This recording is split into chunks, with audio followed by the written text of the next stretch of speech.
Sir. Everybody. Let's continue with the book reading. The True Dhamma Has Awakened, Volume 2, page number 42.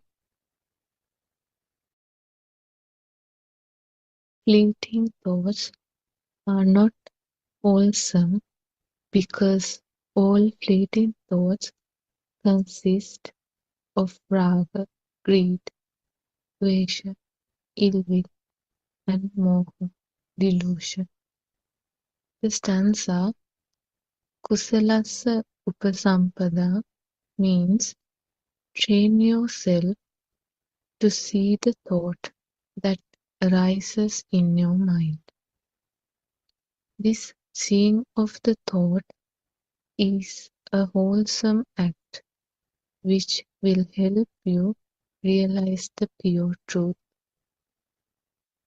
Seeing the thought that comes to your mind is a wholesome act, a kusala. This wholesome act is also known as upasampadava. Saticcapariyodhapanam means that one has to take hold of your mind, control your fleeting mind. Etam Buddhana Sasanam means this is the preaching of all the Buddhas. We would like to remind you that all these teachings are only for the followers who are already on the path, and for the followers who have already realized the pure truth. We believe that you already know the Dhamma by knowledge, or you must have already realized the pure truth. We also believe that you already know the meaning of the word Buddha. Buddha means emptiness or solitude. It means that there is no thing, but what you see outside are all things. You see conventional names, Sammuti, Prajnapti, names that we assign to things that we see in this illusion. When you look outside, you see the brick wall, you see the ground, you see the sky, and you see the trees. All these, it is only a seeing, isn't it? Now, what we are going to do is we are going to teach you that all what you see is all an illusion. We are going to explain the philosophy of the Buddha, and we are also going to teach you how to realize the pure truth. You have to learn how to see what the Buddha taught us after having a deep understanding of his philosophy. When you look outside, you see things around you, don't you? You have to learn to look beyond this scenery which you see outside. Terusan, everybody. Therun Saranai Shani. We first of all worship Aryan Mahanse at his feet. Therun Saranai Aryan Mahanse, who is our teacher in the spiritual pathway, who is guiding us according to the true Dhamma facts which were disclosed by Lord Buddha 2600 years ago. And we also uh, worship all the uh, monks and nuns who have joined us via different means to listen to this Zoom. So we all pay our homage and also warmly welcome everybody who have joined the Zoom and also who are listening through YouTube. And very grateful to all our Dhamma friends who are helping us with the technical aspect of the Zoom discussions. And on behalf of our Dhamma friends, we all welcome all of you. So it's just another day, 2:45 p.m. from Sri Lankan time, English Zoom discussion, which we are going to discuss some matters from the book, books written under Buddothpado teaching. And thank you, Shani, for reading the 2 pages. So we will take it as the base to start our discussion. Right at the beginning of the reading, uh, it was mentioned Buddha means emptiness or solitude. That means there is no thing. What does it mean really? It means that the materialistic things that we experience as the world are not truly existing. They are all the feelings which are interpreted or illusions made by the sense of faculties. So once there is a story in the Buddha teachings in the history, a person asked Lord Buddha, who are you? Are you a human being? And Lord Buddha said, no. Are you a god? Are you a ghost? Are you a Brahma? So like that, he was giving all sorts of non-names and asked whether that matches with Lord Buddha's status. But Lord Buddha denied all that. He said, no, I'm no such thing. I am Buddha. So what he tried to convey was that he cannot be considered as a person or a physical person, but he has reached the status called Buddha, which means nothingness or solitude. Nothing in the sense, I think it's better to mention it as no thing there, not nothing, no thing. There are no things related to that. Even though the physical body is there, the spiritual level or the understanding of Lord Buddha was not related to that physical body, but what he tried to convey was that his spiritual understanding, the level of his understanding was Buddha, which means emptiness.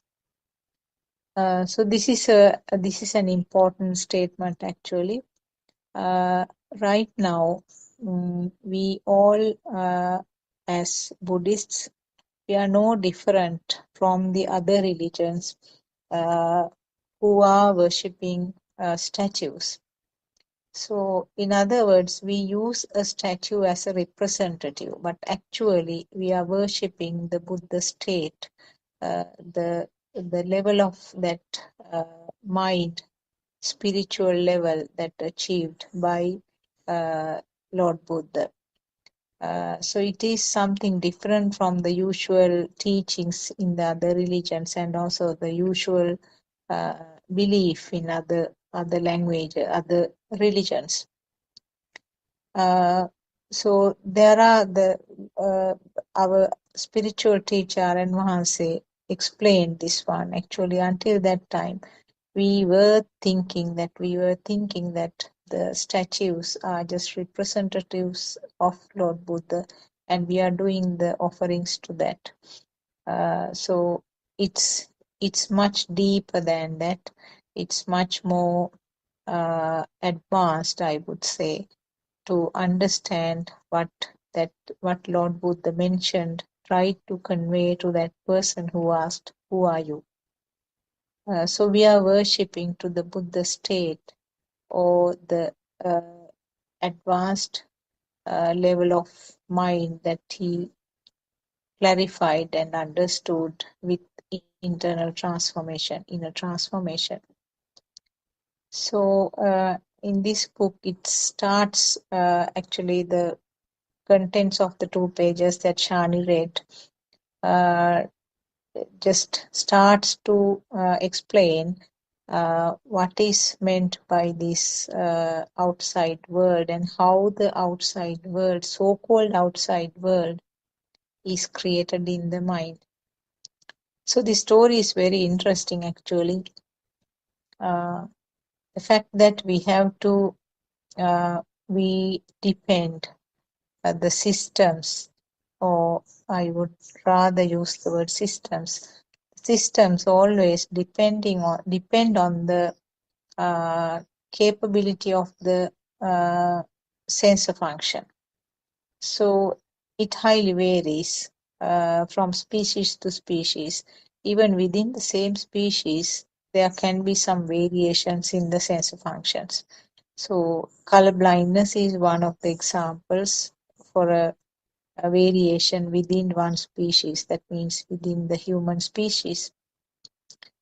So when you go deep into these facts, uh, which we have not actually researched by ourselves, but now that we have been given some clues about how this world is created, we can research and experiment ourselves and see how the world is created due to sensor functions, and when the sensor functions are not there, that uh, creation changes. Actually, the created world is different.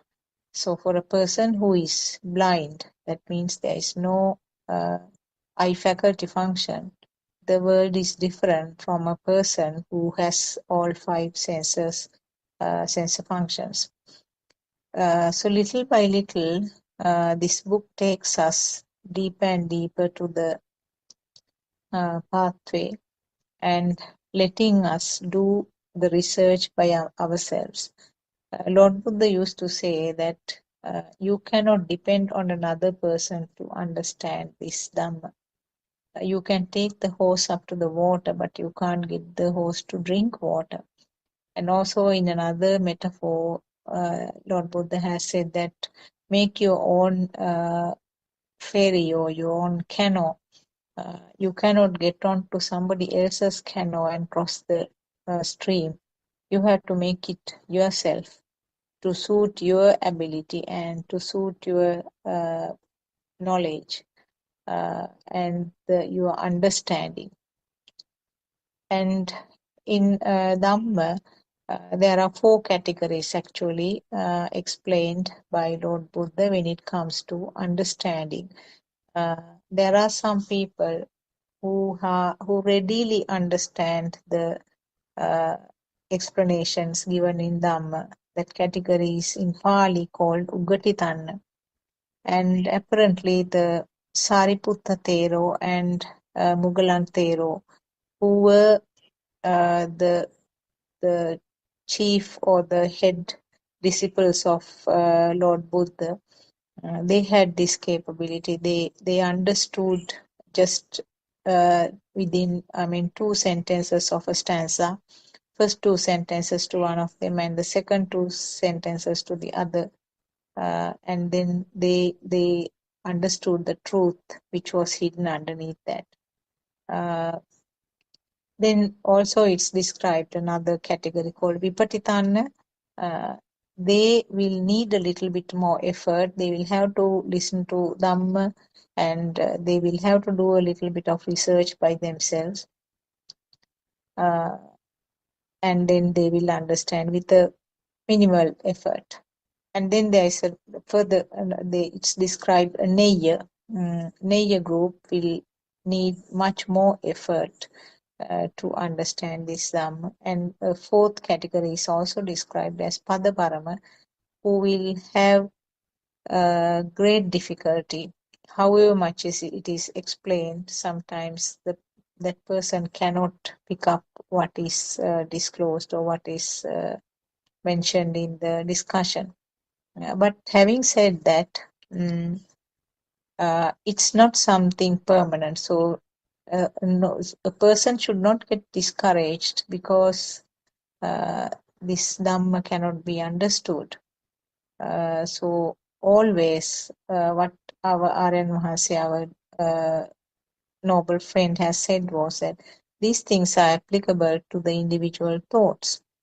So in one thought, if a person cannot understand anything, the next thought, it will be completely different and will be able to understand. So there's no need to get disheartened or discouraged when you listen to this Dhamma.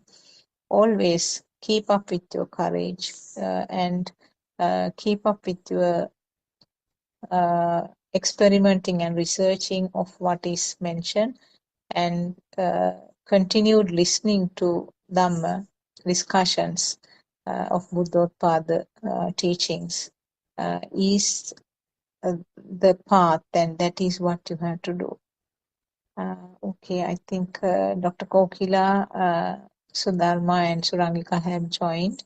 Thiruvan Saranai, maybe you can take over from there. I just gave a little introduction along with some other additional facts. Thiruvan Saranai. Theruvan Saranai, we worship Aryan Hanse before starting the song discussion every day. And what was the actual part that, what was the underlying message in what Shani read? Because I joined slightly later. What was the main message in that?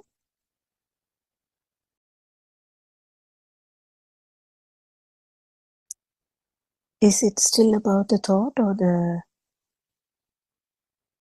does someone have the book?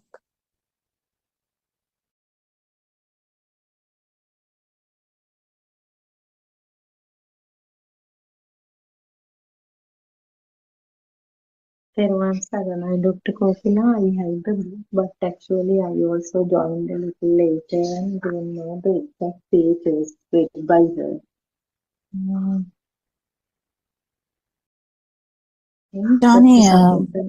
Shani, do you remember the page?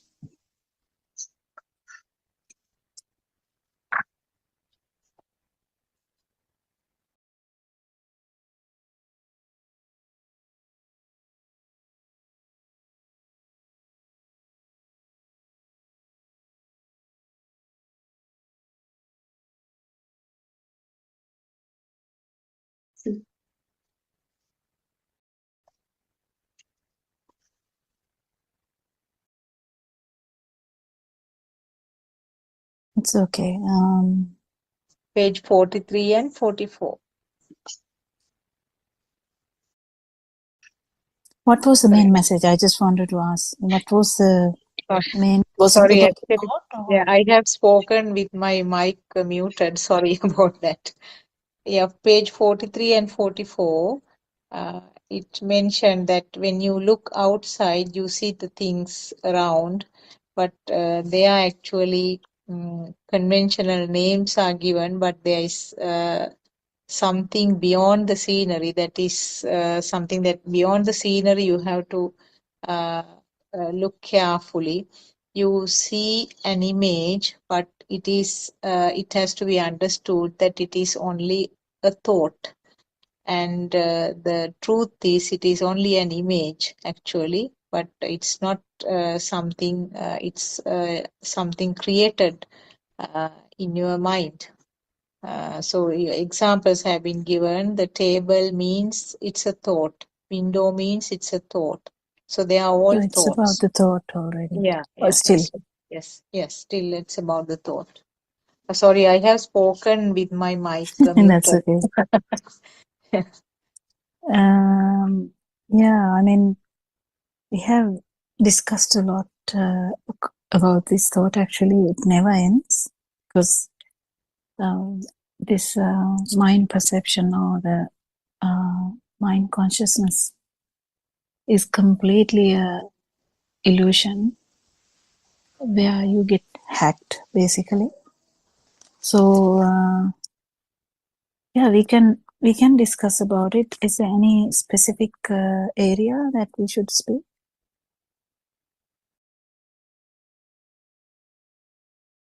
Therwan Saranai, Dr. Kokila. So, although initially we identify all these as thoughts, they are mere perceptions, isn't it? So, if everything that we associate with are, all are perceptions. So nowadays, in these groundbreaking revelations, also, Aryan Mahanse explains about the perception, how we have made the world real, because everything is a perception, light, sound, all these labels given to them. Yeah, Now, I think the main factor which is important in understanding perceptions is why we are studying about the perceptions, why we are even thinking about perceptions, why we are wondering about perceptions, what's the big deal about perceptions? What do you think? What's the big deal about perceptions? Why are we trying to get deeper and deeper into perceptions? What do you think? that is to understand the illusion. Now, for example, Which illusion? now Which illusion? Which illusion? illusion in the sense that if this there is nothing and there is no one here. That is the absence of a self and absence of It's so-called actually entities. mainly the Yeah. illusion of self. Yes, illusion of the self. Because And when we try to understand the illusion of self only, we have to understand the stimulus. Because the illusion of self has no existence other than the stimulus. It is always with the stimulus that illusion of self arises. So when we try to understand the illusion of self, we have to understand the illusion of stimuli, isn't it? So yes, that is the thing, that is the point, I think, that we may miss, and which may need reiteration all the time, kind of reread or re-discussed, or reiterated multiple times, so that everyone keep remembering that why we are wondering about perceptions, because we don't need to worry about perceptions if the self was not related to stimuli, but the self is actually the self perception is related to the stimulus. How does it relate? It is related because you feel as alive, or you feel as existing when the stimulus is felt as existent. And how does that happen? That's due to the speed and the ignorance. Speed and the ignorance, it's kind of similar, but the speed and the ignorance. So that is why. Anything else? Did you get the point? I mean, why we miss it on the? I think it's a good thing to discuss. Why we should reiterate here and there is, once a person starts studying Dhamma, or trying to understand Dhamma, they listen to this Dhamma half-hearted, or just in a, we even any one of us, if they don't listen properly, they will listen to one part and they will forget the other part. Usually that is. So you listen to the part that there is deyak naha, that is outside is all the mind, outside is mind, outside is mind, and yes, that there's nothing. You might actually lose the plot by actually forgetting why we are trying to understand there's nothing, because what actually has happened to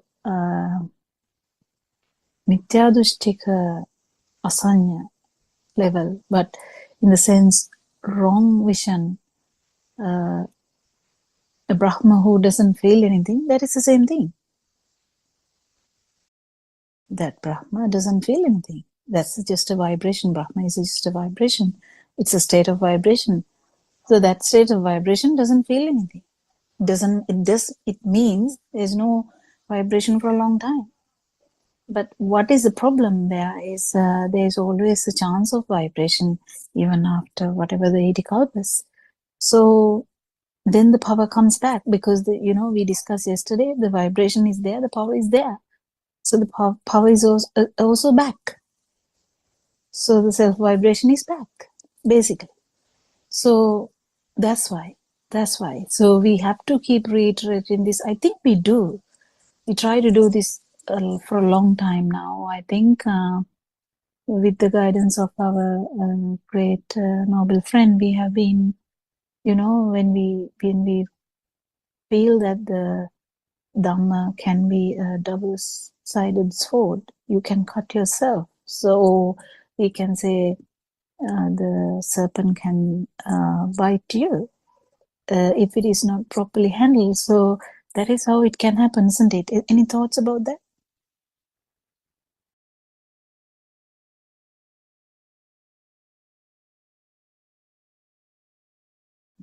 Yes, Dr. Kofila, I can share some personal experience I had yesterday. I was waiting last evening. I was waiting to pick my daughter-in-law actually from the workplace, and I was waiting in the car, and it was late evening, and whenever a shadow appears from this side, that that perception happens that it should be this girl, and actually it was not her. So several people from the distance, the perception occurred that it's it's her, and ultimately she appeared and I recognized. So there, I was kind of self-experiencing that, how this illusion occurred then and there.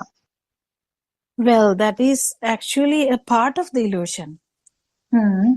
That is actually part of the illusion, but the actual self, illusion of the self is also there. Did you see that? On this side, no, I actually, what I saw was the perception, yeah, the big Oh my God. mistake, yeah. Yeah, that's funny, isn't it? Yeah, that's the And Dr. thing. Kokila, another beautiful thing, another thing, that I was someone who is really scared of darkness because of the ghost stories related to me in my childhood by my cousins.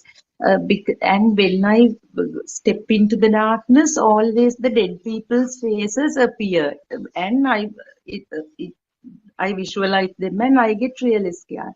But you wouldn't believe, now by 1 o'clock, 1 a.m., I all by myself, I go out to pick my daughter-in-law, and actually if somebody hears, it's so scary because roads, no one is there on the roads, but at once it comes, this darkness is also a perception, nothing but I used to penetrate through those perceptions couple of months ago. Now without any fear, I open the doors and go, like, so such changes in my behavior I experience. It may definitely, it should be due to this some impact of the true Dhamma. So Yeah, but that is something you had and you yes, thought abnormal. yes. But every human Hmm. is feeling that the self perception is normal. Um, What you explained was, considered to be abnormal. No, definitely that it was a shadow, but you get scared. You know that definitely there is no dead people, but you kind of there's kind of an imaginary illusion. But imagine that 24/7 we have a self-perception, isn't it? Yes. Yeah, that is what we are fighting in. Isn't that beautiful? To Yeah, note and that. Dr. Kokila, at that time I was thinking if I happen to walk on the roads by in the midnight, Now, even that without yeah. getting scared, now Mm, this is a bit tricky when I try to say this. mm, Even without getting scared, so getting scared is 35,000 watts, we'll say. yeah, yeah. It's just an explanation. So you don't get it now, Mm. but still,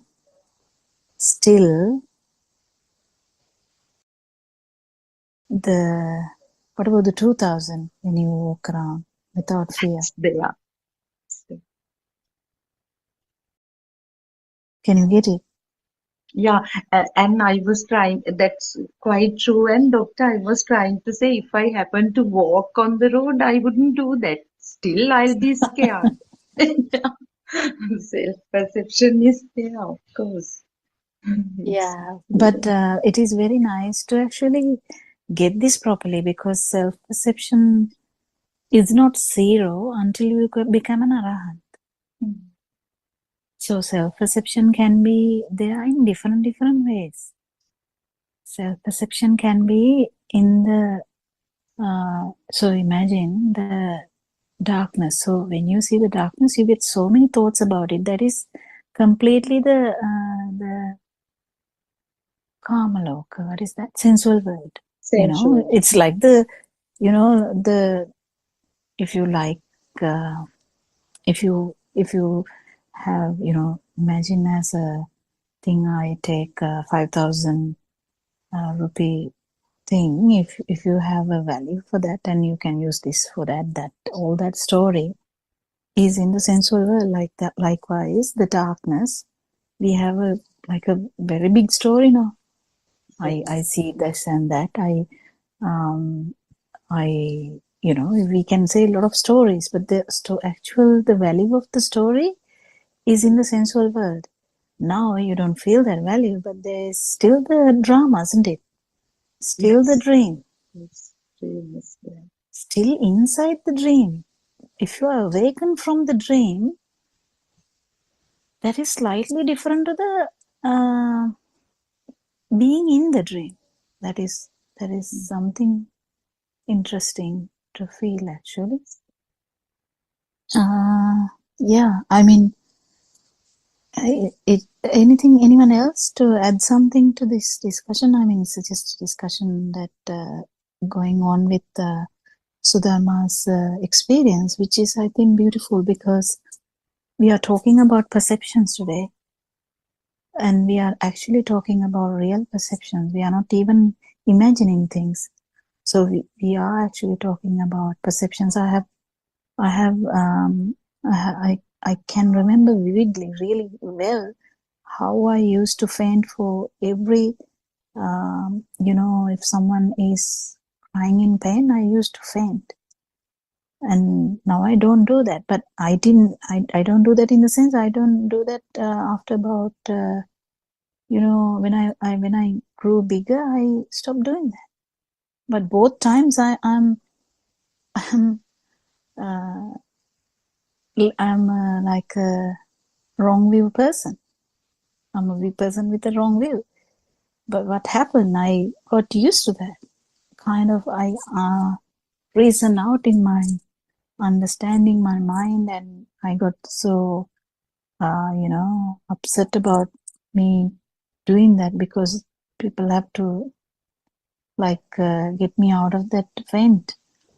So things keep changing. But what about the wrong view? What about the right view? What about the self-perception? It has persisted, and the self vibration, it has persisted. How long? We don't know. We don't know. Can we? I mean, Lord Buddha has told Sarasankhya Kalpalaksha. Can we even have an understanding about that? Not really, can you? So you have so much experiences, and you know you get all the experiences again and again. Whatever you get in the future is the vibrations you had before.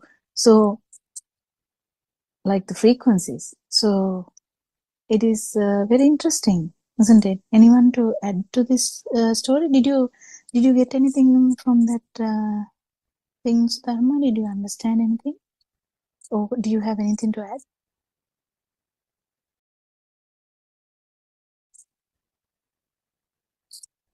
Your mic is mute. I don't know, anyone is talking with the mic mute, because I can't hear anyone talk, as Dr. Sakuntala did just before. Yeah, actually, the pattern of perceptions, as you mentioned, changes, isn't it? Now, if a person feels scared of anything, basically, not only the darkness, even fear of illnesses or whatever, it indicates the self-perception, isn't it? I mean, the self-feeling of existence. And even And without that fear, there's again there is the self-perception. yeah, that's right. Yeah, that's what Actually, I was trying to tell. Even when I was fainting, I had the self-perception. Even I'm not fainting, I'm still having the self-perception. yeah. Only this truth can change you. Only Satyajnana can change you. Only Darshana, what is Darshana in English? I don't know. Like the actual this truth can change you. Nothing else. No concentration, meditation, nothing. You just have to Philosophy, understand that. Dr. Sophie. Yeah, the Buddhist philosophy. Yeah. So the only this real Buddhist philosophy about this self vibration can change you. That's the importance of understanding.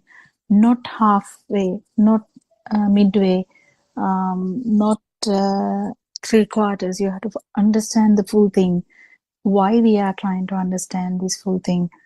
That also has to be felt. If someone is not feeling any sadness, and actually they don't feel any other person's sadness, how come they are going to go for a resolution? You know, Lord Buddha felt everyone's sadness, including his, and he went to find a resolution.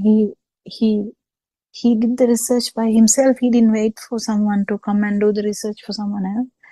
But at least now the truth is out there. We invite everyone to do the research, to try and understand. It's a bit difficult. I don't think this Dhamma can be heard by everyone, or Dhamma will reach everyone. They will try to find the flaws, and like whether this person talk correct English, or whether this person talk proper grammar, or whether this person talked nicely with some manners, or whether this person talked with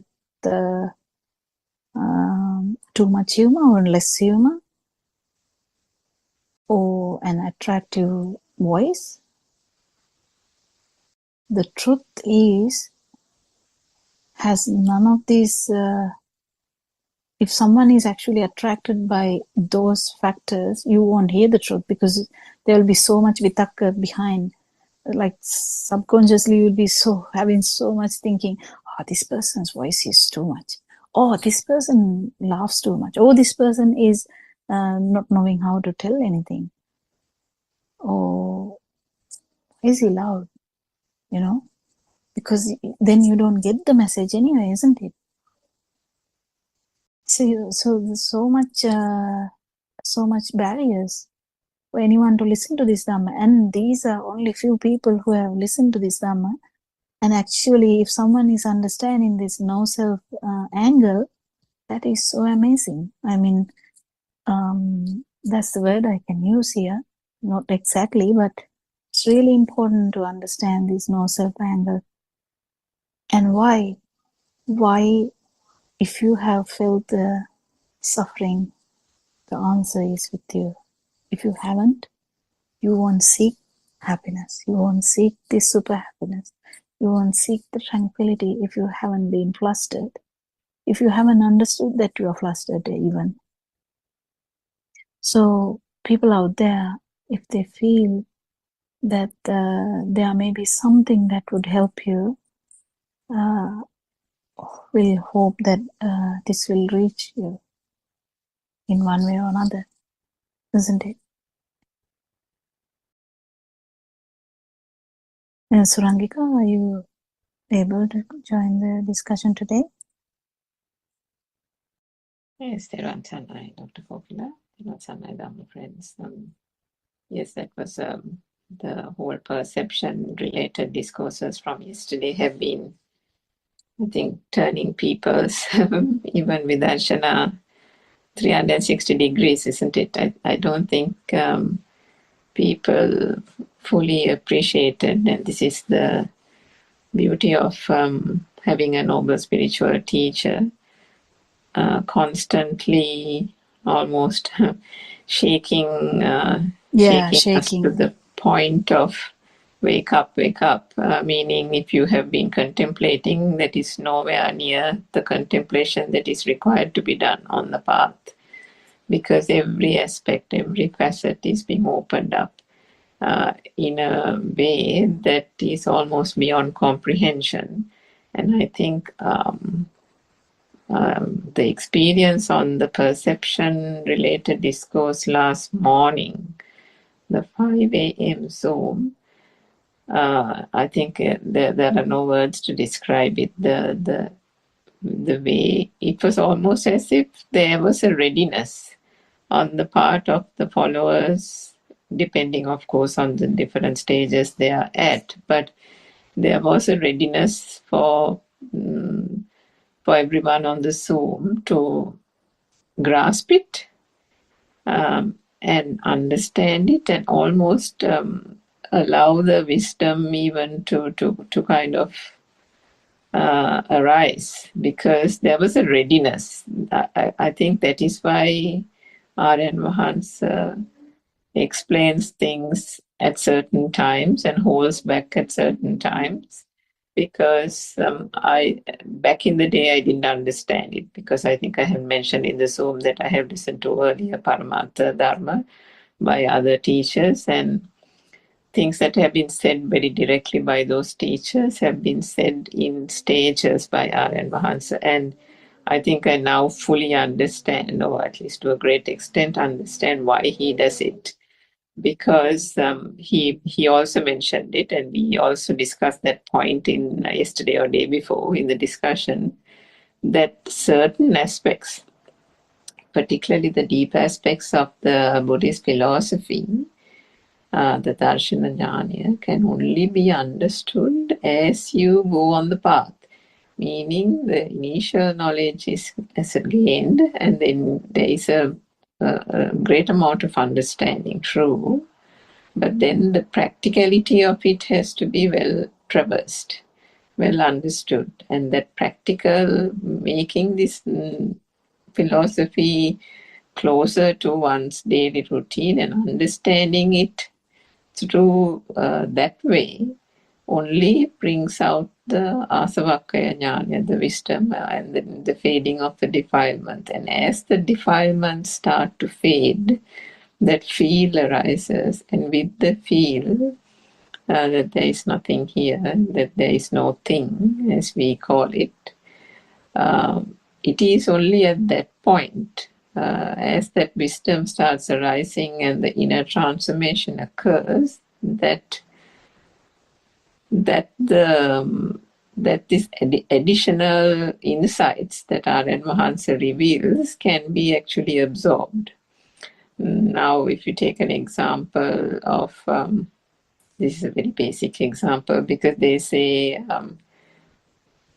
when you have a hot shower or a warm bath or something, the pores of the skin are cleansed, and it is at that time that you can put either oil or cream or something so that it can seep into the skin, to the cells. I know that's a poor example or what, but what I'm trying to say is after a hot shower, when the skin is kind of pure and cleansed, it is at that time that any nutrients by way of oil or something can be actually absorbed. So in that way, there needs to be that initial cleansing. There needs to be a traversing on the path through the practical program. And as those defilements start to fade and the feel arises, you're almost ready for acceptance of further insight and the ability to penetrate deeper and deeper, as we discussed yesterday about penetrative insight and vidarshana. So that perception talk and the continuation of that talk, I think last night as well, took that insight meditation deeper and deeper. I'm sure most of the followers felt it, and there were certain mothers on the Zoom discussion this morning also who echoed the same thoughts, saying that the perception was understood in a deeper light. But then, as you said, Dr. Kokila, end of the day, all that was said about the perceptions by R.N. Mahansa led to the aspect that the two key aspects really. The perception of existence is also a perception, and just like there was no sound in the sound perception, there was no light in the light perception, there is no existence in the perception of existence. And then the final culminating thing is that there is no self in the self-perception. So all that has been done and all that is there in this whole samsaric cycle of existence that we have, or living beings have, due to ignorance thought existed, was purely due to ignorance, but just perceptions being given power by believing that those were true, believing those were real. And if you don't have to go out in the sun to feel the sun, if you don't have to actually go up the mountain to feel the solidity of the mountain, the earth of the mountain or the hill, and if you don't have to go and touch a tree to feel the texture of the bark of the tree, then all that has been experienced is a perception, isn't it? You don't need any of that. And those patterns of vibration were also perceptions. So end of the day, there wasn't anything to perceive even. And if there wasn't anything to perceive, then who was there to perceive as well? So yes, it was an incredible talk, and there was lots and lots. I think there is still lots to reflect on this path, I think. Yes, Dr. Kokila. Yeah, actually, now imagine the thing I told to Sudharma changes then. So imagine that someone feels this, that non-vibration, at least temporarily, it's okay. But then this self-will is completely shattered because you didn't feel that at that particular moment. You didn't feel any vibration, and this duality is broken. So in that perspective, then that person walks in the dark, even if she is frightened or whether she is not frightened, that person has no self-will. That is the importance. That is the importance.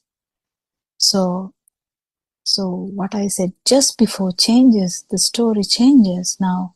If someone actually feels this, the self-will is broken, that person will open the door, start walking in the darkness, will be feeling the frightened feeling, or not feeling the frightened feeling, doesn't matter, whatever. Or you will be singing a song and going, you don't feel anything. Children, some children, they don't care. They just, they don't even have that perception that darkness is bad. Someone will have, someone will not. It's all due to past experiences. It need not be this birth. So,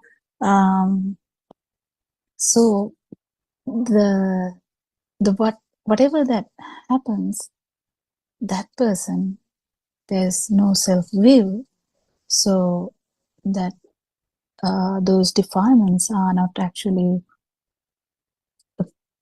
taken as a self thing.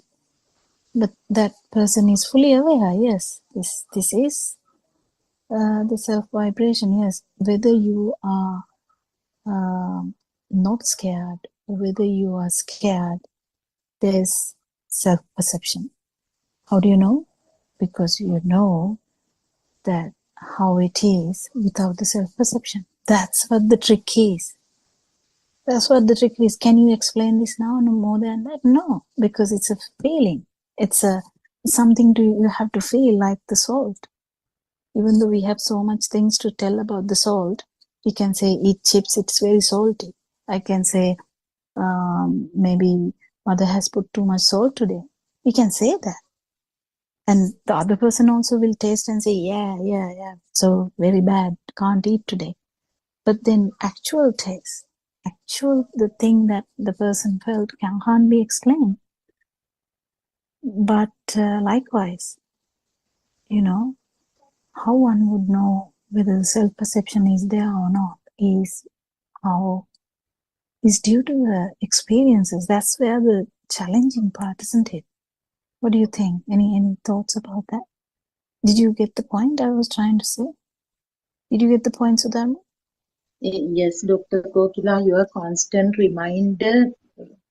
Couple of months ago, so you, very strictly told it to me in good faith that you have to understand this perception until and unless you get rid of that, you penetrate through one stimulus, you cannot understand what it is. Knowledge will be there, and you might think that it is so, but still the self-perception will be there quickly. And I came across a similar sermon of Aryan Vahanse, Dr. Kokila, last evening. He was explaining to a certain monk the need of active contemplation. Actually, what came telepathized into my head was your message that you have to seriously penetrate through at least one perception, because it's like a mantra. You always mention that. What Aryan Vahanse was telling is, now, Hamuduruvane, it is not easy. While seeing a mountain, you have to understand that it is not a mountain. It cannot be a thought. So you have to, involve in active, penetrative insight,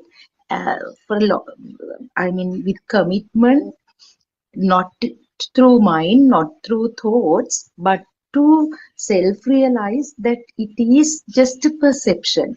And he also said, Dr. Kokila, even Lord Buddha, after attaining Buddhahood, he involved in active contemplation for some time as forward progression, anuloma, and reverse progression, pratiloma, so for some time he mentioned that also.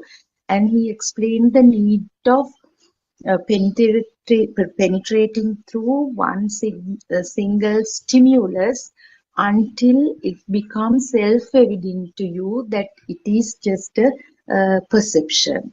So But it's Sudharma, yeah, the main point is the yeah, kamatahana for persons differ.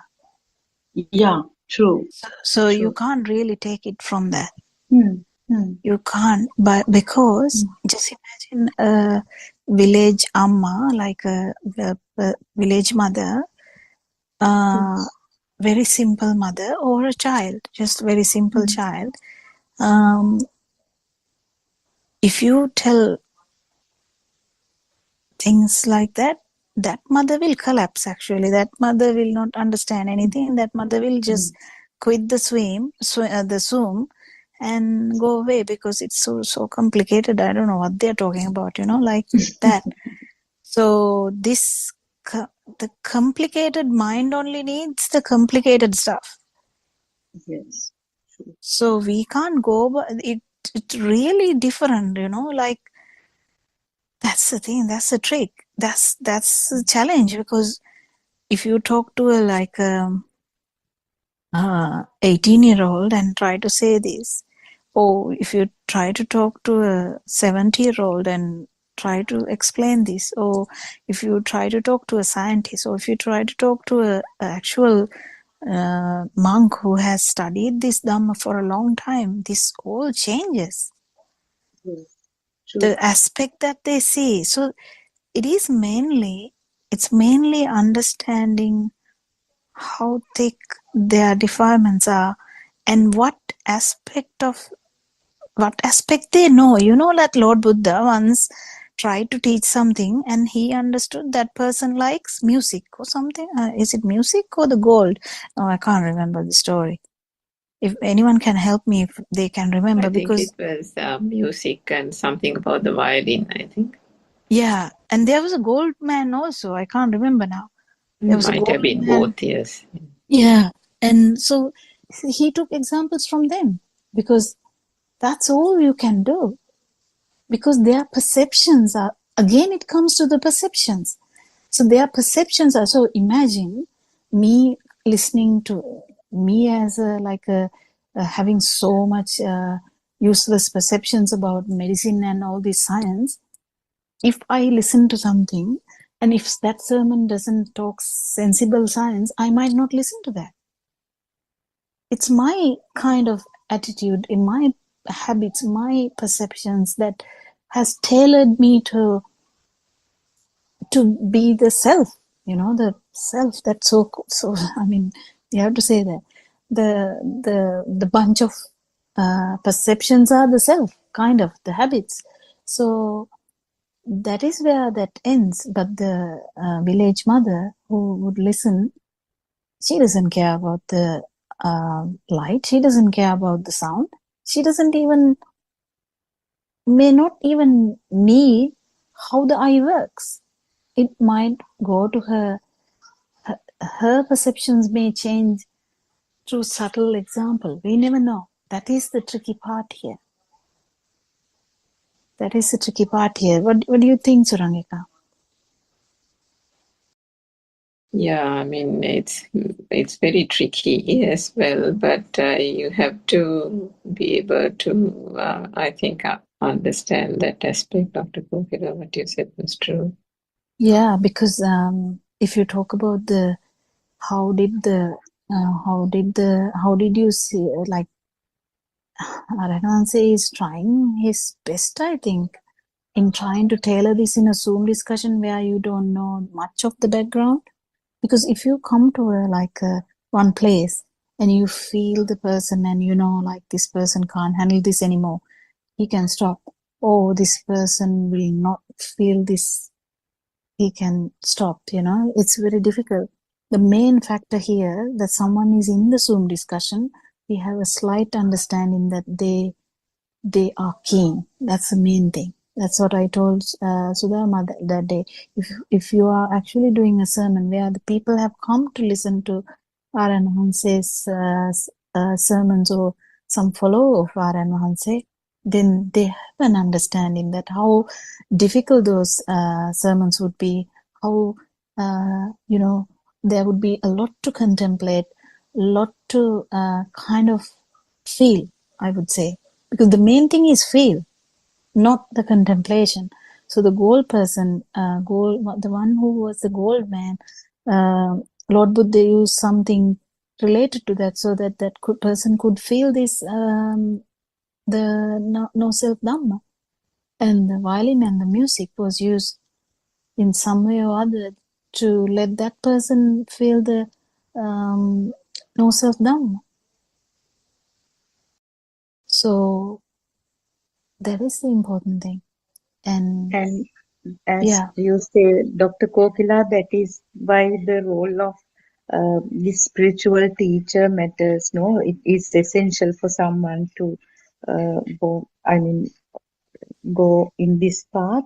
The only a spirit, fully awakened one knows the suitable examples and how yes, to. we make Yeah. mistakes all the time Mm. and we correct Mm. ourselves, but Mm. we make mistakes. So we are getting better in that aspect. But Mm.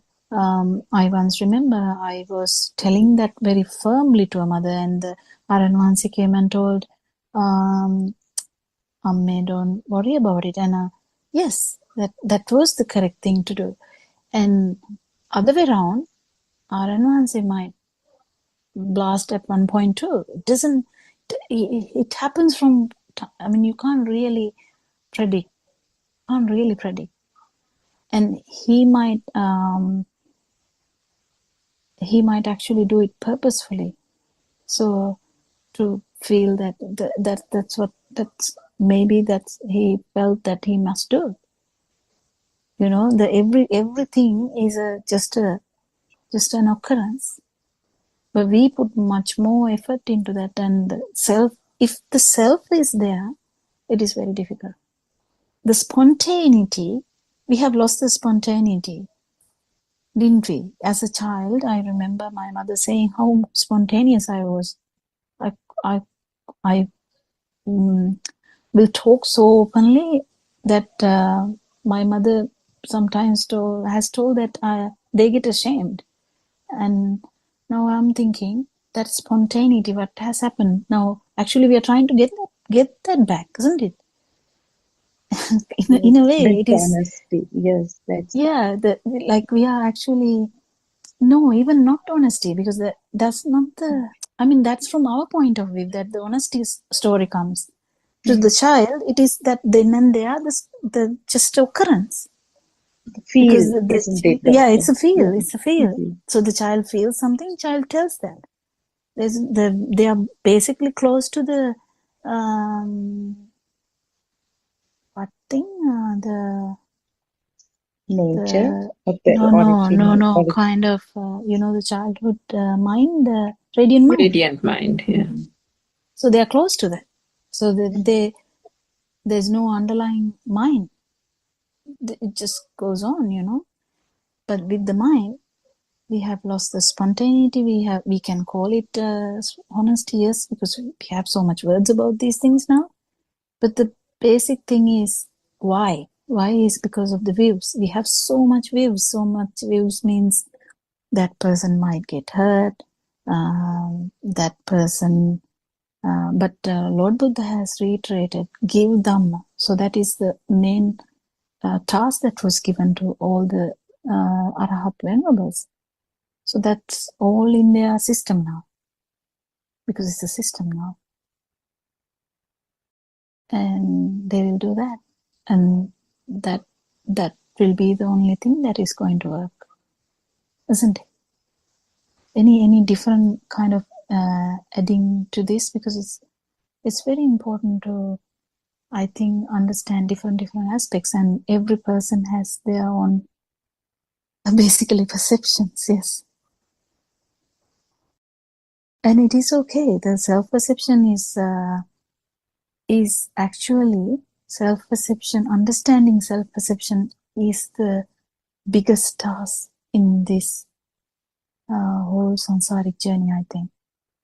I don't think it's a natural thing that has, we may have tried before, but I think it is the most difficult thing. Yes. And as Ms. Surangika explained, Dr. Kokila, in yesterday's Zoom discussion, when Aryan Mahansa was explaining this illusionary nature of the perception, now from a distance, something appears. We don't go closer, we don't touch it, or nothing happens, but from a distance, we get the kind of feeling that we cannot penetrate penetrate through it. It's a concrete wall or something, but it may be a design, it may be a wallpaper with the design of of a rough wall, but the perception makes us think that it is a wall made of concrete. So that is, I don't know whether Yeah, you that's a get metaphor though. yeah. All these metaphors are Yeah, used to remind you about the self-perception, yeah, yeah. because self-perception is related to the stimuli. Stimuli has to be understood to understand the self-perception. It's just one. The if the stimulus is felt as a thing, that is where the self-perception is, because self-perception didn't come from nowhere. It came because of some vibratory nature, something. Because if you felt the chair as something, yes, that is the same thing as you misunderstood as. That is why Aranwanse is telling. He has told this like for a long time. Nothing. I don't think they are all new, kind of, but I think he's coming back to it. He has done this for a long time. Comes back to all these things again and again. And this self-perception has no self. Then what does it have? It's actually the stimulus which was taken for granted. That's all. And stimulus will not go away until you stop the respiration. So that is why an arahant will have a skanda, like they will still feel they will still feel, they will still see, they will still hear, they will still think. But that power or the power will not be there. So there's something, a difference to be felt. And that would be the challenge. But even when we talk about I try to reiterate that as Sudharma said, it becomes a bit trickier now, because even that is by-hearted. Kind of, yeah, I can feel it. There is a trick in everything, we when a professor tells something, we usually by heart it first. But if you can actually feel what he was trying to say, that's a different thing, isn't it? And the amount of, some, I will take an example. How can you say? We feel some people can feel others more than others. Like some people feel imagine a nurse managing 60 people in the ward. Very difficult, managing 60 people at night. That nurse, if that nurse is actually a person who is used to feel, would be so kind and so open to everyone's changes. It can be exhausting to that nurse though. It's just an example, because she will walk around, she can feel everyone. This is just an example. Do you get my point, Suranita? Yeah, Dr. Yeah, the difference of people. Some won't, some would. Likewise, this Dhamma also, someone would completely feel it, and someone will take time to feel it. It's kind of similar, but not similar, because we can't really think like that, because the person who killed 1,000 people didn't feel anything at all, because he was clouded by that thought. Once that thought subsided, then he started to feel even that mother who is trying to give labor. Can you imagine? Can you imagine the person's, we can say heartless person, or feelingless person who was trying to kill 1,000 people and even kill mother, when that thought subsided of, the killing and getting the daughter and all that subsided, now the drive is gone. Now he's feeling everything. He's feeling that woman's labor pain, isn't it? What do you think? Anyone's thoughts? Yeah, Surangika, you can add something. So I think even the issue even with different societies also that can happen, isn't it? Because sometimes, COVID. How did the COVID change people? Yeah, that's right. Yeah.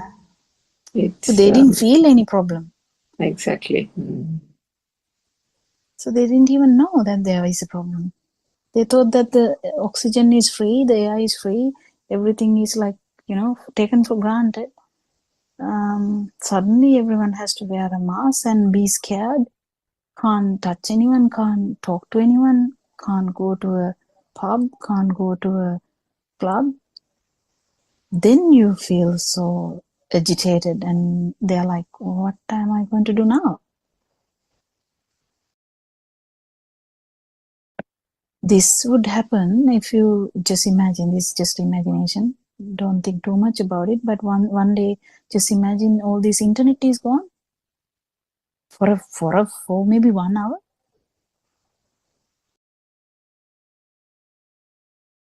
All the bank system will be gone, or all the phone systems will be gone. People will feel it to the core. They will get scared. How I recently read about an article where they were talking about young girl being stalked by someone in the beach, and that person killed that girl. In Australia, I think, Mesuramika may have seen, but as soon as I saw that article, I was like, that fear, how that, the girl could, when a stalker, how fearful that can be. It's really interesting, this how self can go to that 35,000 level. We can catch it when it goes to 35,000 now after hearing a lot of Dhamma. But but it was there anyway. That was the point I was trying to say in the beginning.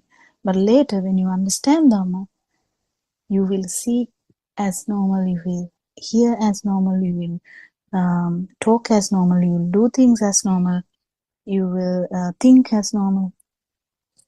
Nothing is going to change, but without self-perception. Yeah, anyway.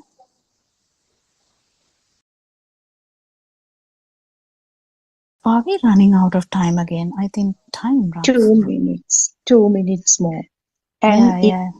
Angulimala's story, Dr. Kokila, it is the power of the initial thought that made him go on killing, and so that it becomes a habit. It becomes a habit. Habit. More and more powerful.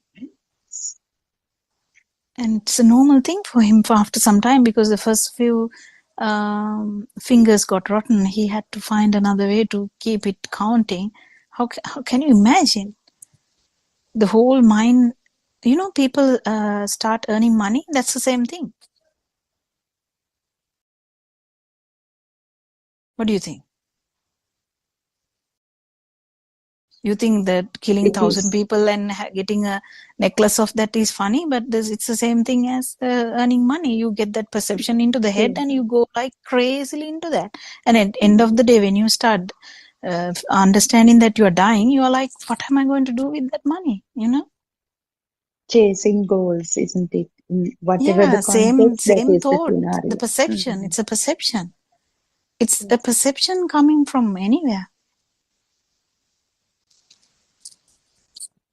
It's a perception from anywhere. It could be, you were very poor in the beginning and you get that perception, I should have some money.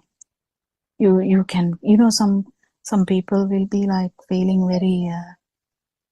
very hungry. They might feel the food is the best thing to have. And some people might feel very controlled and, being under an authoritative family, that child might feel the best thing is to run away. Anything. The perceptions are, we will never stop talking about perceptions, so we'll worship our Anansi for his guidance, and we'll stop the discussion for today, and we'll continue the discussion tomorrow, isn't it? Anything else to add? We run out of time, I think. So thank you, Dr. Yeah. Kopila and Thank Thelma you. and Thank you other very friends. much. We had a good discussion on perception. I think the subject is, I suppose there is no end to it, but No end to it. definitely Yeah. well worth the discussion and continuation, of course, tomorrow. Therwan Sanai, Therwan Sanai, friends.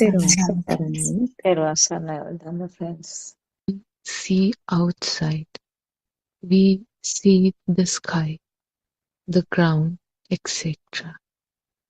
All these are thoughts. When you look outside, you actually see an image which has been created by your thought. But that image is not the truth. They are only thoughts. The sky means a thought. The mango tree means a thought. The table means a thought. The window means a thought. All are thoughts. If all the objects you think you see catches on fire, they turn to ash. The chair, the bed, the windows, all these materials made of the four elements, won't they turn into a gas and disappear? If the four elements exist, we should see them with our eyes. This talk is not about detecting the four elements in objects. We try our best to explain the philosophy of the Buddha using the language, but in many instances we fail to do so, as it is not easy to explain our experience of the realization of the pure truth using a language. We have already realized the pure truth, and we also want you to experience and realize the pure truth. Getting back to teaching you about how to go on the path. Imagine a screen that is in front of you in a film hall. When the projector at the other end of the film theater projects the light onto the screen, images appear on the screen. It is very similar to the television screen. Behind these images, there is a screen. But what you see is not the screen.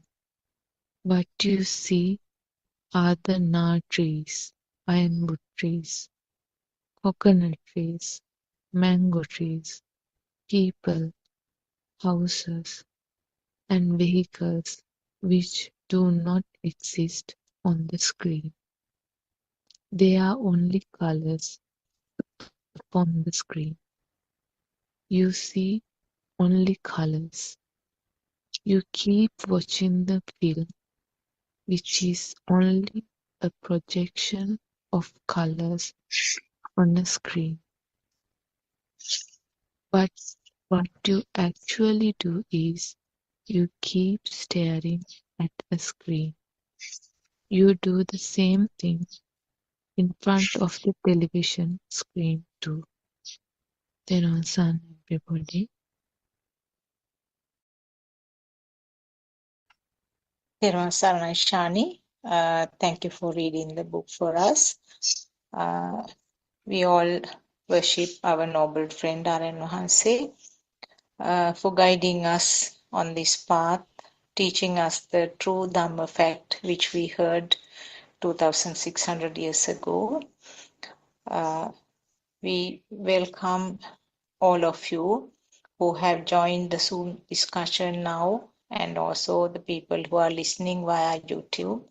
And may you be blessed by Triple Gem. We warmly welcome all of you to this discussion, and also we are very grateful and want to thank all the friends who are behind the screen who are helping us with the technical part.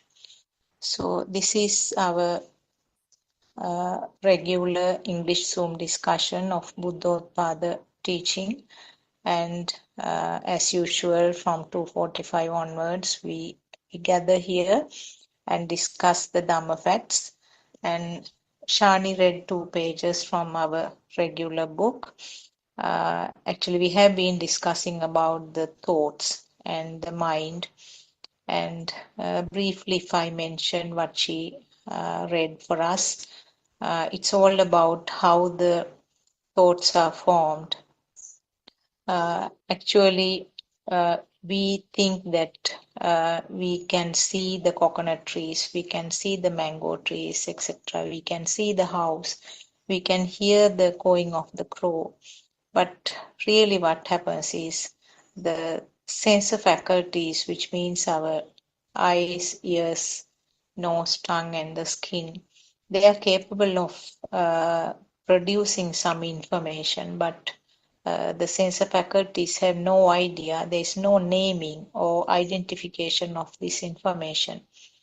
The identification or naming occurs as a thought. So actually, we are not seeing, but we are thinking that it is a coconut tree. We are not hearing, but we think it is the cawing of the crow.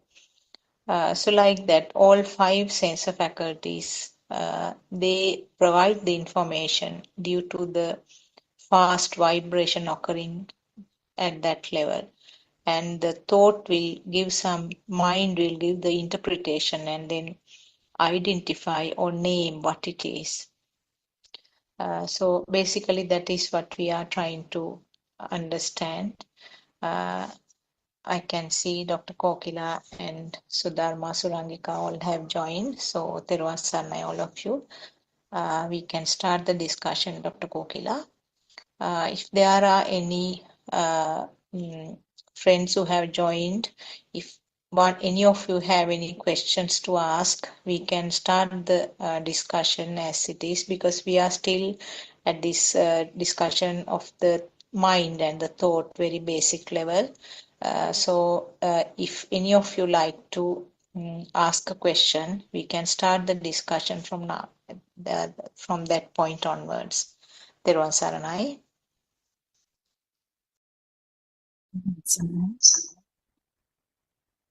Uh, yeah, may Triple Gem bless you all. And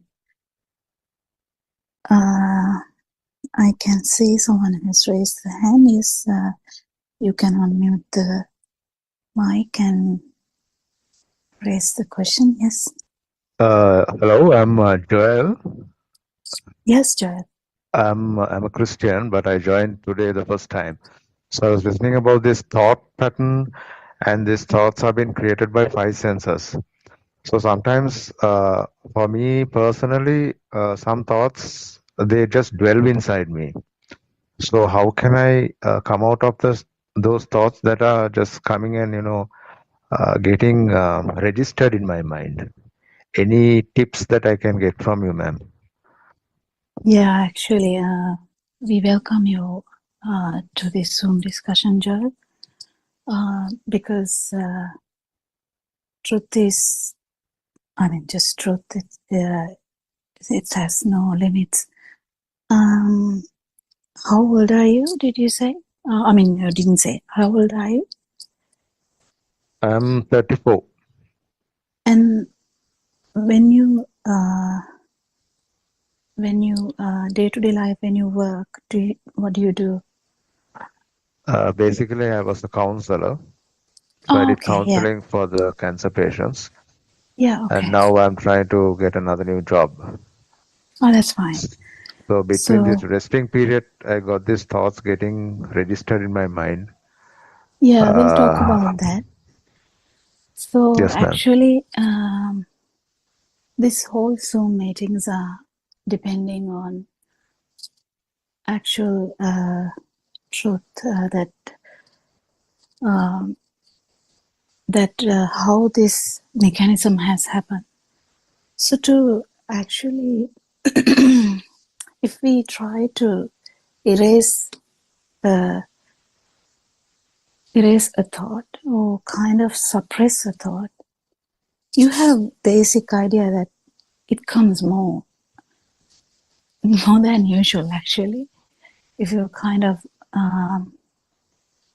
trying to do it more and more, it comes more and more. So this suppression of thoughts or kind of diverting into another thought, we are very famous for that.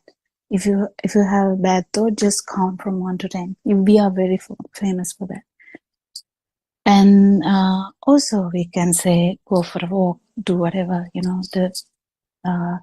some parasympathetic activities where you might feel your attention is gone to different stuff, so that thought is just for some time it's gone. But as soon as the kind of anything that is related to that thought happens, that will come back again. But here in Dhamma, we are not actually talking like that. We are actually trying to understand how the thought has happened. Not really about actual content of the thought. We are not actually thinking about the content of the thought or what pattern of the thought or what, because the pattern of thoughts are actually different to 8 billion people. I mean, my pattern of thinking is not similar to my colleague's pattern of thinking, or it is not even similar to, if I had a twin, that is not even similar to twins' thinking pattern. Pattern is very variable. It matters. It changes with the genetics, the environment. It means from childhood to now, how things have evolved. So the experiences, basically, the thought patterns are mainly due to the experiences. But we are not actually trying to change the pattern. We are trying to understand how this thought has arisen in this system. So, I mean, we can say that in different ways, but I would say, going back to your, you may just imagine you are a 6-week baby. Just imagine. I mean, you won't remember anything about being a 6-week baby. And that is also interesting why you can't remember, because you didn't have a mind at that time. So the mind formation starts a bit later. How does the mind formation happen? Mind is actually one thought, just a thought. How can a thought happen? Lord Buddha has explained that a thought actually has all the features of 5 senses. If we had only 4 senses, that would only have all the features of 4 senses, but we have 5 senses. So if we talk about basic first thought like mother, the baby is not going to get meaning of the word mother directly, but perceptions are there. How does the perception occur? Perception is occurring when the baby is coming. The mother is actually coming near the baby. Baby can feel, the baby was in the womb. Baby kind of is sensitive to the mother's voice because that similarity is there. Not that the baby is aware that it is mother's voice, but the same vibration is coming. So that is kind of feeling safe for the baby.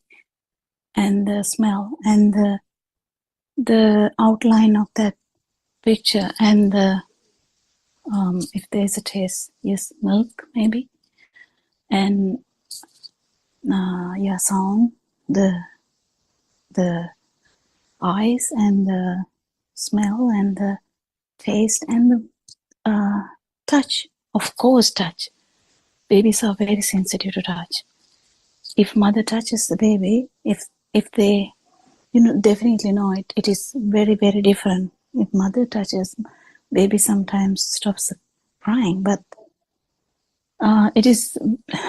babies are very sensitive. So, but mother has not occurred to the baby yet.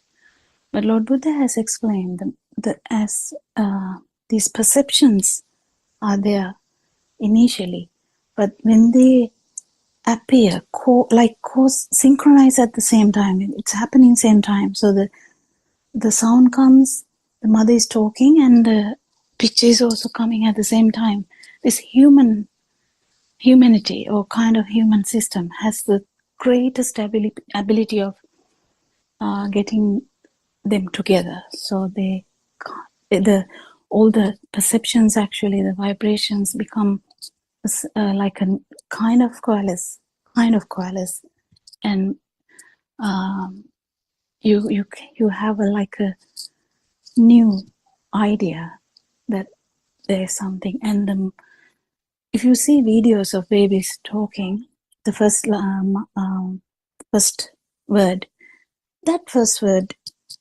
the baby is uttering the word mother, not knowing that it is a big deal, just because mother has been repeatedly telling. So that is the beginning of the thought, the mother. Can you see the mother has all the features, that smell, motherly smell we get. It can be even the milk smell, the visual outlook and the sound and the taste and the touch all together. Now there is a mental picture. This is the mental formations. So these mental formations or thought is the powerful weapon of humans. It's very powerful. At the same time, it can actually lead you to have the worst outcome as well as the best outcome, because if you hear Dhamma, that is also initially understood by the mind. So the mind, what is mind? Actually, is there a mind? Mind is not anywhere. Mind is not located in the heart or near the heart. You can't actually call it like that. But what happens is, fast occurrence of thoughts, it doesn't happen immediately. The child will slowly adapt to this new kind of understanding. So they had perceptions separately, and now the perceptions are actually coalescing to form another perception, mental formation. So that mental formations are going to get more and more, because that's how they adapt. It is a normal thing. There's no self there. Just it keeps happening. So the baby will slowly start to understand daddy or tata or brother, family, that anything in that sense, anything, any word or any thought. And slowly the child's world is going to get all these thoughts, and thoughts starts to happen very fast, and it becomes a thinking world. Because imagine you getting up in the morning and you see the ceiling and you see the surroundings of your room, you definitely get the idea it's my room. If it is not, you will be like very startled, isn't it? You'll be really scared. Where am I? But no, if you are inside the room, you know that's the surrounding, but inside the room is a kind of a perception. It's a mental formation. But that's how we are. We are in mental formations. So when we try to understand these mental formations, whatever the thought, so when you are kind of 30, 40 years, you have so much patterns of thoughts. I mean, from school, from friends, from family, from the upbringing, from job, whatever. There's so many things you get, and all are having like a view. Imagine like living in Asian culture. You have separate kind of stuff. And if you are in Christian family, that would be having a different outlook. I'm surrounded by them. I mean, maybe to the whole this area, I may be the only different thinker, but the thinking pattern is different. There's no change in the way they feel. The way they feel, in the sense the way they feel is also different because their vibrations are different. But actually, the what the eye works, but everyone's eye works if they are not blind. So likewise, they have the same capacity, same body pattern, same 5 sensory organs, but the thinking patterns are completely can be different. These patterns are, as I said, is going to be changed from one experience to another experience. So if a child had a bad experience, that can affect the whole life. That is it. And how some thoughts are going to affect you such strongly is because of the impact that it did, in the sense the powerful vibration you felt, that it has the. So imagine just a example. What can I say? From my patients, I can say one of my patients.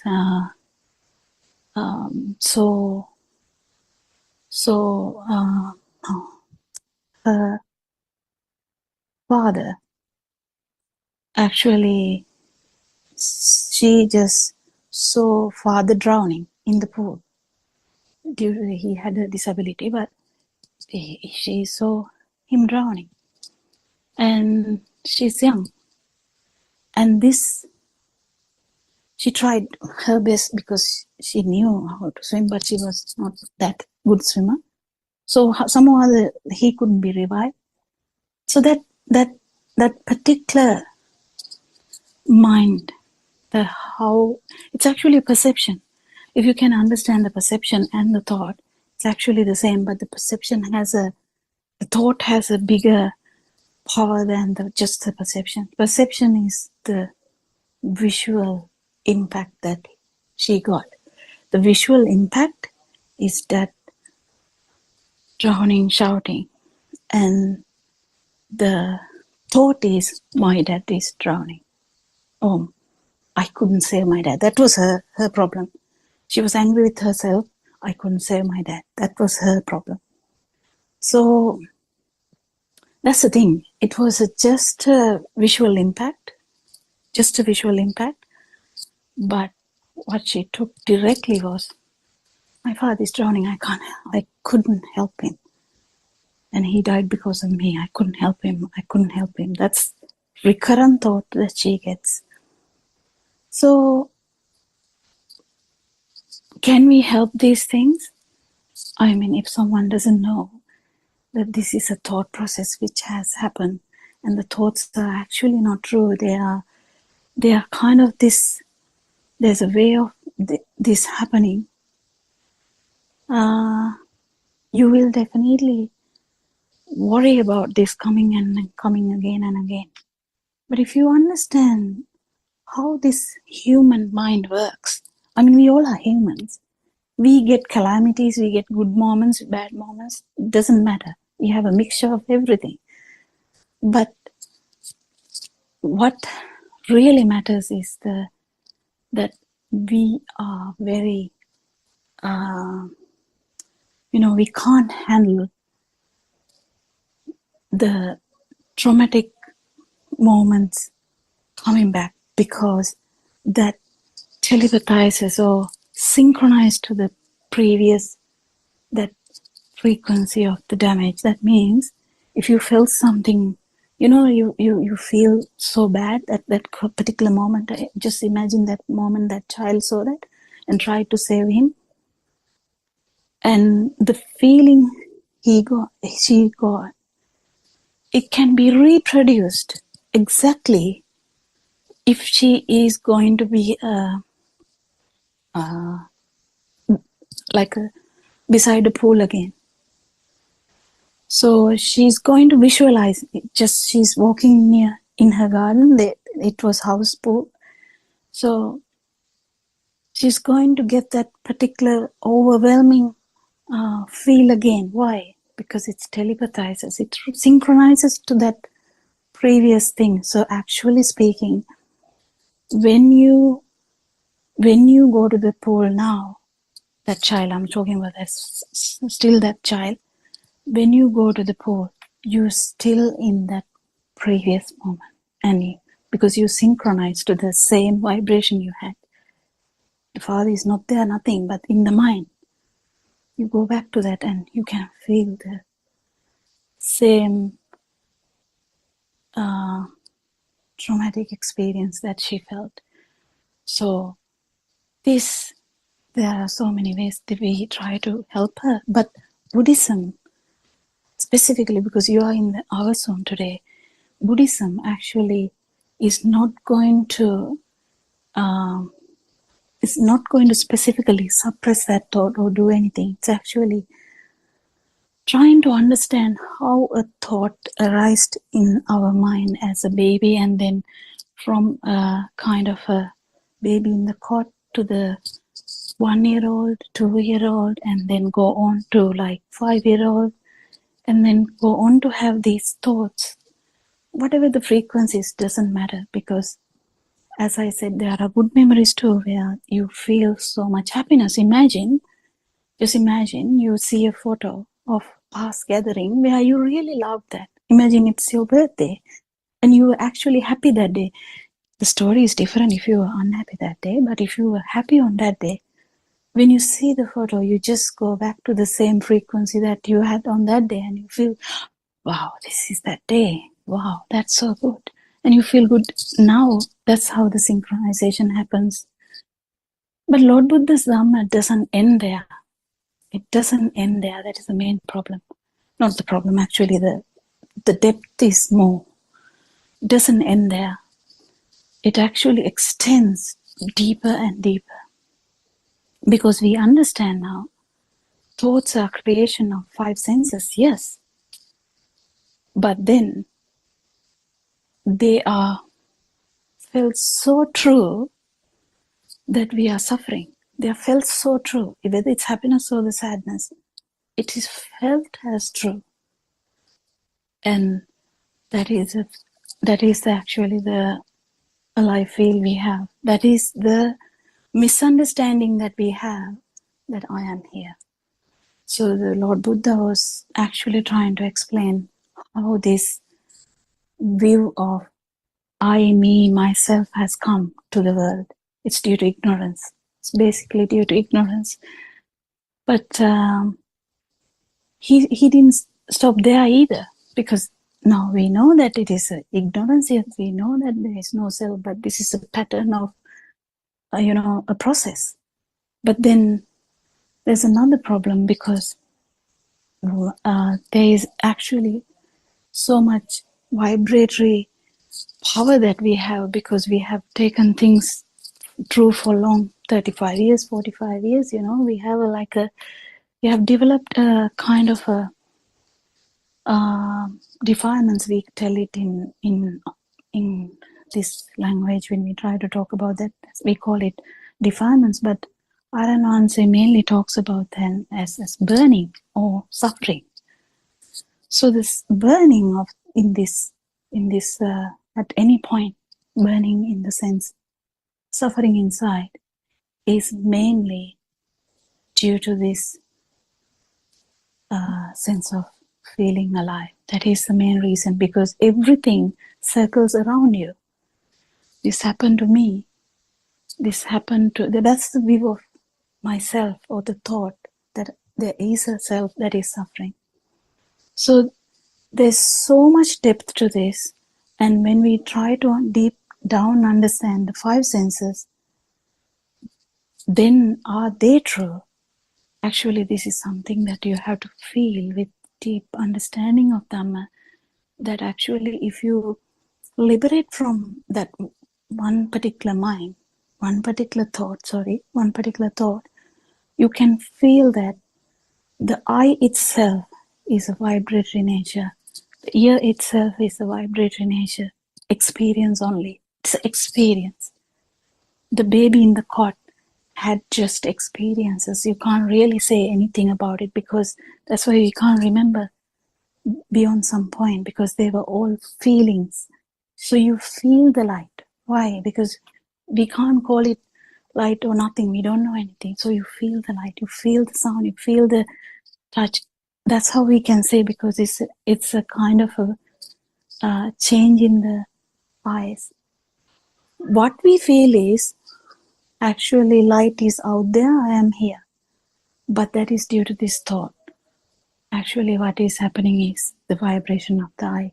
This is normal, completely normal. If you are born as a human, you have a vibratory nature of all the five sensory organs. But the problem is not that.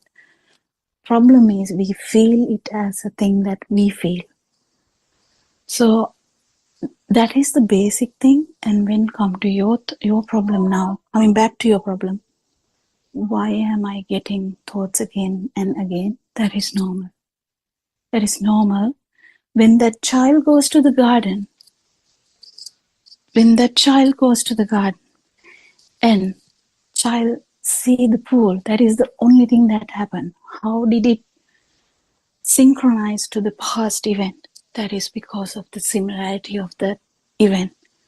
If you get a call from a friend, and the friend is talking about friend's dad, this daughter is talking, mumbling, actually can't talk, because the word dad brings so much that same vibration she felt in that previously due to this trauma. So that is how we resynchronize. It could be from the ear faculty, it could be from the eye faculty, like seeing the pool or hearing someone say even the word of dad. Or even if you go to the market and you smell the most used perfume of dad, you just smell it and you're like, dad, that's all it comes with, and overwhelmed with sadness. Why? It telepathizes to the thought of dad. So this is how the thought system works. Why? Because this thought of dad has all these components anyway. So the human beings can actually synchronize to any thought from any of these aspects, any of the six sensory aspects. So it can be actually you sit down and think about that, or it can be you see something and synchronize to that, or you hear something, or you smell something, or you taste something. You taste something, a pizza maybe, and you feel, oh, my dad used to make this. My dad loved this. You go back to the same thought. And the feel, the children love their parents' hugs. And if you see someone else hugging someone else, and that would bring them, oh, I don't have my father to hug me anymore. So likewise, do you feel this, Joel? I don't know. I mean, I'm trying slowly to get you into this discussion. I don't think we can finish this discussion in one go. I don't think so. But do you feel this? Do you feel this, how this mechanism works and how this notion of self has come and how it has destroyed this and brought the suffering? Because suffering is actually nothing related to the thought. It's brought about by this idea of self. If the idea of self is not there, actually you would be sad, but it wouldn't be taken as a thing to you, and you wouldn't be bothered for the thought to happen again and again. But it is very important to understand these mechanisms of the six sensory organs. That is how it works. And there's no abnormality here. That is how it works. But we feel it is abnormal. Why am I thinking about this again? Okay, why it is coming back again? Because that was kind of a strong vibration that day you had. But then this is the normal way. And whatever that vibration, whatever the thing, as an example, I told you one example, but it can be anything. Mostly it is a loss, but it can be humiliation. It can be, if you think deep, actually, the most traumatizing parts are related to self, because the child is felt as fatherless. I don't have my father anymore. It's kind of every calamity, every sensation, every problem is related to me, and that's why even the repeated thoughts are a problem to us, because we feel that it should not happen. So we have boundaries, we have so much expectations, we have so much assumptions, so that we want a pattern, a set pattern of us. That is the problem. Yeah, I would stop there and maybe get Joel to ask question. Or did you hear me? Did you not hear me? Yes, ma'am, I heard, and I got that clearance for my question. You got? Okay. And I need to rethink back again about it and go slow with it. And you said the thoughts are normal. Thoughts are So normal, yeah. thoughts are But normal. the So I thought, power behind it is the problem. yes. Thank you, ma'am. Thank you for your answer. Thank you so Yeah, much. thank you. And if you can get a book from R.N. Hanse's books, you can get, if you can get one from anyone, it would be very good, so that you can go through and ask questions where you have doubts, and that would help everyone, and that would help you as well as everyone, because it's very very interesting to answer in any aspect, isn't it? Yeah, we would love to have you here again. Anyone else?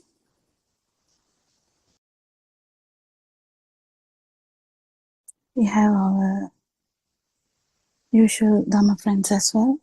Anyone can start, join the discussion. Yes. Yes, Teruvan Sarana and Dr. Kokila. Yes, I think that was a sort of very simple and clear explanation. I hope Joel sort of could grasp most of it, because you mentioned it in a very simple way. And we would like to talk to you again, Joel. I mean, just go through what Dr. Kokila was trying to explain, because these all things are new for you. So it might take a little sort of time, maybe a day or two, to rethink of what she was mentioning. And we would welcome you to join again and ask the questions, because as Dr. Kokila mentioned, It's everything is revolving around this feeling of myself, which is the strongest thought, which has been built up from the small age. Compared to the other thoughts, it is the strongest one, strongest concept or the misconception that I am living there. It's myself, and everything is revolving around that. So understanding how the thoughts are formed and the fact that they are just simply the vibratory functions of the sensors, and it is a process which is not under anyone's control. Particularly, it's not under my control. There is no authority in that process. So when you understand this fact, the weight which was given to the thoughts, the value which was given to the thoughts get sort of less and less. And you can understand that the thoughts are, one of the metaphors given by our noble friend Aryan Mahasi is that it's like the sky and the clouds. The clouds are coming, and various shapes, various colors, and thick clouds, thin clouds, fast moving clouds, all sorts of clouds are there in the sky. But the sky or the space is just watching. So the movements of these clouds and the formation of the clouds is not under control of the space or the sky. So it's kind of an observer, a process of moving clouds. The clouds will not, the nice looking clouds will not come and persist, last long. And also the dark, heavy clouds will just come uninvitedly. So in the thought also it's like that. Thought is just another entry point or another sensor faculty, as Dr. Kokila mentioned. So whether the thoughts are pleasant ones, unpleasant ones, whatever, is just a part of the process. And thoughts occur at the most unwanted way, and sometimes doesn't last when you want to continue maintain a thought. The happy thoughts cannot be maintained, and the sad thoughts cannot be completely get rid of. So it is just a part of the process. So I think maybe you can think about all these facts that was sort of heard just now, and you can join the Zoom discussions again, and then ask if there are any areas which are not clear enough. Maybe we can get the views of the others also. Surangika and Sudharma also are here with us. Teruvan Saranai. Teruvan Saranai, Dr. Kokila, Teruvan Saranai, Dr. Sakuntala, Joel, and all Dhamma friends. Yes, Dr. Kokila, it was a very convincing explanation about the thought formation, and you went into detail and actually the very basics and explained the most important point that one should understand the notion of self, how it arises in that way. Joel, although he joined today, he is very lucky because all the basics were given in her explanation, and as Dr. Sakuntala suggested, it's a natural process. So in this Buddothpado sermons, it is clearly stated how we have get entangled in this natural, without understanding this thought formation and the mechanism of five sensory organs is a natural process, and we ignorantly consider that it happens to the happens to me or I or the self. What actually the mind sensor, the work or the function of the mind sensor is the most challenging part for us to understand, because as now both of our doctors explained well, how the thought is formed, because basically in science we know that there are five senses. We are taught about five senses: eye, ear, nose, mouth, and the skin or the body sensor.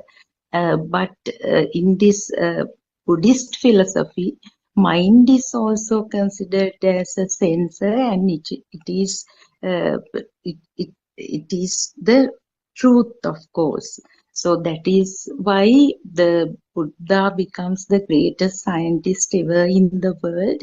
And if you go deeper in this philosophy, the function we can understand all these problems occur due to the illusion created uh, through mind sensor.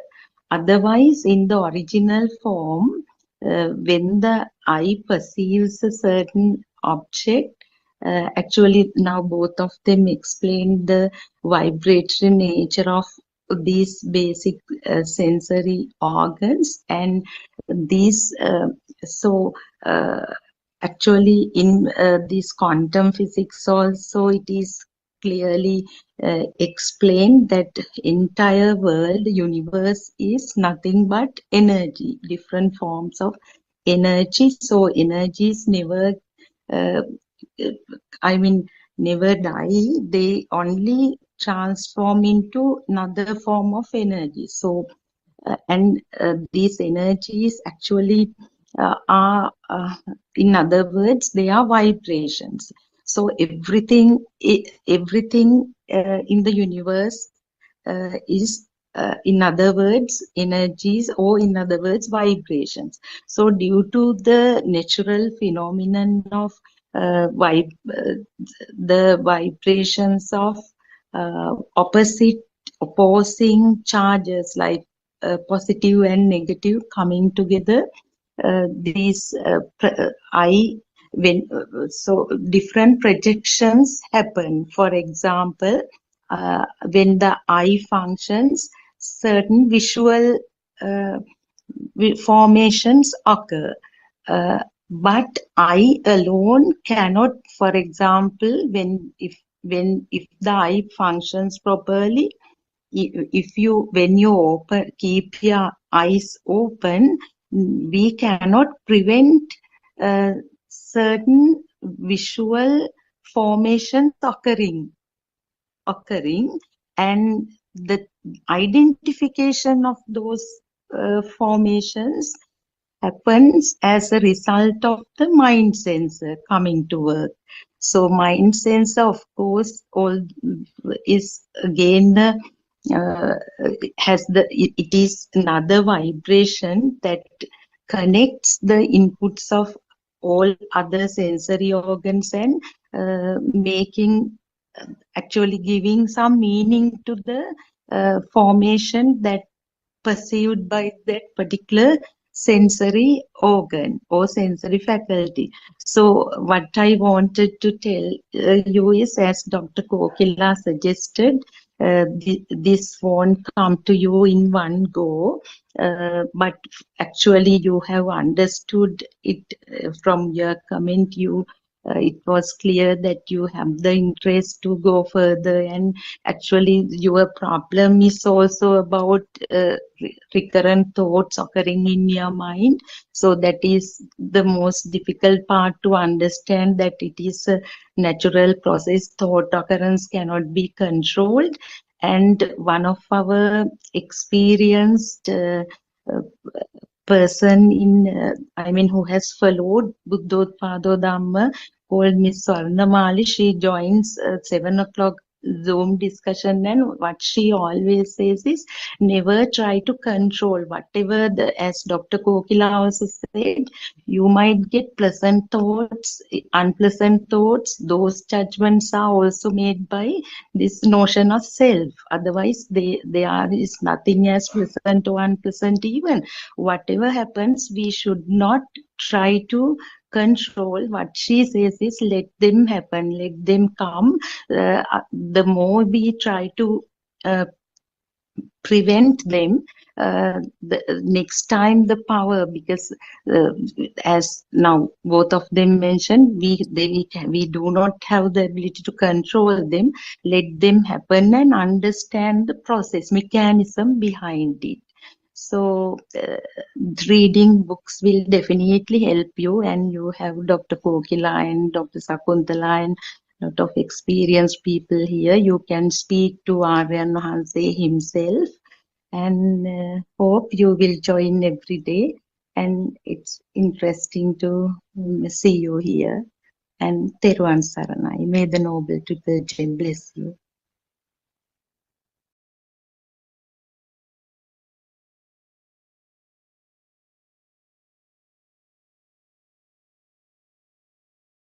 Anything else, Ramika?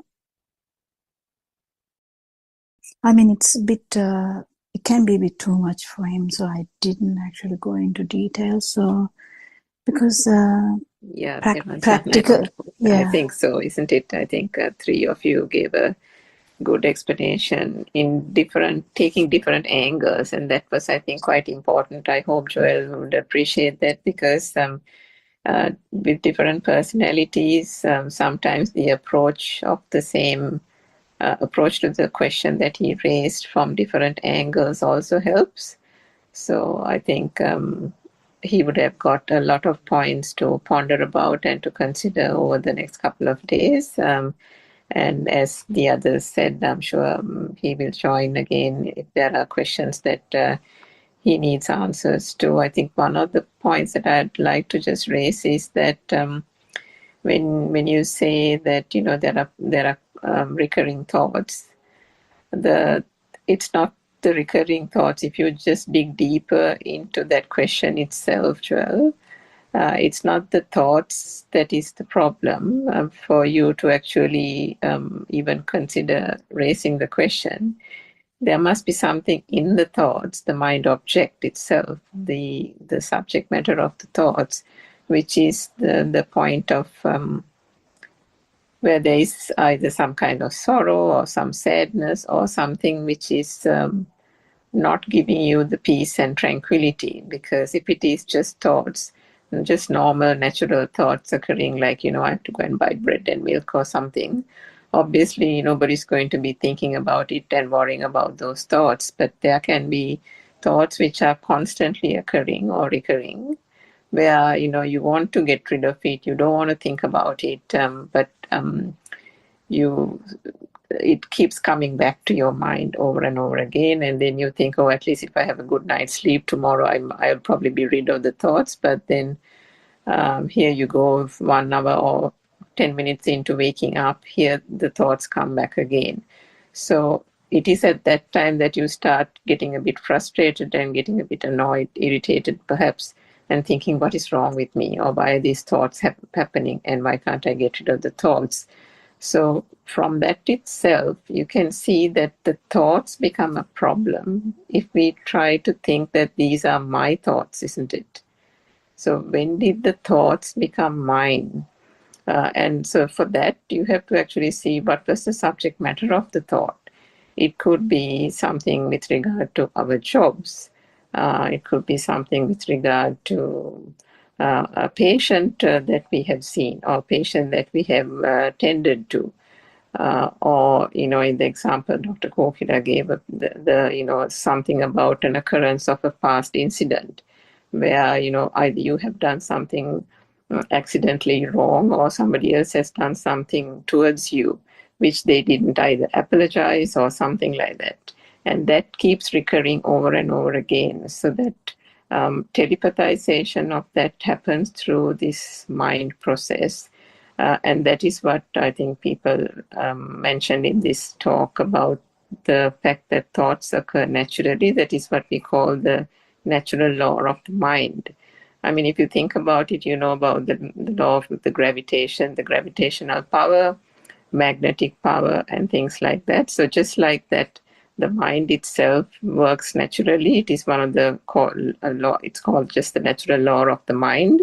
So the fact that thoughts recur through the senses and the sense faculties, through the light, touch, taste, and smell conscious coming together to form a thought or a mind object. Like, for example, something that was bothering you is coming back again and again. The name, for example, say we say it's a patient. The fact that we call that person a patient is just a construct from the mind and the thought process. So what we are trying to do through this Zoom discussion is go back further and unravel that thought and say, what was the construct? How did the thought pattern occur? What was the basis of it? Wasn't it just light coming from the light perception, the sound coming from the sound perception? And these things taken together, didn't we call that so-and-so the patient, or so-and-so my next door neighbor, which didn't, put out his rubbish bin on time or something? Whatever it is, these concepts, names, labels in the conventional world that we have gathered through our years of life, which the baby in the cot never knew about, but gradually we have gained these things through life from our childhood days. These are the things that have gained momentum, isn't it? These are the things that have gained value attached to it. And then we have put, moment we think about these objects as being real and we have named and labeled them, then there is the duality that occurs because that then exists. And then there is the so-called self also. The self-view is also born. So these are the things that are the subject matter of thoughts. And we don't see that naturally when we go about our day-to-day business, isn't it? We just think they are thoughts. And we don't even think they are thoughts. We think about Jack, the next door neighbor, or the person in our workplace who didn't do his work on time, or, that's the way we think. We don't think about it as thoughts. But when it keeps coming back over and over again, then it becomes a bother. But why is it a bother? Because there is an underlying heaviness in the thoughts, isn't it? There's an underlying heaviness which brings about sadness. There's an underlying heaviness which brings about anger. But why would it bring those emotions?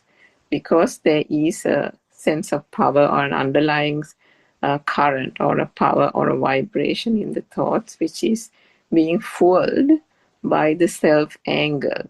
So if that is the thing that we are trying to unravel for you and explain a little bit more, so that if you try to understand and unravel that the thought is only a construct made up from those basic 5 senses that Sudharma just explained, it helps to shine the light on the fact that the thought is just a thought, a fleeting image. And these thoughts, which are just naturally occurring, are not yours. There is no self here to gain ownership of it. And if that is gradually understood little by little, because it is not an easy concept to understand and to grasp, but the more you do that and the more you understand how this process and the mechanism works, that's all you can do. And when you do that gradually, the power that is underlying those thoughts start gradually fading. And the sense of self, the sense of ownership of the thoughts and the suffering that goes with it starts gradually dwindling. You would feel a sense of lightness. You would feel a sense of peace and tranquility, but all that comes by just take it easy, by just relaxing and trying to understand, what is this thought? How did this come about?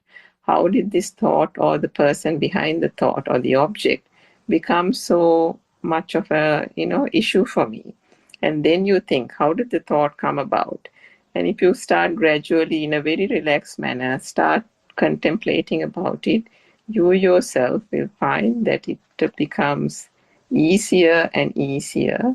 And to do that as Dr. Kopila mentioned, the book that was read out a few pages right at the very beginning, there are several translations to English from Buddothpado Aryan Mahansa, Noble Spiritual Teachers' Discourses. The particular book that was read, Joel, is very, very good because that gives a very lucid explanation of the basic Dhamma teachings about the mechanics of the mind. If you would like and if you are interested, please go to the buddhothpadadhamma.com website and go into the English book section. The volume 2 version is available there. So yes, thank you, Dr. Kopila. Yeah, thank you so much. And also,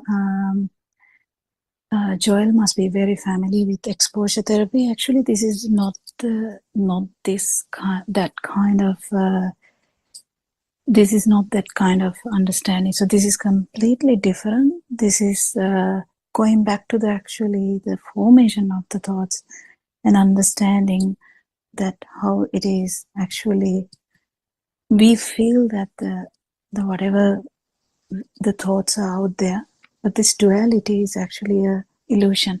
So it's so much to like feel here, but why we are afraid of that sad feeling is because of kind of the self, because we kind of like good feelings and we kind of try to reject bad feelings. So the bad feeling, if the bad feeling is surfacing again due to any other similarity of thoughts, you don't like it. That is, you don't like it. So the you has the problem in the sense the self has the problem. So the self here is actually a problem from the beginning. It's actually a thought which has happened due to the ignorance. There's no self here. There's a process. Actually, even scientifically, this is getting proven now. A lot of people have stopped in the consciousness bit, but actually Lord Buddha has gone beyond consciousness. Consciousness is not the basic thing. Actually, the non-vibration is the basic, but we can't go that far in first session. So I think best thing is for you to understand there is a bit more about how the thoughts are forming, how this self thought is also forming, because it's the same way. The mother, if the mother comes repeatedly into your life, so if your mother is about 50 years of age and you are 20, all your 20 years of life, you know mother. And mother is a recurrent thought which has happened. Same thing. The traumatic event which happened, whatever, I'm just calling it a traumatic event because I didn't want to go into details until Joel feels feel free to do that.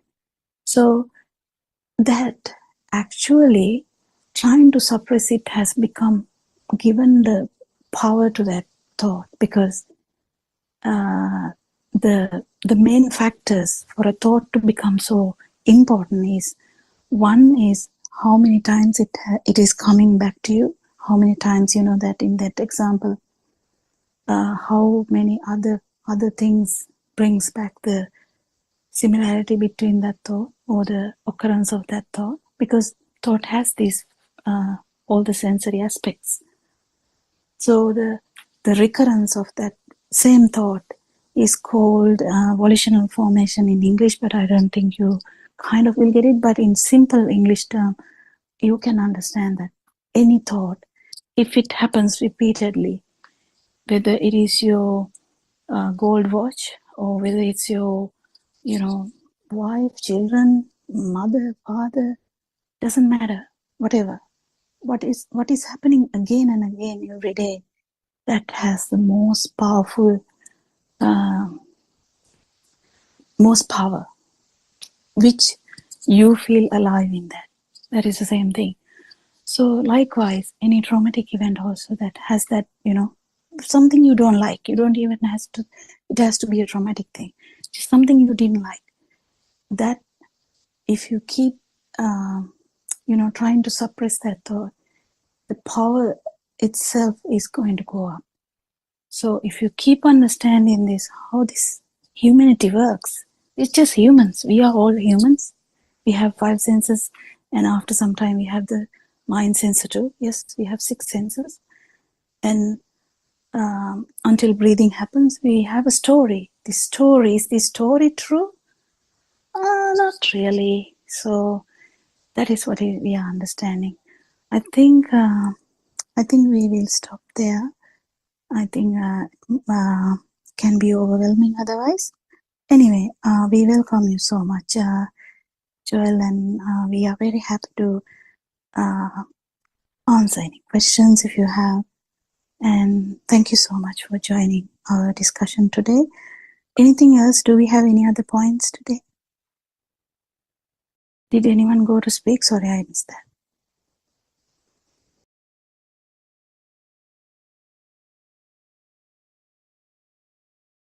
What's the time now? We have 8 minutes. Yeah, someone can actually join. We have 8 minutes more.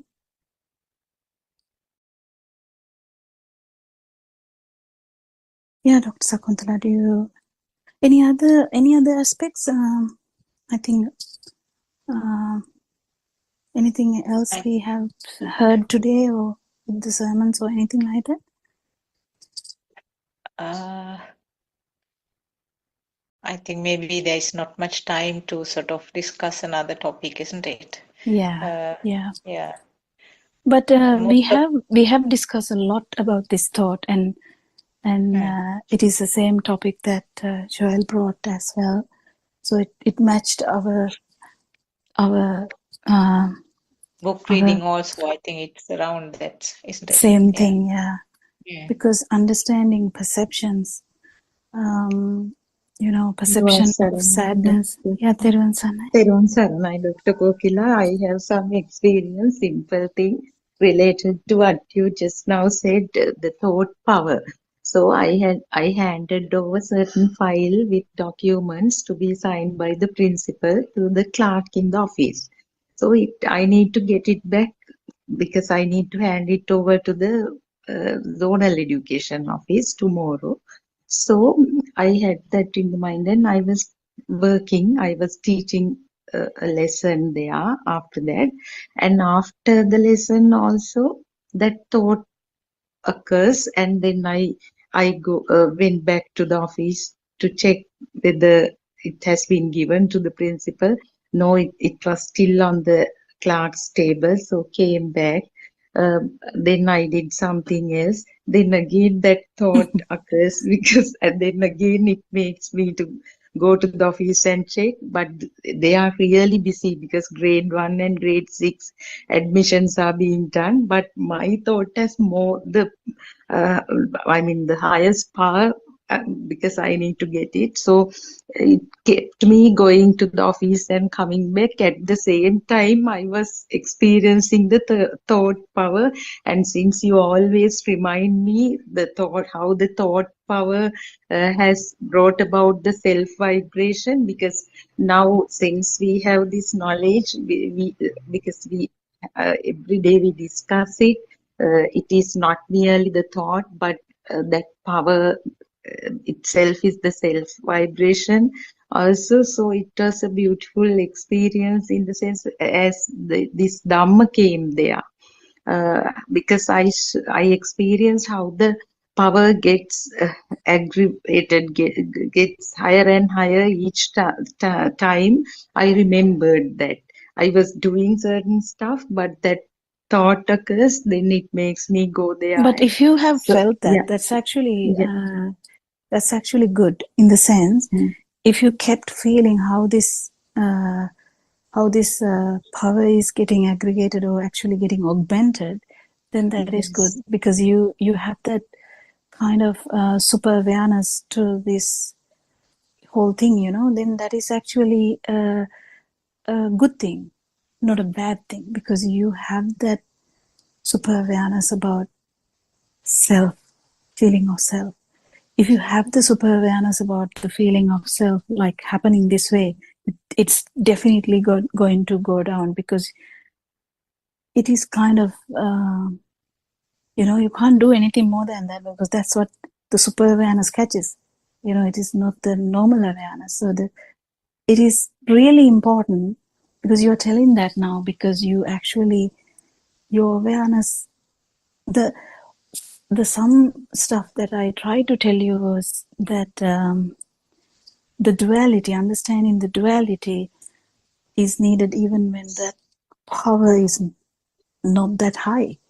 But when it is high, anyway, our super awareness is going to come now, because we have understood this for some time. We understand that this is what it is that we have misunderstood as self. So it is good, but Yes. deeper down, even if you are not agitated, not stressed, you are going to the office. Still, if the duality feel is there, it can be. It's very difficult to explain, but the actually, it is kind of a misunderstanding we have that there is duality. So, kind of when we go deeper into that, we understand that duality is also just an illusion, and that is it. I mean, nothing much. But that's where we understand.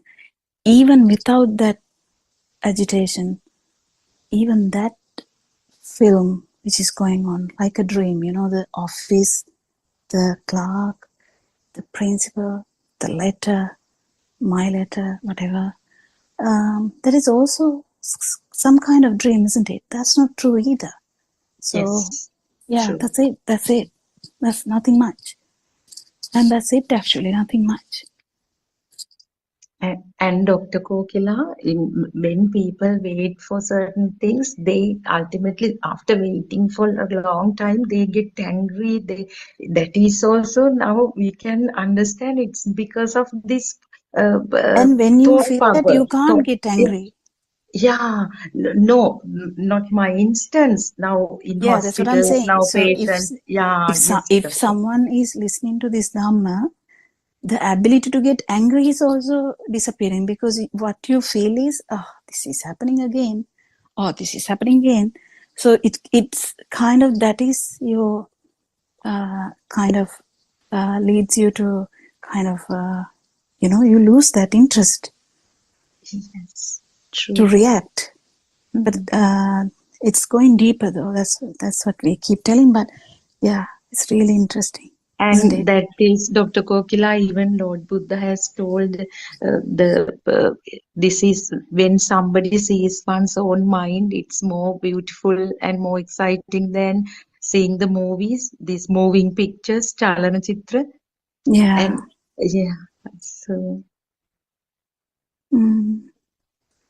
Yeah, that's so so we beautiful. never, yeah. I think we are running into our 4 o'clock Zoom discussion. Just Joel, anything to add? Yes, doctor. I was listening to all these things, the people, the forum, whoever have explained what I asked, the questions, and what I felt was like I just felt relaxed and bit sleepy because something that was in my mind was drifted away. Whatever, Yeah, I whatever I know. was thinking, all of these people in the forum were telling. So thank you so much, and I'll have to join again tomorrow to learn more about this. Yeah, we love it, Joel. We welcome you. Thank you. And we worship Aranvanse. We are running out of time now. So we worship Aranvanse as usual for opening our eyes to this beautiful truth of the world. We'll try to understand it deeper and deeper, and to understand that even the feel is just the rapid vibration. It's just the speed, and that's only because the speed has done all this feeling of the consciousness. So the consciousness is not the actual basis of this world. It's actually the speed. And when we understand that, it becomes a non-vibration. So, yeah, we thank everyone for joining the Zoom discussion today.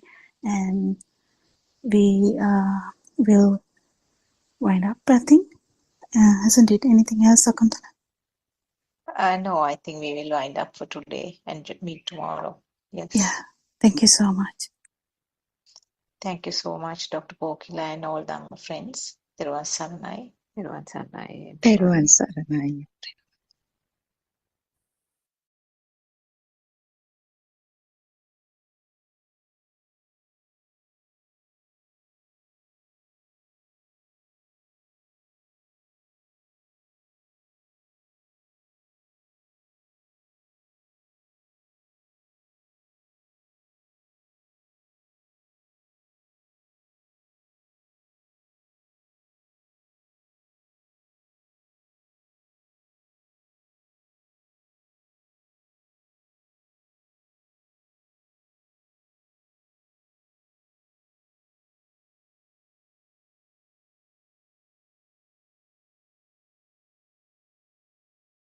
Good afternoon, everybody.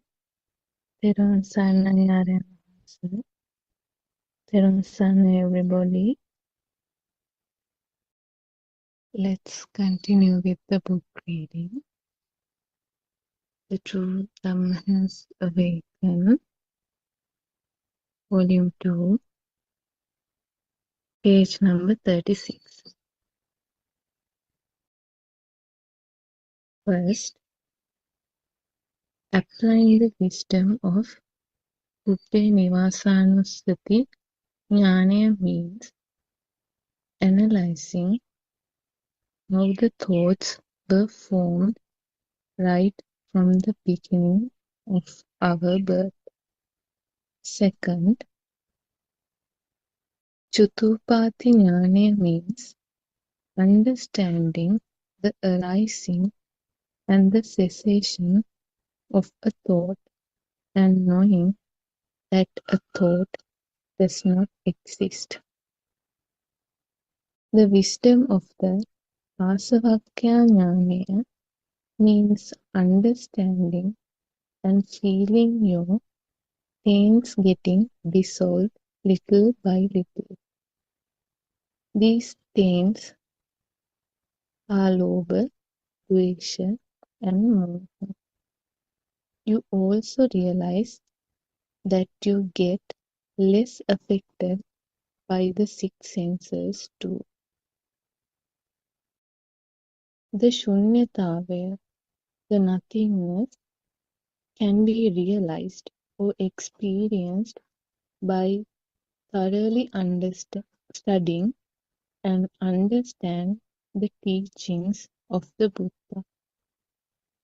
The teachings are the Four Noble Truths, Chaturarya Satya, the Four Foundations of Mindfulness, Satara Satipatthana, the Noble Eightfold Path, Arya Ashtangika Marga, and by analyzing and studying the deep Dhamma of the dependent origination or the Paticca Samuppada, you can very closely study any of the above teachings and realize the pure truth in one thought. All the above teachings can help you to analyze and realize the truth about a thought.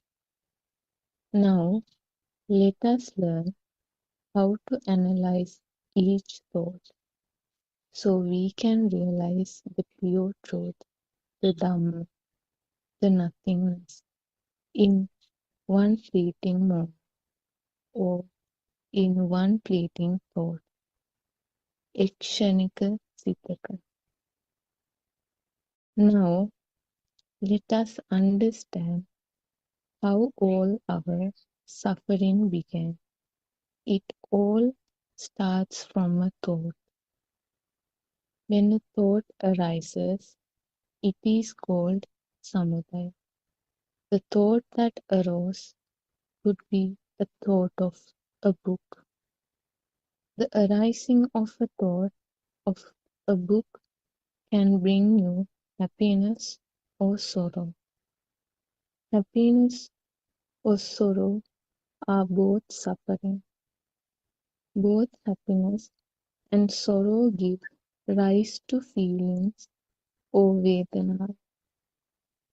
These feelings are either good feelings or bad feelings. The reason for your suffering is this appearance of an illusion or the appearance of this fantasy. The appearance of the book is your illusion. තෙරුවන් සරණයි පොඩි.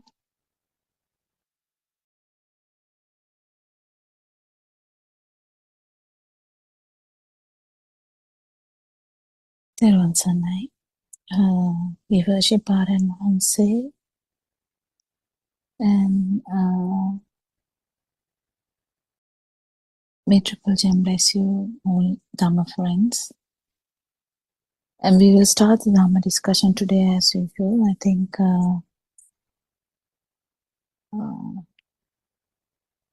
is it possible, Sudharma, you to elaborate on a bit more on what Shani was reading? Therwan Saranai, Dr. Kokila. Yes, I can try to speak bit about the key points.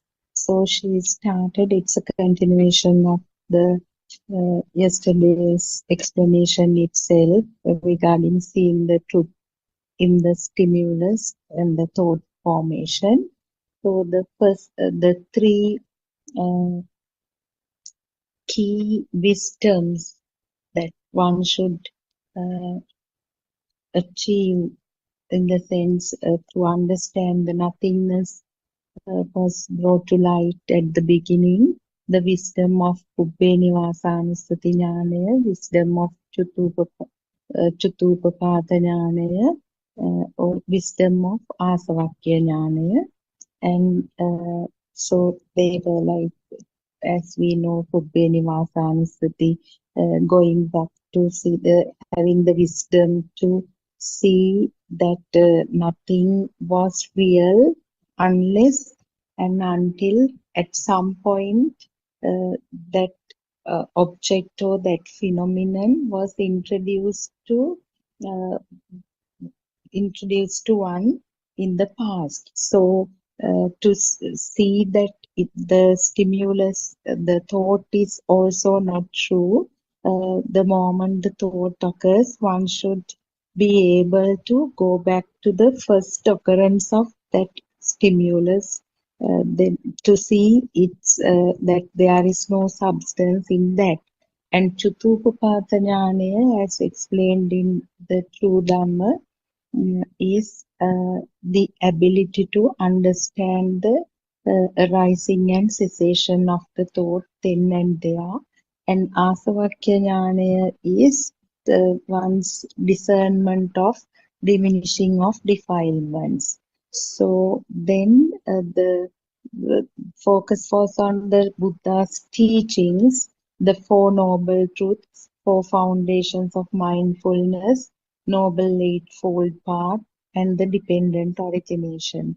So the beauty of this true Dhamma is all of these can be seen in one stimulus.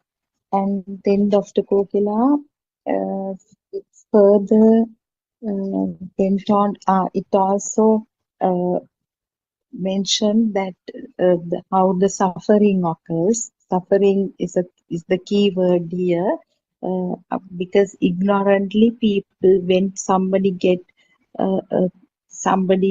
experiences certain sensory input, if it might create some happiness in the mind, but due to ignorance we take it as a positive thing. One cannot see that there is also suffering, because the sadness, happiness and equanimity, all three are taken as forms of suffering when we go into, because the moment the stimulus becomes real, the suffering occurs because the duality occurs.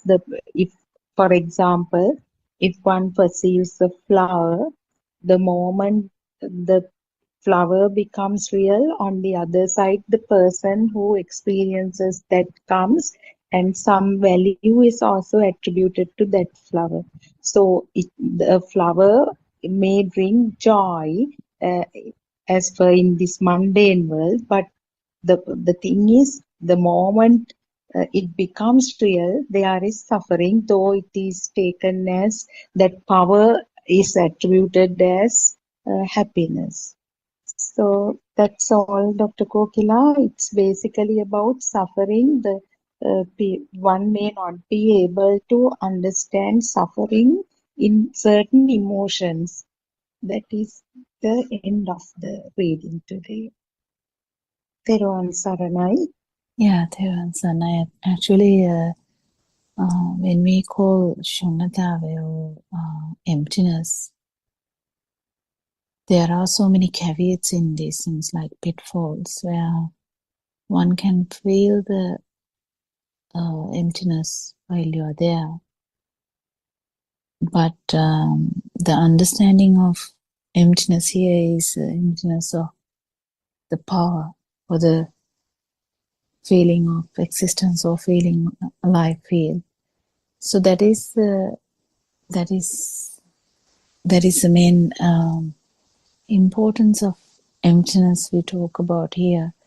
But when we try to understand that, anyway, it would be empty outside as well as inside, because you understand there's no outside or inside, so everything will be empty. And when you keep understanding that there's nothing here, in the sense that the self feeling of existence is due to the stimulus only. And when we understand that, when we understand that the stimulus is causing the feel of existence comes from the stimulus, when the stimulus is true, this changes the whole life. And then we keep understanding how the stimulus is actually not true.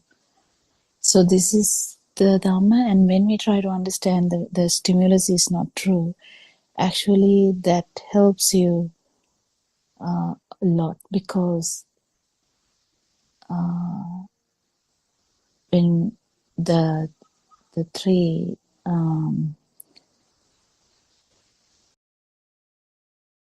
Chutupapat Jnana and the Chutupapat Jnana and the I forgot that one. The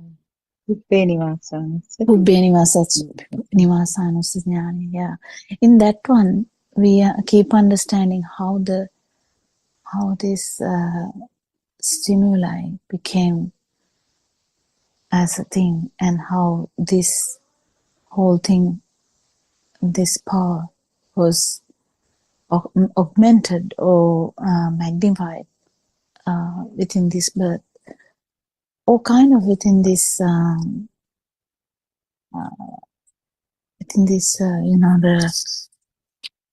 human realm. So when we keep understanding that stimulus is the reason, yes, but not just the stimulus. It's a stimulus taken as true, like existing. Then the feel of existence will be there. So when we understand how the stimulus has occurred, that is the Pubbeniwana Sanusasthana, how the stimulus has occurred. And that has the Chutupapat Jnana as well, because that is how it is happening now. And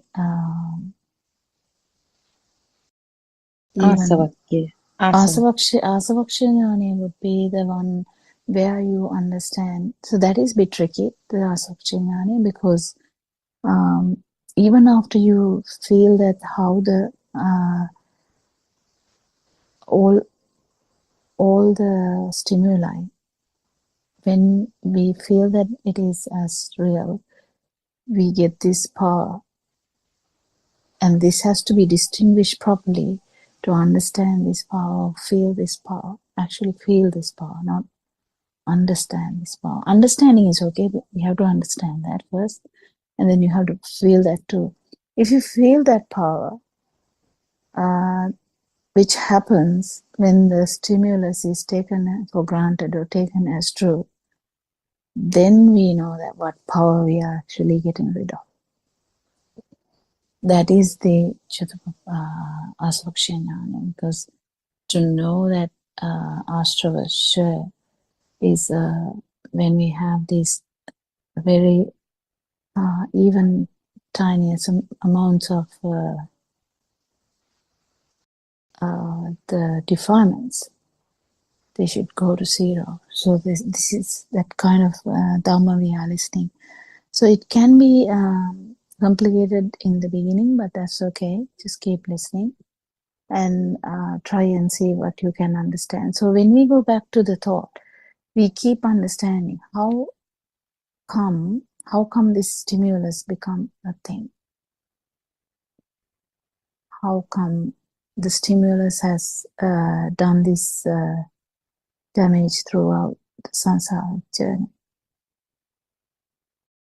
How a stimulus can be different from realm to realm, or kind of how this frequency, the frequency of this vibration or the power can bring about a different world. So the ant has a different kind of world, and worm has a different kind of world. These are very easy examples we take. If we take a dog, it has a different kind of world, and human has a different kind of world. And we don't know what kind of world one cell organism would have, but that would be a field. Definitely it's a field. It's a field of vibration. So that field, can you even imagine how that would be? So that is the thing. The worlds are different when the vibration frequency is different. But does the actual vibration differ? Not really. It just changes the frequency.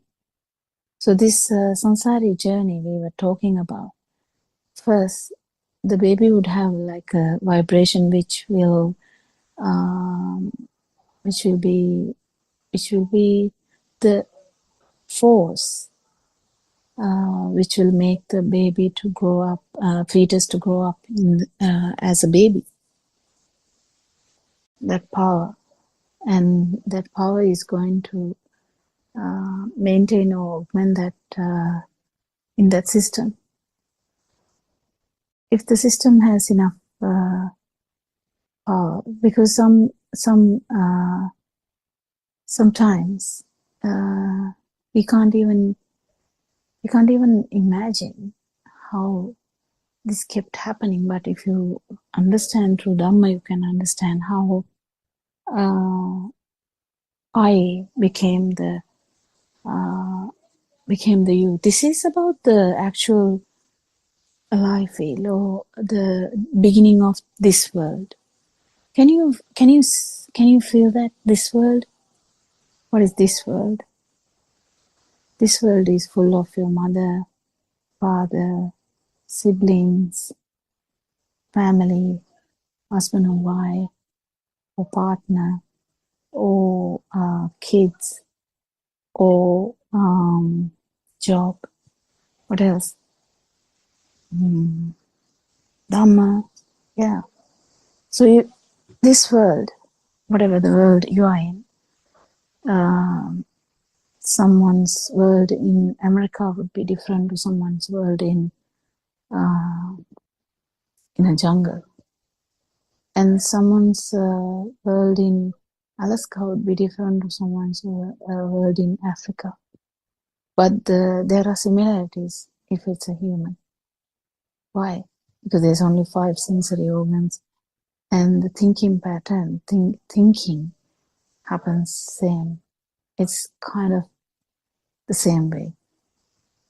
Even though the different, even the twins, their 2 worlds are different. The way they see the vibration is different. The patterns are different.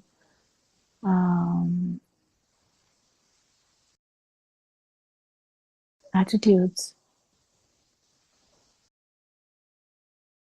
the way they handle everything, it's different. And stuff happening to them, that is also different. Can you see? Yes. And how come?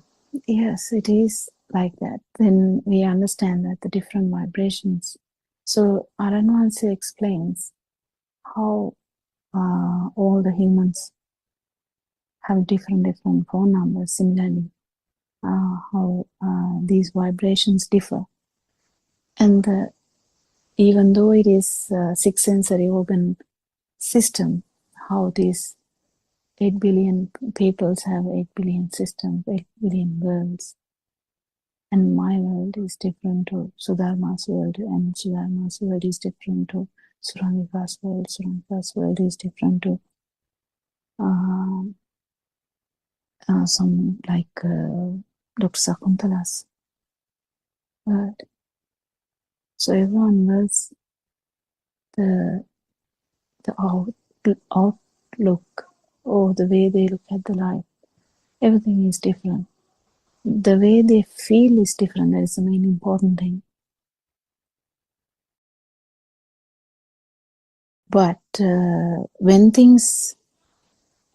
you hear Dhamma, what you understand is, yes, the worlds look different, but there's one thing that is not different. What is that? That is Nibbana. So what is everything? If it is a construct, that can differ.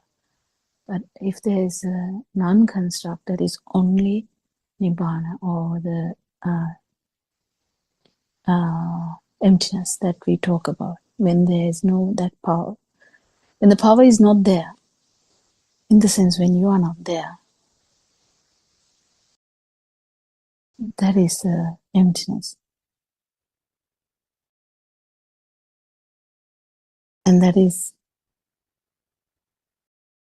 the main thing about this Dhamma. How do you become that?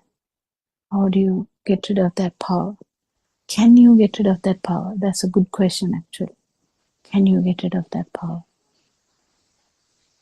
I think we discussed this yesterday. You can't get rid of that power. You can only understand how this happens. And if you try to do something, it is just you. What does that mean? This power has that unique ability to survive. And this has happened for kalpas, according to Lord Buddha. He has explained how this power has come a long way. In different worlds, in different it can be, we were talking about the humans, 8 billion humans, but it can be in different perspectives, like it can be an animal, it can be a deva, it can be anything. But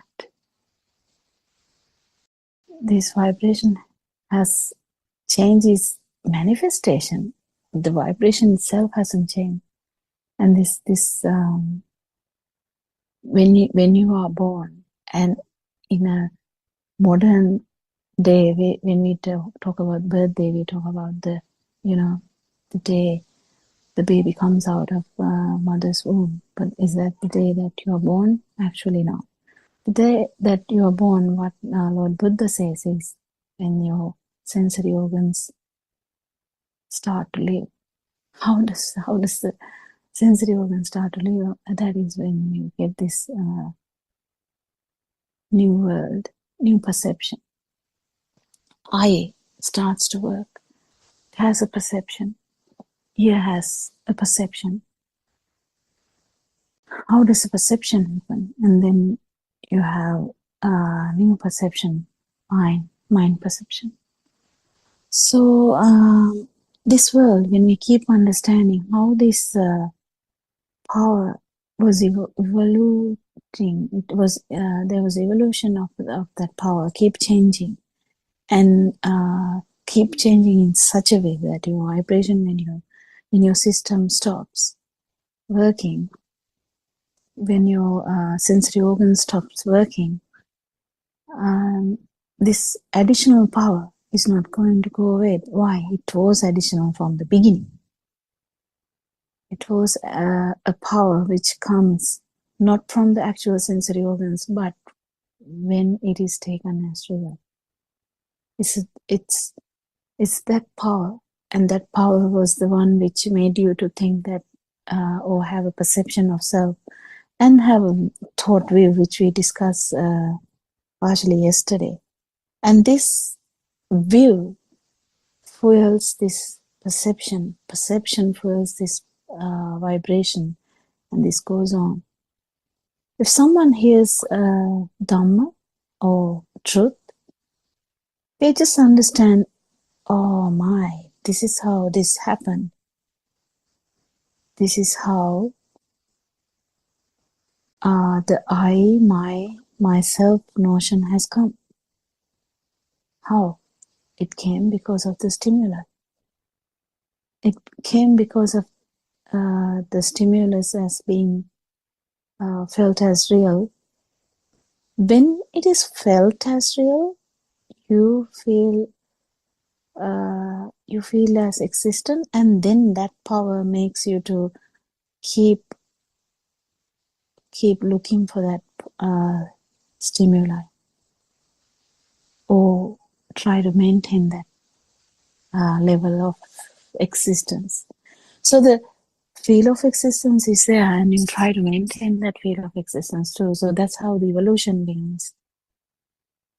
We talk about evolution here in the this evolution of this self vibration. So yeah, it is interesting, and how this kept us going. Why? We kept going because we believe that there's something to go on. So we don't want to die. We want to maintain this film, and we are scared to die because this film will stop. That is a feel of existence we have, the alive feel we have, which has evoluting into that alive feel, and that gives you the problem of being scared to die.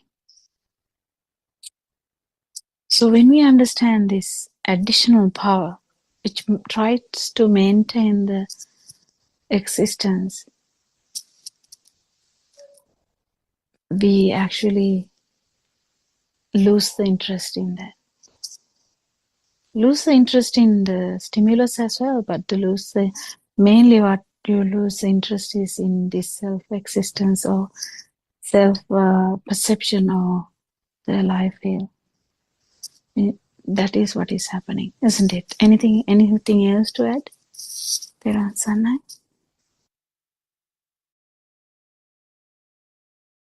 Therwan Saranai, Dr. Kokila, it's very beautifully explained.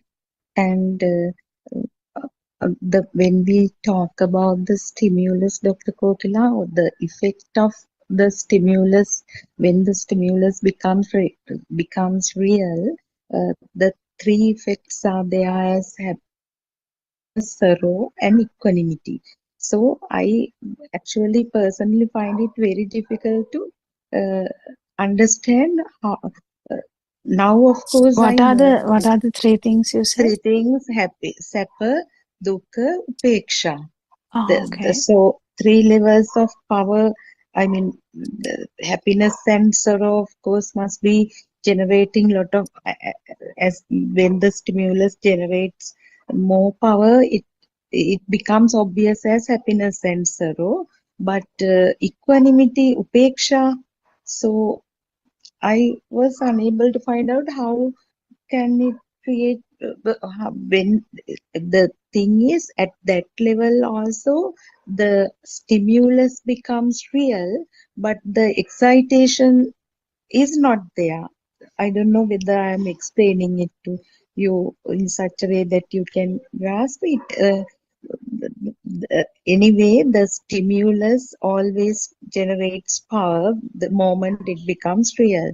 But the three effects, the Sappa, Dukkha, Upeksha. So, Upeksha level or the equanimity level, the power should be, it cannot be zero because the stimulus is anyway real, but the power should be low. Does it make sense? Yeah, actually, Yeah. the equanimity. Upeksha, Sappa, Dukkha, Upeksha. I can't all figure it out. Um, Yeah. yes, we'll try to check about this. So when we have a stimulus, so if we take maybe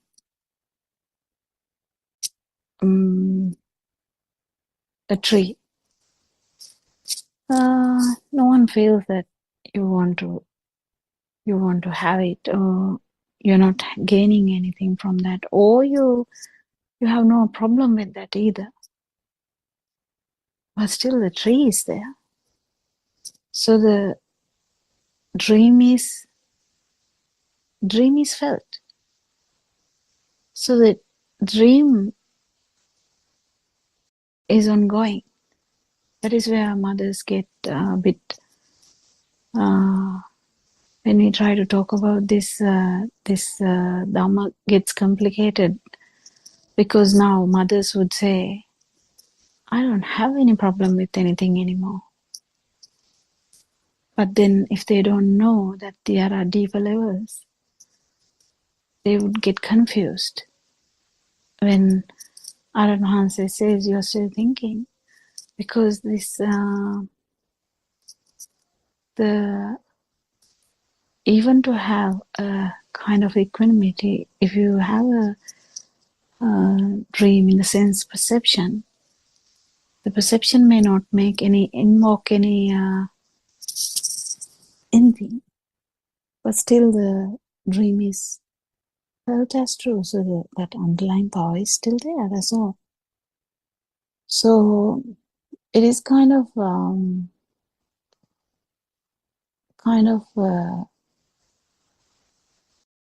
something to be understood about these three levels of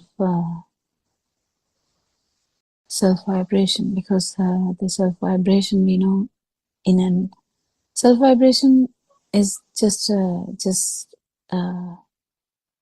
that power we were talking about, the additional power, and that power has this manifestation. How does this power manifest? When it manifests, first it manifests as a field. That's the practical side. So it manifests as a field. You just feel. Even the one cell organism will feel. And then when there is a sensory organ, it becomes different. Why? Now there is another different manifestation. Now that is where you get the sound or the tree or anything. So if you talk about the tree as we discuss, how does the tree come? Tree come from sensory organ, collection of the sensory organ, like the co-vibration brought about a new vibration kind of. But it has all the aspects of all the co-vibrations as well. So how did this happen, and how did this is felt as a thing? Whether it's a effect is the equanimity, or effect is the happiness, or effect is the sorrow. So the mind sensor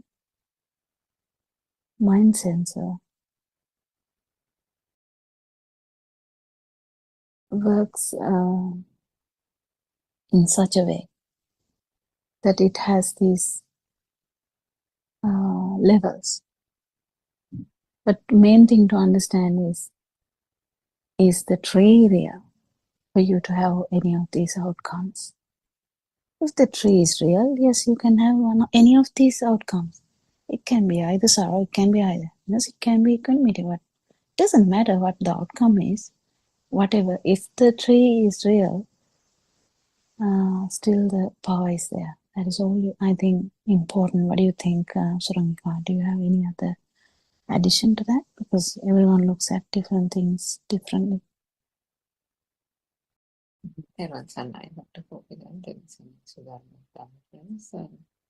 Yes, I think the equanimity part is a little difficult to understand. I mean, as you said, Sudharma, happiness and sorrow is pretty well defined, isn't it? It's quite straightforward in terms of understanding the two. It's almost like two opposite ends of the spectrum. But when you say equanimity, it kind of denotes a sense of it denotes a sense of indifference. So there are two ways of looking at it. There is that Sankaropeksha Jnana, which is wisdom, but we'll come to that. That's right at the very end of the path to realization.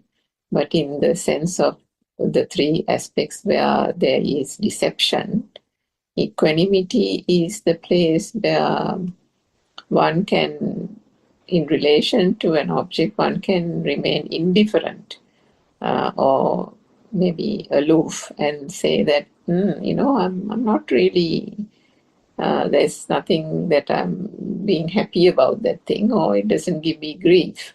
So I'm not happy about it, therefore I'm not attached to it, or there is no craving for it. And, whether it's there or not there, I don't care. I'm not overly concerned about it, or I'm not sorry if it's there, or I'm not sorry if it's not there type of thing. So basically, that's almost like a artificial conditioned state, that conditioned state of like an emotion, which is neither happiness nor sorrow, but nevertheless a state of saying that there is indifference, acknowledging an indifference. But what happens here is, if you actually understand it, there is an implied understanding that there is implied belief that there is still something out there, a stimulus or an object to which I am indifferent. So the object is also still real, and the I who is indifferent towards that object is also real. So in that sense, that person or whoever who's thinking like that is very much a pruthakjana, very much a lay person without any access to the Dhamma. So those three realms of conditioned states of mind are still very much prevalent, and it is all those three states that one transcends through the true Dhamma teachings and going through the mechanisms of the practical program, and then gradually seeing the fading of the defilements, the asavakya jnana, which you spoke of before. So even before fading of defilements, the first step of this Dhamma is Sakkaya Ditthi, Sammaditthi. So the Sammaditthi means correct view, isn't it? Correct view or right view? Right view, yeah. Yeah. So the truth starts from right view, or the path starts from right view.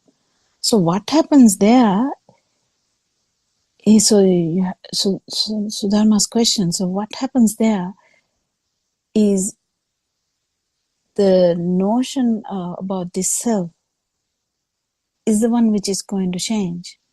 And when it changes, you understand that there's no self. At the same time, you understand there's nothing as well, because you can't have a thing and then you can't say, oh, I have a thing but I don't have self. That's actually useless, because they are the same thing. So one can't say also the other way around. I don't feel anything, but the self is still there. That is also a misunderstanding of Dhamma again, because it's the same thing. So when the right view comes, what happens is ownership of this, whatever the state that you were talking about, become isolated. What can the states do, or whatever the three states that you said, what can they do? But, yeah, okay, I'm happy now. Oh, I'm sad now. Oh, I'm in equanimity now. What's the big deal about that? Because the I is not there anymore. So the right view is the start of this journey. When the right view is in place, it's like I think a massive tree getting rid of the root, main root. So the main root is not there. What's the big deal about the happiness or the sorrow or the equanimity now? That is where Deyak Satutu Deyak all comes there, because the story starts from right view. I just want to add that. Sorry, Suranka, I just disturbed you. Sorry. No, that's okay. So, yeah, so I mean, I suppose that's the way the conditional states come off, because if you think about ultimately what goes away when we talk about inner transformation and that super awakening, the Adhigata Samadhiya, and that states so yesterday also we spoke of the sense faculties, and the perceptions arising from the sense faculties still arise without the self anger to it. So that means that in the day-to-day life of an arahat, there is still the tasting and the seeing, the hearing, and so on. And as R.N. Vanse explains, that if you taste a food, you will still feel the taste. The taste doesn't disappear, because as long as the taste buds occur and the vibration happens, the sensation of the taste that occurs in the tongue still occurs. But and you can actually even taste it. And he will know that it is pineapple. There's no big deal about that. Yes, so there is a recognition that it is pineapple. Pineapple may be a thought, but it is still a perception, and the perception comes still at that basic level. So without the self as anger to it. So you can taste it, the taste is there without the craving. So what do you call it? Rasa patisangvedi, rasa raga na patisangvedi, which means it's the raga, the craving component, the attachment component that is then missing from that point.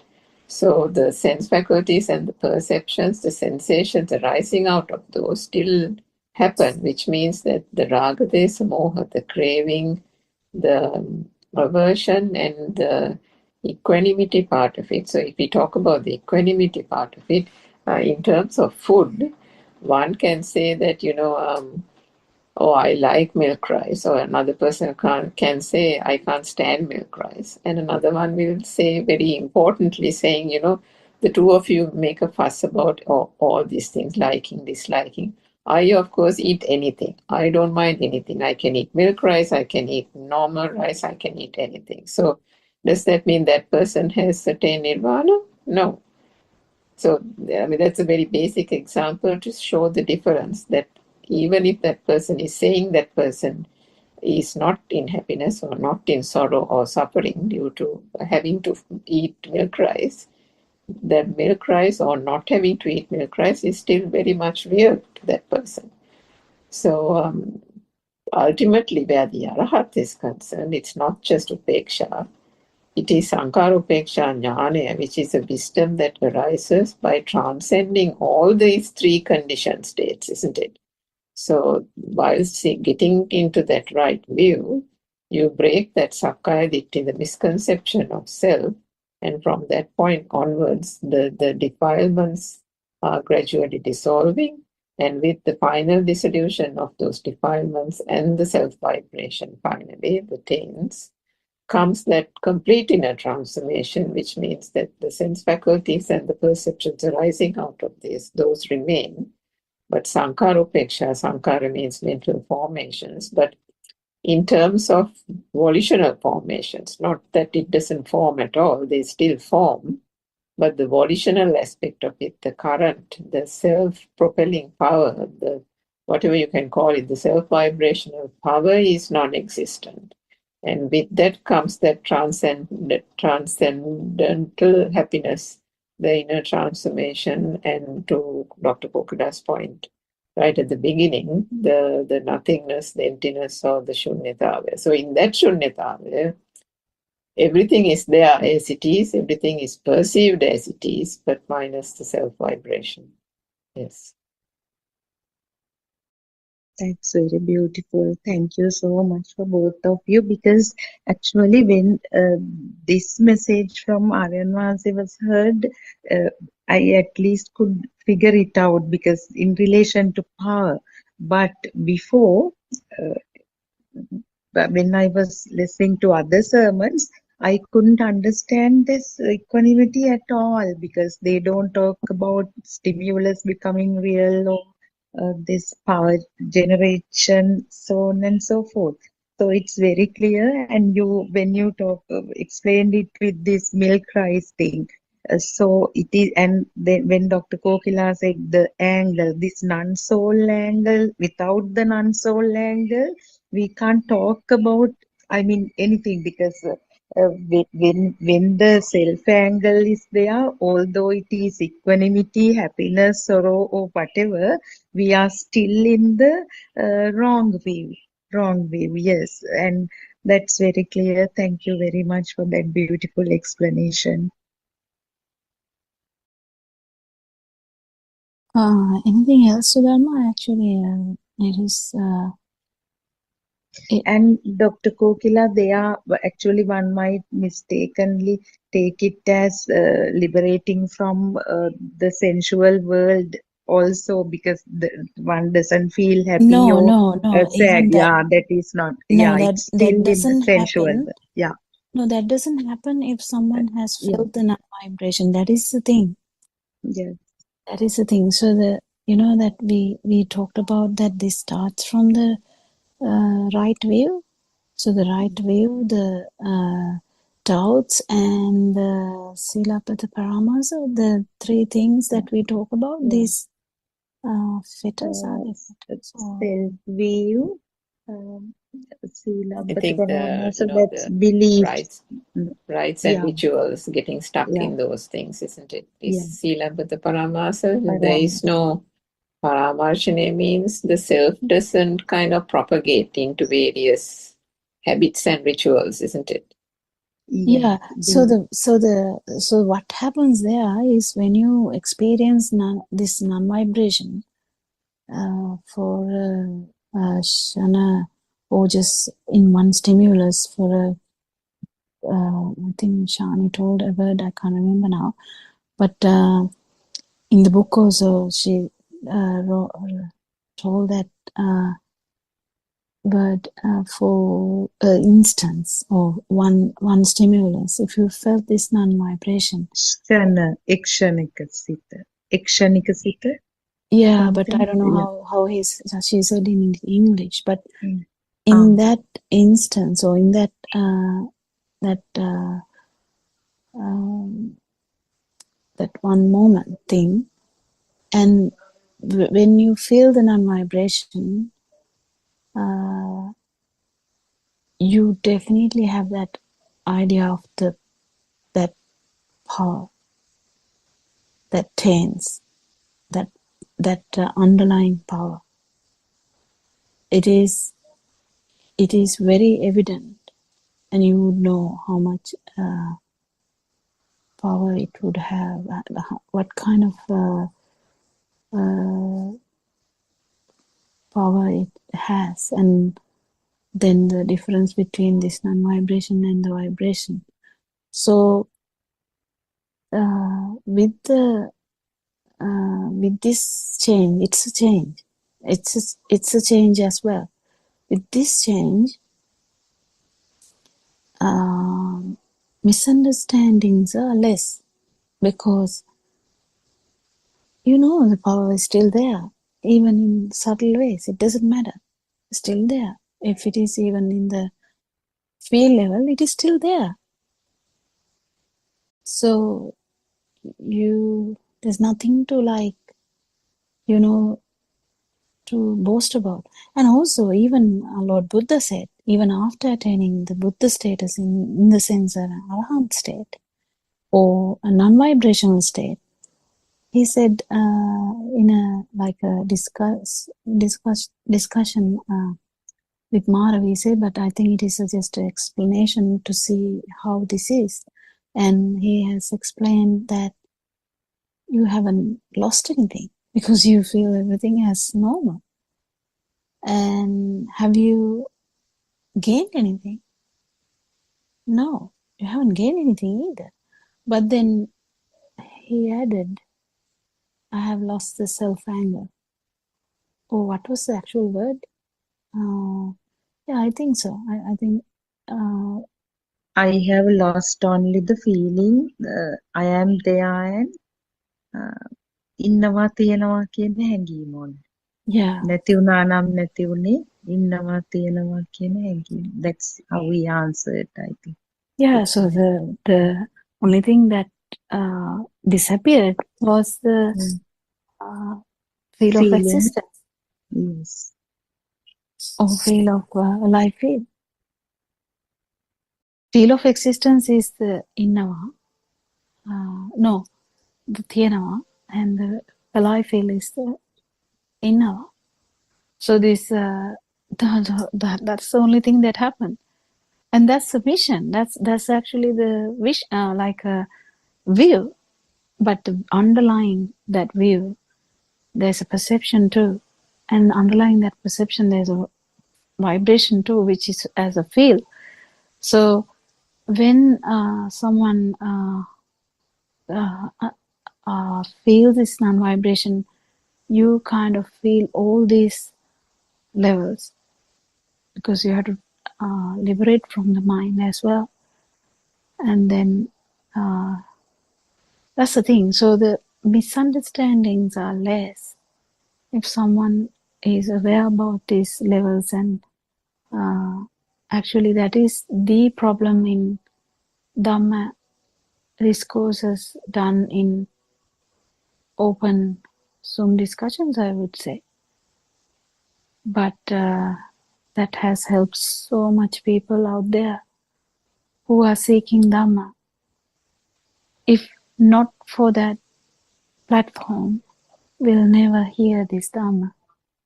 We'll never have the ability to go near the teacher. So there's always caveats in everything, isn't it? Because if you halfway understand, there's a risk of more misunderstanding and more getting trapped in several levels and still having the self-vibration. And so that is a risk. So if someone has not felt the non-vibration, there is a risk of thinking that thinking about them, just basically that, because the feeling of the non-vibration is actually going into all these levels and actually transcend all three levels: the sensual level, the form level, and the non-form level. Yeah, I just wanted to add that. And Dr. Kokila, and if we do not take this message and follow everything carefully, there is a risk that one still be in the sensual world and think that okay, Yes. everything is, it's the system, because that part is also there, no? When in sermons Aryan Hase brings it up also. So ignorant, I mean, even being with ignorance, one may enjoy everything in the world and make everything real, and consider, okay, I have achieved because this is the system now. But that person doesn't know it is the mind, isn't it? So that risk is, I mean, there for Yeah, that all the doesn't people. happen when Yeah. someone feels this tense, Yes. because the Yes. underlying tense, or the feel, just if you, I mean, it is easier if you talk in normal language. If you say, if underlying feeling is ignored by the thoughts, usually adults can do this really well. A child, when angry, child will be like, I'm angry. And adults will be like, hi, how are you? But still very angry inside. So the adults have this ability to mask everything. And the same way, if you keep thinking in one pattern, there's a possibility that the emptiness will come as a thought, and no self will come as a thought. But if you at least felt it once, you know that you haven't become that. So the misunderstandings would be less, and boasting will be less, because you know that you haven't become that. And the more you become aware about this self vibration, actually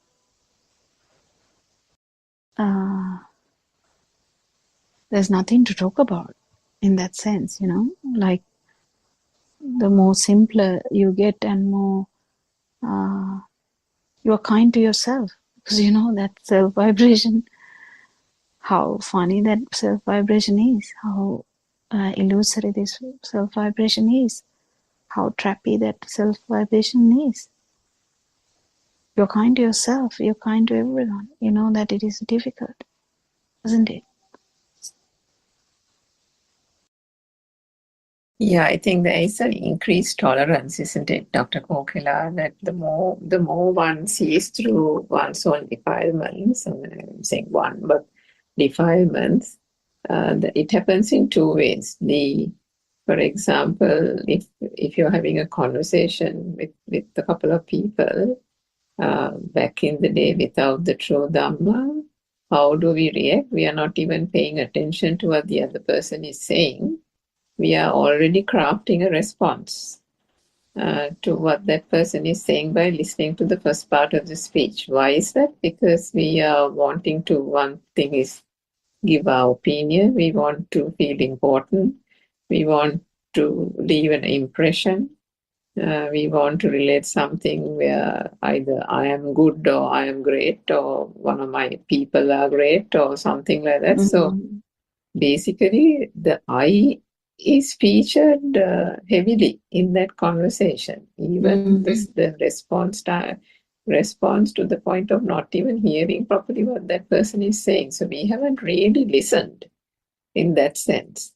So then through the true Dhamma, even you're still having a conversation, sometimes that, based on what that other person is saying, the Perasanya, Navasanya, the past perceptions and becomes present perceptions, and various thoughts spring to mind connected to what that other person is saying. But the urge to actually put it into words is not there. It doesn't really come. The urge is non-existent. The urge to voice it, the urge to say or make a big deal about it, none of those actually even occur.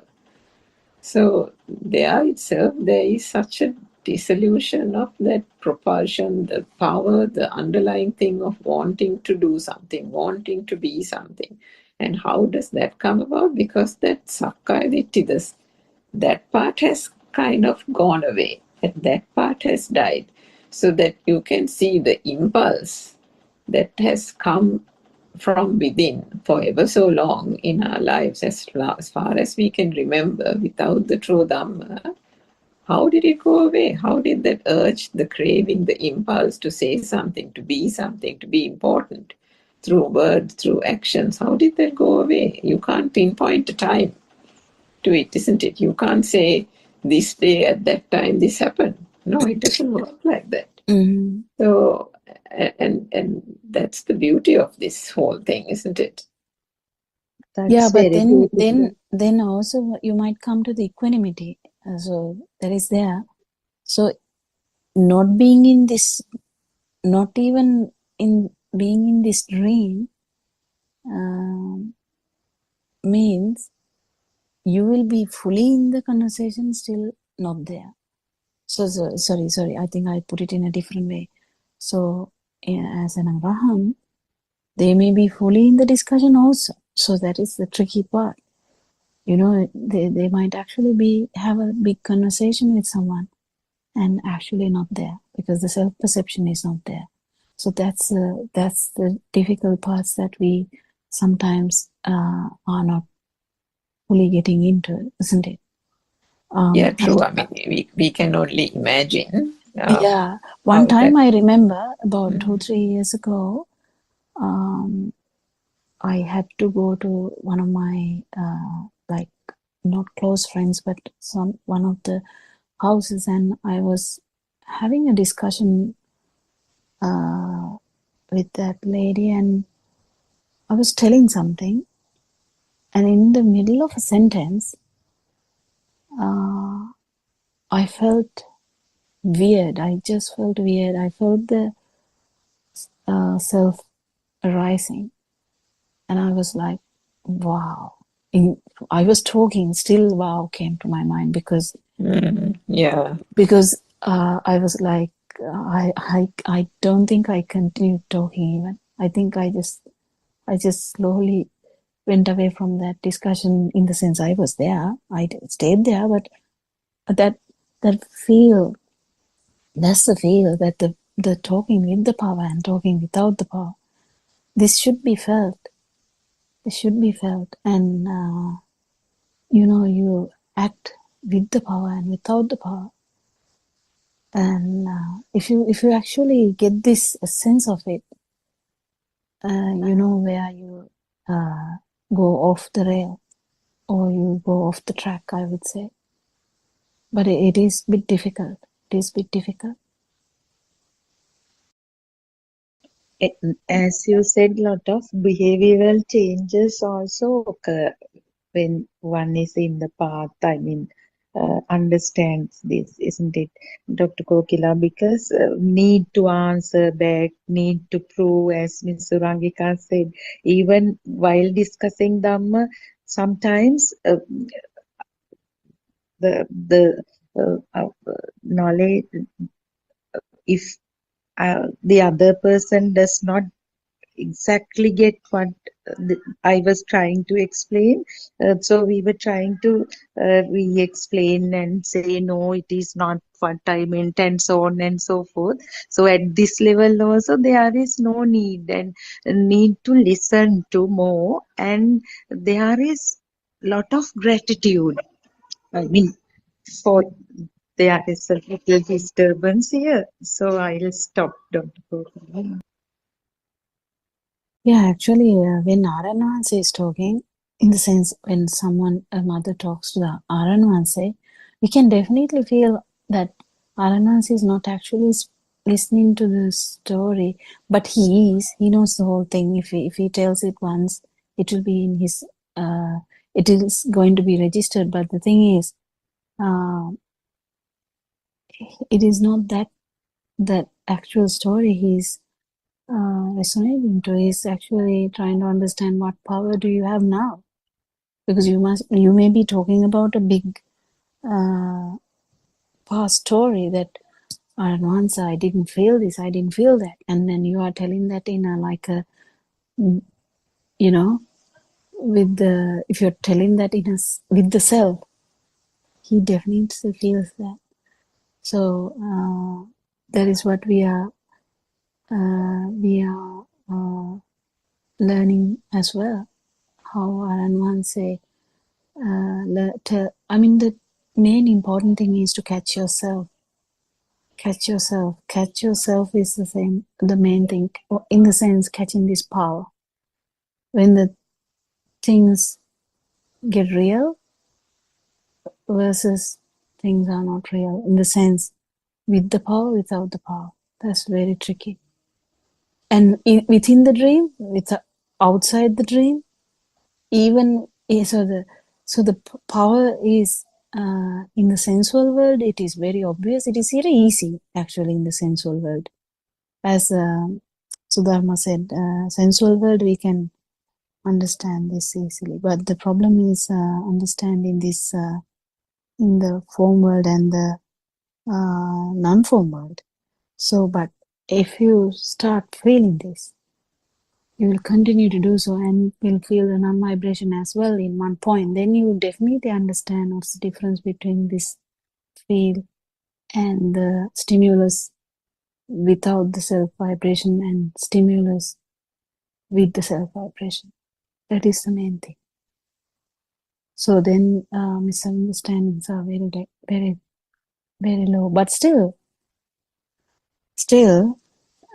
according to Ara Mahanse, now we keep understanding that evolving of this non-self vibration is also slightly different from level to level. So that's why Lord Buddha has explained levels of, for liberation also, that's why he has put levels. Because in some teachings, they didn't talk about a level, they just talked about the non-vibration. But in some teachings, they highlighted more about these levels. So whatever, it's all one non-self or one non-vibration. There can't be multiple non-vibrations. There can't be multiple non-self perceptions. There's only one non-self perception and one form of non-vibration. And everyone, if you have felt the non-vibration, it is the same non-vibration which or Buddha has felt, or the all the Arahants have felt. Anything else to add? I can see that is are we running out of time? Yeah, we have about 7 minutes more.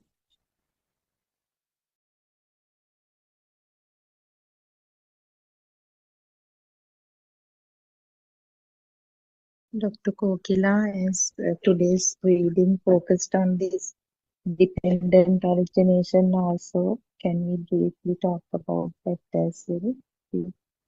Oh, did we? I didn't notice that. Dependent origination also. So dependent origination is all about the mind. Yeah. Yeah. Mind. And mind, in the sense, the stimulus, actually. Yeah, how the stimulus has formed, has given rise to this power. So I don't think we went into deep discussion about that. I think we just suggested it, or what? What was the sentence there? In the book, they mentioned that there are the four teachings of Buddha as Four Noble Truths, Eightfold Path, Dependent Origination, and Four Foundations of Mindfulness. Yeah, it's very difficult to just say one word about it. Yeah. Because it's all about non-vibration. But the thing is, dependent origination basically is cause and effect, isn't it? That if we understand that, it is cause and effect. If we don't understand it, that is how the jati is that you are born. And Soka Parideva continues, that is the actual dependent origination is how you are born, and reverse is the understanding of the dependent origination. So dependent origination is actually, again, understanding how this, it is again that those three things, and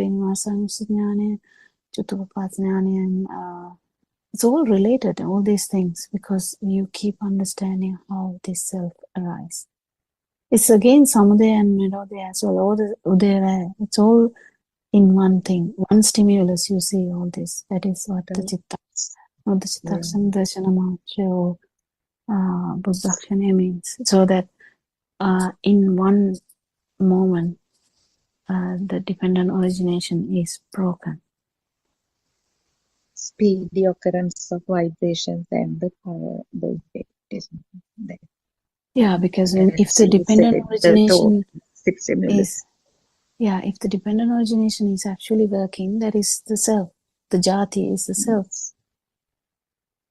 So then the death is already there. Then, because if you are born, you have to die in that stimulus, not about this so-called birth and death. This is completely different. Lord Buddha's explanation is in one stimulus, and one stimulus how you're born and how you have to die if you are born. It's funny. It's actually very interesting as well to understand how this arises. But then, if you have never felt the non-vibration, you have no idea how this is going to get nirodha, or I don't know the word for that, but because there, because the arising is not there, that is why it is called cessation. When the arising is not there, then the cessation has happened. If the arising is there, it has already gone into usual pattern of suffering. The cessation of suffering is actually when it is not arising in that one particular moment. Self has not arisen because because of Dhamma, true Dhamma, non-self, non-vibration, synchronizing to non-vibration has happened. To that to happen, you have to fully understand how this stimulus works. That is the actual Dhamma about Satipatthana. Actually, foundation. Yeah, I think it's 4 foundations. Foundations of mindfulness. That's how you understand how this self has happened. So it's all related. All these things are related. It's much easier when you take it from that view. Otherwise, it becomes words only. Yes. We have struggled a lot with those words before. Yes. And there is a beautiful way of telling that Miss Surangika says, if this is, no, when this is, that is there. When this No, this something, is. this is. And මේ අතිකල්ලි මේ වේ, not මේ අතිකල්ලි ඒ වේ. මේ අතිකල්ලි right, මේ වේ. Yeah. I think we are running into the Zoom meeting now. So we will stop for today and we worship Paran Wahanse at his feet as every day. We have so much gratitude for him. And thank you so much for participating to this English Zoom discussion. And we invite everyone who can handle this language to come and join us. Thank you so much. May Triple Gem bless you. Teruvan Saranai, Dr. Kokila, Teruvan Saranai, Namaskar.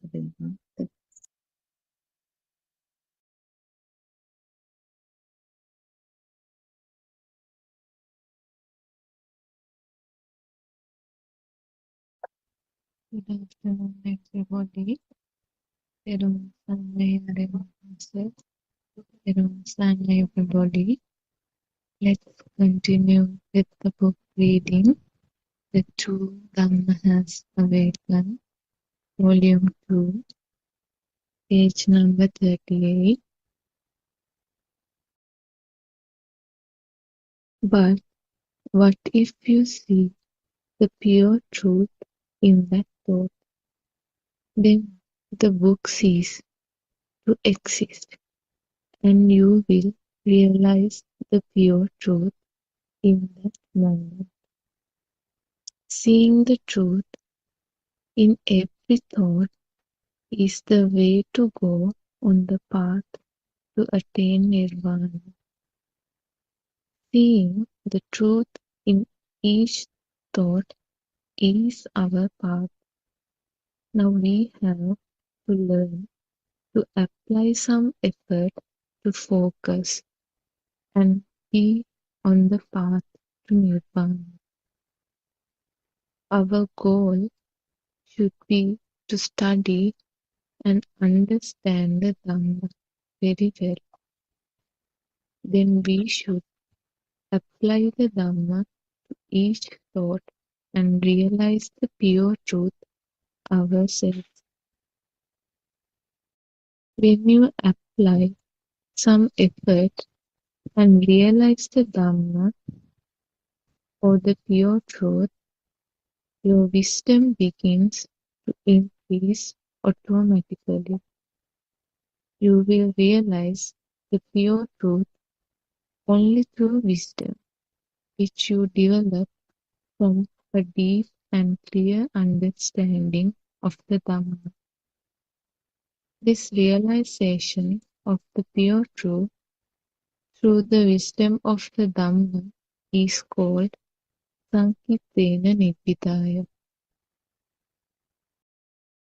It is with wisdom that you can realize the pure truth. You have to apply a lot of effort to go on the path and to realize the pure truth. One of the most important things you need to do is to listen to many sermons as possible.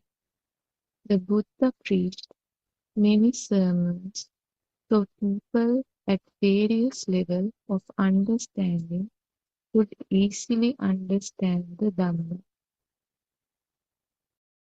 If you study the Dhamma very well and follow the path of the Buddha, you can become an Arahant, the fourth stage of attainment on the Supramundane plane, Lokottara Bhumi.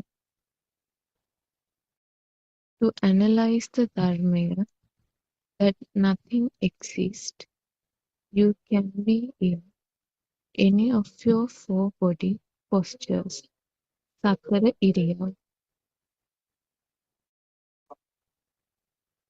You need not necessarily be in a seated position or the lotus position. Actually, analyzing your thoughts could be considered as the only meditation which will help you to be on the path. You should learn to see the Dhamma that nothing exists.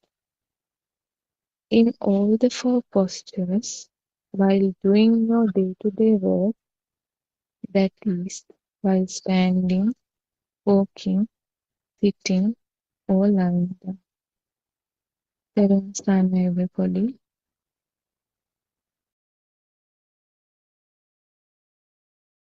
Sanai, Triple Gem bless you all. May worship our and all say. And start the discussion. So Shani was reading about the thought and actually said a very important thing in that where Atar Anse has talked about is what even Lord Buddha has told is that if we have to understand Dhamma, we need to listen to Dhamma as much as possible, yes. And because in the beginning, you might not even catch the depth of it. But you go on listening, you will realize that it's not as superficial you think, and will continue to catch the depth of this Dhamma, because it goes on to non-vibration. Aran Hanse's explanations have never stopped in the middle, and that is the beauty of this Dhamma as well. So if you can understand how this went on, how thought has this additional power, or has this feel of existence or life feel, how this has happened. And when you keep understanding that, you keep understand that it has things that you have to feel too, and that is also part of the things that you will actually learn from the sermons from the beginning as well, because Aran Hanse never stops talking about Dhamma, which you have to be feeling, that you have to feel this Dhamma. He has been talking about this every day in kind of every sermon, and as well as recently he is talking about it a lot. So when we talk about this Dhamma or the truth, that is the most important thing, the truth, because non Sinhala speaking countries, specifically English speaking countries, they have different beliefs, different ideas, different attitudes towards any religion. So they might say it is a religion. Why do we have to listen to a religion? We have a religion already. But the main message here is not about a religion, not about a thing, not about a country, not about even this world, not about even this world of humans.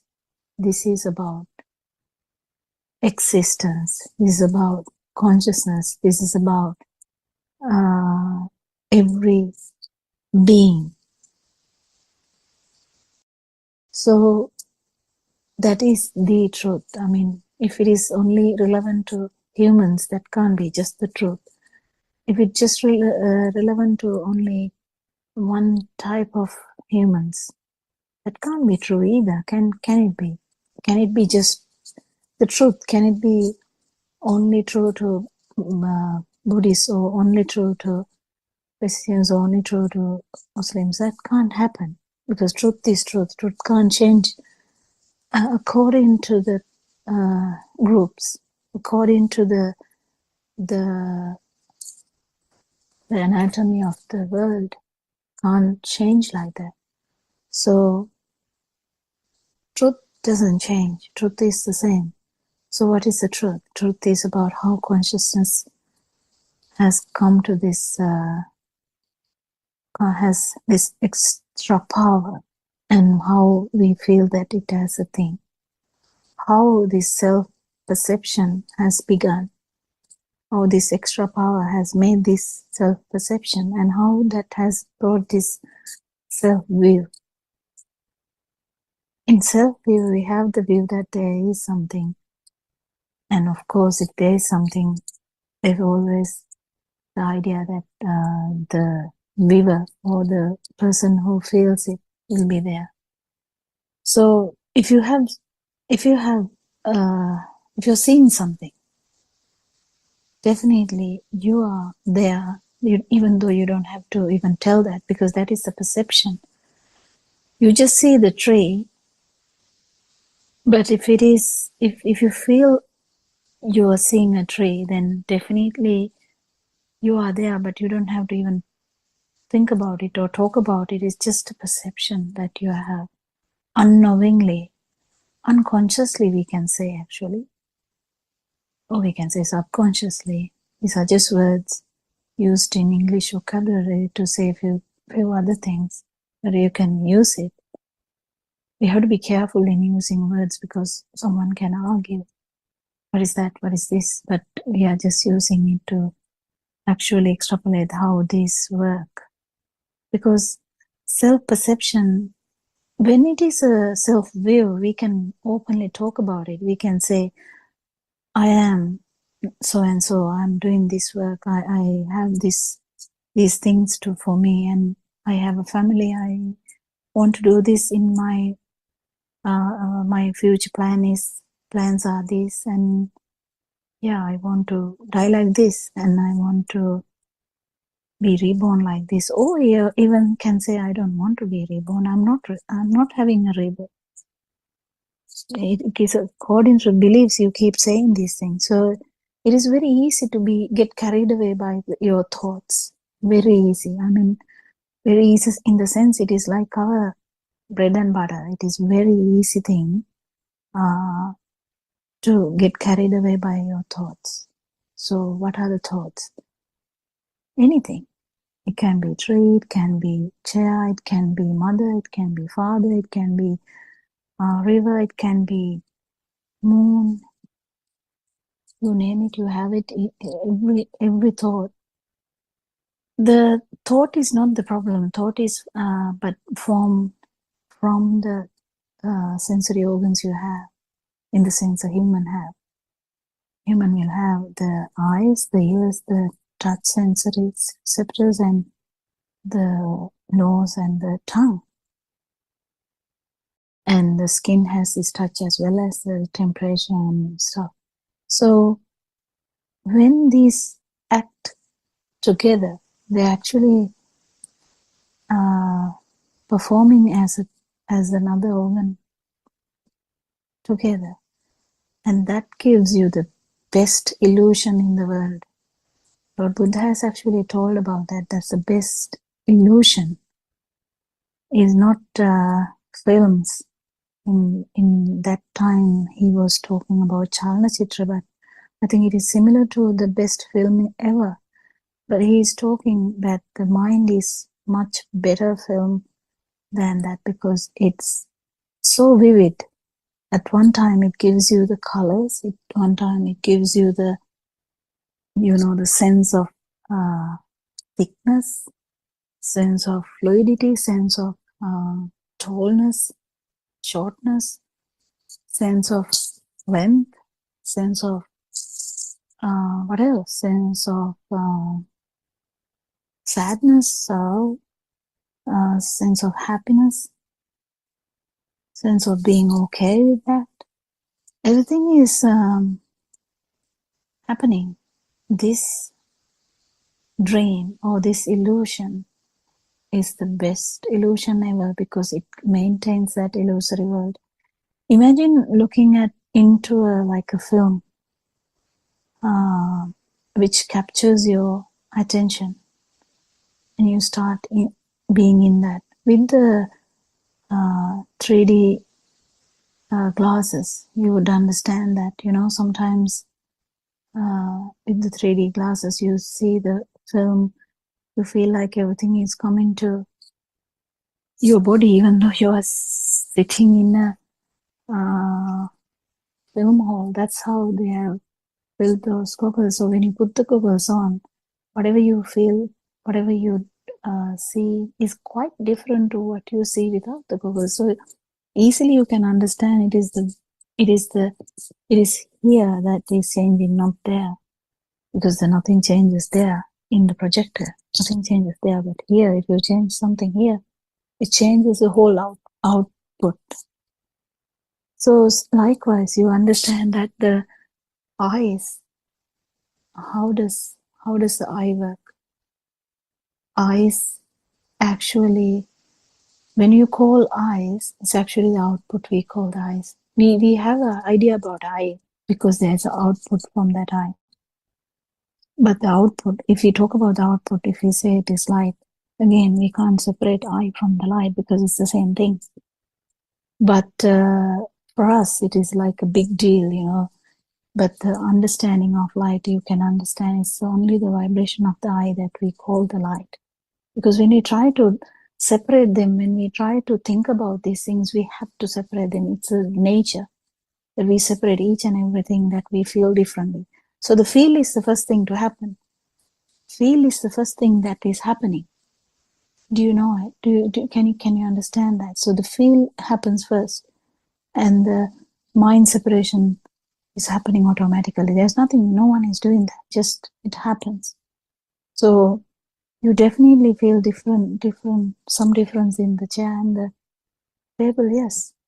But then we have a great idea after some time. You feel like chair is existing and the bed is existing and the table is existing. Everything is existing because you forgot that how this has happened even, and you don't even think about it.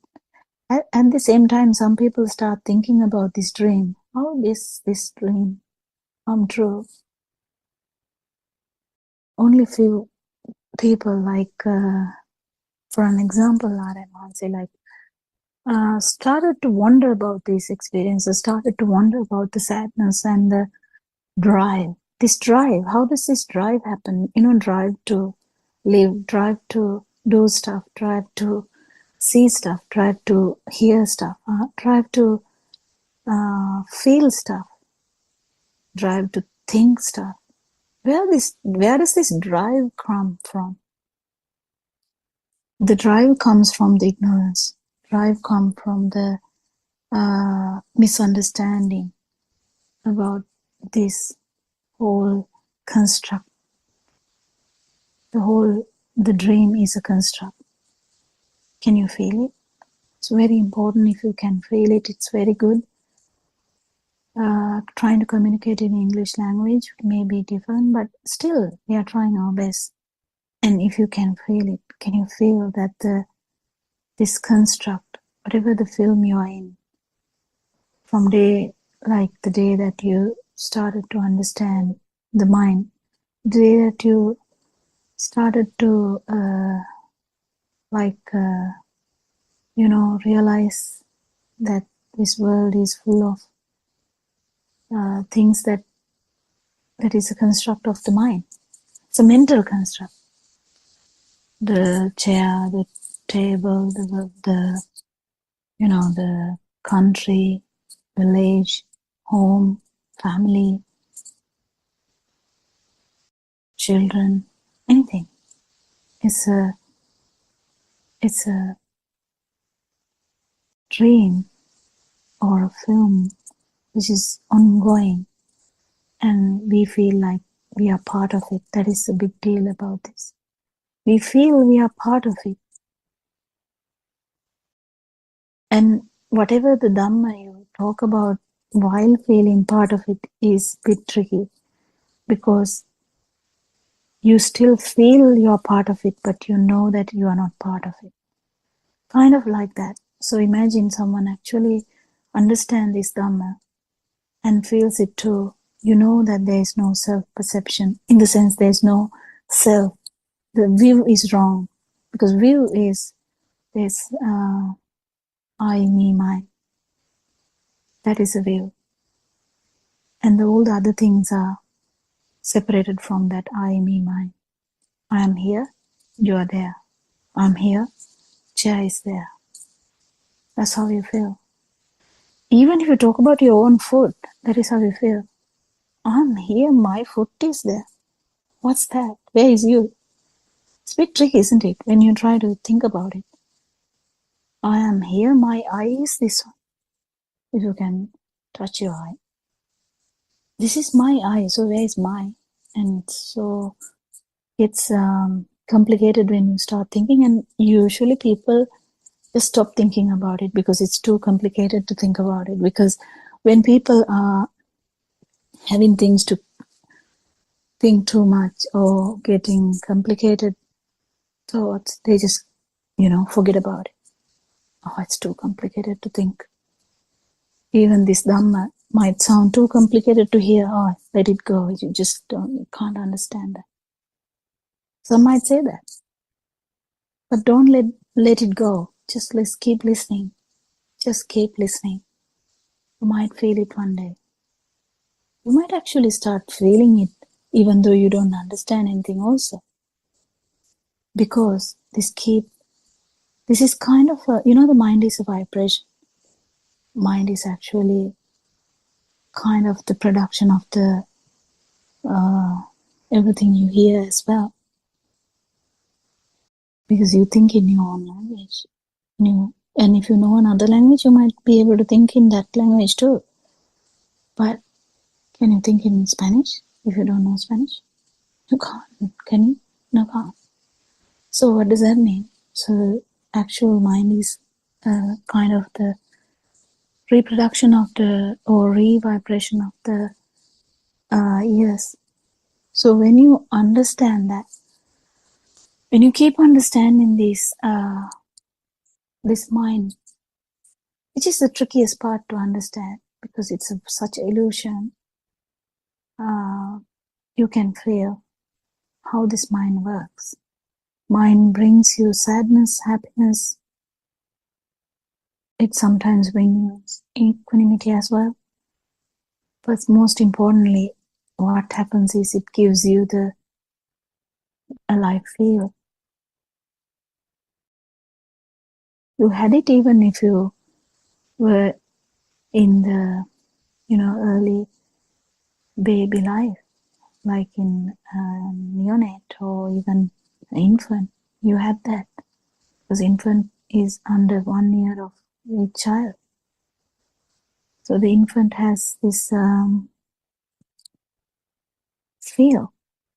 The mind has not properly formed because he's still catching up with these things, the sounds and because to form an idea about the chair, you need to hear about it, you need to see it, you need to touch it, and then you have a complete idea about that.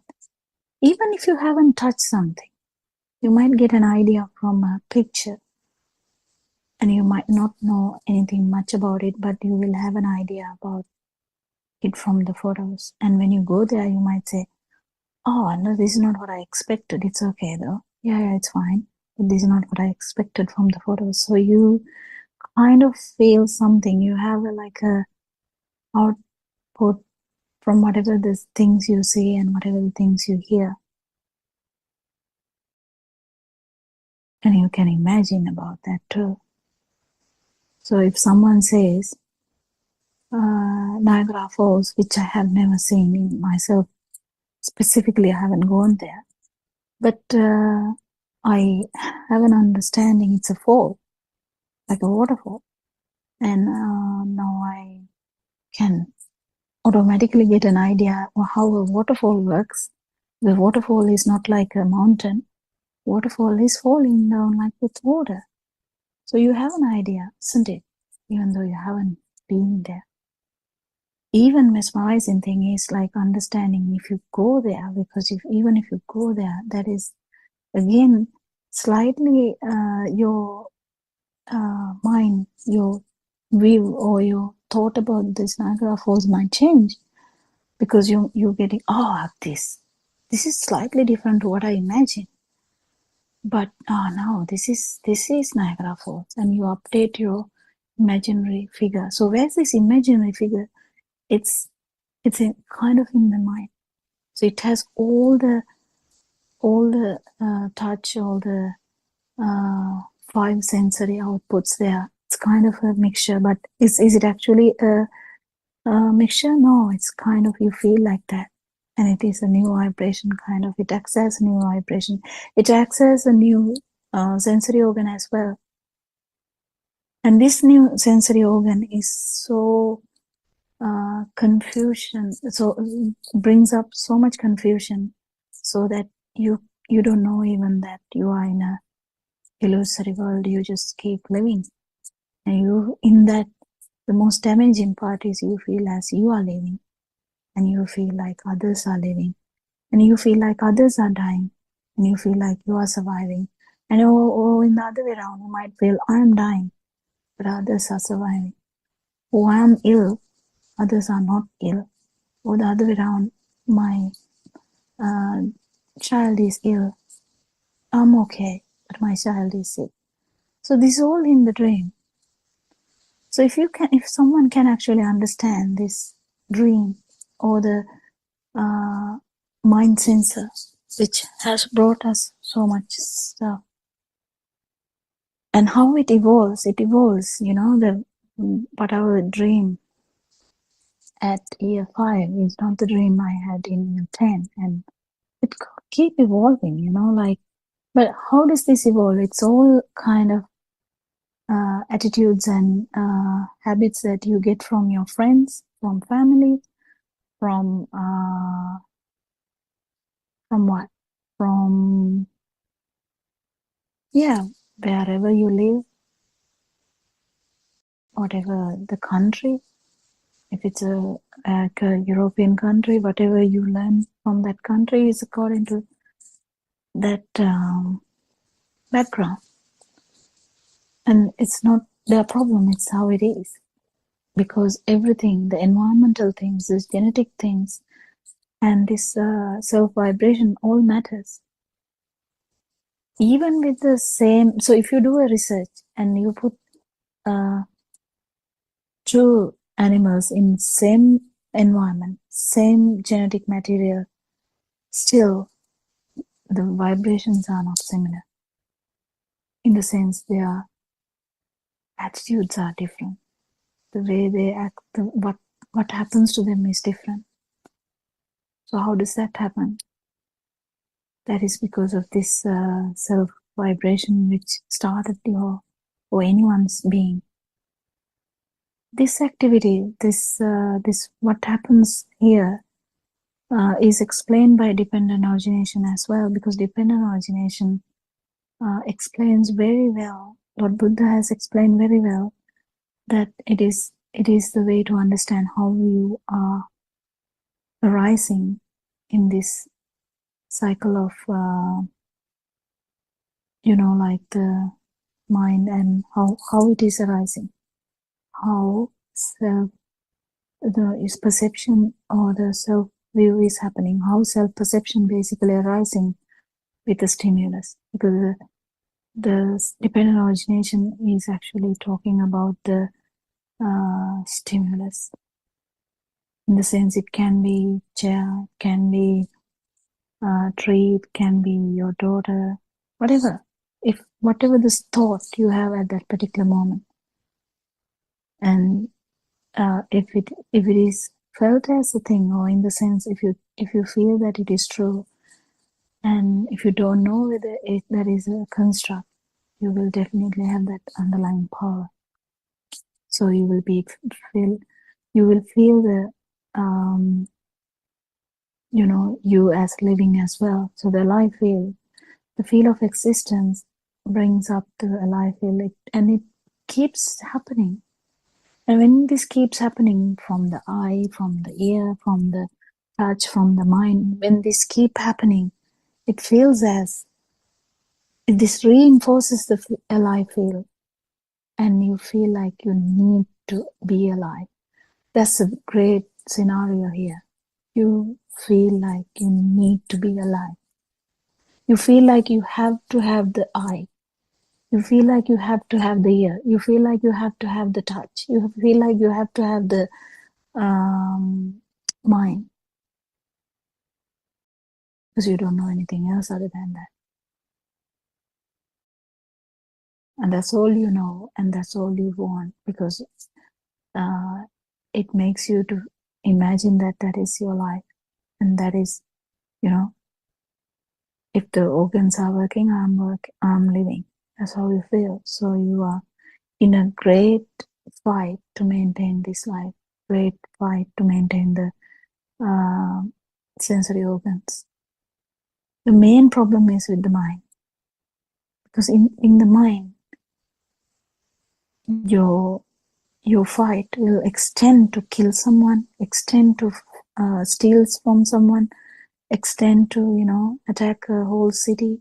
It can extend to anything, because your attitude or your view is wrong view, because you feel that I'm the controlling figure, I'm the one who knows, I know everything, I have some power, I need to exert power on others, and if they don't listen, they just have to die or just go to jail or whatever.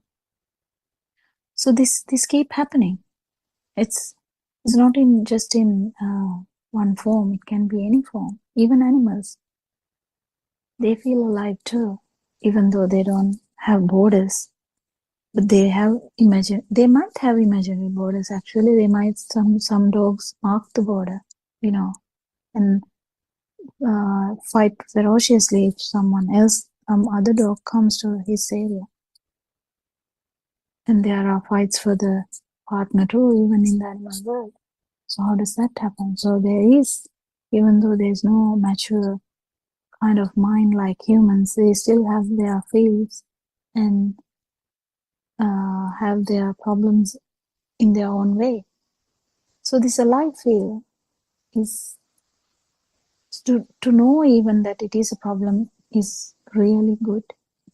And if you keep understanding how this alive feel has happened, or how this consciousness has become a thing, you keep understanding that it is actually due to the speedy occurrence of the sensory organs.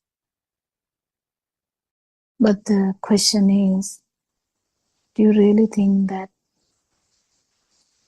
that is existent? Actually existing when it is happening, you feel like it is existing, but it doesn't. It's just a construct as well. So it's a construct. Everywhere it's a construct. You can't say you don't. You can feel something. You can see something. But can you? Yeah, until your sensory organs work. Yeah, but without that extra power, also it can continue for some time. So what is the problem with this extra power or the feeling like alive? What's the problem with that? The problem with that is actually this never-ending samsaric cycle. If you learn about near-death experiences and the people who talk about the rebirth, there's right, really 100% matching stories that has come. That when some damage has happened suddenly, another person who is born far away from that incident might talk about that incident even before he has understood anything in the world. That there's no way that child can know about anything about that incident. But they start talking about that. How come all the scientists are actually aware that there is a problem that they haven't solved? They don't know how to actually understand this birth or rebirth or whatever. They can't understand the concept of this self-vibration, because they look at it with the concept of the self, in the sense wrong view. So when you look at a question through wrong view, you feel as I am here and I'm going to die. Okay, what is going to happen to me after death? So that's how you look at it. But actually, that is the notion that we are actually trying to understand. Who is here? Who is thinking that I'm here? That's a thought. I'm here is a thought. So who is thinking like that? It's a mind sense, isn't it? And you are telling I'm seeing. And that's a thought too. But who is actually seeing? That's a thought. I'm seeing is a thought. I'm eating is a thought. I'm hearing is a thought. I'm thinking is another thought. You think that I'm thinking, it's another thought. But what really happens is not any of these things. There's a vibration happening in these sensory organs. That's all that happened. But we have an idea. We have a like a big concept. We have a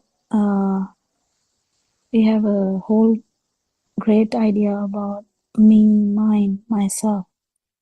So when you put that thought into everything, it gets complicated, and you think, okay, if that is the case, I'm here now.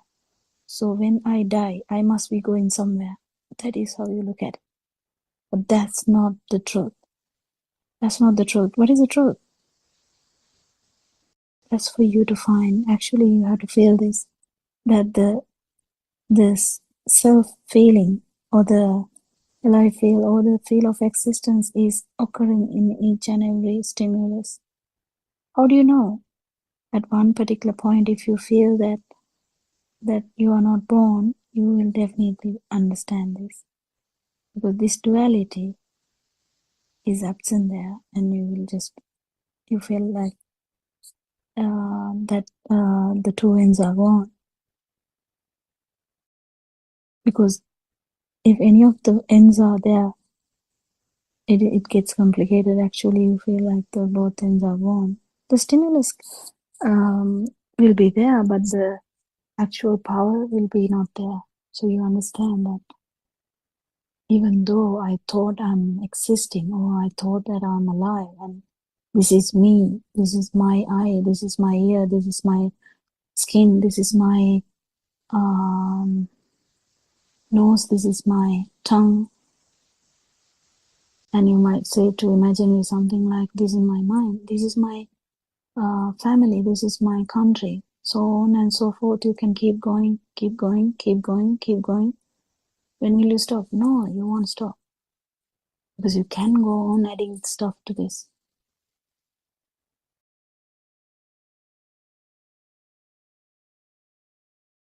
So understanding overall that light is not the thing that is there. Actually, it's a production of the I.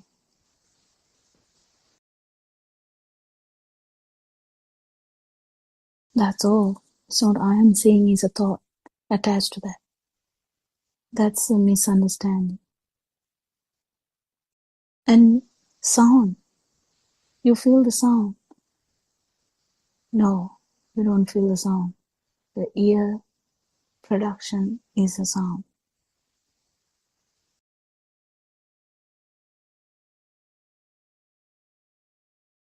I feel the water. No, you don't feel the water. The perception, it's a perception of the skin. It's a production of the skin.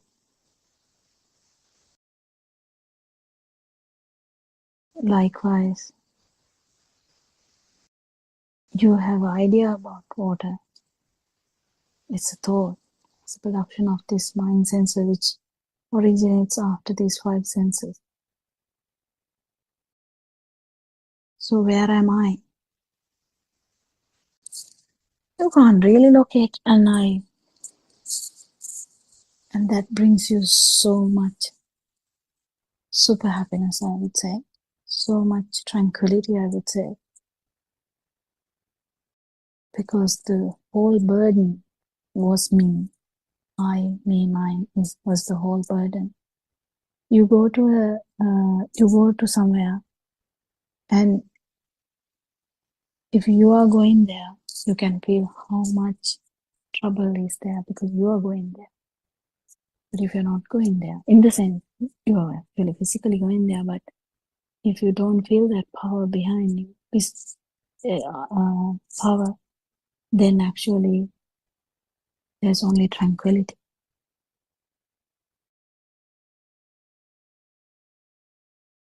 I think Surangika is also here. Is it possible for you to talk about that, Surangika? About the topic Shani was reading? There was online, Dr. Popida, some other friends. Yes, I can just add a few observations, and that was a really beautiful explanation, Dr. Popida. I think you mentioned that basically, all living beings, particularly mankind, they are living through the thoughts, isn't it?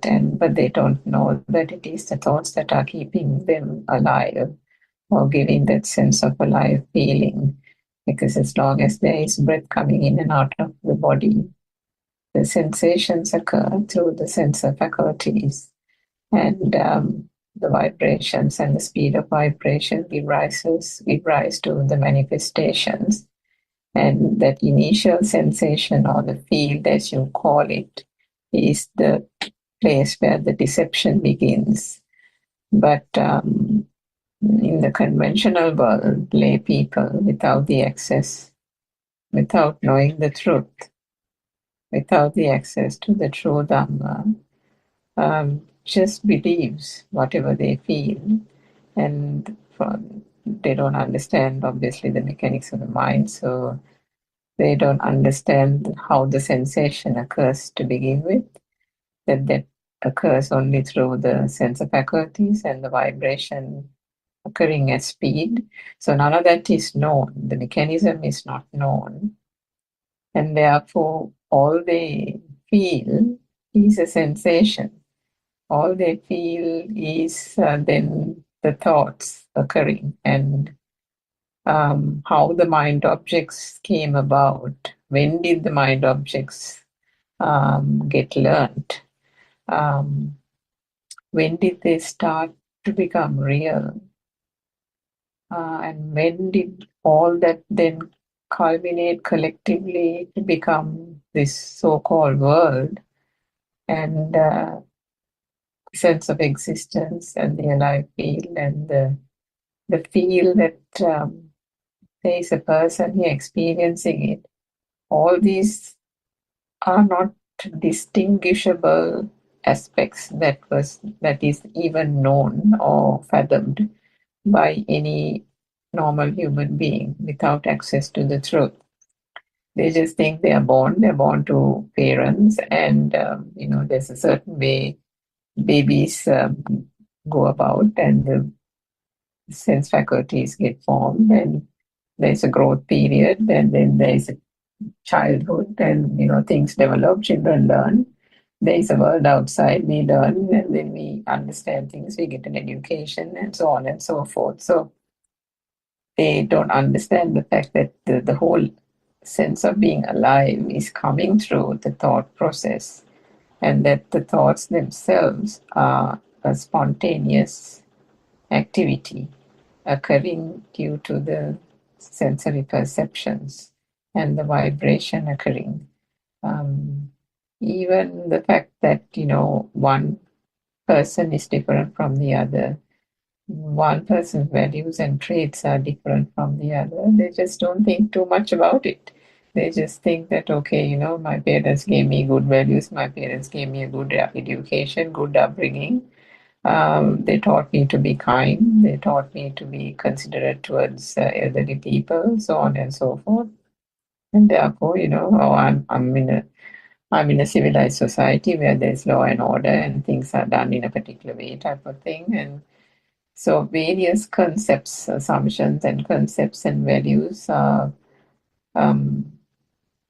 taken in and absorbed, and even the fact that there are other people in different cultures, even that they learn as if it's something to be learned, that, there are nationalities and there are cultures that are different. So therefore, we must be tolerant about another culture and so on. So again, all this is just made up artificially, but they don't know due to ignorance that it is artificial. They don't know that the thoughts are the thing that keeps them alive, that the thoughts themselves is a construct, and it is something that is being constructed, and the world that they think and believe to be real is also being constructed in this very moment.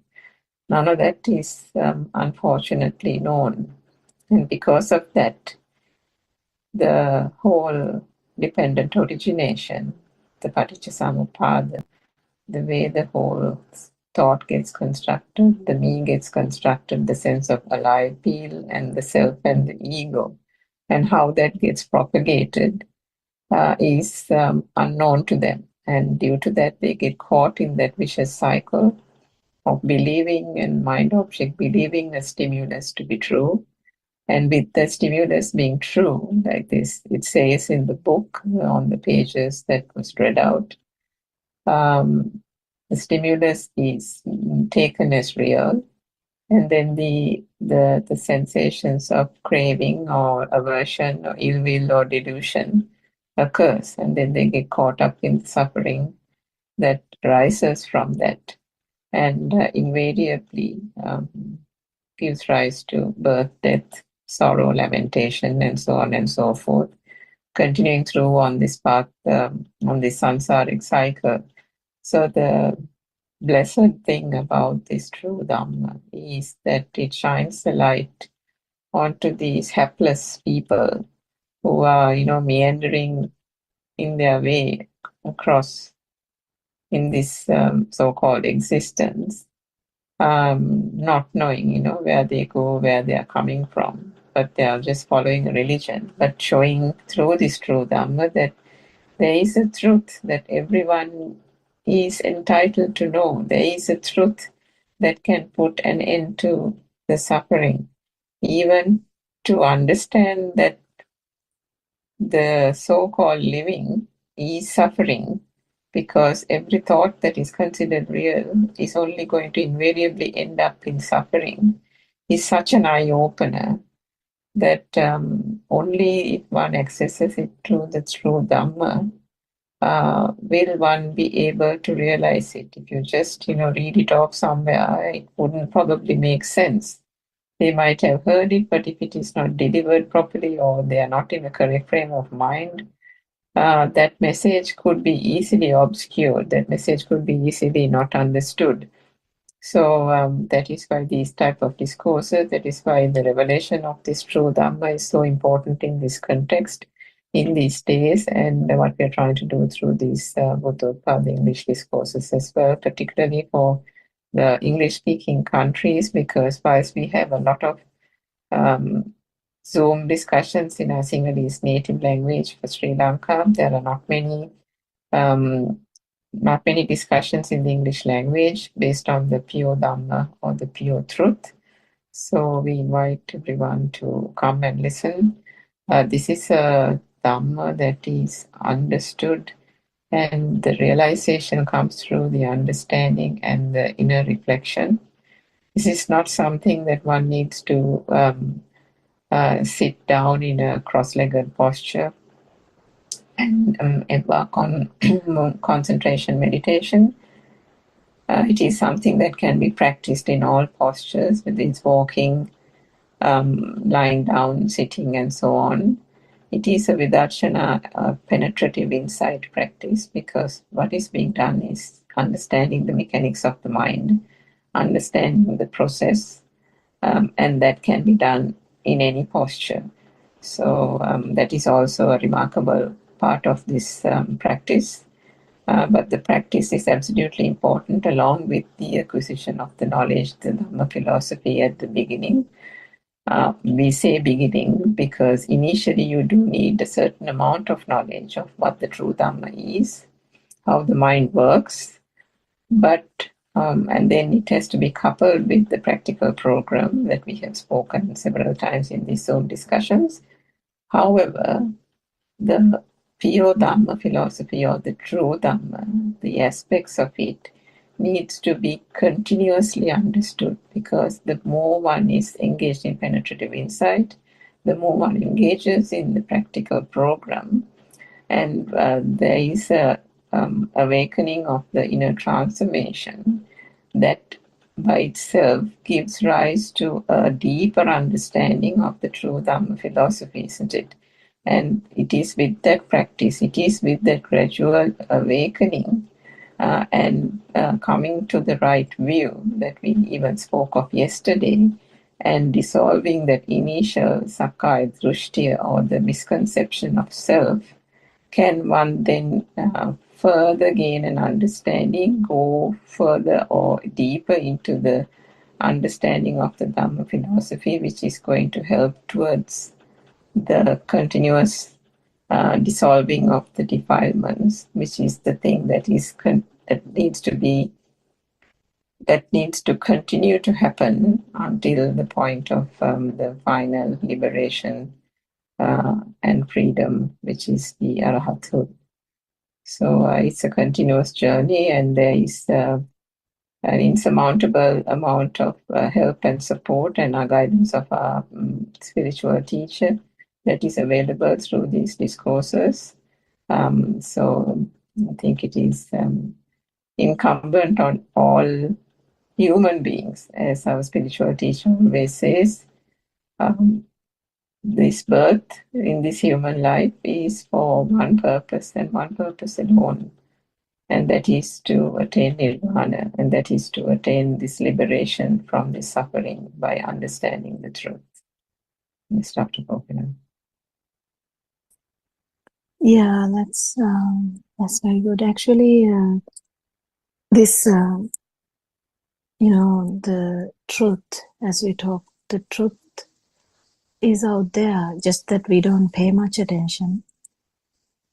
But when a noble friend directs you towards that, you are like, wow, yeah, actually, what is tree, and what is share, and what is me, and what is this consciousness, what is this alive feel, what is this feel of existence, then why it is there if there is no self, why, what are you telling, there's so many questions out there.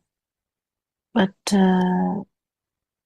don't keep the questions to you, just keep searching about these questions. If these questions have ever arisen in your mind, that is a sign to say that you actually have thought about it before as well. What is happening here? Why do I feel sadness? Why do I feel happy sometimes? Why do I have this kind of fluctuating moods? Why do I have these bodily reactions? What is this body? What is this mind? And what is the alive feel? Are they all real, or are they all constructs? How has this happened? And suffering had a deeper meaning when Lord Buddha said that. Actually, it is not the suffering when you are hungry. You can call, I'm suffering because I'm hungry. That's one form of suffering, yes. Yes, it is one form of suffering, but it's not the deeper meaning. There are much deeper versions of suffering too. So the actual deeper meaning or deeper suffering is the feel of existence, because the feel of existence is there. You have the ability to telepathize into any system, any being, and that has happened already to a human zygote. That's why we are talking here. And this has brought about this whole scenario, whole dream.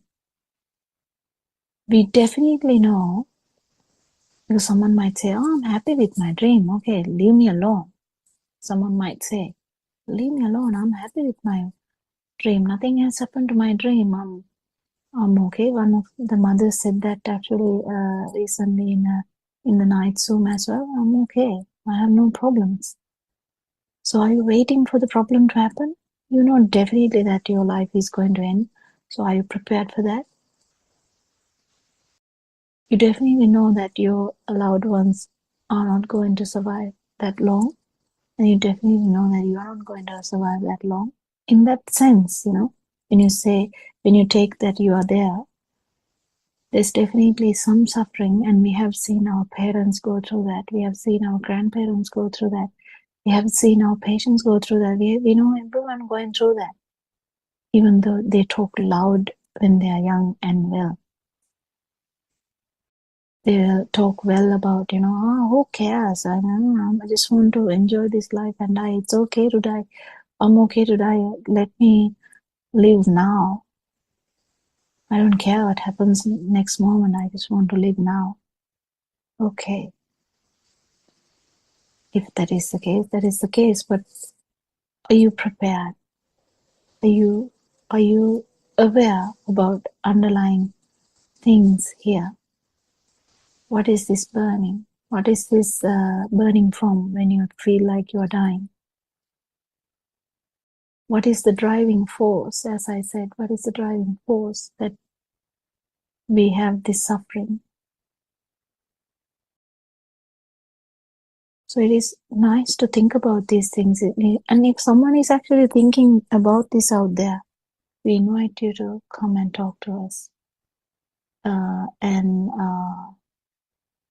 there's always questions. There's always questions. There's always misunderstandings. There's always different ideas, you know.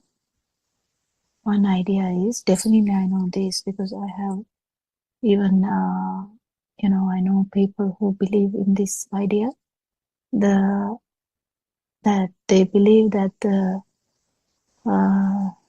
Nibbana or the non-vibration should be achieved by concentration meditation. And I know that one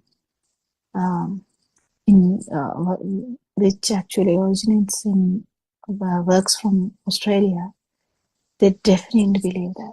They believe that the Nibbana happens in concentration meditation. But nowadays they are also talking about insight meditation, which is good.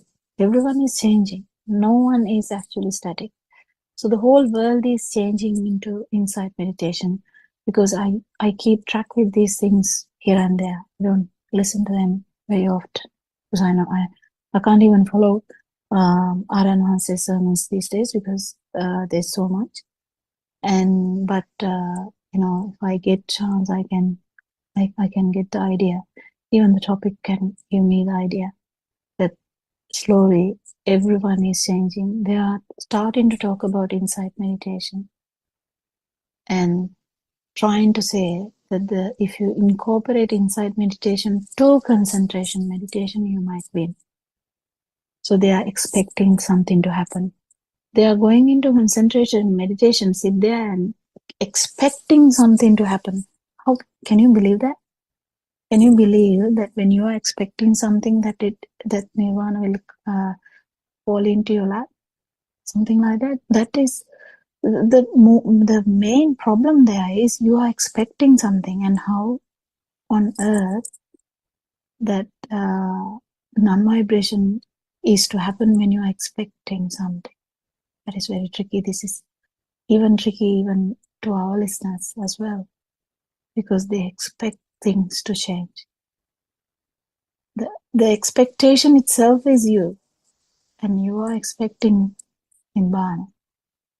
So that expectation is still in the mind. This mind is very tricky, as I told you. The mind is tricking us all the time. In the sense, mind is an illusion, which is beautifully there out there. So if you are in need of something, even imagine, you know, when this world, in the sense this dream, or this whatever, the 65 or 45 or whatever your age, in that time, that dream that you are thinking about, that dream that you have the parents, you have the family, you have this and that and all that, and your death, that is also in your dream when you think about it. So that dream is this world, isn't it? If you actually understand that this is your mind, you can liberate from mind. You can liberate from mind. But there is underlying kind of vibration too. That is very subtle. That's not like when you talk about vibration in sensual world. That's very subtle, but still it is there. So even that, we understand that's only due to speed. It's only due to speed that you feel anything like that, the consciousness. So that if you actually get that in one particular way, because Lord Buddha says this is an angle that you have to catch in one particular way, and which is very rare. So when you catch it, you feel it. You feel that you are not there. That is the breaking point. Breaking point of what? Breaking point of the will. It's a self-will. Self-will is broken. Self-will is shattered because you felt as continuous something forever. Now suddenly that self-will is broken. Because you know that the self is actually in this mind bubble. In this dream. But we have a field too, underline that. That field. Yeah, now you know what is that driving force, that driving force. This is all in one stimulus though. That is the best part of it. You get the chair is the dream. But underlying that chair is a field as well, which is very subtle. Which is covered by the thought. So when you feel that the thought, chair, is not real, even the perception of chair is not real. Why? Because it is just a formation from the sense faculties. It's just a mental production. Mind consciousness production. It's just mind consciousness. Is that true? No, it's not true. So if you understand the mind perceptions are not true, you actually get this feel and the feel of chair. Do you know the chair has a feel? It's weird, isn't it? Yeah, it is weird.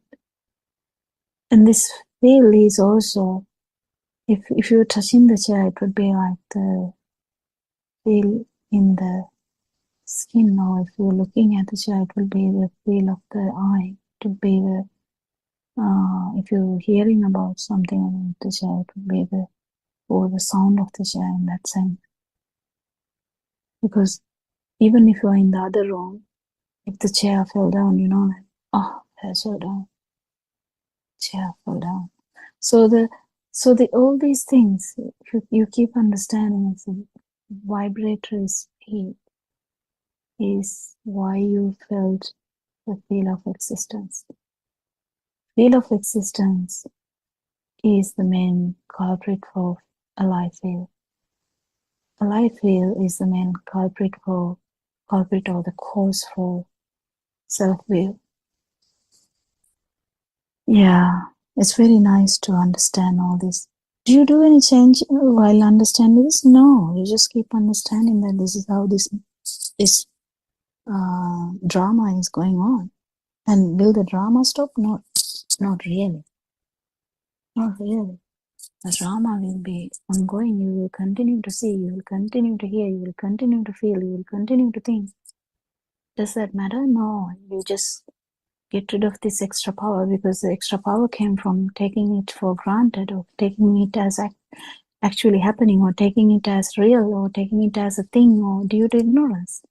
So the ignorance goes down, the power also goes down, and what you are left with is just tranquility and the lightness.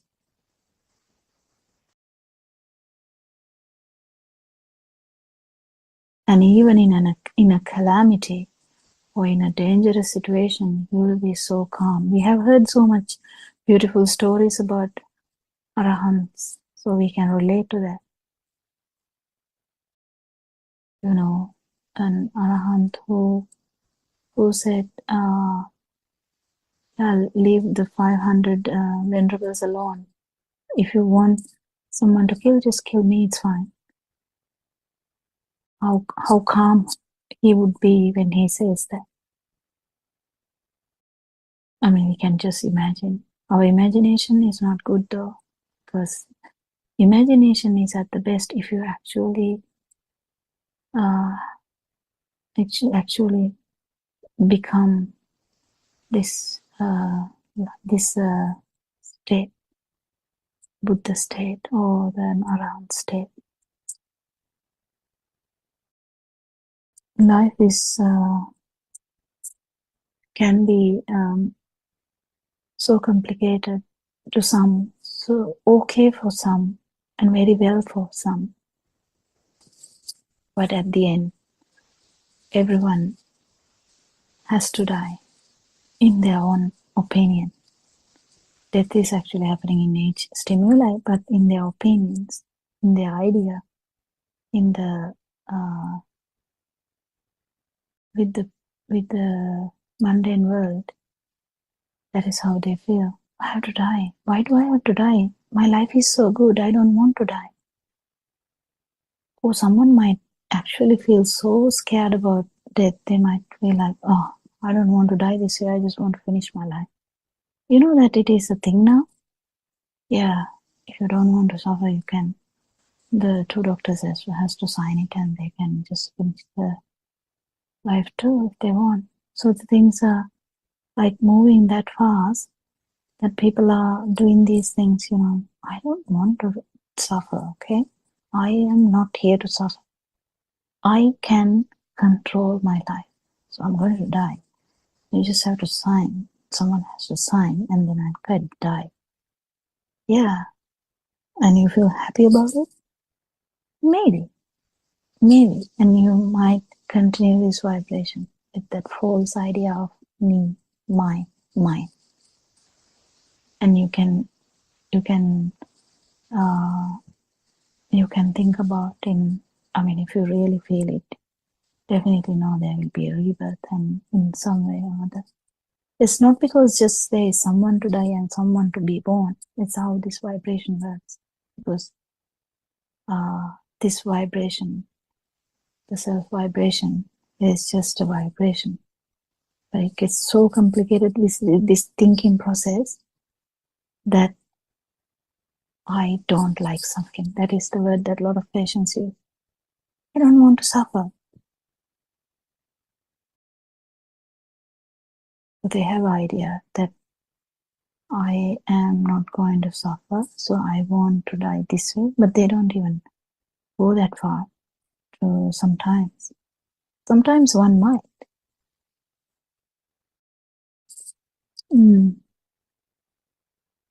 It's very interesting. And do you have anything to add? I think our time is also running out, actually. I didn't notice that. Yeah, I think it's about time now, Dr. Yeah, we'll continue our discussion tomorrow. Thank you everyone for coming for this English Zoom discussion, and we all invite for you to come and join if anyone is happy to talk, happy to contribute, happy to be in the discussion. We all invite everyone, and we worship Aranwansi as every day with so much gratitude, and it's a never-ending gratitude actually, and we continue to evolve into non-vibration, I would say. Thank you so much. May Triple Gem bless you all. Everyone's online, Dr. Kopila, worship and answer as always. We are deeply grateful for his guidance and noble spiritual teachings. Tervatsanai Aranbahansa. Tervatsanai.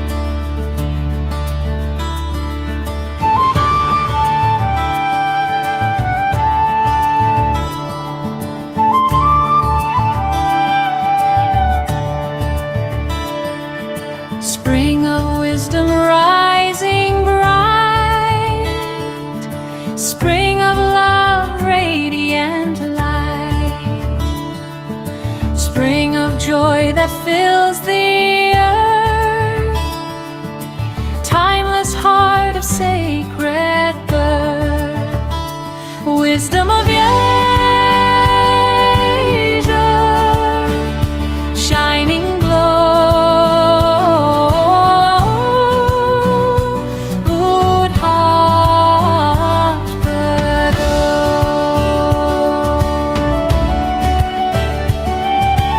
Liberation from all birth, liberative and from mind's deep thirst, liberation from fear and death, freedom carried on each breath, Wisdom of Asia,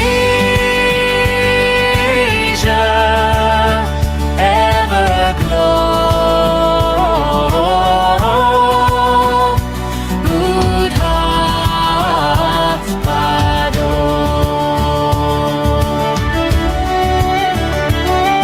Dispelling darkness, breaking night, dispelling ignorance with light, dispelling suffering as we rise, compassion, opening all eyes. wisdom of Asia, steady flow, Buddothpado.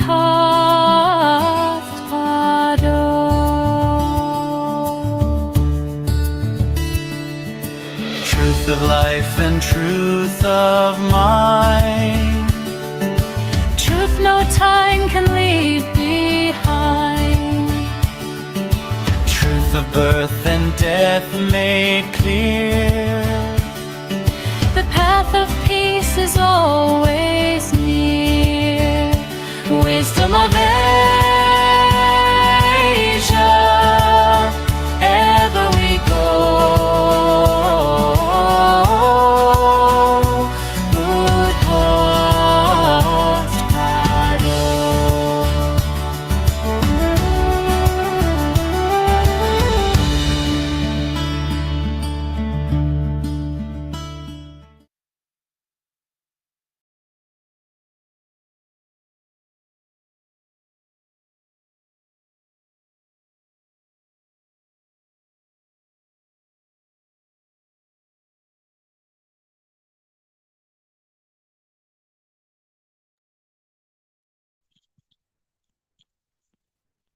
Teruvan Saranai.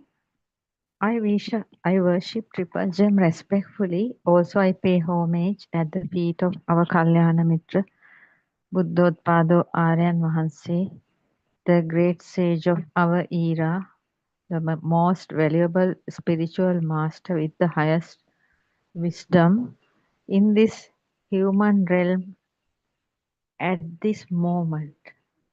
This should be understandable for each and every living beings on this planet Earth. May Aryan Mahanse live long to spread this Dhamma all over the world to end the suffering of all human beings. The sansaric journey created in the human mind.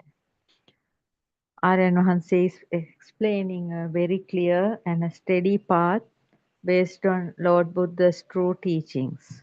Teruvan Saranai, Dhamma friends. Today, I am talking about Nissarana Magga 4, self-translated Dhamma discourse of Buddothpado Aryan Mahanse, done and uploaded 6 years ago to the YouTube under Buddothpado main YouTube channel.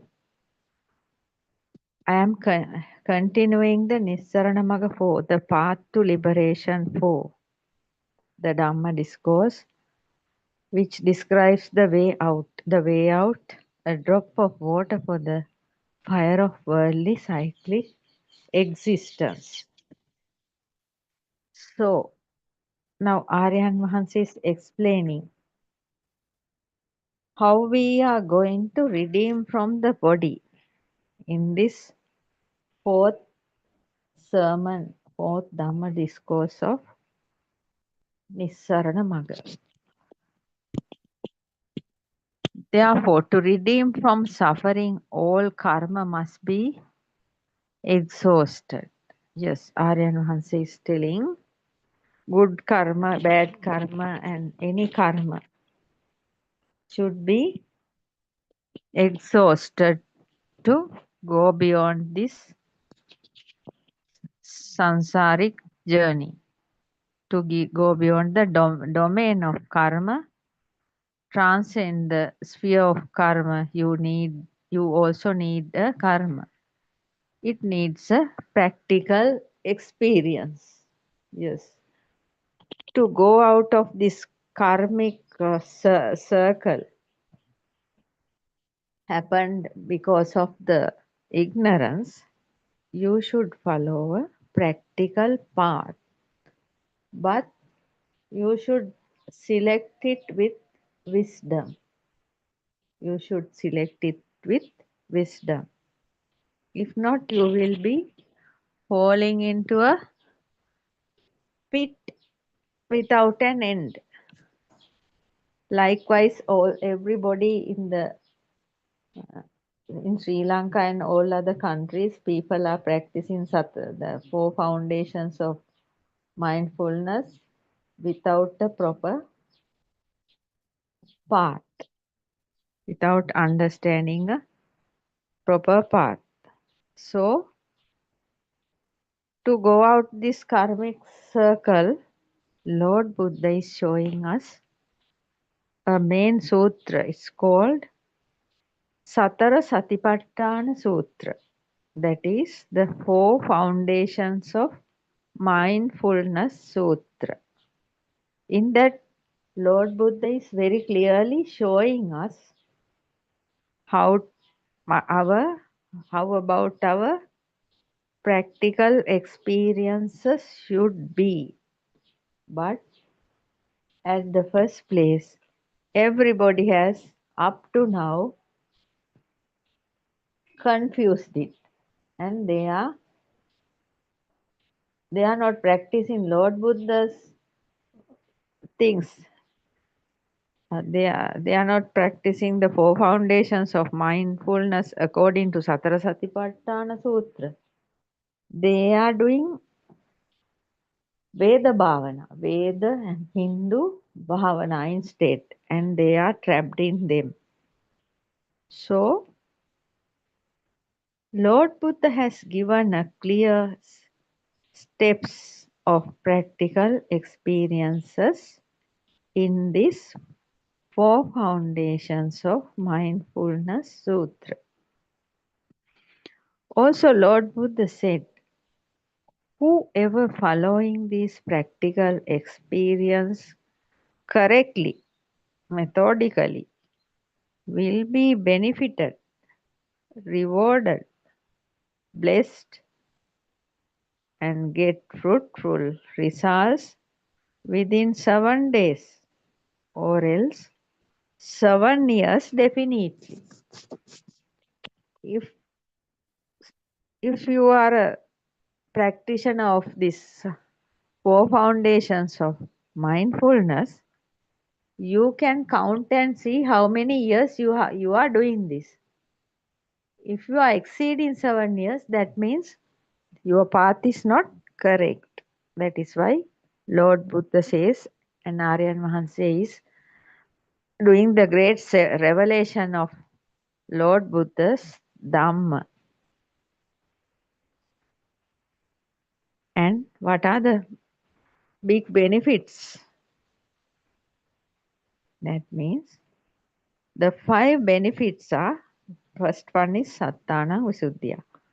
This is the direct path for the purification of beings. Yes. Lord Buddha has given this practical path for the human beings the direct path for the purification of human beings. Sattanang Visuddhya. The second one is Soka Paridevang Samatikka Maya in Dhamma. Its meaning is for the overcoming of sorrow and lamentation. So this Satipatthana Sutra practical path is showing us, first one is purification of direct path for the purification of human beings. Second one is Soka Paridevang Samatikkamaya. That means for the overcoming of sorrow and lamentation. Because of the mind-based world and thoughts, because of the thoughts, arising thoughts, or most of the time people are suffering. No? So if you are practicing this 4 foundations of mindfulness sutra, there's no way there's no way for you to sorrow and lamentation. You are definitely overcoming the sorrow and lamentation in this human realm. The third one is dukkha domanassanam attagamaya. That means for the disappearance of pain and grief. Yes, you may have seen so many people are having more pain and grief. So if you are a practitioner of the 4 foundations of mindfulness sutra, that means you the disappearance of pain and grief will happen inside you, inside your mind. The third one is Nyayasa Adhigamaya, for the attainment of the right path to reach the ultimate bliss, for the attainment of the right path. Nibbanasa Satchikiriyaya, the fifth one, for the realization of Nibbana. Yes, while practicing this Satara Satipatthana Sutra, that means the 4 foundations of mindfulness sutra practical experience, it will help you to purify your being, purify your mind, and then to overcome sorrow and lamentation, and also disappearance of pain and grief. Without even knowing, these things will happen in you. And Nyayasa Adhigamaya, for the attainment of right path. And finally, for the realization of Nibbana. So, in Sinhala it says, Nivana pratya kotagena ඇති මේ පරම ශාන්තිය දුකින් මිදී ලබන සැපතකි. That is the description of Nibbana. It says, this supreme peace realized directly as Nibbana is the happiness attained through freedom from suffering. That is how the Nibbana is described. But the problem is, there's also a problem because on this planet Earth, so many are practicing like nothing. Kayanupassana, Chittanupassana, Vedanaupassana, Dhammanupassana, but no, nothing happens to them. Why? There is a problem. Problem is most of the seekers nowadays do not know how to practice the 4 foundations of mindfulness correctly. Yes. If you are not cooking correctly the rice, pot of rice, we can't eat no, like that. If you are not practicing correctly, there should be any result. There should not be any results. Just doing it according to their wish won't do. Just practicing Satara Satipatthana according to the seeker's wish won't do. Will not reach Nibbana. Doing it correctly will give you the results. That is why we can see that, because more than 1,000 years there was no Lord Buddha's true Dhamma openly. It was hidden under so many books and everywhere, because of the jealousy people around the world with wrong views. They have ruined this absolute truth of humanity to spread their useless faiths and wrong views. Anyhow, Buddothpado Aryan Vahanse has started revealing this true Buddhist philosophy and true Dhamma from the year 2019, after a long battle with his mind and body, after nearly 30 years practicing. So the main thing is the true Buddhist philosophy was not there. Buddothpado Aryan Vahanse only showing us the true Buddhist philosophy, which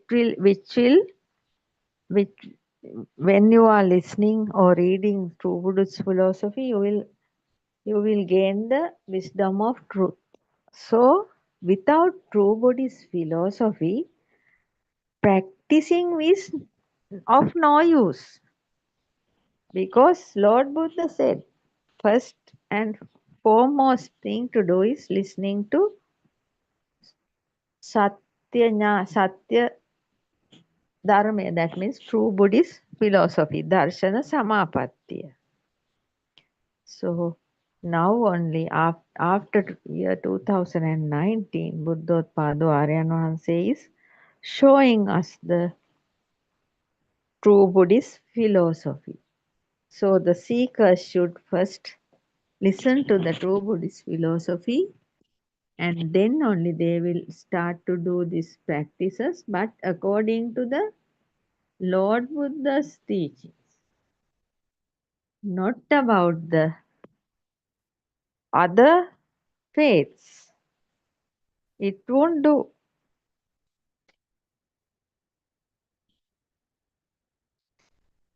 Doing it correctly will give you the results.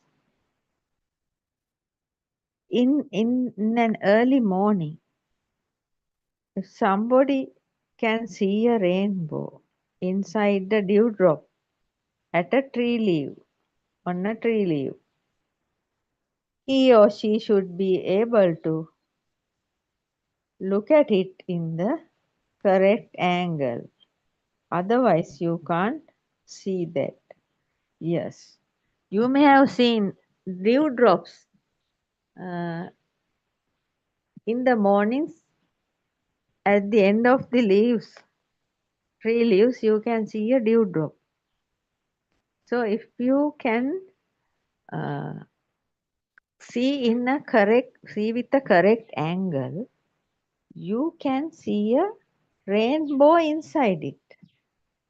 Otherwise, you can't see it.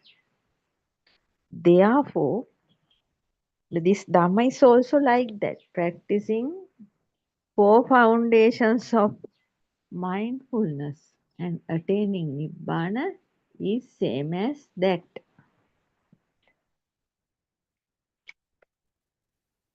You have to follow the correct instructions, otherwise useless. Yes. In a place where the people who are not practiced 4 foundations of mindfulness are crying with them, if you are also crying, feeling physical pain and mental distress as they feel, if you are also feeling as the others, think to see if there is no basic facts how you are going to get the correct path and the fruition. Yes, you may see there are in the human realm in different times, different ways. People used to cry, no? People used to cry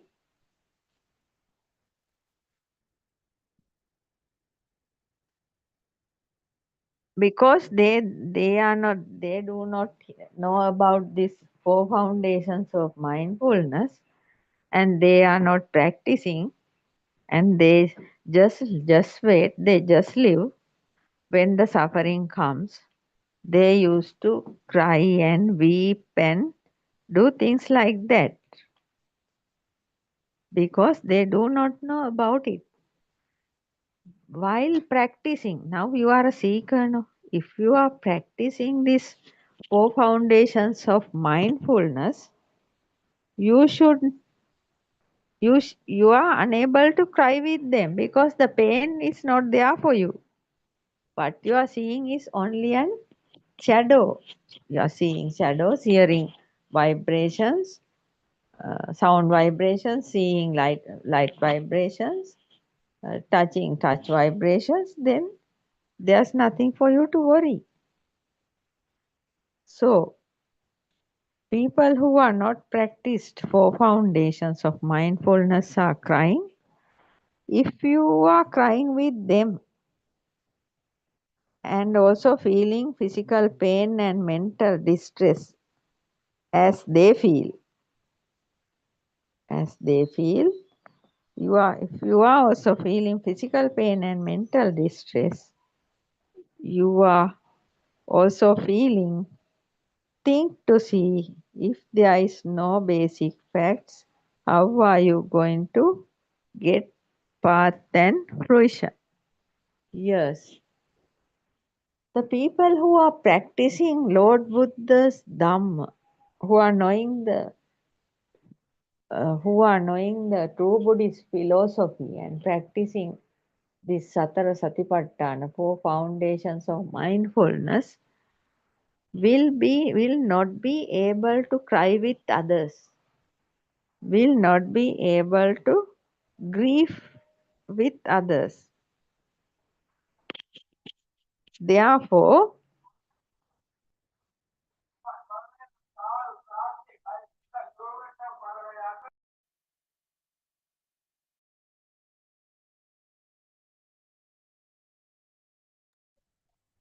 therefore, if you are also crying with them and if you are also feeling physical pain and mental distress as they feel, that means you are like them, because the person who is practicing this Satara Satipatthana, 4 foundations of mindfulness, will never have that kind of suffering. Whatever he see, whatever he feel, or whatever he touch, he will not get that kind of suffering.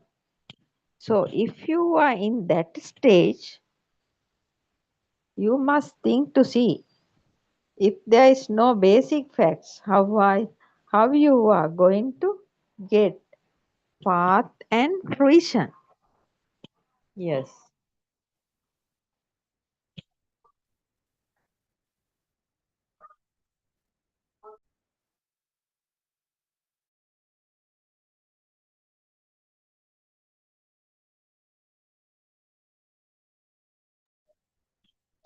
Therefore, you should be vigilant about your feelings when you are going to see others who are suffering or crying or in that places. You should be able to feel your mind situation. If you are not having that basic facts, how you are going to get the path and fruition? All are practicing 4 foundations of mindfulness by aiming Nibbana. Yes, we have also done it once and couldn't achieve because we didn't know about this Aryan Mahanse's true Buddhist philosophy or the correct path. Before meeting Buddothpado Aryan Mahanse, we have done it in a wrong way and couldn't achieve anything. So most of the people on this earth, that means who are the Buddhist practitioners, are doing these things to get by aiming Nibbana, but they can't achieve it because the problem is here. What you are practicing is belongs to this Buddhist dispensation.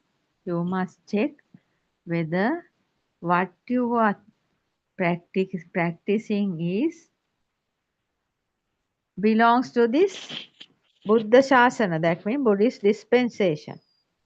Problem is there because Lord Buddha has said a completely different thing to redeem from the world, not like the Hindu or Veda Bhavana. Lord Buddha always said there is no self here. By understanding that only, the teaching is going through. And that is the first things we should understand. But all other religions, they say there is somebody. And those meditations are not true because they think there is a self. Actually, there is no self. According to the Lord Buddha's true Buddhist philosophy, there is no self attached to this body or the mind or anywhere. Self view, self vibration, all are just thoughts. Self is the most dangerous thought. Self vibration is also like that because the life field is giving that vibration. Because of this wrong view of self view is the main problem. So according to Lord Buddha's true teachings, now revealing by Lord Buddha's Shravaka Buddha, Buddothpado Aryan Mahanse, you must really understand. Lord Buddha has not said anything about a soul. This is a soulless Dhamma. If there is a soul, there is no way out. We should redeem him from the self, body, mind, and self, all. When practicing 4 foundations of mindfulness, according to Buddhist dispensation, you know what is happening.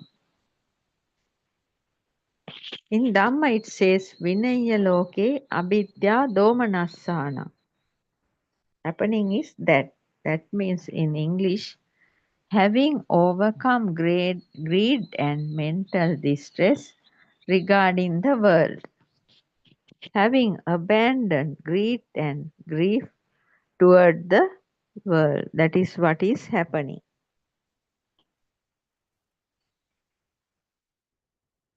Yes, that is the correct explanation. When the seekers or the practitioners who are who are practicing the 4 foundations of mindfulness according to Buddhist dispensation. That means, as Lord Buddha said, and as Aryan Vahanse is explaining now, about 6 years, he is explaining. Other than that, there is no way. This is the only way to overcome the body and mind and all sufferings. So practicing these 4 foundations of mindfulness according to Buddhist dispensation will be like this. By practicing like that, you will be having overcome greed and mental distress regarding the world, because all the human realm people are having greed, craving, greed and mental distress regarding the world. You know that because always people are thinking there is a world outside, and what they see they want, what they eat they want in another way, different foods they want, different things they want to see, and different things they want to hear, and different things they want to touch, and they want to have different kinds of pleasure because of the craving, greed, mental distress. The craving and greed give them the mental distress regarding the world. Because running behind each and every stimuli coming through the 6 sense system, running behind them to fulfill the sensual pleasure, trying to find pleasure through eyes, trying to find pleasure through ears, trying to find pleasure through tongue, trying to find pleasure through nose, and trying to find pleasure through body. That means body, skin, body. Not in one way, different ways. They are trying different things. So, if you are practicing 4 foundations of mindfulness according to the Buddhist dispensation, you will overcome greed and mental distress regarding the world. That means, we can say in another way, having abandoned greed and grief towards the world. Yes. If we don't have any kind of greed or grief, when there is greed, running behind the greed and getting grief. So we will be able to overcome if we are practicing this 4 foundations of mindfulness according to Buddhist dispensation only. How you going to practice 4 foundations of mindfulness without getting lost, not being confused in the present moment? That is the question in front of you. Because you know this suffering, wheel of suffering, you have already caught into this wheel of suffering, and you will have to anyhow overcome this. And some of the people around the world are thinking there is a God sitting on the sky and he is pulling you up and giving you freedom. That is the biggest lie given to the mankind. From the beginning, there is no such God. If there is a God, why all these people are suffering here? There should be a reason to suffer. He can come down and tell you, "No, stop doing this," and like that he can command. Nobody should be there to in between and tell what he is telling. He can directly come and tell you. Like the Buddhas, they came and told us what to do, and then they have fully redeemed from the sansaric journey. That is how it should be. So the thing is, you should know how you are going to practice 4 foundations of mindfulness without getting lost, not being confused in the present moment.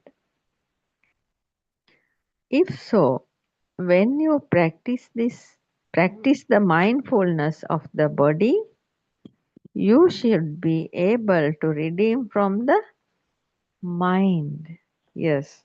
If so, when you practice the mindfulness of the body, you should be able to redeem from the mind. That means you should be able to redeem from the body. Yes. There are 4 ways now. Mindfulness of body. Practicing the practicing the mindfulness of body. If you are practicing the mindfulness of the body, you should be able to redeem from the body. That is how Buddothpado Aryan Vahanse is explaining. Yes, because in those Pali Canon it was written like that. No, if you are doing it correctly, you will be redeemed from the body. When you practice mindfulness of feelings, you should be able to redeem from feelings. All those things are giving sufferings. No? So, when you are practicing mindfulness of feelings, you should be able to redeem from feelings. When practicing mindfulness of mind, you should be able to redeem from the mind. That means at this point, the world should not be true to you. Yes. If you are practicing the mindfulness of the mind, that means at this point, the world should not be true to you because the world is creating inside your mind. When you practice mindfulness of phenomena, Dhamma Anupassana, you should overcome greed and mental distress regarding the world. Because phenomena means the mental creations, objects and things like that. So many mentally created things you can think about. So stimuli, so many different stimuli. That means you are practice the mindfulness of phenomena.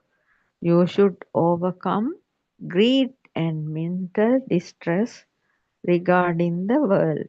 That is called in Dhamma Vinaya loke avidya domanasayata patya yutui. That means you should overcome greed and mental distress. So, because of the greed, people are getting very large bodies and having so many illnesses. They are unable to walk. because of the greed of the tongue. Then their legs are small and the body is big. Then what? Then they are unable to walk properly. And also, if you are that means if you are using your eyes without sleeping, if you are, or every night if you are seeing things in the internet or playing games, what will happen? Your body will be very distressed with lack of that means proper sleep, lack of proper sleep. You will be suffering. So you must always think about the greediness through your mind. If you are practicing the mindfulness of phenomena, you will be overcome greed and mental distress. We'll see how we are going to practice mindfulness of body. Yes, now Aryan Vahanse is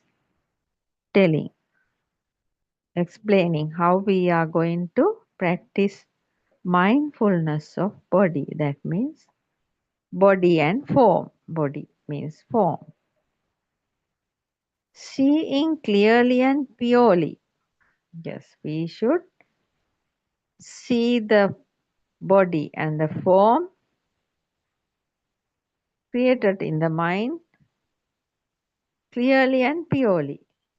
Observing the body with clear, purified perception. Mindfully observing the body without distortion will enter into the 4 stages of enlightenment. Yes.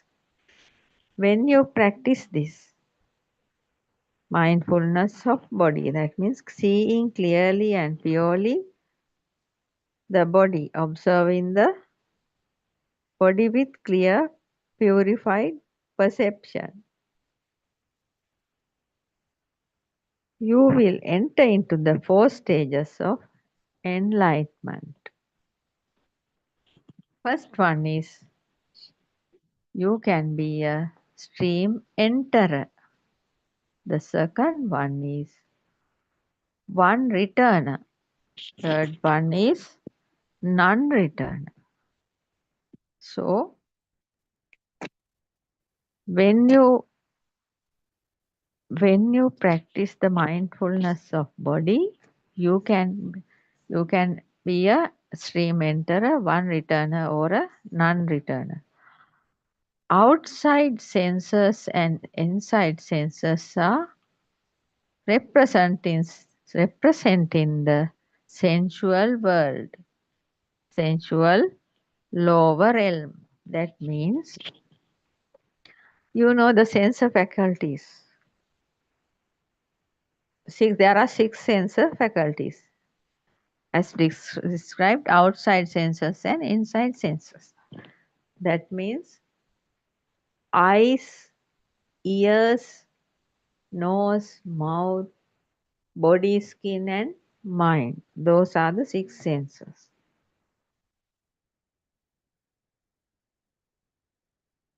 All those are representing the sensual world.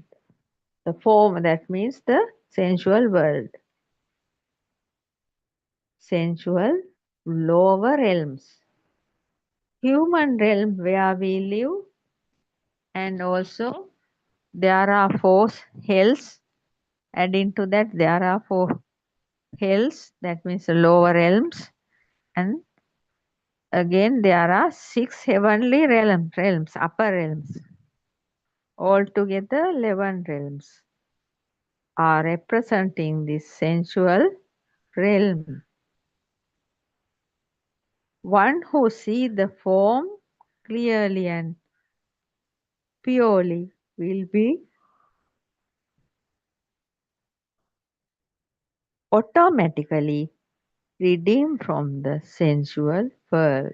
See how it is, how so good it is.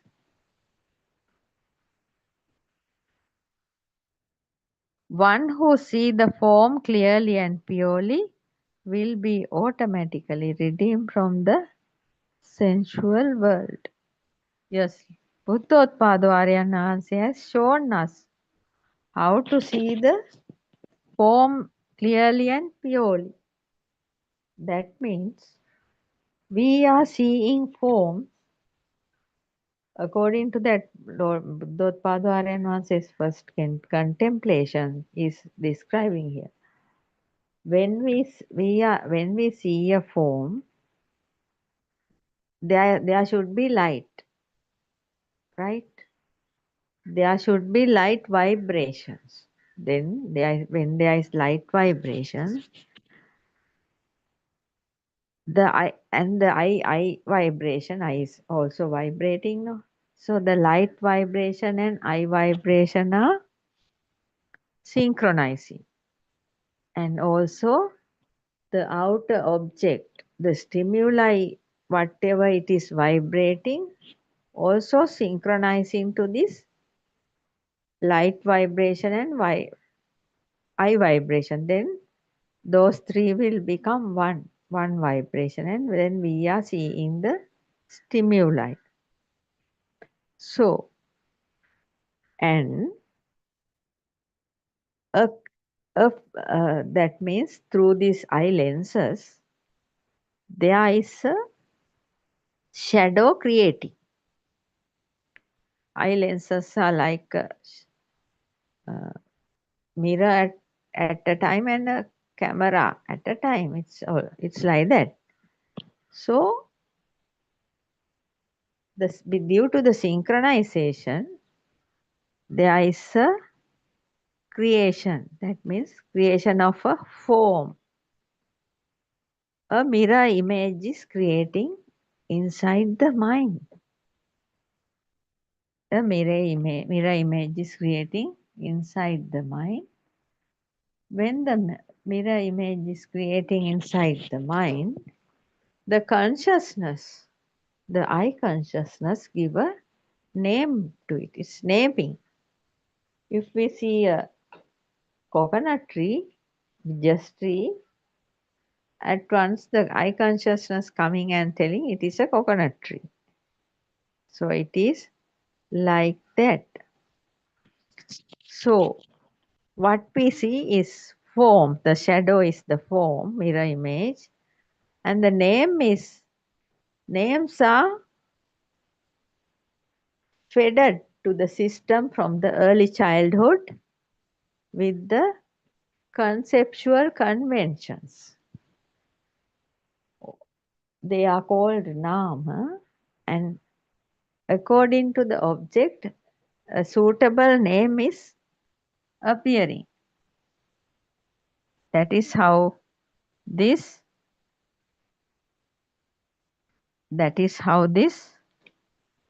form is appearing.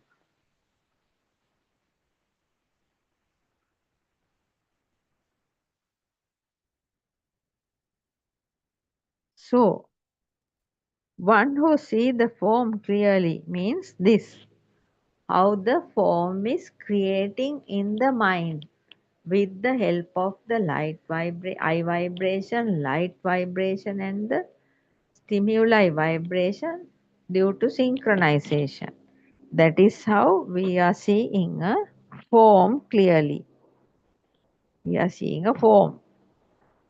Now we know how this creation is happening inside the mind, and there is nothing outside. So we should see it very clearly and purely. Then what will happen? Then automatically the seeker will automatically redeem it from the sensual world, because he now know the form is only a projection, only a shadow, only a mirror image. So he know thinking of that form is useless. Going behind that form is useless. And trying to have it or keep it, the craving for that form is also useless. So by understanding these things, you are finally redeeming from the forms and this body, kaya and rupaya, body and form. This body is also outside, not inside. It is also coming in as a mirror image. Otherwise, you don't know, you can't see behind. The whole body is also a mirror image. That is why if we are able to see this forming of form, creation of form, we are automatically redeeming from the form and the body. That means your cravings will never happen to any kind of body or the forms you see. No, any kind of craving is happening. So see your mind, status of your mind. It will remain as calm as ever, because there is nothing called form, and then you are fully free. You are fully free from the form, and you can live with mental freedom. Whatever thing, whatever forms you see. If you are a boy, if you see so many nice girls or women, you are not bothered. With the wife you are having, you can live a happy life because your mind is not running behind other women, other forms. And if you are not having craving for others' belongings, such as vehicles or uh, valuables, anything, you will never touch them, and you will never become a culprit or a rogue, because you have that freedom of mind in you. So you are seeing only a shadow. So nowadays people are doing so many culprit things to take others' monies, doing some online robberies also. That because they don't know anything about these forms, form of money even, all those are just a shadow you are seeing. So you are not going to be a craving man or a woman. That is how it is happening. That means it will give you the full a certain kind of mental freedom. Yes, towards the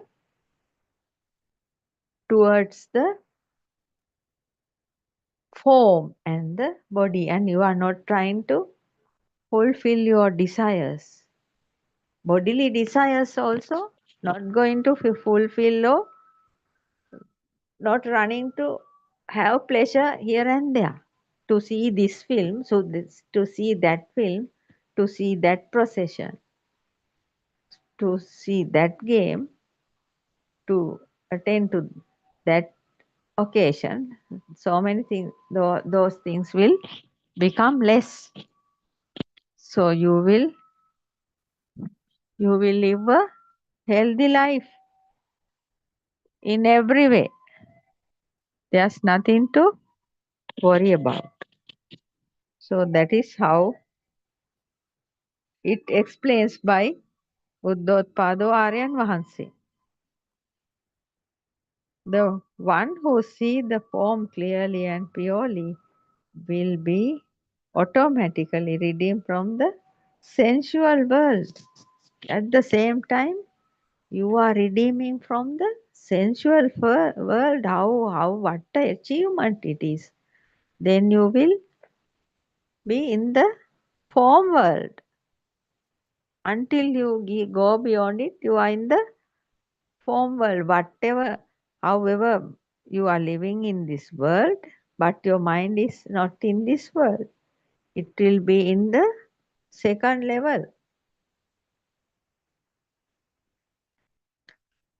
So, Vinaya Loke means redeeming from the world. Lord Buddha's words in Dhamma, Vinaya Loke means Aryan Mahansa is explaining. Vinaya Loke means redeeming from the world. Abidya domanaseta idak ituru enne naha. That means there is no room for greed and mental distress regarding the world. Yes, if you are practicing this mindfulness of body, there's no room for greed and mental distress regarding the world. That is how it is. He has no causes for come back to the sensual realm, already redeemed from the world. How marvelous it is! While living in this human realm, he has been redeemed from the human realm because he has no causes for come back to the sensual realm. He has no causes for come back to the sensual realm. He is already redeemed from the world created in his mind. Then what will happen? It is a big advantage, and he can live with a good and happy mental freedom. That means he is not going to suffer anymore, and he is not going to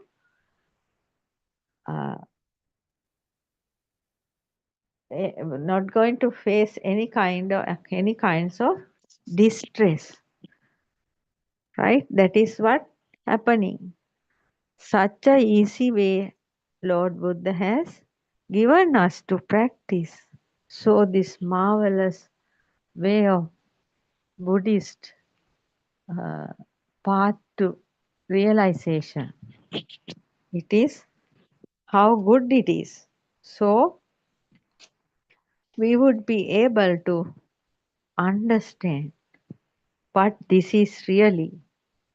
Whatever religion you may have, no matter whatever faith you have, no matter whatever color of skin you have, no matter in which country you live in, because this is a global village now, and no matter what is your status in the society, because as a human being you should be able to listen to this true path to wisdom, true path of realization through this Buddothpada PeoTV, Zoom and YouTube channel in English from any part of any corner of the world. You will be able to hear it, and also you can go through www.wisdomofasia website to find the actual happiness, redemption from this body and mind to live a fruitful life and attain the ultimate bliss of Nibbana. So, for today, I am going to conclude this session. Teruvan Saranai. I worship Triple Gem respectfully. Also, I pay homage at the feet of our Kalyana Mitra, Buddothpado Aryan Vahanse, the great sage of our era, the most valuable spiritual master with the highest wisdom. May Aryan Vahanse live long to spread this Dhamma all over the world to end the suffering of all human beings. Teruvan Saranai, Dhamma friends.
boundless love. Buddothpado,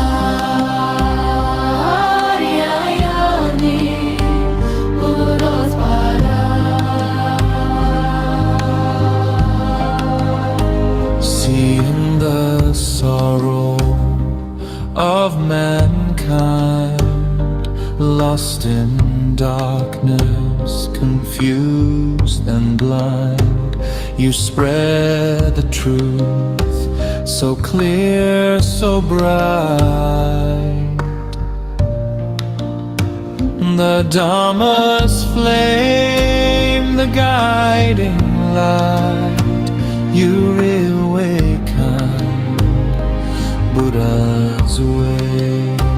The sasana shining day by day, through your compassion calm and deep, you soothe the wound that makes us weak. Buddothpado, you show the path through gentle words and sermons vast. Step by step you lead us on until the night the fear is gone. Buddothpado,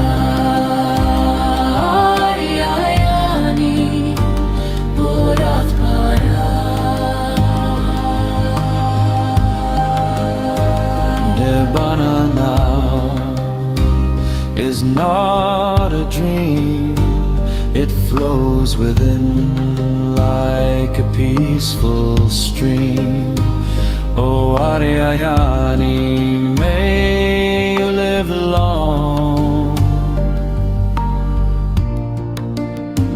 Our hearts forever sing your song.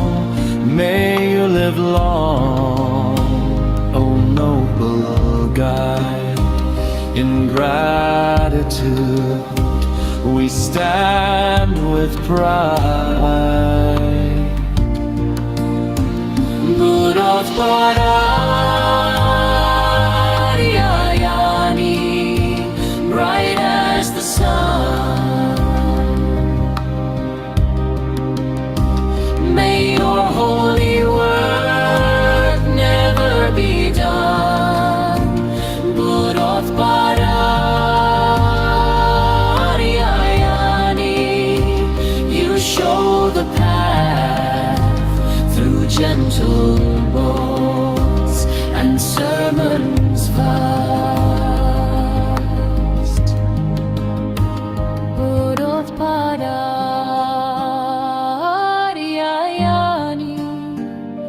loving and kind.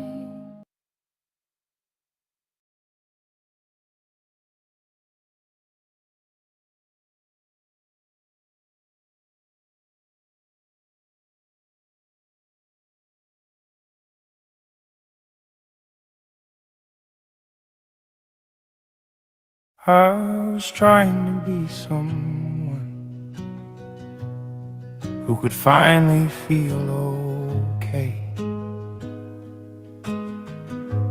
working hard to hold it together, just to get through every day. Smiles came and they would leave me, like the sun between the rain. Every time I thought I'd found it, it would slowly slip away. I filled the noise with more distraction, told myself that I was fine, kept on chasing better moments one of them would last this time. But the weight I carried with me showed up everywhere I'd go. Even in the quiet hours, there was nowhere left to go. Then I met a quiet teacher who said, look at what is happening now.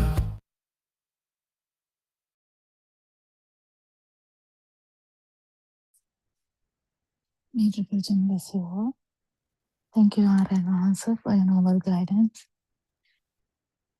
This is, we have a Buddothpado PeoTV English Zoom service where we have 3 to 5 discussion time in Sri Lankan time. Welcome, everyone.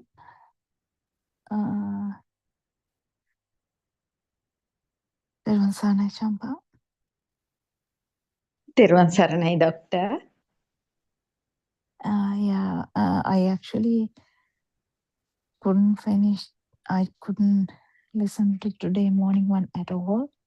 Last night one I couldn't finish also because I was so busy today. Doctor, today morning one, he was there only for few minutes. Right? Okay. Morning one, there's nothing much to hear. He talked one lady about something. That's all. Last night thing, actually, I listened up to the boy from Korea. I listened up to that. Right. It's a little bit more, I think. Yes, little bit more. After that, somebody called. I also can't still remember. The remembrance is not coming. But he normally talked about the mind vibration. No, Doctor? The impact of mind vibration. Yeah. Yes. Yeah, you know how mind pushes for everything? He was talking about that. Yes, actually, Doctor, it is happening now. Because the mind tells us, do this, do that. Then sometimes, now can understand, but still sometimes we are trying to do whatever it says, no? So Aryanasa is telling not to rush and to stay behind and let the mind tell anything and just wait and see. After some time or after another day, you can do it like that. So the ability will be coming slowly because this seeing the mind and things, the practicing our, that means our contemplations and the insight meditations and each and everything, we are getting some kind of experiences. And Aryan Mahansi was telling it should be more and more, we should practice more and more to come to a certain level.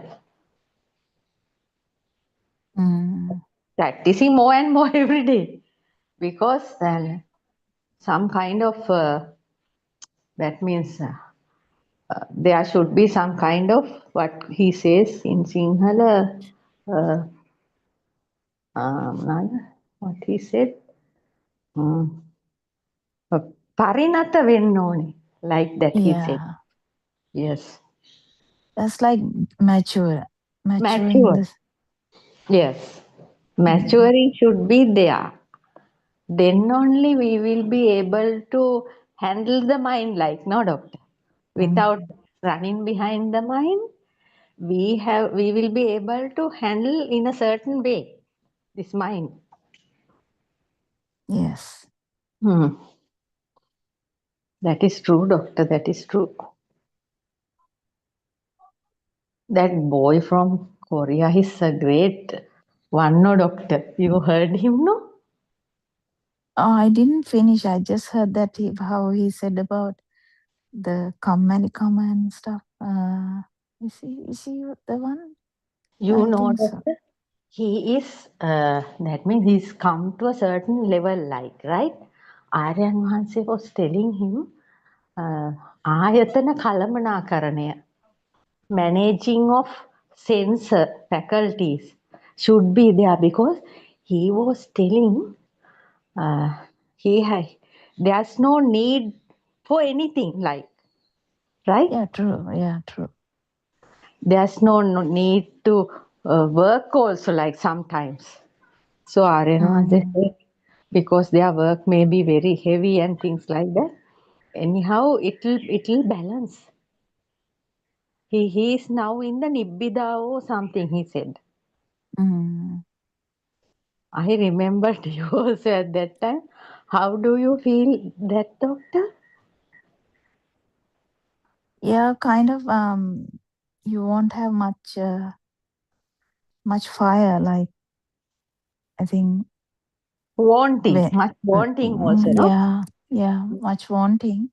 Yes. The thing is, it is still in the mind. If a tree won't think like that. That's what Aranhansa is saying. I can understand that. Yes. If it's a complete nirvana, yes, nothing would matter, no?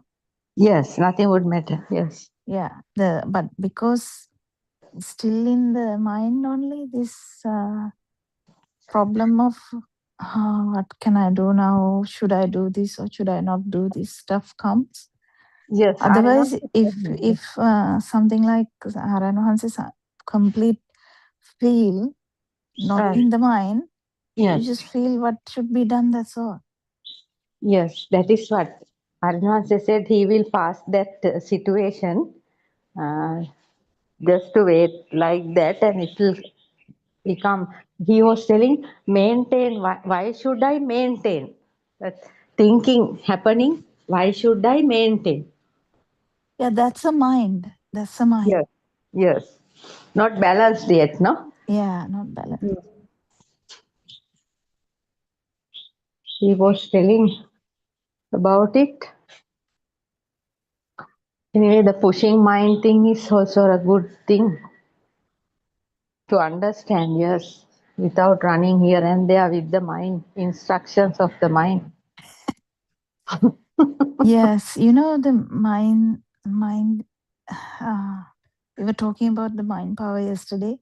Yes. The mind power is anyway high. Even as a little baby, you were talking about, we'll take 5 babies. Yes. The babies, even though they are, will imagine they are in Montessori or something, the mind is developing. Yes. But still, don't you see different types of babies? Yes. So that's the thing. So we have a vibration which we should be realizing. If we have a very powerful vibration, it will take time for us to actually realize that. Yes. Mana word is actually not pride. Mana, restlessness. Mana is, I don't know what to say in English, but mana, uddacha, avidya means actually the status of that vibration. Right. Mana uddacha avidya, right. It's not the pride itself, it's the vibration, which is sasava. Yes. It is kind of the power which is going to vanish. I was wondering how it has become like that. I was a great. You can't just blame the 40 years or 60 years or 70 years or 90 years you lived. This is Yes. just a part of that. No? Yes.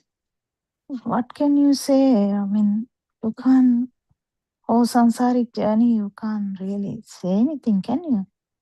Can't, doctor. Yeah, so Yeah. why are you worrying about that? No, I actually want to keep it down, no? Bring it down. That is why. No, that's not the way to look at it. Uh-huh. Champa, the way to look at it is aviññānaka angle, not the viññānaka angle. Right, Because right. you keep looking at how am I going to suppress my power? Just not suppress, decrease. No, not. Decrease or whatever. Yes. You look at it in such an angle, no? Yes, without thinking, and we have to let it go. I have to let it go. No. What I'm saying is you are giving a value to that thinking. It is, Yes, it yes. is your power. Yes, yes. Yes. You have to look at this whole thing not in a self way. Yes, yes. This is not, there's no self. Actually, no, yes. This Yeah, then you will relax. If Yes. there is no self. Yes. The power was from the last thought from whatever the system. Yes. This is coming from the stimuli. No, doctor? Yes, so what are you talking about? Making it down? What am I going to do? It's useless thinking. Just fully realize the system and then it will come down anyway. Yes, yes. That means each and every stimuli is this power synchronizing. Yes. But that power will only reduce when you take self out from that system. Yes, yes. Not now I am doing it, doctor. This mind is wonderful, doctor. Sometimes this mind is actually listening what we are saying, doctor. Right? I tried it these few days. Right? I was saying when a when a thought appears with the self view, I used to tell the mind, here this thought appeared now with the self view, right? There's no owner for that self view, and also remember there's no self here. Like that, I was telling. This may be angry thought or a ignorant thought. Like that, I used to say it, right? Now it has not much, but some kind of slowing happened, doctor. It's wonderful. This, my God, doctor, this Dhamma is wonderful. Yeah. But the thing is, the mind power has to reduce so much so that you Yes. can become the nature. Yes, that is what I am showing the mind. There is no self here.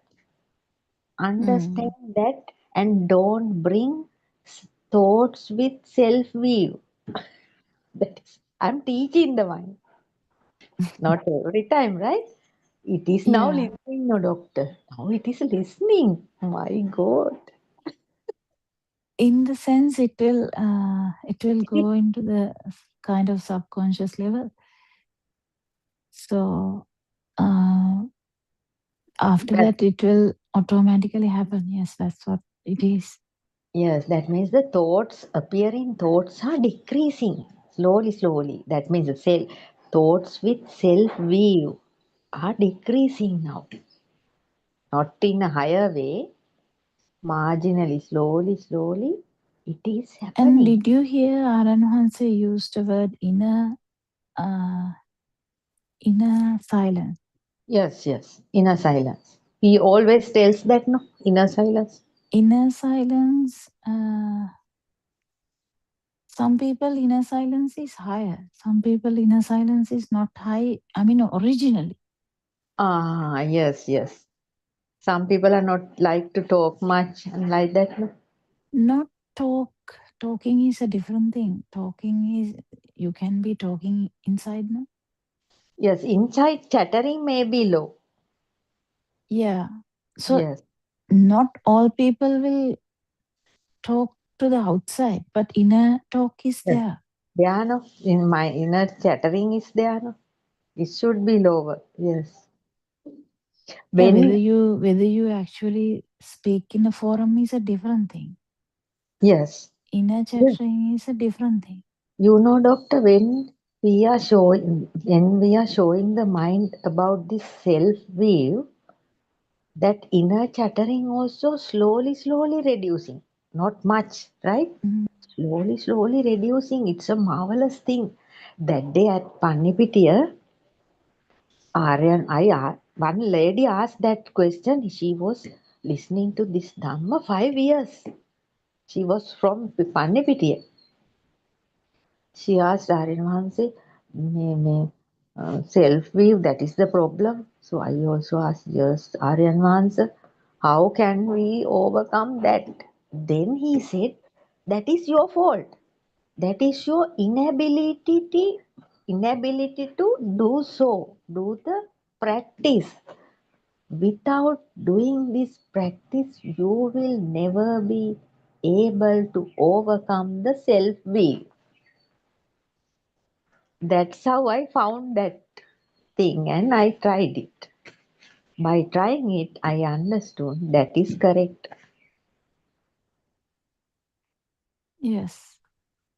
He said, සෝතාපන්න වෙන්නේ නැත්තේ ඕගොල්ලන්ගේ වැරැද්දෙන්. You don't have this. Like that he said. Yeah. The outer sound, understanding outer sound is one thing, inner sound is one thing. Yes. So inner sound is the mind, outer Yes. sound is the actual sound. Yes. First one has to understand the outer sound. Yes. Then they have to find the understand inner sound. That is the two things that Aranansa says. There Right. is no outside, there is no mind. There's no mind. Yes. So mind is the inner sound. Yes, doctor. Aranwanse said no. Sita duaniya. That is Yeah. grown. Yeah. Mm. That is mind is a sound. No? Mind That is not only a sound, but yes. it has a sound component because mind actually has every component. And that's Yes. why it is called Suddhastaka. Yes. But this, you have to understand every component.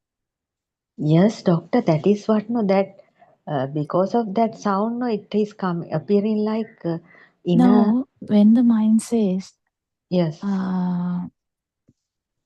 Today we'll go somewhere, today we'll go for shopping. Some will say, for an Yes. example, Yes. going for shopping is it's one thing. Power of that mind, the thought is one thing. Yes. What reduces is this power. Yes. තියනවා වගේ දැනෙන එක. Yes. Yes. යනවා වගේ Mind, දැනෙන එක. Yes. not යනවා වගේ දැනෙන එක, තියනවා වගේ තියෙනවා දැනෙන වගේ එක. In the දැනෙන. sense that mind, the thought, you feel like thought is existing now. If you think about your son, Yes. you feel no that sun is existing. Yes. Yes, doctor. Do you Yes. just feel like it is a sound only? No. No. Yeah, so we can't just lie. We can't just say things. Yes. Yes. We can't. We have to be honest. No. Yes. Honest, yeah. So when a thought happens, Yes. just imagine we get a thought. Something has happened to the family or something like that. Then the amount that it is true is suffering. Yes. That is the suffering. That is the self-vibration. That is the self-perception. If it is falling outside, it is a self-view. Yes. Yes. Yes. Mm-hmm. So this has a deeper meaning if you actually go into your own thoughts. Now imagine Yes. one gets a thought, අයෝ කිසි දෙයක් කළා වැඩක් නැහැනේ. Yes. Yes. That boy. That's in English, if you translate that, Yes. there's No no use of use of doing doing anything. That's anything. a thought, right? Yes. That's a inner sound, right? Yes. So does that have a meaning? No. Yeah, if you don't understand that, you will go into that direction. Yes. Yes. Yes. Mm. Same thing, none of these single sounds we make here in this forum is not true. They are just creations. We are just using a way of communication to get this Dhamma, Yes. to understand Dhamma. To vibrate into that Dhamma. Yes, because even knowledge about Dhamma, why Aranhansa is saying you have to put it aside one time, Yes. Yes. is because it gives this inner chatter.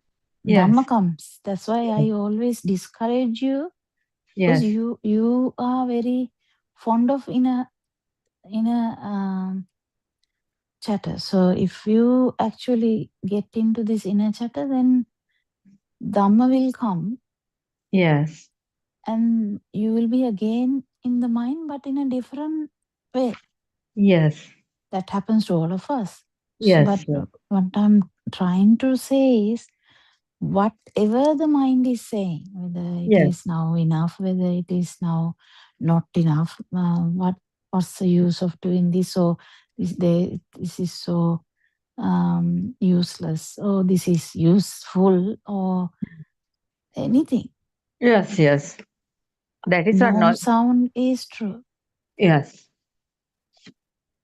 We shouldn't do anything practically. That means with the schedule. Here and there, doing something, practicing that. Inside also like that. Here and there.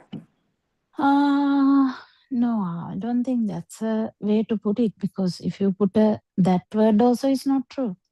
Yes, that is true.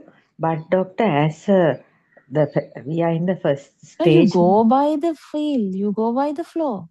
If you're going to the toilet, the Dhamma is there in that moment also. Yes, yes, that is happening. The day-to-day activities are naturally happening. Then we say, Naturally happening, every fraction of a second, Dhamma is there. yes, but this self thing is very dangerously in now, doctor. Yeah, it is a dangerous thing, I know. Yes. So That's a terrible thing. to get out of that contemplation, Aryan wants to give that insight thing is useful.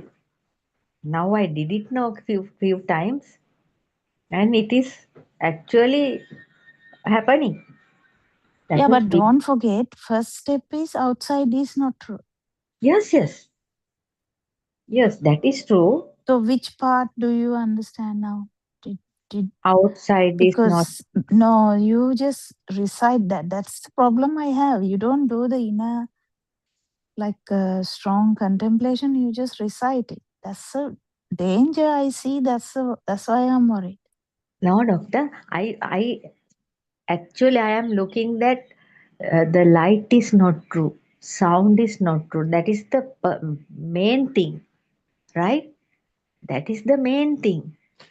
Then the self No, view touch thing. is also a main thing, because Yes, of that the is. touch is the body is true. Yes, that means the three vibrations, shape of light because of light vibration, and sound vibration, and the touch vibration. Time to time, I am doing that remembrance, right? Mm-hmm. Then, while doing that, also, the second part is this seeing the self view, thoughts coming with self view, showing the mind that, and understanding the light and the sound and the touches are not true, only the vibrations. Actually, This body also vibrating, no, doctor? When we close our eyes for a while and sit on a chair, we can feel our body is vibrating without doing any kind of meditation. It is vibrating. No? That means the whole thing is whole universe, cosmos is there. Everything in this cosmos is vibrating. This body is also inside also No, vibrating. even if you say that, even if you say the body is vibrating, cosmos is vibrating, this is identified through nama. Jnana. Not jnana, I don't know. So this mind, there is always a mind part to that. No, according to Any Aryan, identification yes, has the mind part to that, thinking yes, part to that. yes. Feeling is a different thing. No, No, feel what I'm trying to say is, you yes. may feel something, but you try to think about it. That is discouraged. No, not thinking, doctor. I'm just telling. I found several times my body is well, nearly last week or something. After having my second meal, when I sit, I found suddenly my body is vibrating like nothing. That's what what this I just try to understand it. The body is different ways. It is sometimes actually it's vibrating, doctor. You may have known more I than know me. what I'm trying to say is, Hmm. whatever that is, Yes. there is no need to think about these No, things. nothing. Just understood and let it go. I didn't think about. I'm just telling you Mm. because I am not that kind of thinker, doctor. Because that priest I told No, you. the thing is, I'm trying to find out why your power is high. I'm still trying to Yes, understand that. yes, I need that help from you, doctor. Actually speaking, I am trying this self thing. I think that self vibration, actually self view contemplation will help to that also. I'm thinking like that because from my early childhood, I am the only one child now. So always I used to think about something. Very great thinker, thinking about everything. Don't know whether it has happened because of that. Mm. Yeah. From the age of 6 years, I was in a boarding house because near my home, my father has a boutique shop in a close to a tea estate. So there are no good schools near, and I was boarded in Navalapitiya town. Think of the year of 6 years. So thinking actually happened because grieving, thinking, all these things happened from my early childhood. My mother said, "No way, you have to go and learn, otherwise, no life. You have to earn. You are the only child. When we were dead and gone, you should live." Those things were, she told me in my early childhood. So that is, I think so many thinking may have happened. Mm. Mm. Yeah. Yeah. That's true. Mm. That thinking and thinking and thinking, because as a child you must have felt lonely Yes, very in that. lonely. Yes, all the time, very lonely. And there are some kind of that means things happening in these boarding houses.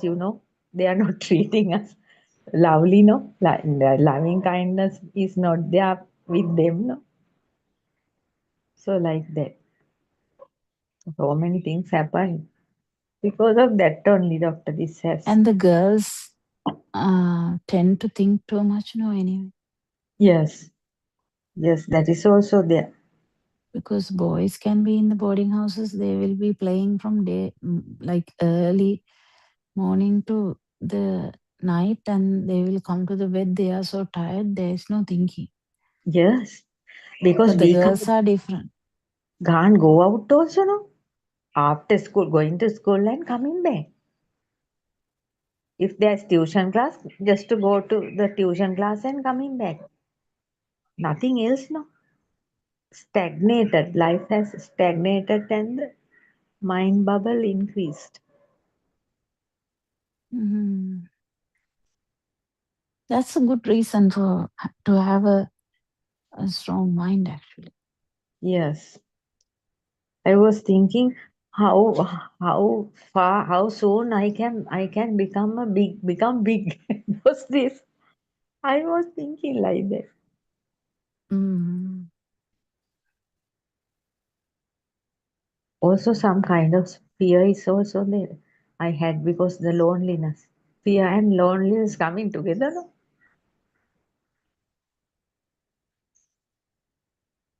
Fear of being alone. Mm. Yes. When the fear of being alone is there, you cling to everything very strongly. Yes. And when you That is. lose them, you become so sad. Yes. Even to go out, very fear. No, those days in the night, darkness is everywhere.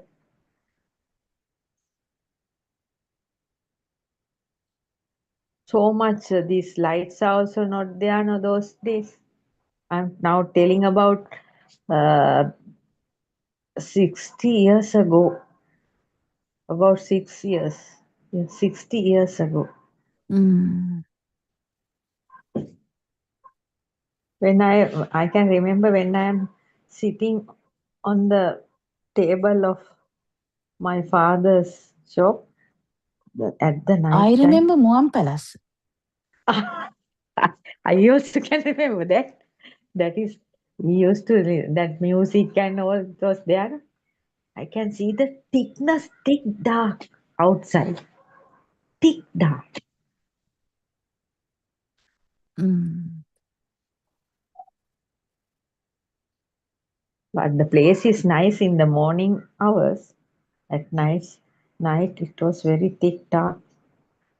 No much of a sounds. But usually a hostel is full of girls, no?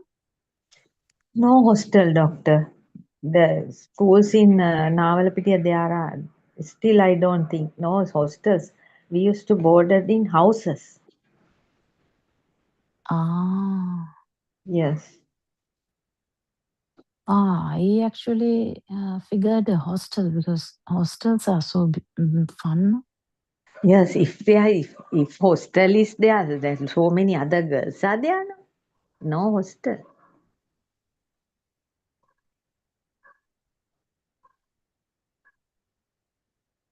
Mhm. It may be the reason, but to come out that now the contemplation of self we is doing and understanding. That's all we can do. I can do. I think you're looking in every aspect and it's okay. But Yes. understanding it that there is no self Yes. in this body or in this mind is very Fine. important. Yes. Mind, usually when mind talks, we feel like I am talking. Yes. Yes. That's why it has so much power. That is not. That is why all the time that means that this system must show the mind. There is nobody here, no soul, no me here. Like Aryan said, it has to be done. Then only the self we can be gone. Mm. After doing 2 3 days, I found something. No, doctor. I found it's actually fruitful. It is. Yes, it will Hmm. be.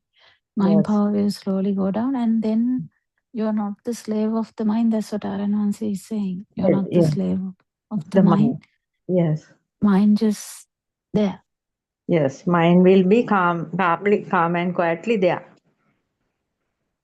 The mind will function as normal, but there's no Yes. ownership and it will not have any extra Power. power. Yes. Not coming to govern the system. Yes.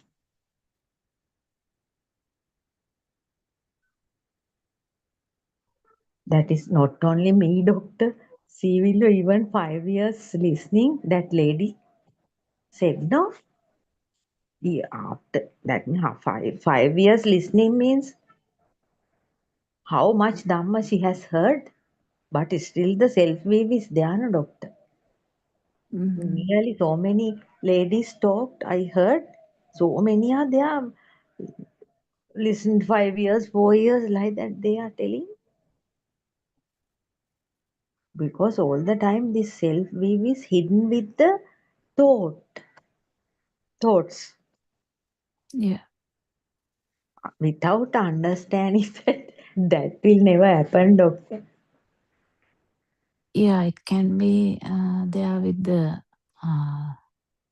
aramuna. Every stimuli. Yes. Thought is one part. Yes.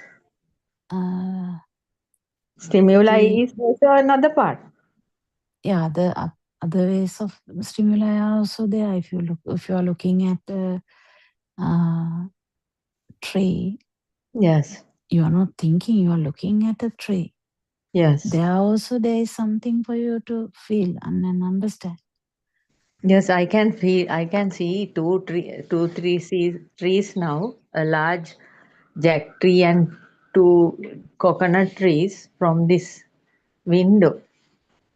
Yeah, that's the thing. You can't actually see any of these things as we discussed Yes, yesterday. yes. Yeah, only just seeing the shadows of them. No, nothing. There's no tree as Shape such. of light is there. Shape of light Even is. that is not true. Yes, that is not Rupa true. Satahana. There is a Rupa Satahana. Hana. Yes. That is also not true. You have to feel that. Yes, that is the main part, doctor. Light is not true, sound is not true, and this feel is not true. Which Yeah, I they are the three things. yes, Sute Sutamatang. You have to feel that. That's the challenge.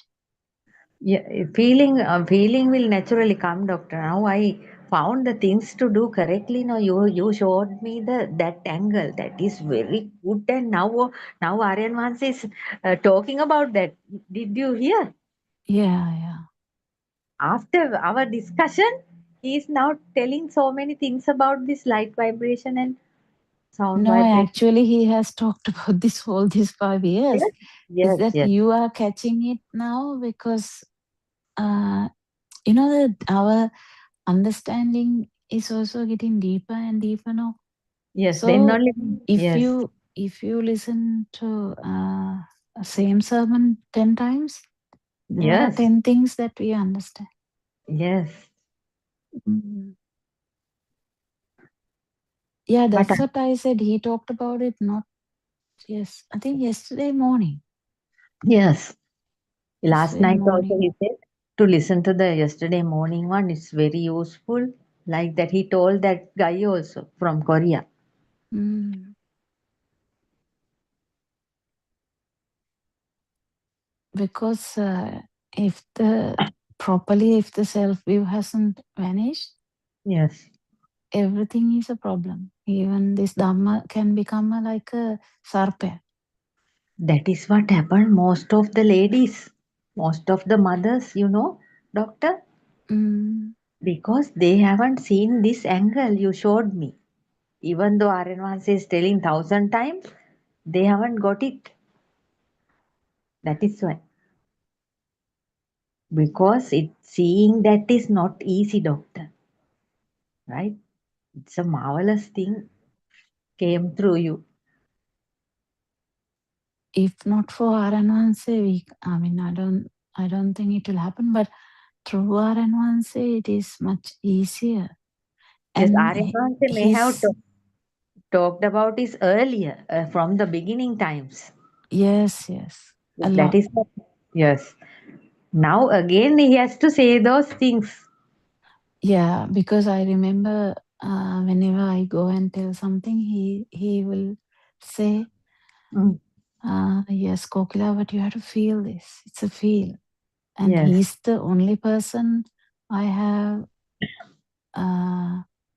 heard saying that Sotapanna, even Sotapanna is a experience. Yes. And even Anagami is experience. Like it's an experience.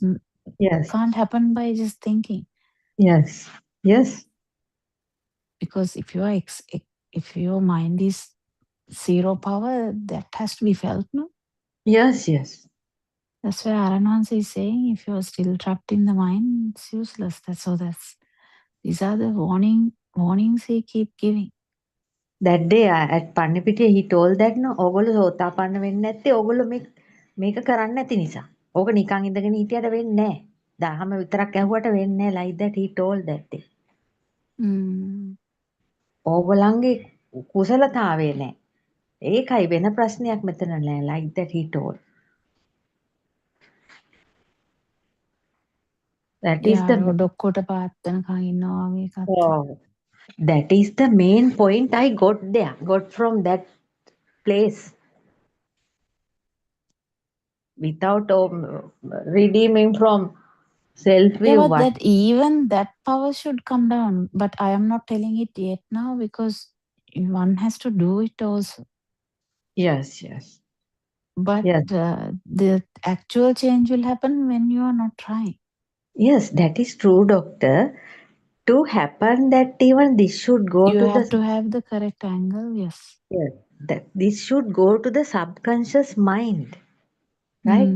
Then the active contemplation should be there. No, active contemplation will subside once it turn into passive contemplation. Yes, yes, passive yes. contemplation will subside once the doubts are not there. Yes, yes. Then it will feel. Yes. But now this system should give the push to happen then. Yeah, that is right? where the effort is. No, right. That is where the effort is.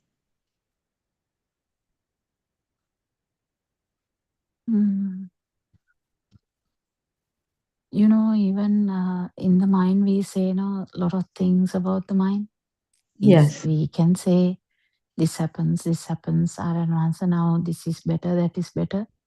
Yes, those things are useless. Even those things, I think, is not the important thing. Because what is the important thing is this fire. How much fire has gone down. Yes. That will come with the experience now if you or me get into an like actual life hardship or something. Yes.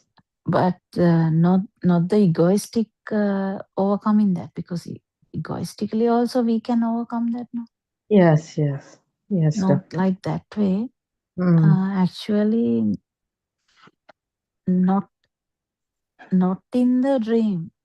Not in the dream, yes. Not in the dream is a different thing. Handling it well in the dream is a different thing. Do you know that? Because I have handled things inside the dream very well. Yes. In the past, what I'm saying is before learning Dhamma, before understanding Dhamma, I can say I have handled things very well inside the dream, taking it as real. Because you are intelligent, doctor. Yeah, but that's that Archimedes. If Archimedes is born again, you have to go to school from the beginning, right? Yes. What's the use of being intelligent in this world? That's not the point. But what I'm trying to say is this understanding that this is a dream is a different thing. It's not intelligence. It's the jnana. Yeah, it's jnana. It's wisdom. It's the wisdom that is not related to this mind. No. Actually, but inside the dream, we have some kind of intelligence. Yes, we can say that. But yes, we handle the things better with good outcomes. Yes, we can keep saying that. But the Yes. thing is, we had the self view, we had the self perception, we have the self vibration. Yes, yes. But doctor, to up until we reach Dhamma, listen to Dhamma, we are coming on that path, no? Then only entering into this. Yeah. Hmm. Then only we realize, wow, this is just a dream, and actually, how this dream has given some power, that the last thought is going to have a power which can actually synchronize somewhere. Yes. Yes. Power should be So good. Yes. power should go down and it should become zero. Yes. If an arahant, so synchronicity will never happen. Yes. That is true. That is what our effort is. Yeah. Understanding our loopholes and inabilities and putting the effort as that means putting the effort with wisdom. Yes. And in deeper down, you would find that Aranavanse, not only Aranavanse, Lord Buddha said, without sinking in water, without even putting much effort, there's a level like that also. Pita නොසිටිමින් වෑයම් නොකරමින්. Yes, that is the way. That is the way. Yes. Yeah, that is a art. Yes, if we are sitting there vayam nokaramin without effort, drowning. Yeah, but if you try hard, yes, that also can give rise to problems. You can't. Yes. You. So that balance is the kusala. Yes, yes, that balance is the kusalaya. Aryan Mahanse said, your kusalaya is not enough. That is why you are still in this way. Beside me, 5 years listening Dhamma, 5 years means in vain, no doctor? That Even us, even me falls into the same category. But the thing is, as Aryan Hanse tells, the effort may be less because we find it like mind says no. There's no much time also in the mind. It's the same thing, same problems. Doctor, but it will naturally happen into you because you have got into the stream earlier, no? Right? Got into the stream means it is anyway naturally happening. You should put a very less effort. Very little effort, it will go. Yeah. Anyway, we when we understand Dhamma, anyway, this keep happening. Aranvanse, even Lord Buddha reassures everyone. If you come into this path and understand that this is only a system and there is never a self here, even those two words are really beneficial. Yes, doctor, very much. And the self is the greatest ever problem. Right? Yeah, just one thought. And how that thought came is the important thing. How this sensory organ vibrations gave you that incorrect idea. Because of the mother and father. They only put this. Not really. I told you, no, even the worm has it. Yes, yes, right. That is alive feel now. Right? Yeah. That without this mama thing, if it is The there, self view has to come for you to attain nirvana. Yes. Because then that's why we have to become humans. Yes. That's the importance of becoming humans is you develop this system. Yes. And then you have the suffering, you have the self view, you have the self perception, everything, and then දුක තියෙන තැනයි නිවන තියෙන්නේ කියලා කියන්නේ it is there, and then this system is able to understand it and capture it.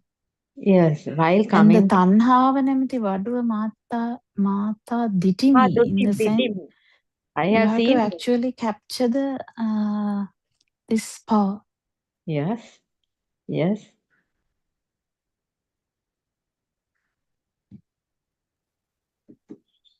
That means, doctor, the wisdom, when we do that little contemplations, only no, the wisdom is also opening up, arising. Mm. If we just listen to them and just wait, this wisdom is not opening, no? No, actually, these discussions do it. I think Aranwanse has done the marvelous thing by putting me into a discussion, Yes, because usually daytime or even nighttime, yes, my system is going like a machine, so I don't have much time to even think. But because he has put me into this system, yes, the contemplation keep happening. yes, yes. That is why I'm telling you, doctor, because you have 3 kids. You have to do a great job, right? You must do the homework as well. Marketing and things, each and everything. Not easy, no, doctor. I can't even imagine balancing that and coming to this forum. It's not easy. Always I appreciate that. Yeah, it's Right? not easy. But the thing is, we do that with the Yes. so much diligence with the Aranwanse's word, and we do that, right? But the Yes. doing that keeps me in Dhamma, because when I try to say something, Yes. anyway, this system has to remind that, right? Yes. Keep telling and trying to understand and how to help the others and all that. Yes. So the system will do the same thing with you, because you are trying to translate, which I really appreciate. So Yes. trying to translate means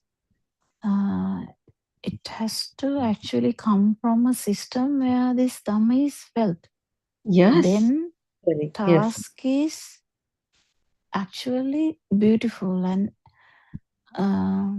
good productivity will be there. Yes, doctor. Because Aranwanse has told this before, I don't know, a long time ago. Mm. Even if AI tells this Dhamma, Mm. people may understand. But the thing is, They won't feel. this feel is not there. Yes, yes. They won't feel it. Synchronicity can't happen. Yes. Because we are human beings only, it's happening. You know, doctor, what has happened? I'm always telling you, know, this something is making me to tell this Dhamma, what I know to others. Today, early morning, my husband went to Kandy to see one of his relatives not well. So very early morning, I started to listen this last night Dhamma. At once a call came from my friend in Kadawatha. I said she's going to Gampa. So she's telling, I don't have much time to listen to Dhamma. I have to do this work, that work. I said, whatever work, those are your kamatahan. You should do this.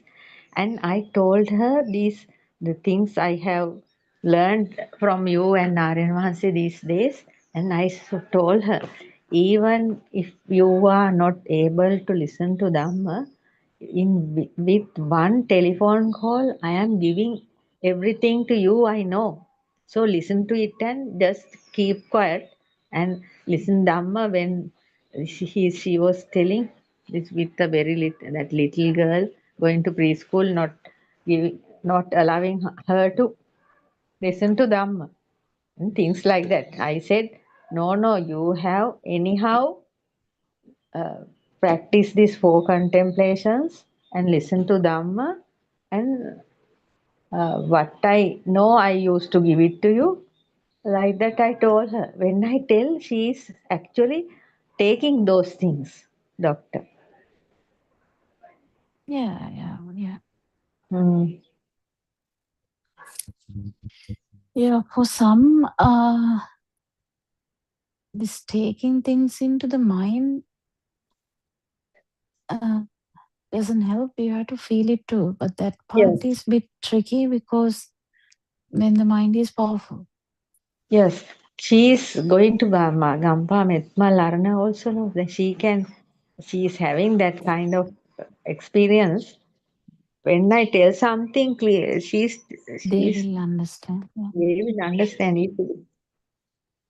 yeah, because once you, I mean, this RN1 sermons are listening to that for 5 years is also must be gifted because it is not easy. Yes, I told her. She is 68 and I am 66. I said, even without anything, we can die peacefully now. At least we know no, what is actually happening and we know no, we are listening no Dhamma. So nothing to worry about.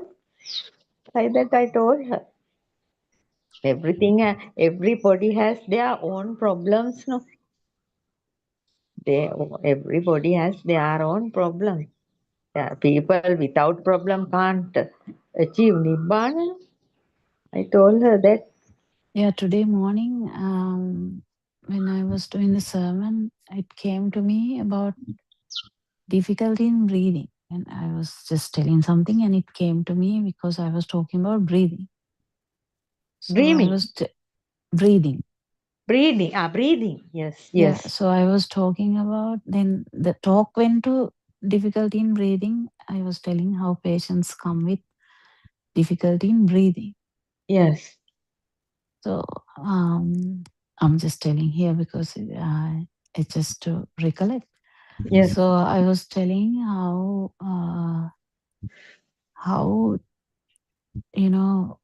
actually it's like a daily presentation yes, to us yes, patients with difficulty in breathing.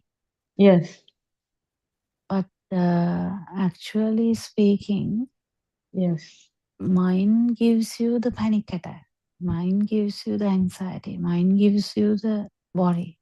yes. But doctor, you know, this big difficulty in breathing, there is a exercise, right? It's actually a small No, yoga. I'm talking about pneumonia, heart failure. I'm talking about Ah, actual heart. diseases. Yes, yes. Actual diseases. Patients are maybe even dying. But what I'm trying to say is, Mm, at that moment, mm. their worry is coming from mind. Yes, yes. Because they are But going to die. they have to, as if someone is actually understanding this part, Yes.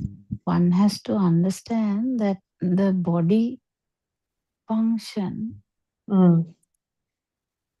is irrelevant in the sense it's not related actually. Yes. It is it, it is like the way that we talked about the mind. We were talking about the mind is irrelevant. Yes. Mind is irrelevant as well as the body is irrelevant. But as soon as you put it in such a way, I feel breathless, Yes. whole trouble is different. The trouble is 1,000 times worse. Yes. But if you actually like try to become the breathless patient and see, it Mm. is Yes. the breathing Yes. coming difficult. Yes. So I was I. talking about the common sense there. If Mm. someone is feeling breathless, Mm. definitely know it's not normal, right? Yes. That is why Then common oxygen. sense. Now if someone's feeling bladder full, Yes. will they keep holding it? No. No. No, it will burst one day anyway. Yes. Not Yes. one day, it will burst anyway. Yes. But what I'm trying to say, they will go to the toilet, right? Yes. Yes. Toilet. Yes. Same way, if there is a breathlessness, the common sense if it's a baby will die because Yes. baby has no idea what to do. Yes. If mother didn't see that the baby is struggling to breathe, baby will die, like a foreign body or something. Yes. They usually gasp a little bit and die. That's how it Yes. works. Yes. But if it's an adult, when they feel that, they have a mental picture. This is difficult in breathing. They have a mental picture. Right. That's okay. This mental picture is not the problem. Yes. Power of the mental picture is the problem. So if the mental picture comes, next mental picture attached to that is the hospital. Right. That is even not the problem. I mean, if you call 911 or whatever the ambulance code you have, that system is from this system, right? Yes. That is from the system. That's not the problem. Yes. So this breathless, this system having a breathlessness or difficulty in breathing. Yes. Breathing is a mental image. Right. Breathing is Difficulty in breathing is also a mental image. right. Calling ambulance is also a mental image. Or telling someone to call the ambulance is also a mental image. Yes. Power behind that is the me. Right. Yes. I'm going to die, like the fear of death is coming. Fear of death. No, I'm not even talking about fear of death here. The power. I'm talking about the power. Power is the one which is actually what matters. Yes. Which is going to synchronize somewhere is that power. Yes, doctor. Power Imagine is the one. the ambulance didn't come, you die. It's fine, no? Yes. The power is that thought power. Yes, thought power. But understanding why I'm telling you is, a little bit of everything, no? Yes. Not little bit. No, lot of things. You know a lot, too much actually. You know a lot. What I'm trying to say is, all these are mental images. Yes. Whatever you know is a mental image. Going to the toilet is a mental image. Yes, it's appearing and then only we go. Yes. So, no, there is a feel. First feel. Bladder stretch is a feel. Feel. That's a bodily feel. Yes. Body Vibration. conscious. That is body consciousness. Yes. Vibration word, don't use it too much because you are having mental images of vibration now. I don't like it. Right. Okay. No, actually, surely, it's a mental image. Right. It's all mental images, so you reproduce it. That's not the way. This Dhamma is a bit different. Yes. Everything is a mental image. Yes. Once you are about 1 or 2 years of age, you don't have a mental image. Yes. Only parents will look after the baby. If there's no one to look after the baby will breathe hard and die. That's all. Yes. They don't have a fear of death, but they die, and with there will be a synchronization anyway. Yes. So don't forget, even if the fear is not there, there is a synchronicity. Yes. But once you become a bit older, you have that mental image of breathing, mental image of bladder stretch. Breathing is also a bodily reaction. Yes, we don't feel it. It's a body thing. Action mind. Bladder stretch is also a bodily sensation. Yes. Mental image is already attached to that. Is that so, doctor? That means each and every action mind, is there a mental image also? Well, that is what you lose now in actual this thing. I have told you this before. Now you act as if you never heard that. I told you walking is a mental image. Yes, that is true. Same thing with anything. Right. Every action mind, there's a mental image as well. Actually, if you lose the mental image power, then it becomes only the action. Right. Then only it will become the action mind, right? Yes. Until such time the mental image is there. It is in the dream you are walking. My God, right. Okay. The thought is appearing to go somewhere and then going. Yes. Mentally. But the breathing is a mental image. Right. Difficulty in breathing is also a mental image. Right. Calling an ambulance is also a mental image. Yes. Telling everyone, if I die, do this is also a mental image. Yes. You know, you have a plan now. If I die, do this. That's the Yes. plan, right? Yes. So that those mental images Yes. is not the problem though. Yes. But the problem is Yes. mental image, we not knowing that it is a mental image is the problem.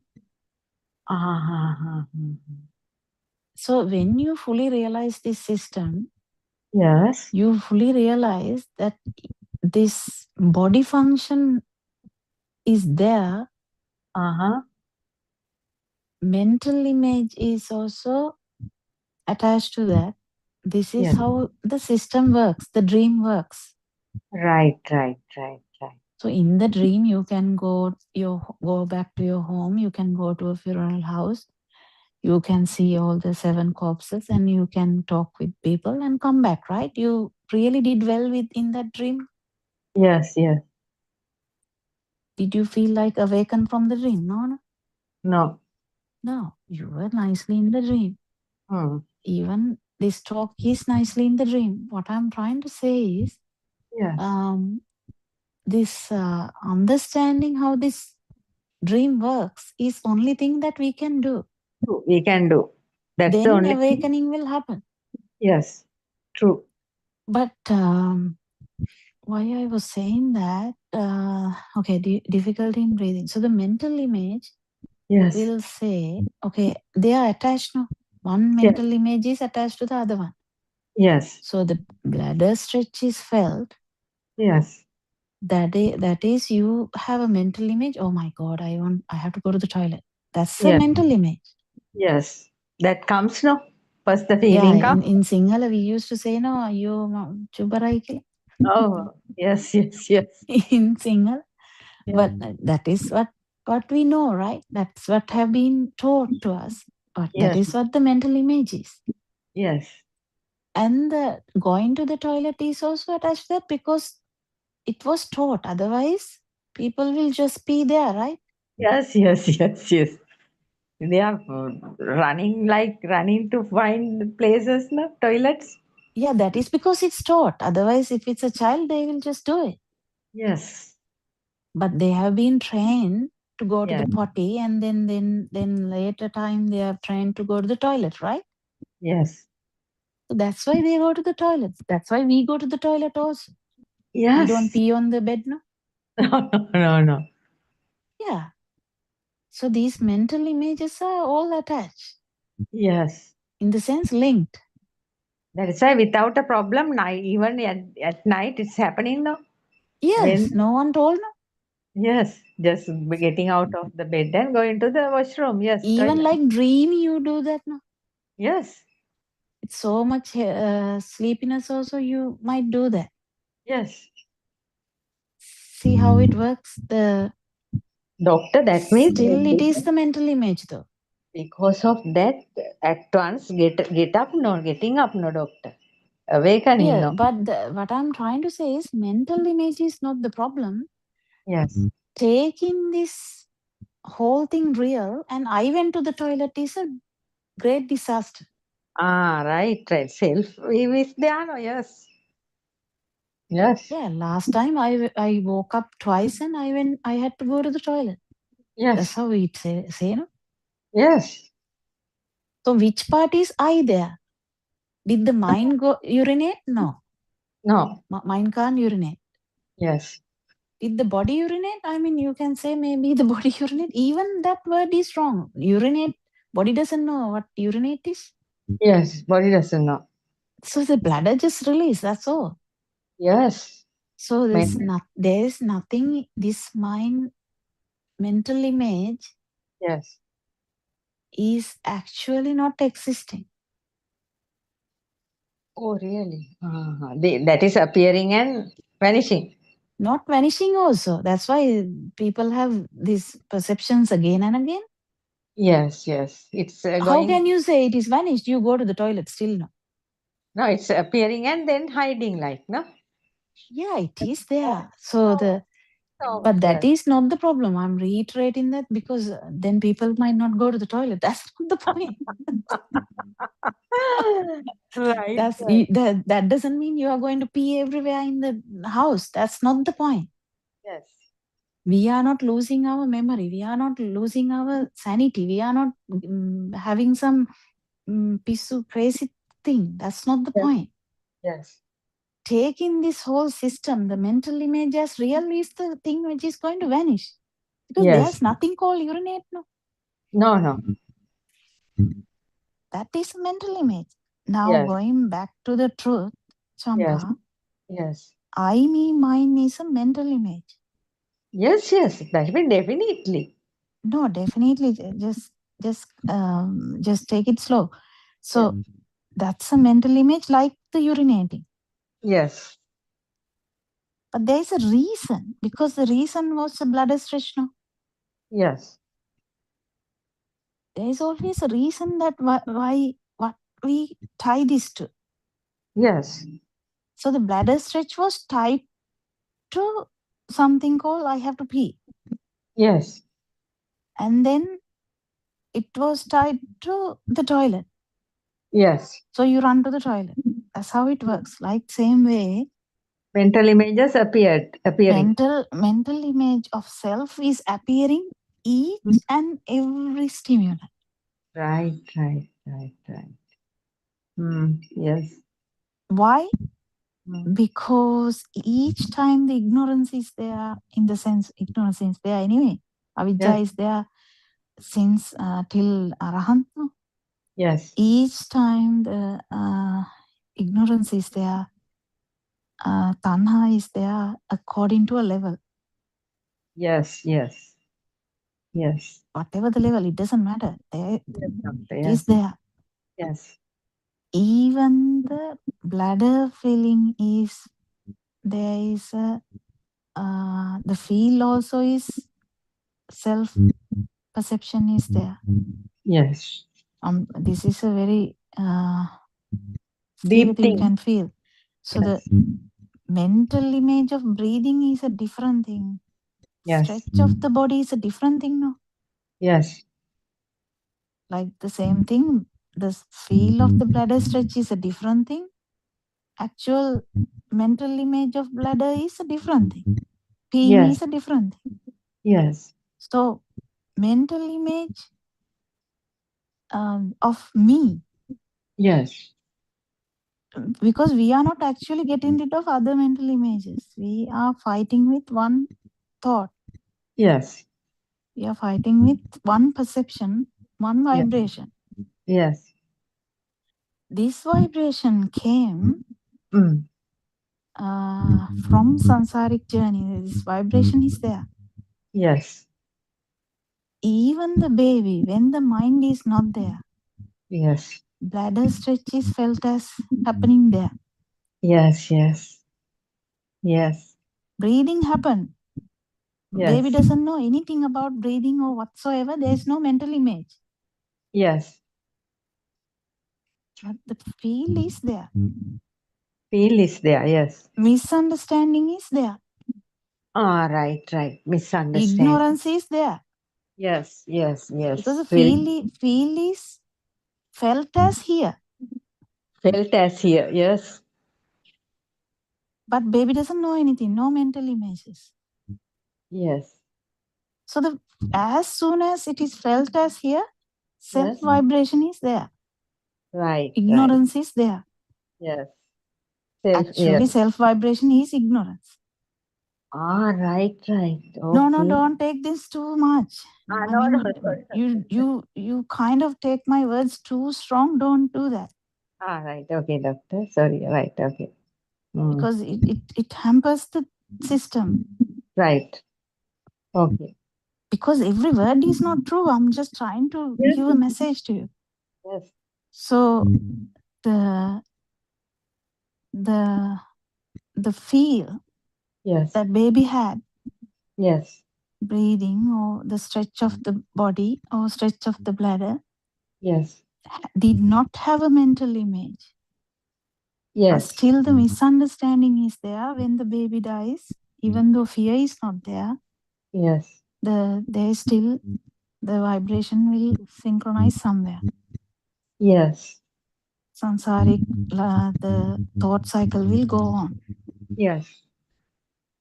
But when once the thoughts are, mental images are formed, Yes. mental images are formed with the help of the bodily sensation plus light vibration and the sound vibration. This is much worse than just talking about sound vibration and light vibration, because this is, I'm talking about a body stretch. Yes. Yes, doctor. So because you said no, understanding of the light and the sound is good. No, it is much more complex than that. Yes. So the body stretch is now linked to a mental image Yes. as breathing. As Yes. soon as it happens, Yes. body sensation is not felt. Yes, doctor. We know that we are breathing. That's how it works. Yes. We But are not. we have to like focus on that to feel that we are breathing. Yes. Otherwise, we don't feel it. Yes. We don't feel it. But we know we are breathing, right? Yes. Mental image is there. Yes. You can't say it is coming and going. It is there. It is there. Oh. Like when you type something in internet, doesn't it appear like in a fraction of a second it's appeering now? Yes. So it is there now. Yes. Same thing. Right. No one teaches you to breathe. No one. The system is working.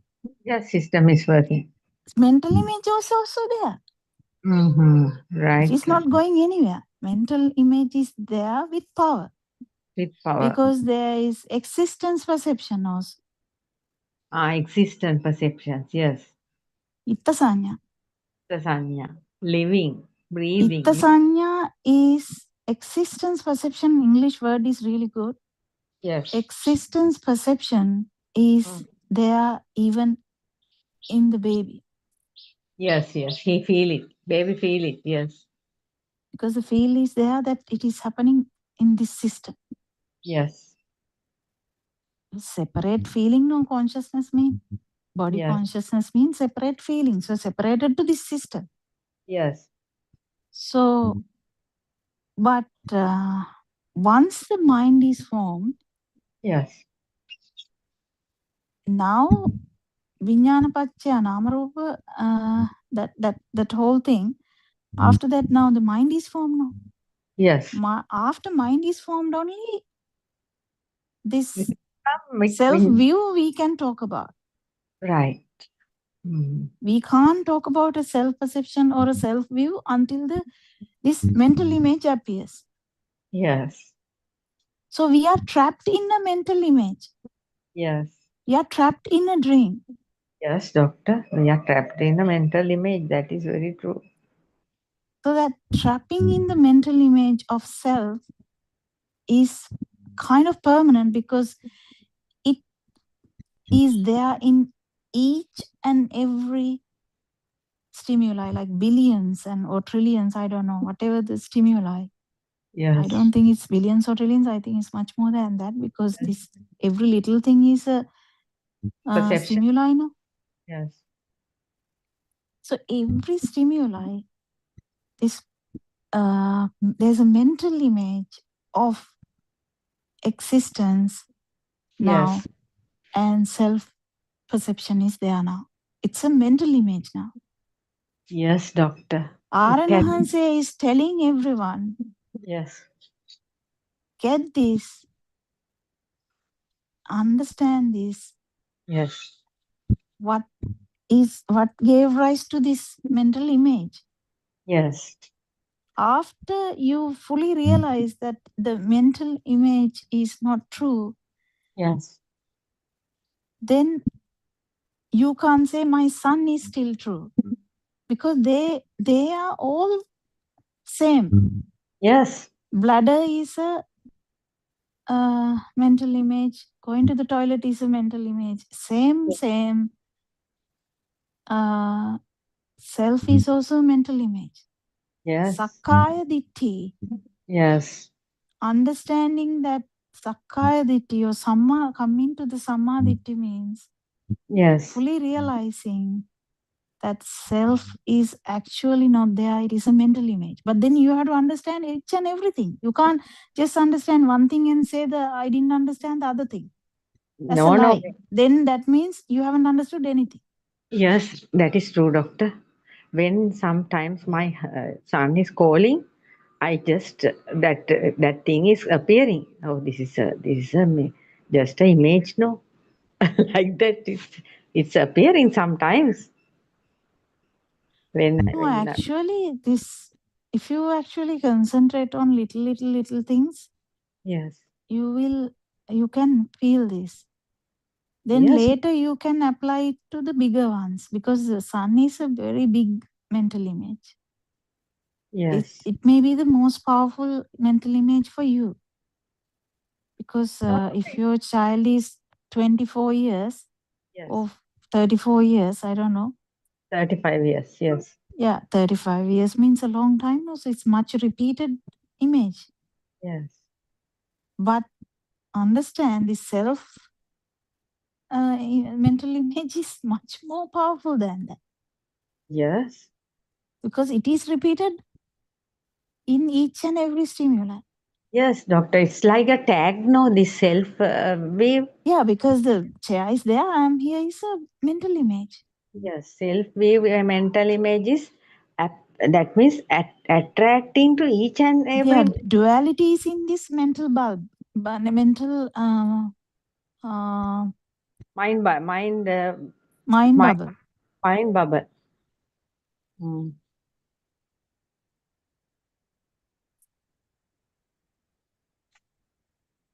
But doctor, I actually like to feel this light vibration is not true, right?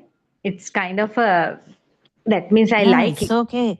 I'm just telling you all the different angles, because we Yes. have to understand everything. Sorry, not everyone.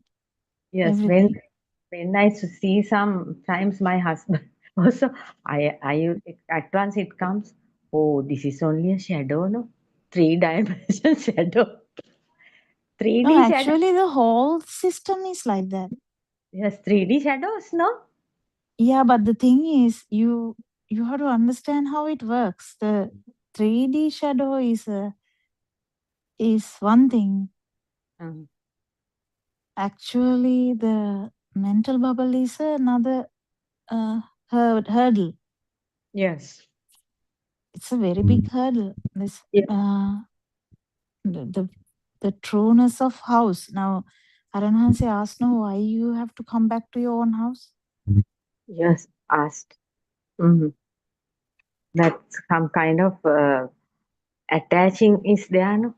Yes. No, the attaching is actually because of that. The same thing like going to the toilet. It's a perception. It's a mental image. Mental image. My house, mental image, my house, yes. So each and everything in this mind is a mental image, and when you generalize it, you really understand that body consciousness is one thing, mental image is a different thing. Yes.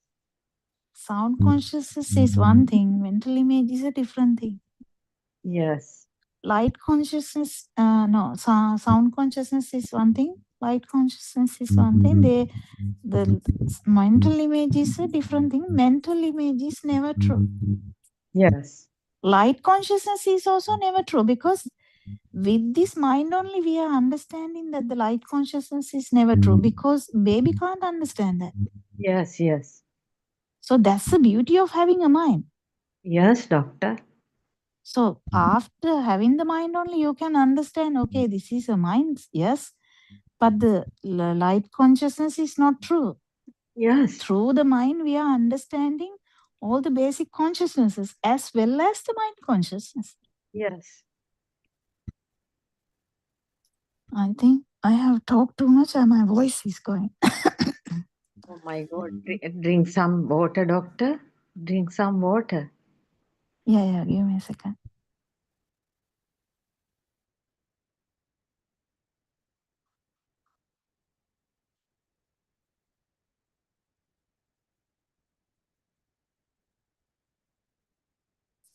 Yeah, that should be fine.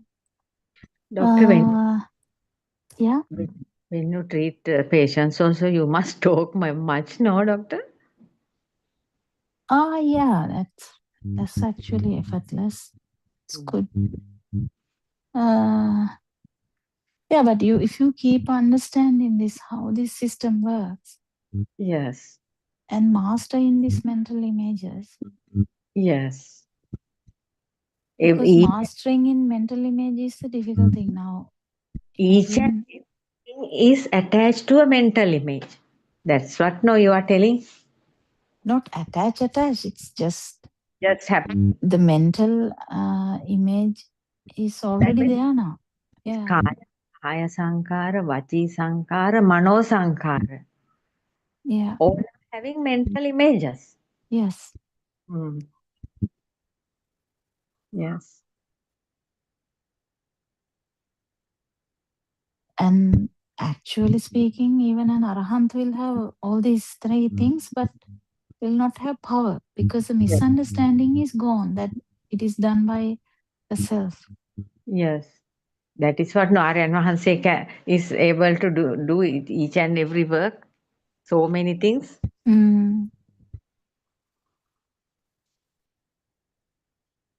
Yeah. Actually, morning I didn't tell this much. It just came out. Yes.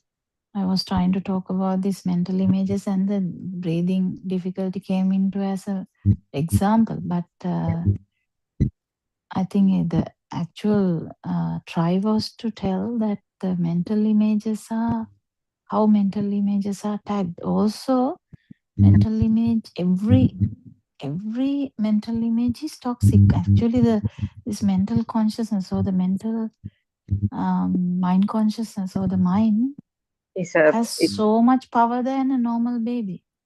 Yes. Because of the repetition, it has gained so much power. Yes. With the self-view. And nothing is true.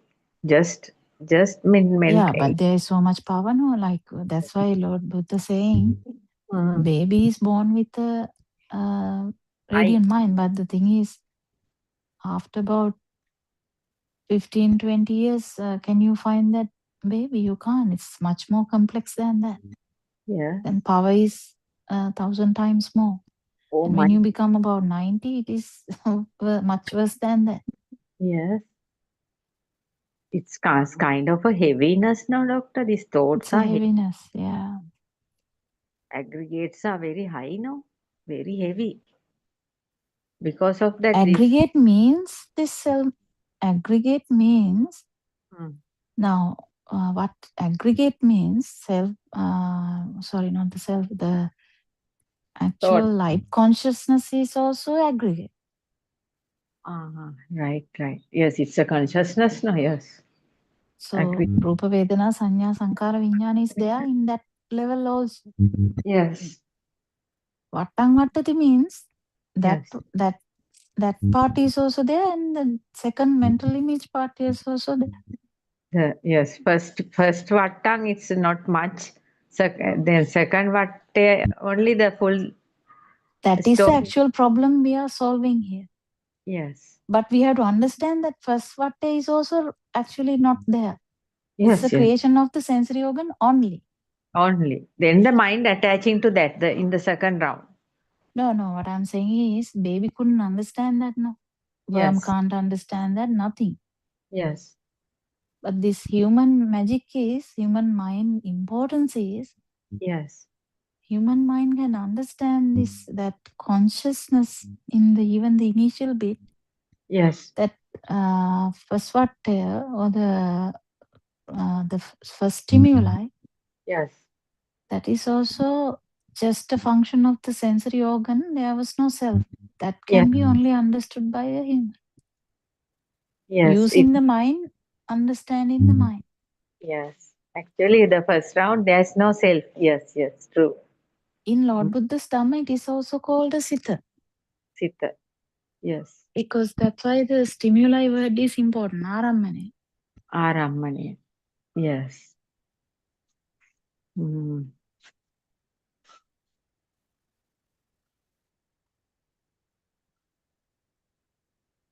But the second one should be powerless if you are to become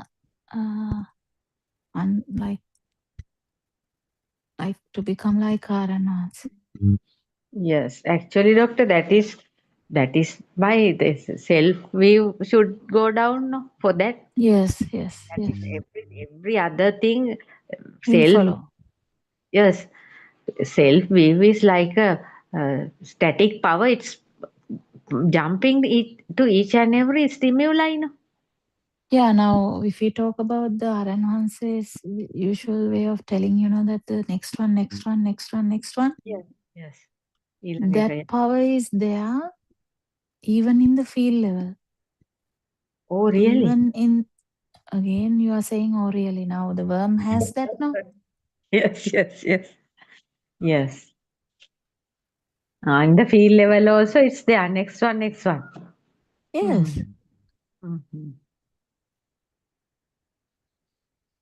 But it is much more, the only thing, if you understand that the consciousness has nothing to do with the self only, it will go away. Yes, doctor. Consciousness, knowing, yes. Viññāte viññātamattam bhavisati.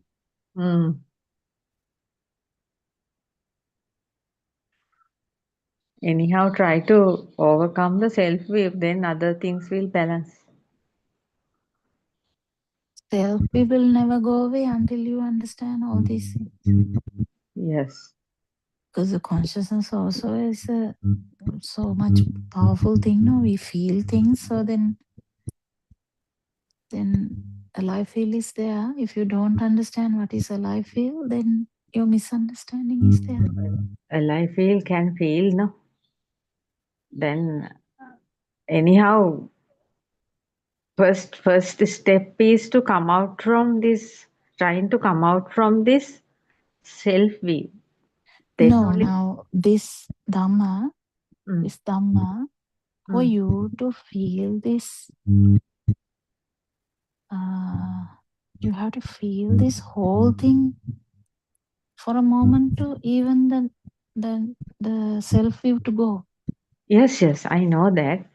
To come to that level, must pushing is doing, and also the four foundations. But you're still asking, is that so? That means you still have the doubts. So you have to clear the doubts. That's why Aranans is saying, Madi kiyane ekai. Right. Now can understand every day, each and every discussion, getting something, and while translating and while listening Dhamma, getting something. Slowly things are coming. Yes. So every now breathing, walking, cutting carrots, or whatever, there is action, right? Yes. Action. Actually, action is not the problem. But action is also becoming true. If we are with the self-view, action is also coming true. Mentally, image is also coming true. Yes. But when we understand this whole thing, outside is not true. Yes. And the mental image is also not true. And the consciousness is also not true. Yes. Then only you can feel the non-vibration even for a fraction of a second. Yes. You have to actually go into the depth and understand that none of these parts are true. Yes. True, doctor. Only that means body aspect is much easier. Yes. Because but you in that the way that you explain is not the way to actually feel it. Yes.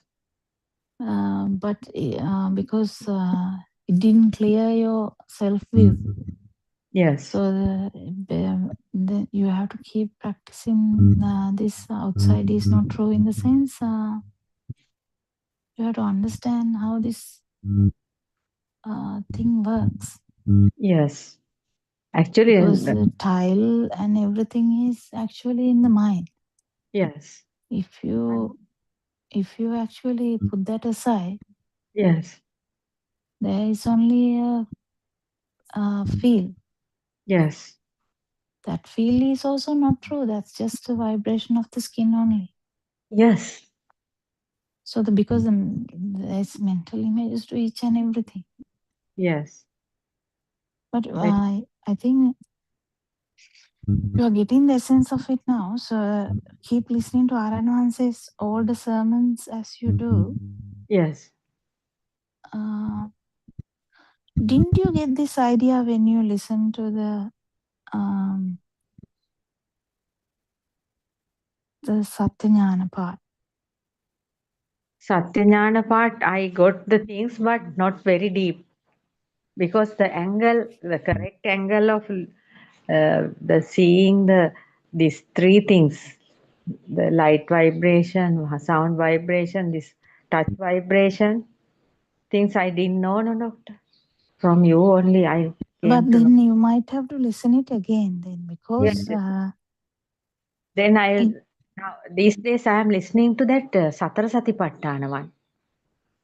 yeah, then that is good. Yes. Right? But Today. Satara Satipatthana is difficult to understand without the actual Satyajnana. Yes. But now, before 1 year, I have heard it, but haven't it clear for me. From yesterday, I started the Kayanupassana.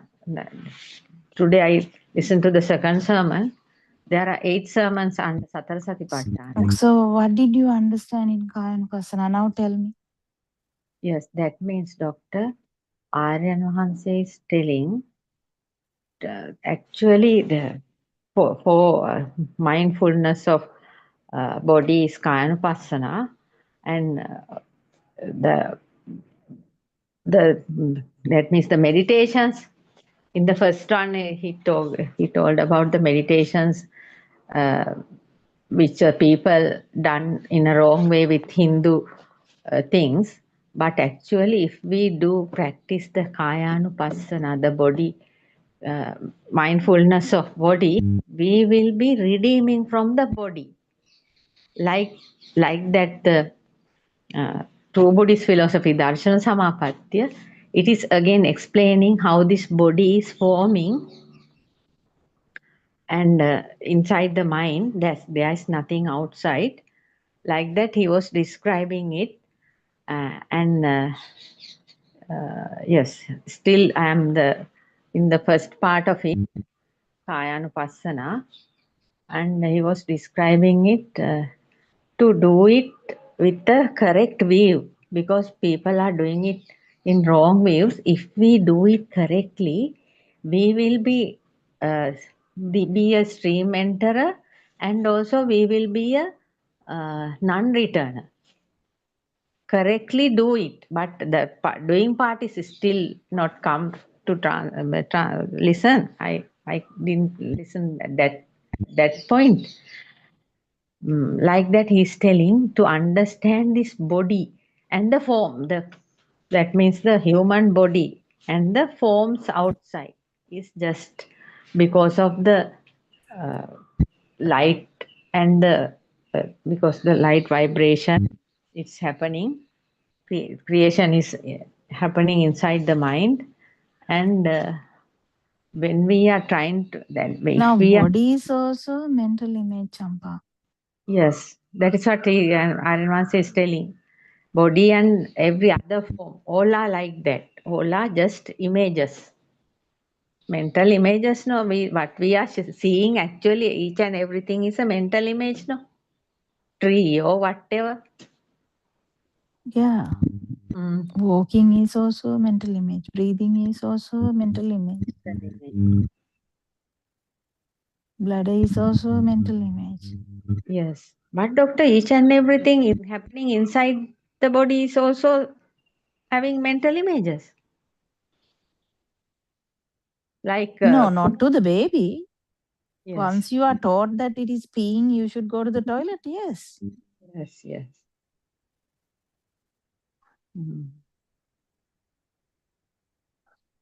Not to the baby, not to the animal. Do Yes. animals hesitate when they urinate in the? No, no, no. They don't hesitate. Yes.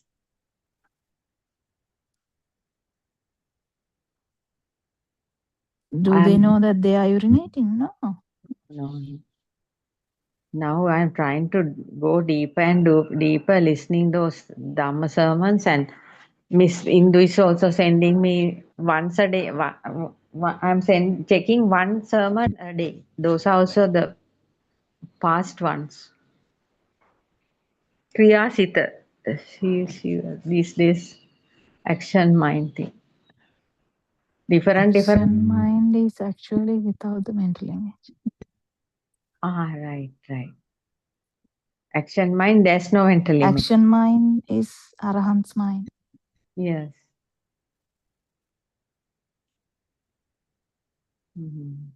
That means the consciousness is not falling out. Yeah.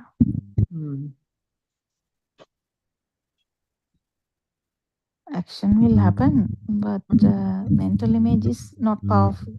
Not powerful. If someone asks, they will say, yes, I'm breathing, don't worry. Yes.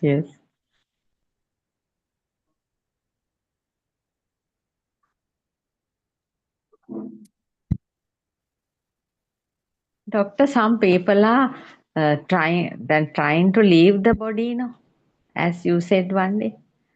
So, doctor, Yeah, that's with so much craving for the higher status of mind. But doctor, it's actually a sin according to this Buddhist philosophy also, I think. Yeah, it is the other way around. No, this it's not becoming nature. It is the other way around. Yes. See, trapping in a just try and understand trapping in this mental image. What is the big deal about that?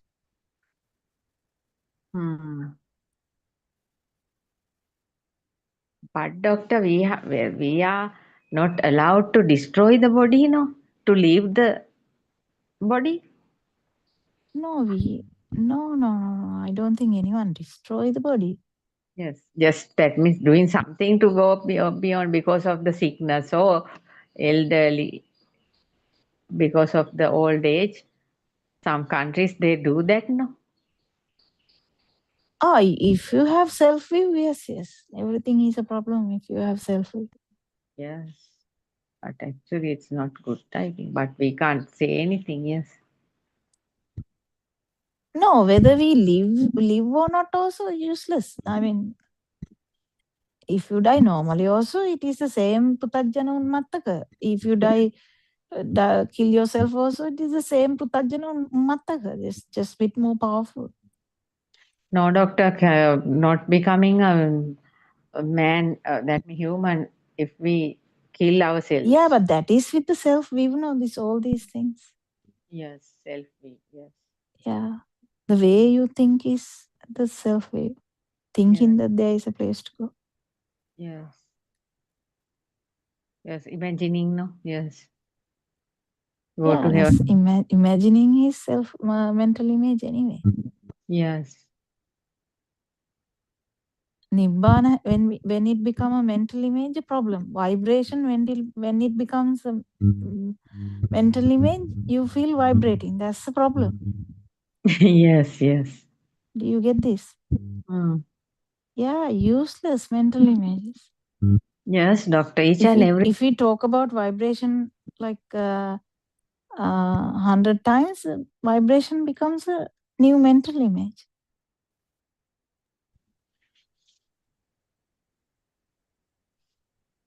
We That just means have to talk about it. Then it becomes another headache. Then now you have to understand vibration is a mental image.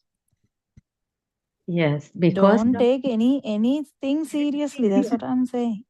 if anything taken seriously will be a problem. That is what happened. Mental image, yeah. Whatever we talk here is we talk through a mental image now. Yes, that's all. That's it. When we finish it, that's gone. Yes. No, that's not gone. That's why it is keep coming back. Mm. That's why you feel the vibration also. That's what I'm saying. This Chitta Kampana is a really interesting thing to understand. Yes. The system is always manufacturing mental images, I think. Chitta Kampana, it's all Chitta Kampana. Mind vibration, yes. Now Aryan Vahansi is telling so many things. I didn't hear the sermon today at somewhere I saw that. No. Yeah, the whole day was in a basketball stadium. Yeah. Really? Today is Saturday, no? Right. Yeah. Your daughter or son, young son? Yeah. Hmm.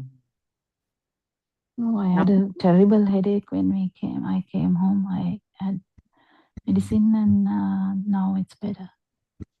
Doctor, it was, that means in Australia these days very hot. Is that so? No. I think I was just dehydrated, but it's very cold here now. Our winter is different. Doctor, you know some El Nino is coming, it seems? El Ninos will come. It's a mental image. No, who cares? Yes. No, this part and your part is also becoming hot, it seems. Yeah, actually fires are very common here. Very big. That means you have to be very careful if those mountains are near. That's another mental image. Now today my talk is all about mental images, so nothing can be gone. Yes. But doctor, you can't even drive now without a mental image. Yeah. 100%. I told you, no, you have to go to the toilet. You can't pee on the bed. Yes. To start the vehicle, even you should have a We mental. use mental images. That's not the problem. Yes. Taking this whole film real is the problem. Yes. Now Arenvans is talking about the film. Come out of the film and see the film. Just see. Yeah, that's what.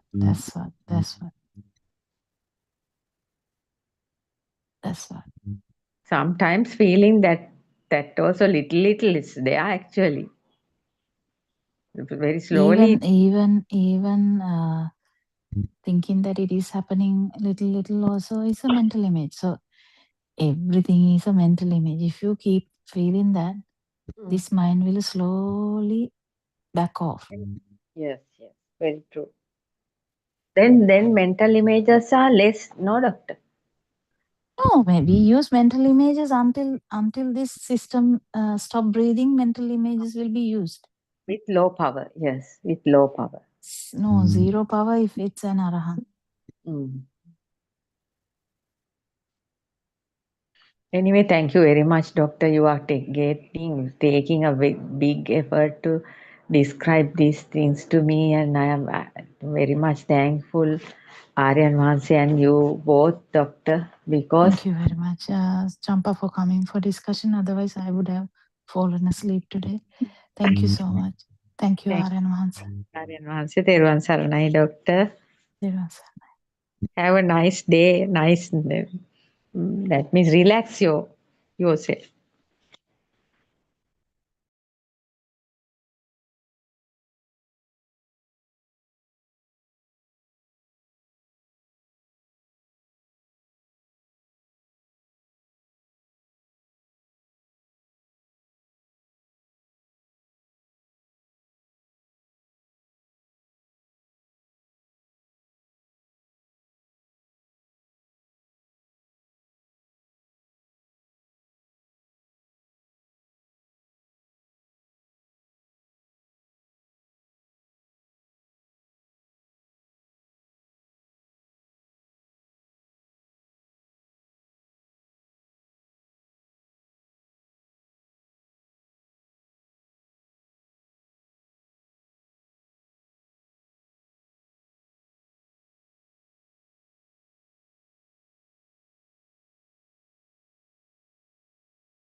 Everybody.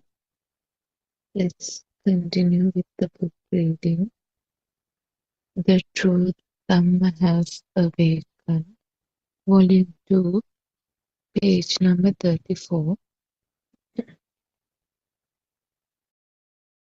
And you should have the understanding and the wisdom that not even a book exists at this moment.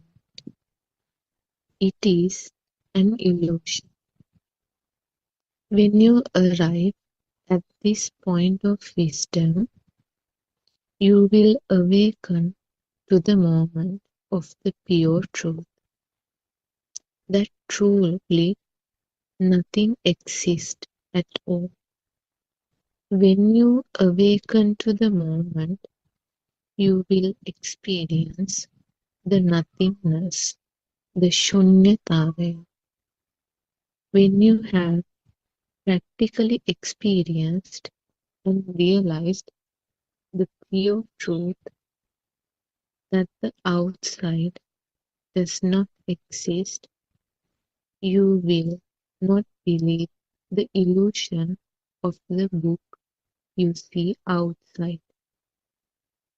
You will also have a very clear realization that what you see outside is only thought. Then you will let go of your thought too. With that deep realization and wisdom, you will let go of the belief in both the outside and the thought altogether. That letting go of the outside and the thought will awakening you to the moment of the pure truth. When a thought ceases to form, you too cease to form or materialize. It is known as Sunyata Vimukta, Cheto Vimuktiya. Nothing exists. Shunyai. There is no thought. Animittai. There is no happiness, no sadness. Apranittai. Shunyatavaya, nothingness, is the Buddha Svabhavaya, no thought. When you realize the pure truth that nothing exists, there is nothing for you to get attached to or to develop a dislike to. You realize that you don't generate or create kills or taints such as lobha, dvesha, and moha. This realization is wisdom. This realization is called asavakya jnana. Being conscious of each aramuna and using the Trividyava to analyze each sense input aramuna leads to Cheto Vimukti. Trividyava means applying the three types of wisdom to analyze a thought, and they are Upanivasanasati Jnanaya, Chutupati Jnanaya, and Asavakya Jnana. Therewashan everybody.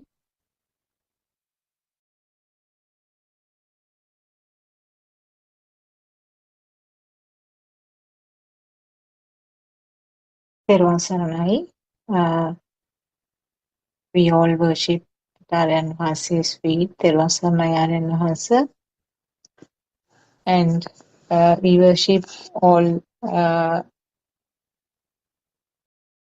bhikkhus and nuns, our bhikshun and bhikshuneen Vahase who have joined maybe by YouTube. We worship all of you, Therwan Saranai, and also we warmly welcome all our Dhamma friends who have joined to this discussion and also who are listening through other means. Therwan Saranai to all of you. So this is the English Zoom discussion that we are starting at 2:45 p.m. Sri Lankan time to discuss the sermons and disclosures made by our noble friend Aryan Mahanse. Actually, the true Dhamma, which has been preached long ago, 2,600 years ago, by Lord Buddha, and the true facts that revealed during that time was concealed and covered for some time, and due to the influence of various other religions, there were some actually alterations in the teachings. But our Aryan Mahanse, our noble friend, has done his own research and then revived all the teachings which happened and which was done long ago. And now we, all of us, are very lucky, extremely lucky to hear the true Dhamma facts. And the beauty is that when you listen more and more, and then when you try to understand these facts in these sermons, it automatically gets applied to the day-to-day life, and the self-perception or the how the thoughts are formed, how the mind is formed, how this self-feeling occurs, all these facts become clearer and clearer. So, Shani, first of all, thank you very much for reading the 2 pages for us. And Dr. Kokila and Sudharma also have joined. Therwan Saranai for both of you. So we can start the discussion, and the main facts that I could gather from the 2 pages that Shani read is actually it was trying to explain that there is nothing permanent outside. There is no permanently persisting world which we label as the materialistic world, but it's all a creation and a part of the thought. And to understand how this world is created by the thoughts, there are three wisdoms or jnanas which described by Lord Buddha. So the three jnanas were the Chutupapata jnanaya, Ubbe Nivasanusati jnanaya, Nasavakya jnanaya, which we will be describing and explaining in detail during the course of this discussion. So may I invite Dr. Kokila to start the discussion. Therwan Saranai. Therwan Saranai. I'm talking I was going to talk in Sinhala. We worship Paranonse as usual, and yes, we will start the discussion. I think Shani read the book, and it was mainly still about the thought, isn't it? Yeah, it's still about the thought, yes. And how knowing fully about a thought. So when we talk about a thought, I think actually it is the stimuli. So, because chair has all these layers, when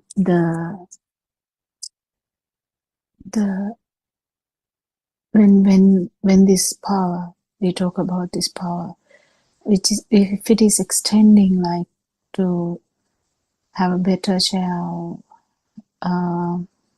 with a great liking to a chair or wanting a chair, it extends to that level which is sensual world. And also it has this dream level where the perceptions, mental perceptions are still a thing, even though there is no much attention or no much, how do I say, seeking, craving, no much craving towards them or trying to achieve them. So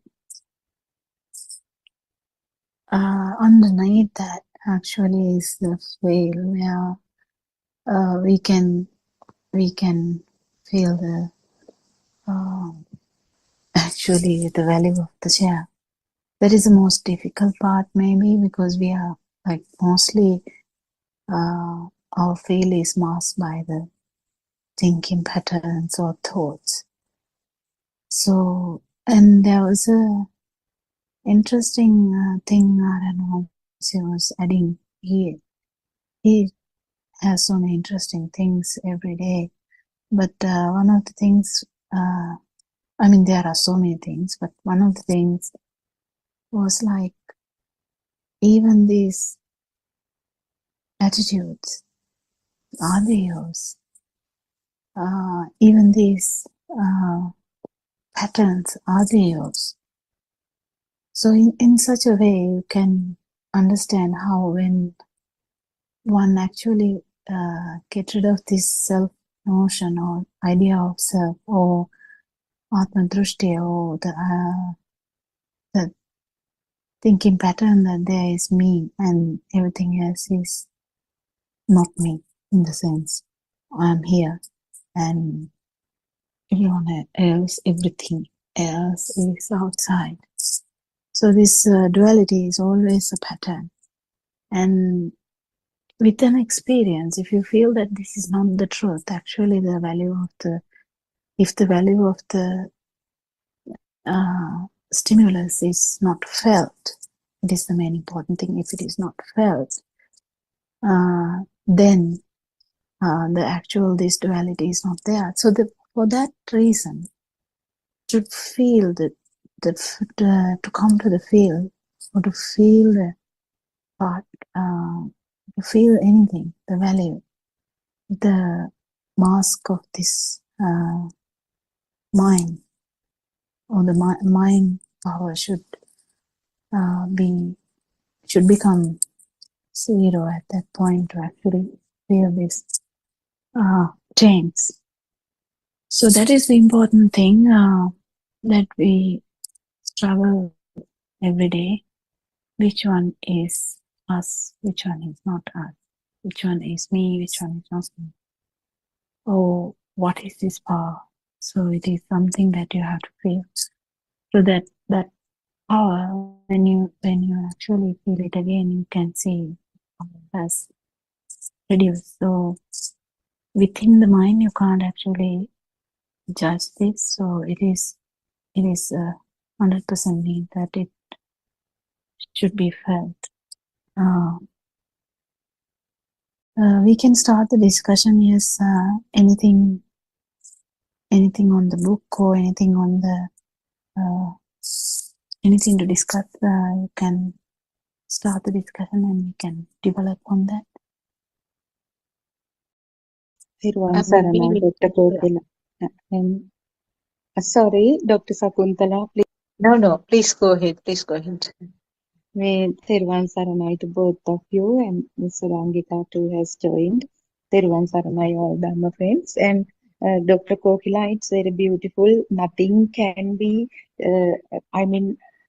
realized through mind. Only knowledge can be gained through mind. So even the self-perception is felt, isn't it? It is also a feel. I think now there are two concepts as self-perception and self-view. Yesterday in the reading, it was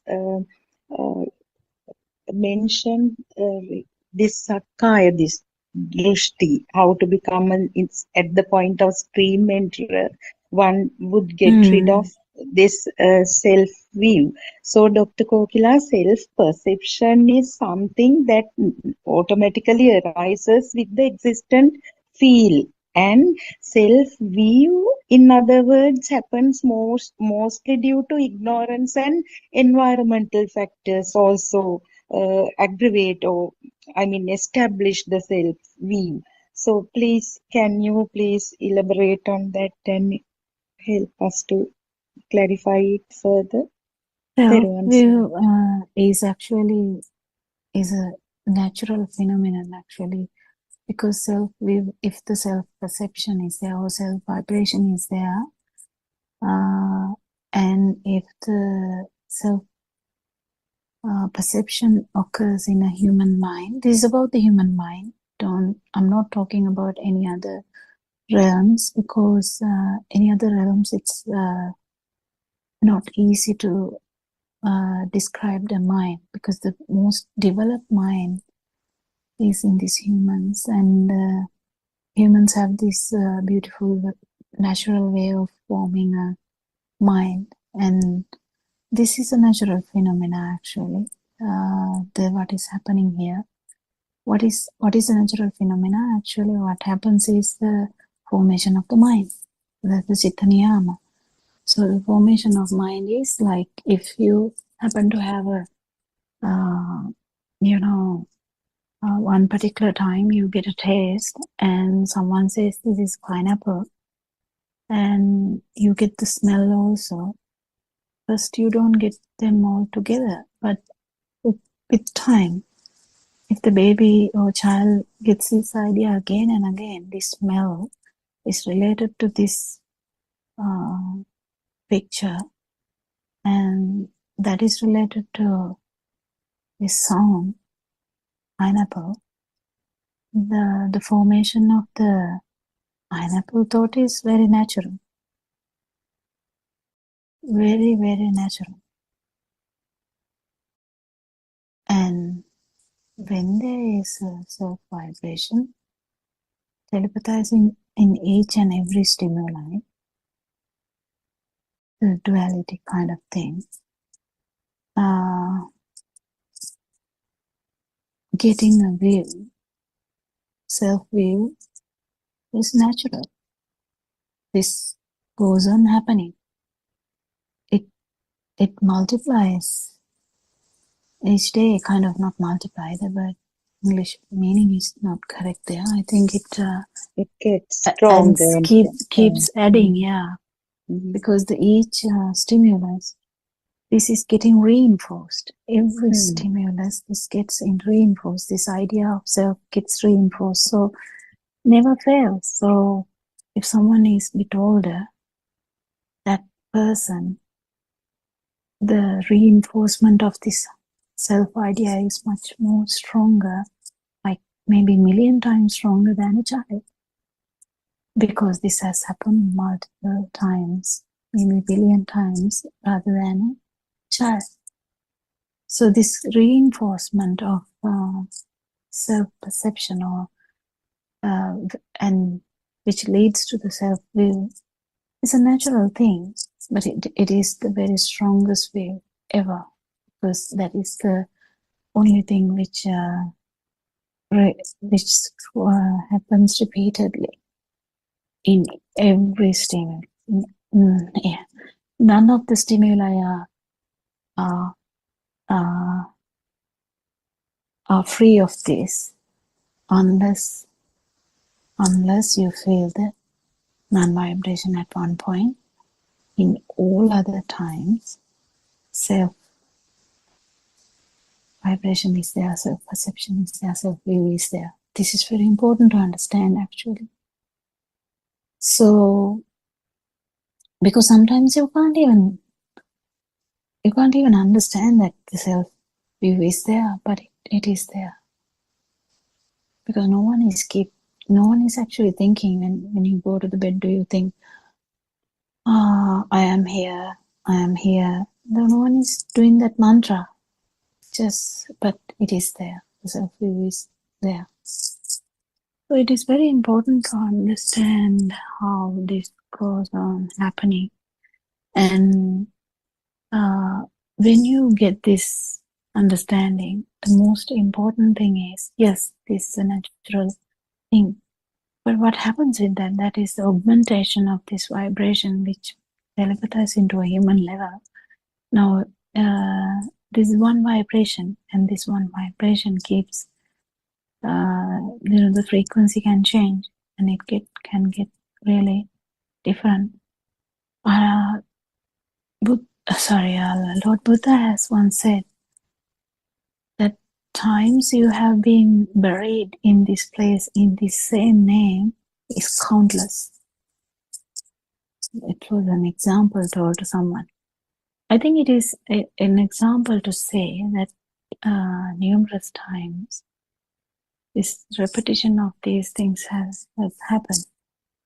And how did that happen? Because it keeps changing. So the number of times that you have gone to lower realms or the Satrapaya is also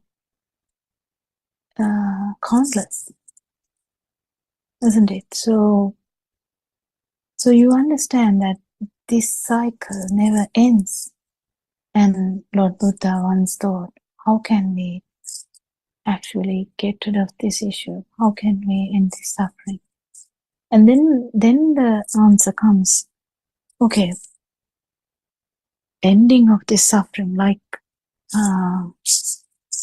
what I don't know, I was thinking. It is very important to understand how this suffering works. So yes, it was a natural phenomena, but there was a additional part which is happening, because the arising of the mind is normal, but this additional power thing was coming from the beginning because of the chains, basically the chains or the self vibration in the zygote. So from the beginning, we have this additional problem, like a virus in a computer system. It has an additional problem. What is the additional problem?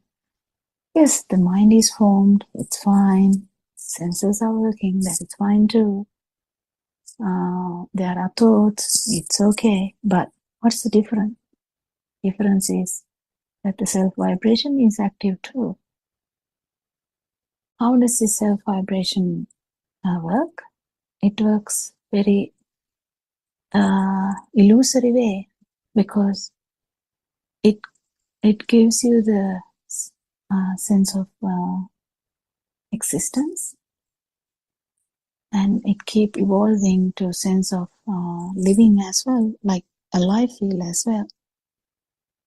So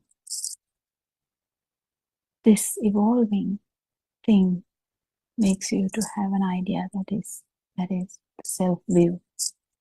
So this kind of additional virus thing, but it is kind of attached to this system, which is normal.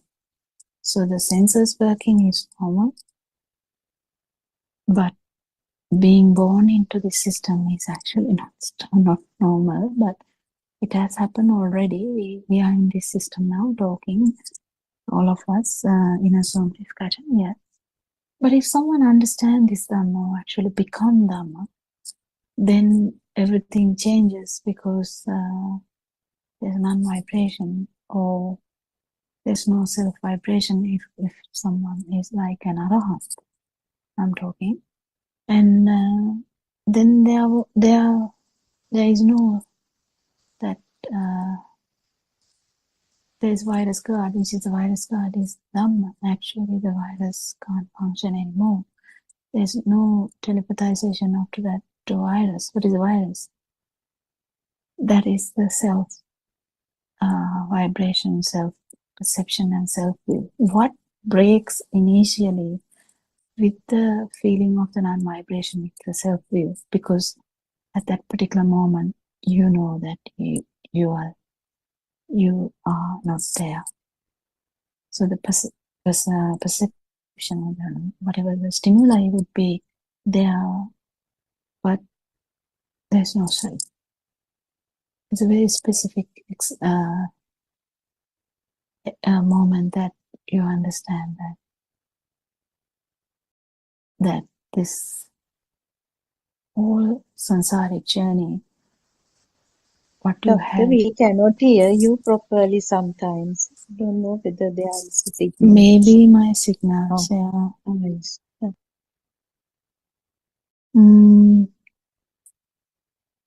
Do you think I have to go out? Or can you hear me now? Maybe my mic wasn't working well. Yeah. Now you're audible. Yes. Sorry. So,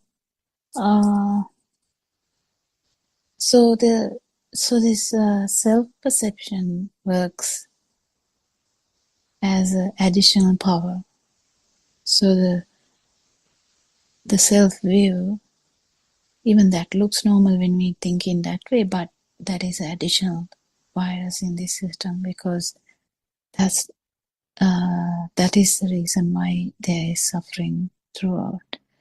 So the actual self-view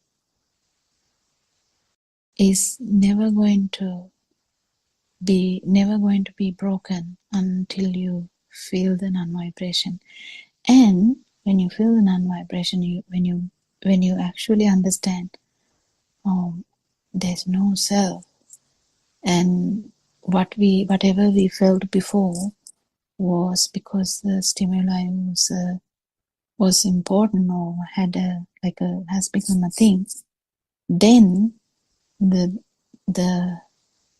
doubts about Dhamma is gone. Self thinking about a self is gone. Putting yourself as for all the defilements, even defilements, you don't put it as your defilements. You have attitudes, yes, they are not your attitudes. You have some problems, yes, they are not your problems. But you act normal. You know this. You act normal. You don't go to, you're not going to, you say, you're not going to do that. You just know now that there's no self. It's something you have felt. And then when the self is broken, the power for the self-perception, the feeding power for the self-perception is broken, because the view actually reinforces the self-perception. It reinforces all the time, and this effect is not there. And the defilements slowly going to go down. What do you think? I'm not sure whether I have, whether it is anything else to add, Dr. Sakuntala or Dr. Surangika?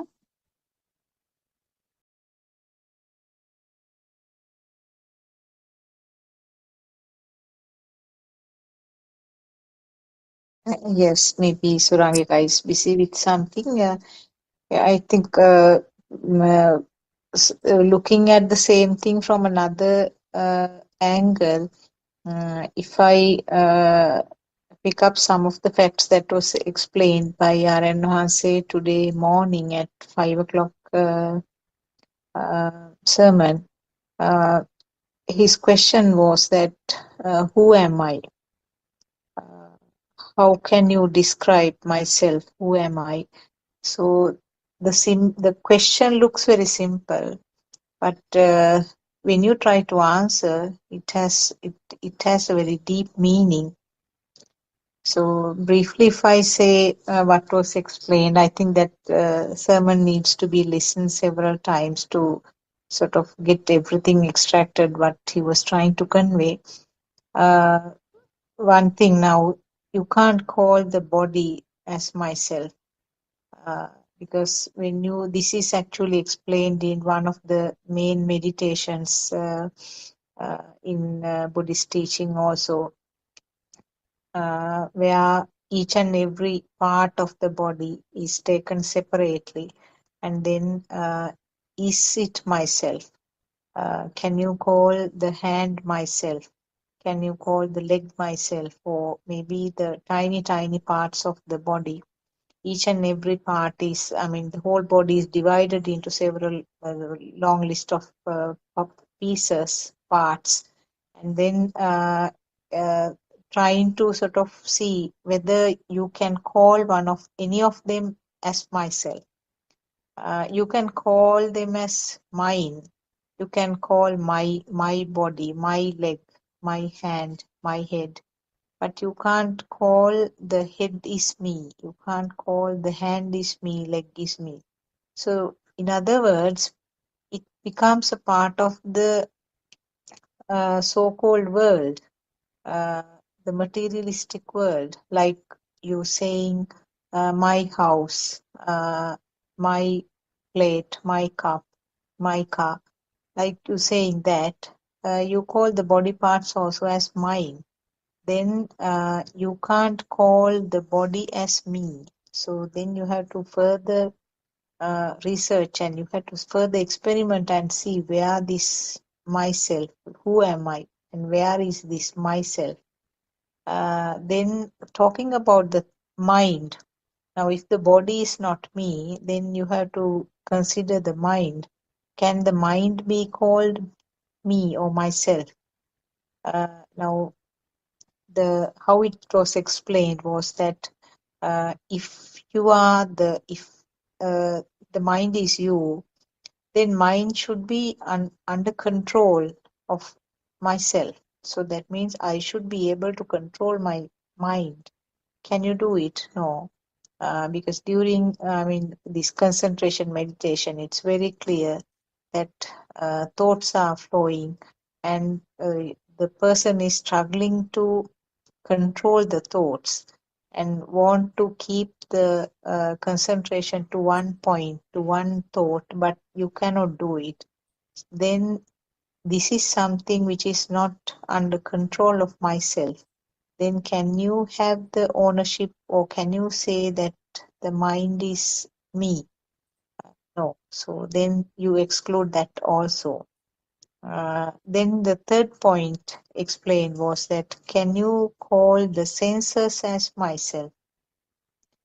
Now, senses has got something to do with the myself, but you can't call the senses as me. Now, if you lose the sensor function, then there is no creation of myself. So the creation is happening due to some involvement of the senses, but you can't call the seeing is me. You can't call the hearing is me. Uh, Feeling of the warmth, cold, or the smell or the taste, you can't call any of them as myself. But it has something to do with the myself. So it provides the basic uh, concept of making myself, but you cannot directly say it is myself. So in other words, none of these can be labeled as myself. So again, the question comes, who am I and where am I? Can you locate or pinpoint and say, this is where I am? So these were the facts that was described. And then finally, I think he came to R.N. Mahase came to a very deeper fact. Finally, what was mentioned was that actually in the process of this thought formation, the current which is created, that is the current which is created due to the speed, that is what you can label as myself. So these are some of the facts that I picked up. I think this is a very important sermon for Sinhalese.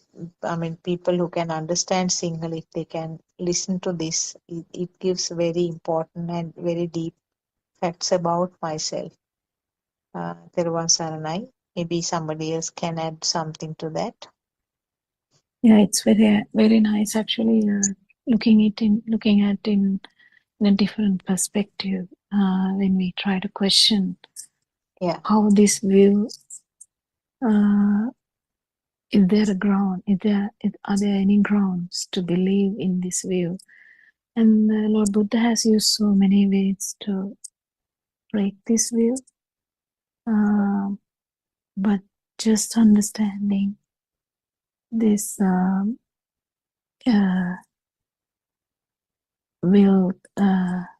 happen, but it will consolidate if you feel this as well. That is how it would be. Anything else to add to that question, Surangika?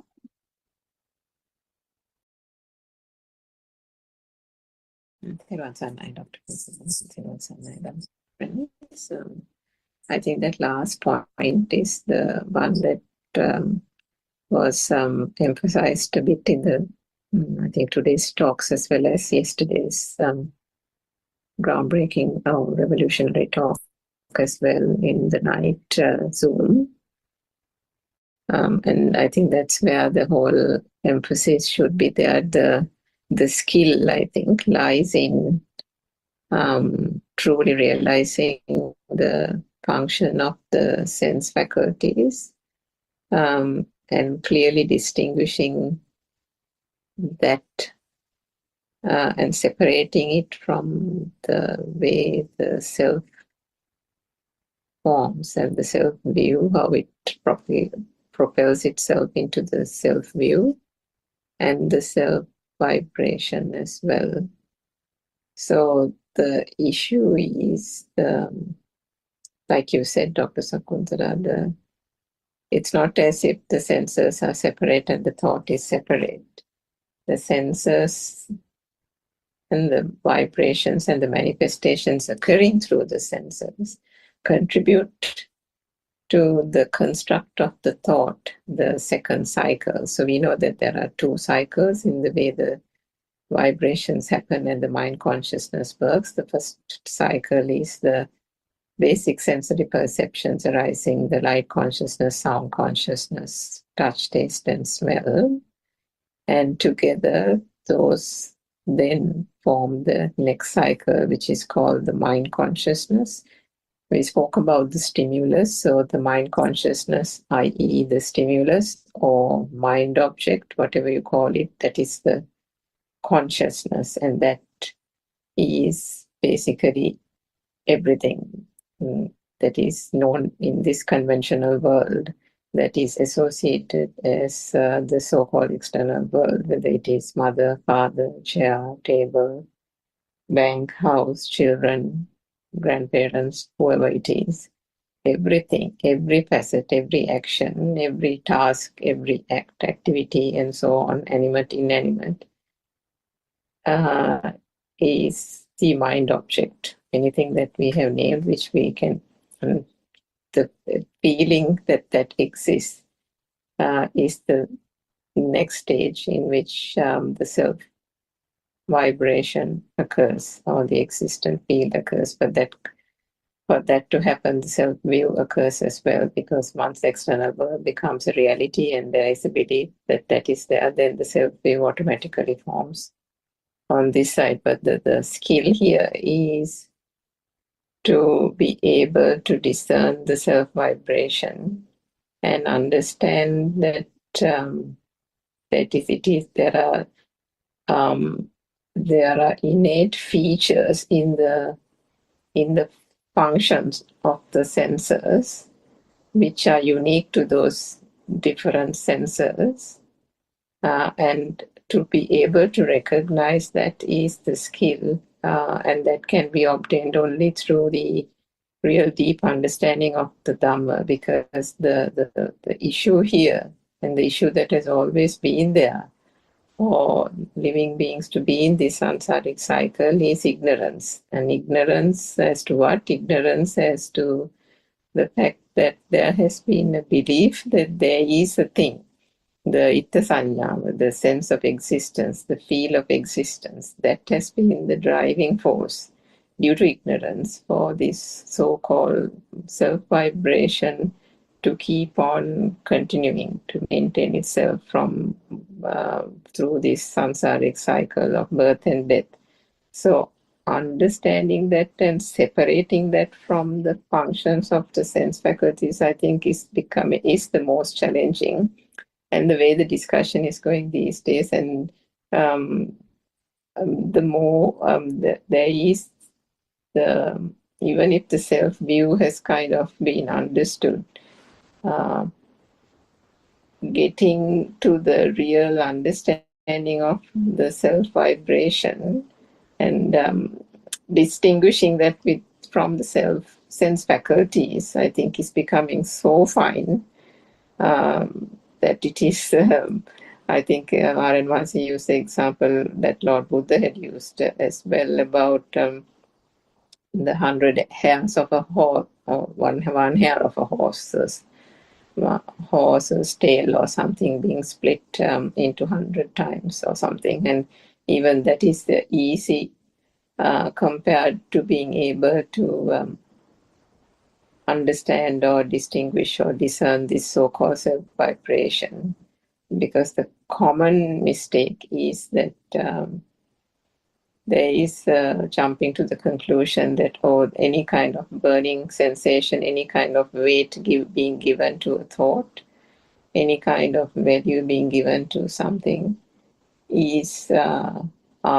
That's me. I have put myself into that equation. That's the self vibration. I am there.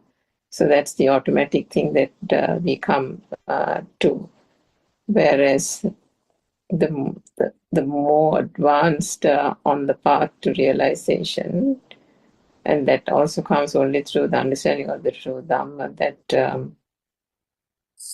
it's the faculties. And I think that the most challenging of the faculties is also the mind consciousness itself, which has the emotions, the sense of happiness, the sense of elation, depression, fatigue, stress, all these kind of things, which are various types of emotions and types of even anger and things like that, which, I mean, there was an experience that I had yesterday or today also that was trying to, I said something to my mother because she doesn't take her medicine on time, but, and I was quite firm with her, but, and then for a fraction of a second, you wonder, as if, where did that, the slight kind of annoyance came from, because it's not there for a long, long time, and it appears at a moment, a word is said, and then it goes away. But then for a fraction of a second, there is the kind of clicking that was there anything there, and then it takes time. It takes understanding of the Dhamma. There's no other way to put it. Whether if there is no understanding or if there is a less understanding, there can be the notion that or the conclusion that there is a self there, and you can jump to that conclusion. You can worry about it. You can stress about it, and that means there is a mind. The mind component is coming into that. So it is quite difficult. And just because in one instance like that it doesn't occur, that doesn't mean in the next instance it doesn't occur. Because that confidence that we have spoken of in the past Zoom discussions, the confidence of being able to really understand 100% that there is no self view and that there is no self here, leads to that the ability to be able to discern that self vibration and how that whole thing works. I think I'll leave it there, but it is quite difficult and it is challenging even to pose a question. It has been quite challenging, I think. So I've been listening to a lot of this morning's talk, I think twice. But it's becoming very, very refined now to be able to understand as well as be on the path. Yes, Dr. Kokila. Yeah, it is. More you feel it, it becomes easier. I think it is important that to take even these factors a bit easy and kind of not let the thoughts wander and not give power to the thoughts again, which we tend to do. That's the kind of a pattern we have all the time, giving extra that power to the thoughts. It's actually not someone is doing that, it's actually happening here with the self-vibration. The self-view, the reinforcement of that view, the effect of the self-view is immense, because self-perception is always very powerful when self-view is there. You feel as threatened when someone is shouting at you or trying to hit you. You feel threatened. When someone is appreciating you, you feel happy. So everything is like in that perspective. If someone is going to hit you, if you feel threatened, that's because of the self-vibration. Even in a person who self-view has broken, it can happen. Yeah. What do you think, Sudharma? Do you think we have touched all the aspects Yes, of... Dr. Kokila, and thank you so much, because three of you looked at it from three perspectives and went into detail. It's very interesting. And in one of the sermons, actually, Aryan Mahanse explained, I listened to it a couple of days ago, and he was telling that we can't do anything with the power, as you all mentioned. Only thing, we can see the truth of the stimulus when we listen to the message of this spiritual teacher. We are aware that it is just a system functioning.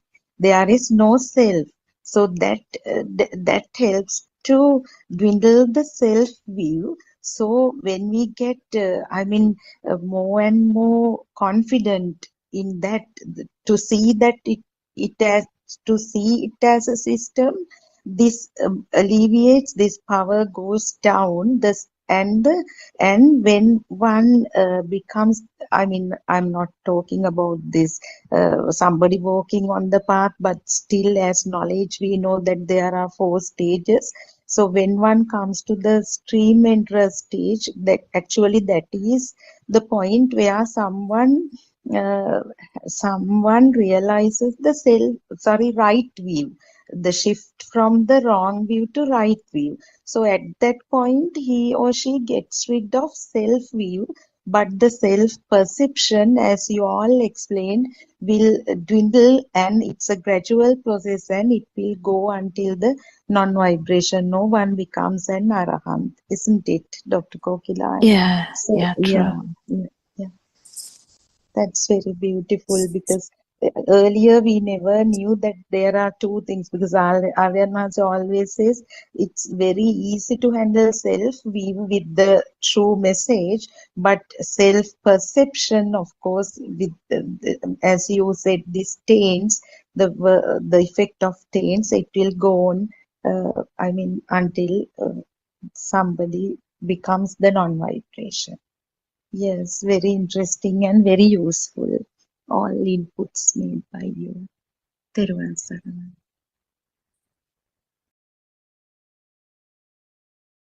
Anything else?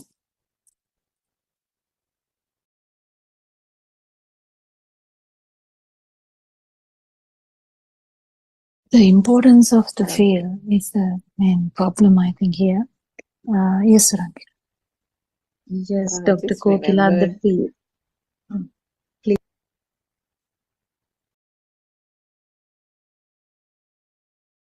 Sorry, Sudama, you go ahead. No, Miss Rangika, I would like to listen to you more, because I was just What I was the just question? remembered something. Were you going to ask a question, Sudharma? It's again about the field, Dr. Kokila. This self-perception itself is a field, isn't it? That the feeling uh, that I am there. In other words, it's the life field or the existent field. Is it more or less the same? The self-vibration, a life field, and the existent field. The self vibration is a field.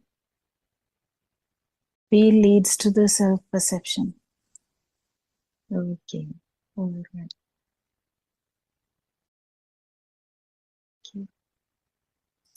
What was it, Surangika?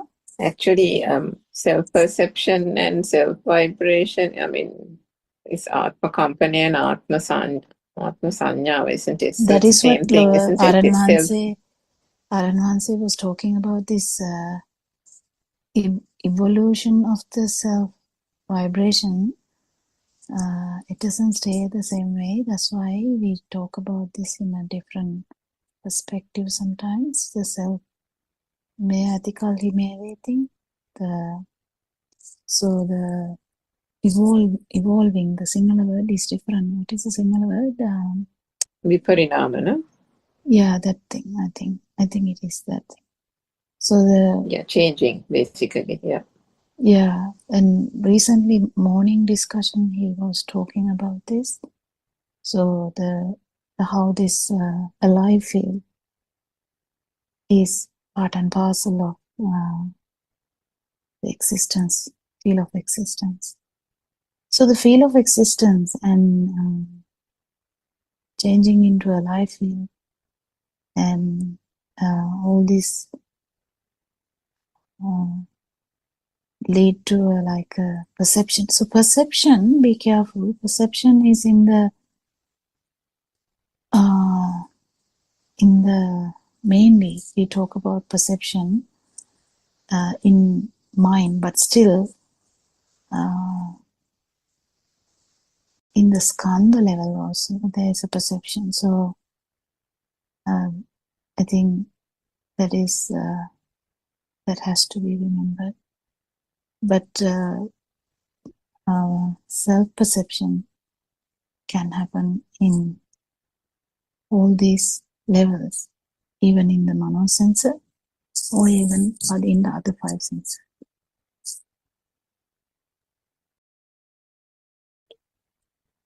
That's self-vibration, isn't it, Dr. Gopika?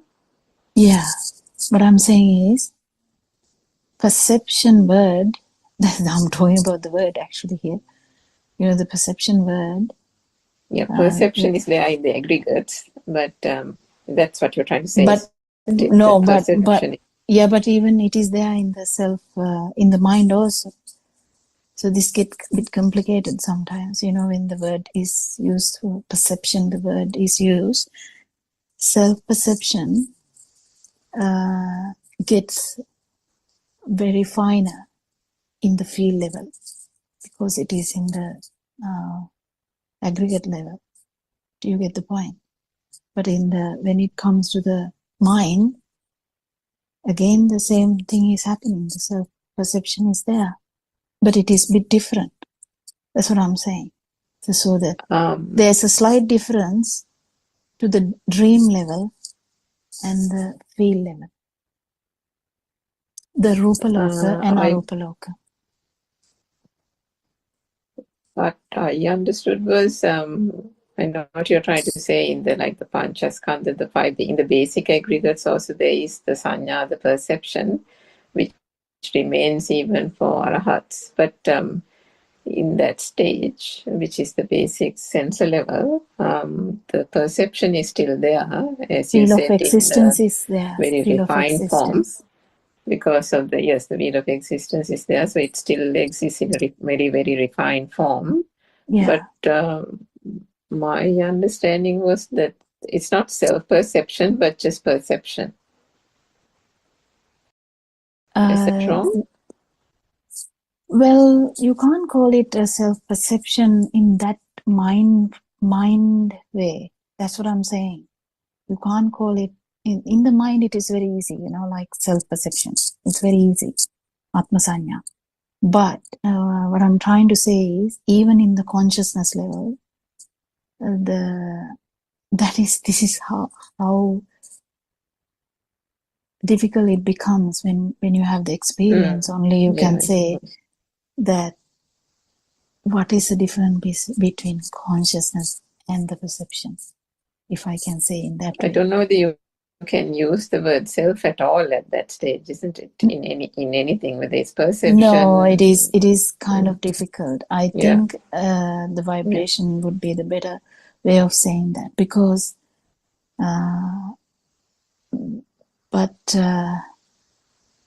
there is a subtle thing there, because even the worm, even though it is the fail level, the tense level, or the basic feel is the main thing they have. They don't have a big mind, but can have a subtle wanting to live, kind of wanting to maintain the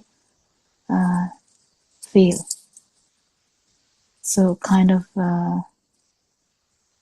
that is the thing. So this wanting, in contrast to the actual feel, is the main problem that we have, that we were talking about. Surangika was highlighting that how it becomes a bit confusing. That is the main thing that is difficult to explain also, because it's a feel. So what I'm trying to say is, the baby or the psychotic level, there's a vibration, yes. If you go to that level, it is a bit easy. So the psychotic level has a vibration, has no idea what it is. But there's no mind at all.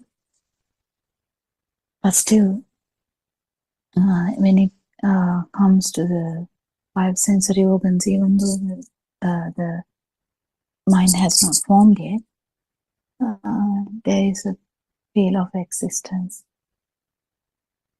And if there is a feel of existence, there is always a chance of feeling alive. That is the consciousness. That is kind of the GV. GV is about it, isn't it? When you feel, how do you say alive. that? How do you say that? Yeah, alive.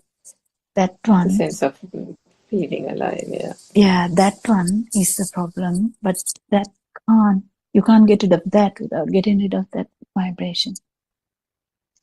And Dr. Kokila, identifying the self-vibration itself is a challenge, isn't it? Challenge. Because Aryan Mahanse kept asking, those days I remember you haven't still identified the soul in you. Now you talk with the self view or the believing that you are there, and it's so prominent, but still you can't see that. So he was like, first step is identifying that, isn't it? So actually it's also a feel. It took a lot of time. Now when The problem those, is you can't yeah, identify that because really, when yeah. you are there, you can't identify that.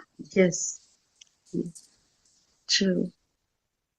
So if you Mm. let it go and you understand all these things, you let it go and you start to actually live in the kind of, normally, this might happen. But if you want to identify, it And will get rid of definitely it. hide. Definitely Yeah, hide. It will correct. hide. That's one reason that Ananda Thero had the problem. Because Mm. whenever you try to do something, it hides. And then you also come to the mind, isn't it? That's the other problem. Yeah. Yeah, true. Because that searching, the getting frustrated kind of thing is the mind. It's nothing else, isn't it? Mm. The And trying to find. now when we feel angry, happy, excited, proud, all, I mean, those emotions are different forms of um, self vibration, or what? How can we define them? So that's again the self-view. So Self view. imagine someone's self-view is shattered without a doubt. Whatever happens after that is a sensory effect. Sensory effect, yes. If Or someone, or sorry. or it will be that power. So that again, if someone identified that difference in that particular moment, that moment that they talk about, whatever that moment, whatever that they talk in Sinhala way, The Shana moment, Shana, Matre or something. yeah, Buddhakshane. Yeah, Shana Sampatti. yeah, that's Yeah, right. Shana Sampati. So that itself gives you the idea of this vibration and the non-vibration. That's the thing. It all depends on these things. So it's a catch-22. So until you feel this, you have this problem, and you don't let it go. But until you let it go, also you don't feel this. So that is why it is getting finer and finer. But the main important thing I can say is just that's identify these things. When the noble friend tells you that there is a self vibration that arises only when the stimuli is taken as a thing. This is very basic and the must know thing. That is the must know thing. If you know that, then no problem. And He used to, reversal is the truth. Reversal would be, you would feel the reverse part. Yes. yes, Dr. Kokila, and when we were working with Aryan Mahanse, I mean, last few weeks, several times he pointed out, it's you there. Can you see now? Like that. It was so beautiful, actually.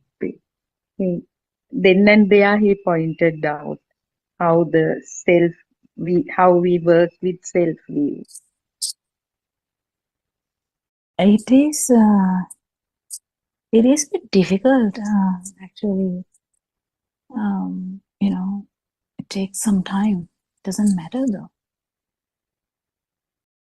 It doesn't matter. What matters is whether you really feel this Dhamma. And if you start feeling Dhamma, definitely you will end that. But not because you want it, because it's actually a phenomena. If you start feeling this, it will happen. It's just a phenomena, not because you want it, because there's no self. Do you get the point, Sudharma? Even Dhamma is another. Yes, Dr. Kokila, that reminds me that there has never been a self too, no? When you said there is no self, so yeah, only thing we have to uh, try to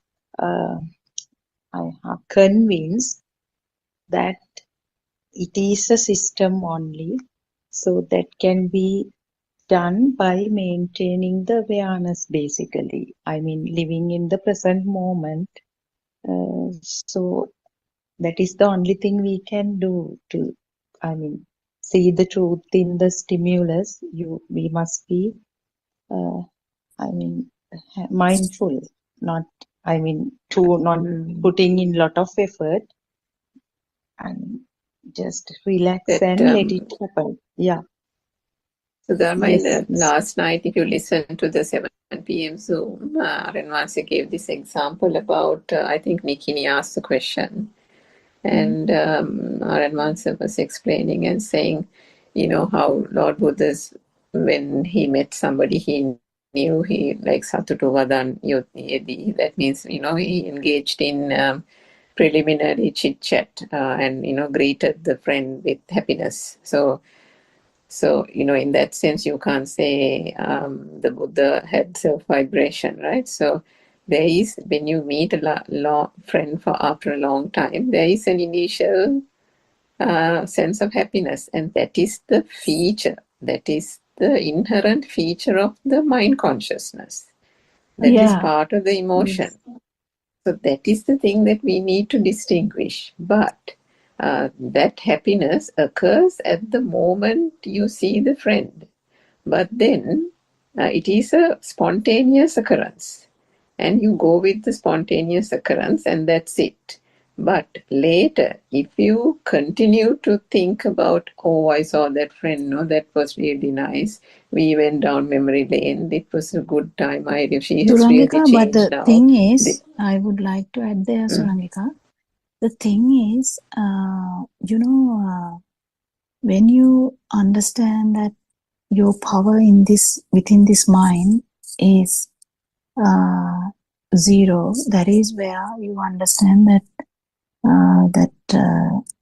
that person will never be born in these realms, and then the feel level is completely the lower.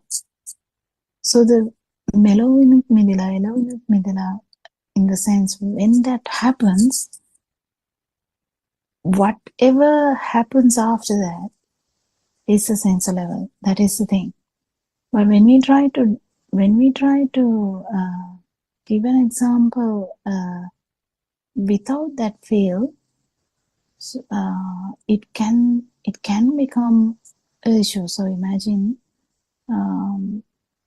so if we are trying to give an idea about an arahant, that can have flaws, isn't it? Like, so the likewise, what we should understand is the final effect when we say Melonut Midila is getting rid of this whole mind thing. And Elovinut Midila means getting rid of this tense. So, and then after that you live as normal. Completely, there is a problem of survival though. There is a problem of survival because there's no interest in surviving here. That is the main thing. But what I'm trying to say is the actions, you can't judge by actions. Any action at all. So when Lord Buddha shouted at that Swamin Hanse and to go behind him and say 7 times to go out of Jethavanarama, that looks a bit suspicious if he was saying that very lightly. Can we even think about that? Like, it can't, because if you have to say it 7 times, once maybe, yeah, it is fine. Go out. Oh my goodness, becomes very, very tricky when we say it multiple times, isn't it? So but the main thing is lack of self-vibration. That is the problem that Aran says, highlighting every morning, I think, because identifying this feel of non-existence. This is the trick, I think, because that is the important thing, feel of non-existence and no self-perception. And Arhantism has completely become the non-self-perception, or in the sense, it is the new norm. So that even in that system works normal, it completely under the power of the non-self-perception now. Isn't it? Did you get the point I was trying to say? Exactly. Yeah, sorry, Sudama, you go ahead. No, both of you nicely explained what Aryan Hanse always says. Just because someone becomes fully awakened, he or she doesn't become disabled. Manda buddhika wenne naha. Everything happens as normal, and no one from, externally, by seeing the person, no one can assume that he is a fully awakened one or not. So both of you nicely explained that, because smiling, talking to people, organizing things, advising, if there's a necessity, raising the voice, everything will happen as usual, because even Buddha, as you said, now shouted that Potila Thero. So everything will happen as normal, and only he knows that there is no any burning, there is no any vibration, isn't it? That's what both of you explained, I think. Actually, even that last sentence bit is not true. What you have to say is, not that Lord Buddha knows that there is no self-vibration or something, because he has become the non-self-vibration. Exactly. Or non-vibration. So there's no story about a vibration at all there. No self-perception at all there. It is non-self-perception.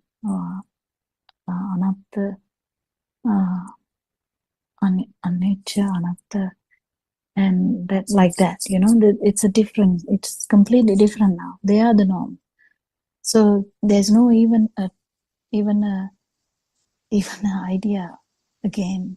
So it's completely different. The vice versa, kind of udukuru vecha ekak yatikuru vecha ekak udukuru karawa wage. In the sense, something turned down has turned up, means it's completely different now. Not in the way we think. We think that maybe that Arahant is thinking that this is not real. No, that's not the way. There's no notion of realness there. No notion of self-vibration there. Is that okay? Did you get the point? Yes, very clear, Dr. Kokila, when we use words, because it's according to our level, we always use the mind, and because we are talking about never experienced kind of situation, so always the words, we are unable to explain. That's why. Yeah, now it's clear. Just on that point that I was trying to say, Dr. Kokila, when it comes to the mind consciousness, that example, if you meet a friend and at that moment you're happy, you'd speak to that person happily, but there is no reliving that. No reliving, but also even at that particular moment, there is no self-perception in an Arahant. So it's not about us we are talking about. In an Arahant, for example, we can take Lord Buddha, there's no self-perception at all. nothing at all. No, So so no yeah, I self was, vibration at all. So yeah. So that point there, that was an example for Sudharma's question about the mind consciousness also has its innate features. yes, 100%. And in that sense, it is, if I can say it so, it is fully entitled to the emotion of happiness. 100%. Those things arise spontaneously. That's why Aran Vansi says deyak nathi satuta deyak nathi. That's right. Yes. So if that happens and then that happens and that it's an incident, but then if later on you're reliving it and trying to, what is the word in Sinhalese, bindinawa, that is the mind. So that doesn't actually happen. Even if it comes as a thought, the thought dies off because it doesn't have a power in it. There is no inherent power. And the fact that you met a friend 2 hours ago and you engaged in a good chat can occur as a thought, but that thought doesn't have force in it. So whatever those actions, whatever those words, whatever the actions, whatever the words, whatever the thoughts, is not the matter. What matters is the underlying that power. So that is the trick. That is the trick. Again, that comes to that trick. The feel that if there is that feel, imagine someone is a stream enterer. Just imagine. We can imagine. So if you are a stream enterer, the self-view is shattered. It is not there anymore. But you have all the defilements. Still you have all the defilements. But there's no ownership for the defilement now. So that's where the story begins. Defilements are there. There's no ownership. And the defilements are going to die down because there's no ownership. That is the beginning of the path. But then, when defilements are completely gone, that is kind of, non-returner, then comes the tense. Still, you can't say any good thing about the non-returner. Actually, now only even that understanding is there, because how come non-returning is not that good? Because there is always a chance of this tense giving you some trouble, but not to the level of the michadittika or wrong view. But still, now why Lord Buddha said, why Sariputta, why did you stop there? Why did you stop that person there? Something like that. Why didn't you give the other bit? So likewise, it's very important to understand that, there is always a gap in the field and in the mind. So we need to understand that, and we need to actually understand this. That's all you can do. You can't do anything other than that, because you have come this far and you understand fully about that. The thought has nothing to do. Thought is useless, in the sense thought is there. I mean, nothing happens to thought, but thought is not a thing. And then all the importance goes to the self vibration, just one vibration. That is a transitionary time from mind to the field. I think we are running into the 4 o'clock Zoom discussion today. So we will hand over the Zoom to 4 o'clock Zooms. I didn't even notice that. So we worship Aran Vansi as normal. We have so much gratitude for all the guidance in this path. And thank you so much for joining to build up discussion in English language, and we will meet tomorrow as well. Therwan Sarnai. May Triple Gem One bless you Saranai, all. Dr. Therwan Purushottama, Saranai. Saranai all of you. Therwan Saranai.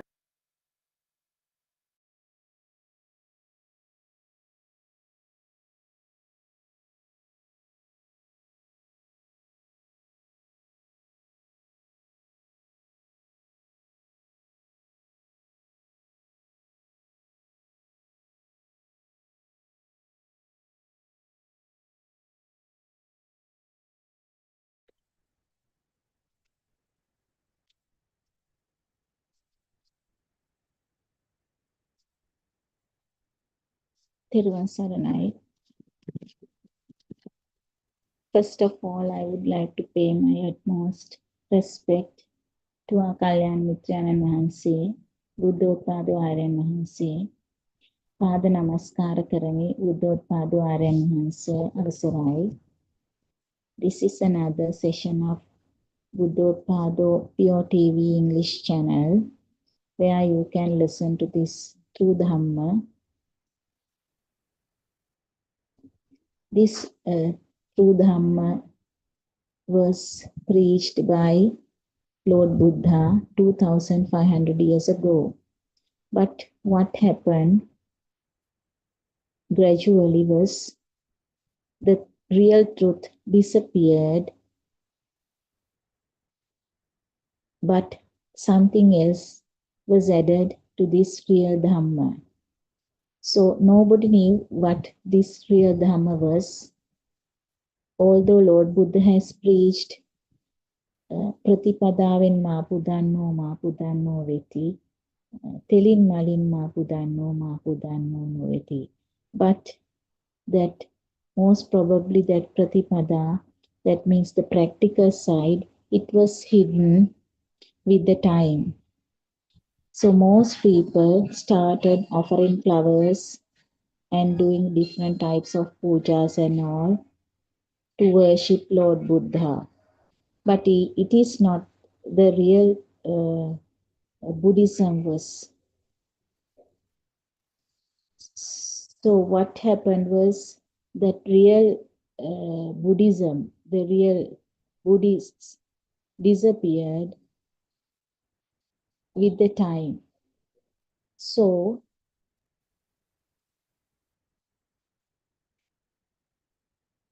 our Kalyana Mitranan Mahansi, once he experienced this real truth, he wanted to reveal this real truth to the whole world. As a result, Buddothpado sermons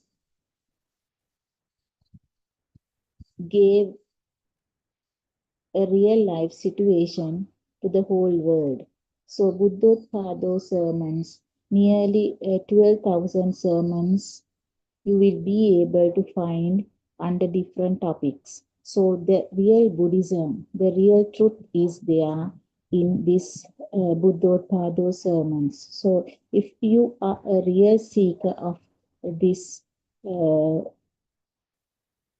if you are a real seeker of this life, what is the reality of life, you will be able to find this through Buddothpado sermons. So this is to be explained to the one free from the burden of knowledge. For an example, we can say Sunita Sopaka. So Sunita Sopaka as well as Kisa Gotami Patachara, they didn't have a knowledge on this, but they ceased their sufferings. So they ceased their burden. So this is what Lord Buddha preached them. So they understood the reality of this life. So they did not give alms, they did not do meditation. So just within the sermon they could realize the real truth. So although we have doing so many amises and all, we were unable to grasp this real truth. So something wrong with us, isn't that so? So if it is not the knowledge, although we gather knowledge, that is useless. What we have to understand is we have to realize the real truth. We have to understand. We have to understand that the reality of this life. So we have to awaken to the moment. That is what. What we have to do is we have to understand this actual truth, and what has happened to us is this thought has become real to us. This is the main thing that we were unable to understand. Thought, another way we can say aramuna. So thought comes to mind, but seeming objects do not exist outside. But those appear in our mind only. We live in a fabricated world made of mental concepts and imagination. And it is not a world existing outside. We are in an imagined world of names and forms. This is not the reality. The seeming world does not exist outside in reality. That means there is no reality outside of us. There are no things in thoughts. Thoughts are also not real. They appear and disappear.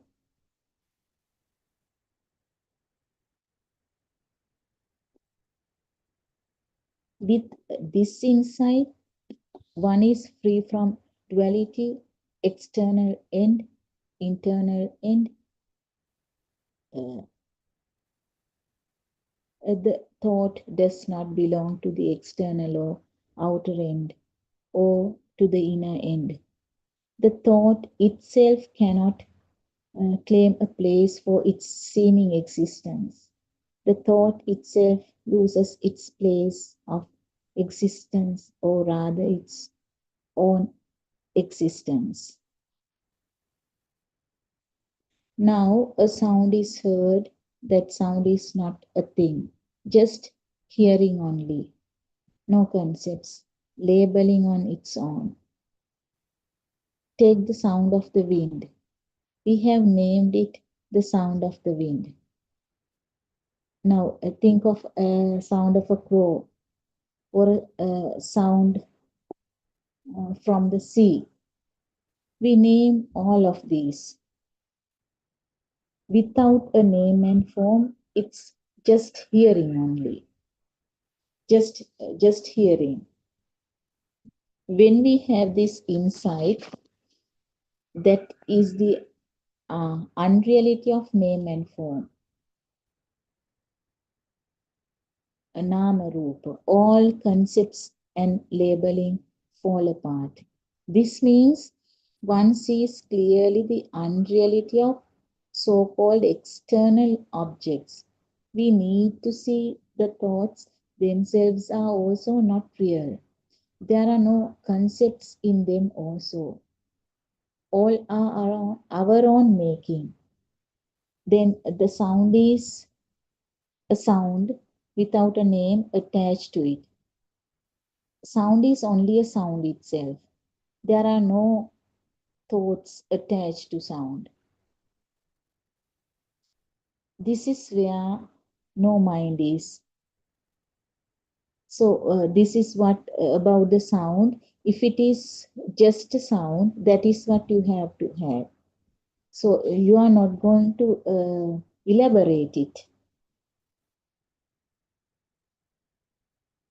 Just a hearing, because you are not going to label it. So if you can practice them, so that is what you will be able to understand this. So when we take a color, a book is seen by you. There is no such thing called book outside. The seeming existence of the book is a memory or past data in your mind, which is imagined through concepts and labeling. These concepts and names are created by us and are thought constructs only. And in reality, those are non-existent. Can you find a book in your mind? Can you find uh, can you find a book outside of you? This is just a scene only.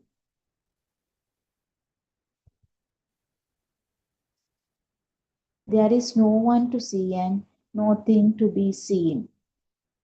Just scene is happening. If there is a thing, there is somebody to see it. And if there is somebody, there is something to see it. In reality, there is nobody to see. It is just seen only. The book becomes oneself. Nothing exists apart from oneself. It is a house. If it is a house, I am the house. If it is a pen, I am the pen. If it is a wall, I am the wall. So this is the way you have to practice. There is no separate me and the book, or separate me and the wall or house or something like that. There is no separate me, and also there is no separate so-called house, pen, or the wall. If there is separation, that is illusion. That is Maya. Through this deep understanding, you will not find anybody or a separate entity, just a happening only. Everywhere just happening without an owner. So then when you practice something like that, you do not find any individual entity doing here. Only the action. So there is nobody doing something here. So what you have to do is, you have to practice this. Even in your day-to-day life, you have to practice this. This is not something easy actually. So if it is hearing, so just a sound. So you are not going to elaborate it. If it is something you see, so just what you see is you there. There is no so-called soul. So you become that seeing thing. That means you become, if it is a wall, so you become that wall. So because of that, you need to practice it. So you need to be practical. So leisurely you have to check your thought formations and be free from those. So when the thoughts arise, what you have to do is you need to see the truth at each instant when thoughts arise, because thoughts are arising. We can't stop these arising thoughts. What you have to do is, you have to understand that it. Nothing else you need to do. Just see the underlying truth. That is what you have to do. From the very beginning, you need to have courage and determination to see the truth behind these arising thoughts. So what will happen when you practice this? It will be natural to you. So this is what all these days Buddothpado Aryan Mahanse is explaining, even in everywhere, even in Zoom discussions and Pratipada discussions and all. So this is what you have to experience. If it is seen, it is just a seen. If it is something you see, if it is a feel, so something like that. So you have to be practical. What you see, what you hear, what you taste, what you feel, what you taste, what you smell. So likewise, you have to have a good practice with courage and determination. So this is very, very important. If you really want to end up with suffering, if you really want to cease this suffering, so you have to have this practical side rather than having a lot of knowledge. The plenty of knowledge is useless because you need to have this uh, practical thing if you really want to end up this sansara. So, mm,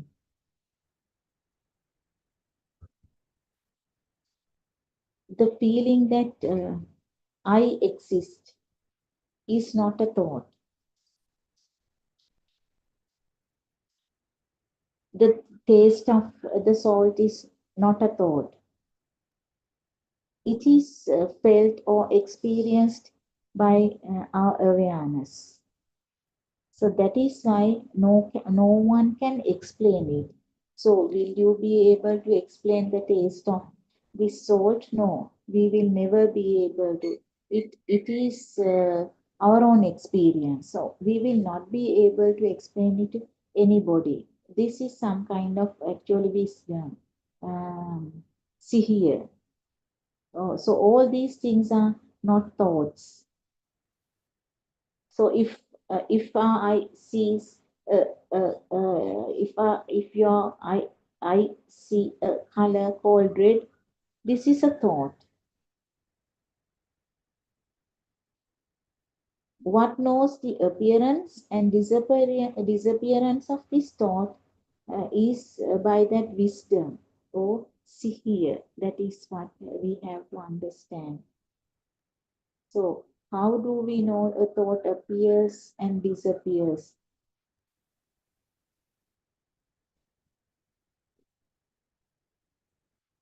How do we know another thought appears and disappears? It is not a thought seen by another thought. It is a kind of knowingness, transcending thoughts. This is beyond thoughts. This is awareness.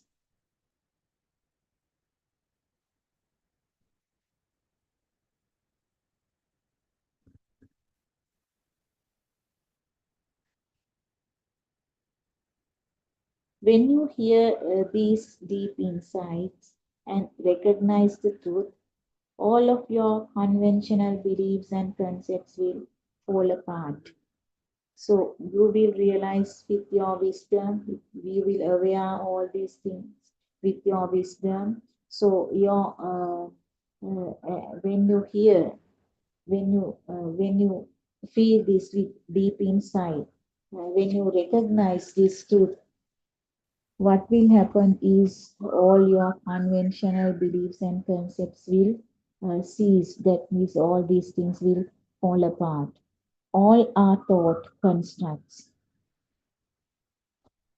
what what is around you, even trees, buildings, whatever you talk about, even sun, moon, father, mother, family, so everything, your property, so all these things are mere thoughts.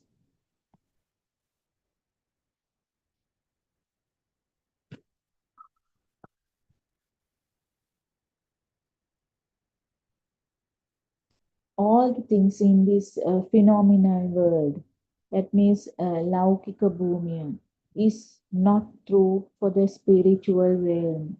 That means Lokottara Bhumi. So this is because the phenomenal world, Laukika Bhumi, phenomenal world, is made up on the concepts and beliefs.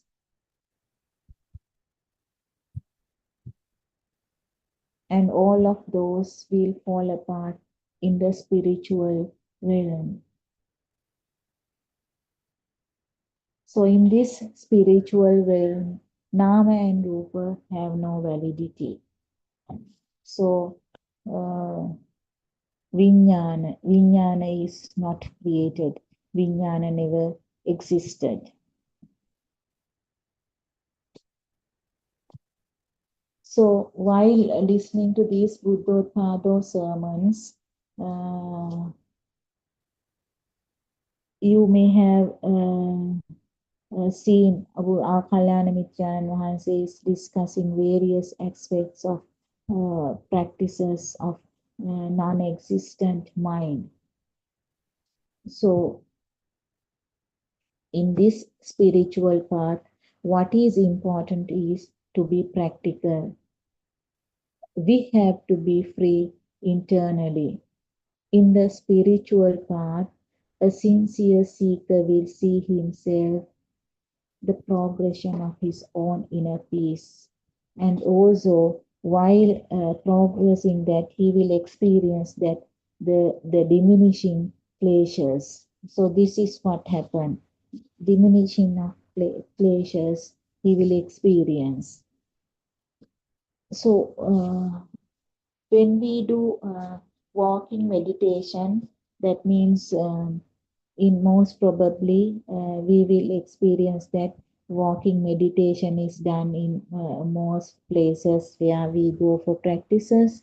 So in these places also you will experience, you will see there is no such thing like called earth, and also we surface we when we touch this when our foot touch with this ground, so there is no earth, even leg or walking, there is no honor for sensations, then you will feel like walking free and light. So most probably most of you experience this while you are having this practical session. So most probably we do this walking meditation, and also most of us experience this. Actually, this is very good experience for everybody. So even at home while doing your day-to-day work, you can experience this. You can have a little bit of walking meditation even when you have a garden, or even at your inside house. You can practice this. So while practicing with the explanation above I said, so you will be able to experience this actually. There is there is no owner for sensations even while walking. So no such thing called walking even. So you will feel like walking free and light, because that non-existing feeling, you will feel it. The non-soul, there is no owner for the walking. There is no owner for these sensations. So at all these things are there. All these things you should experience if you want to go to this path of Nibbana. So if we really talk about this real truth, the whole phenomenal world becomes false or Maya. The phenomenal world means Laukika Bhumi. Laukika Bhumi, this will not become real to us.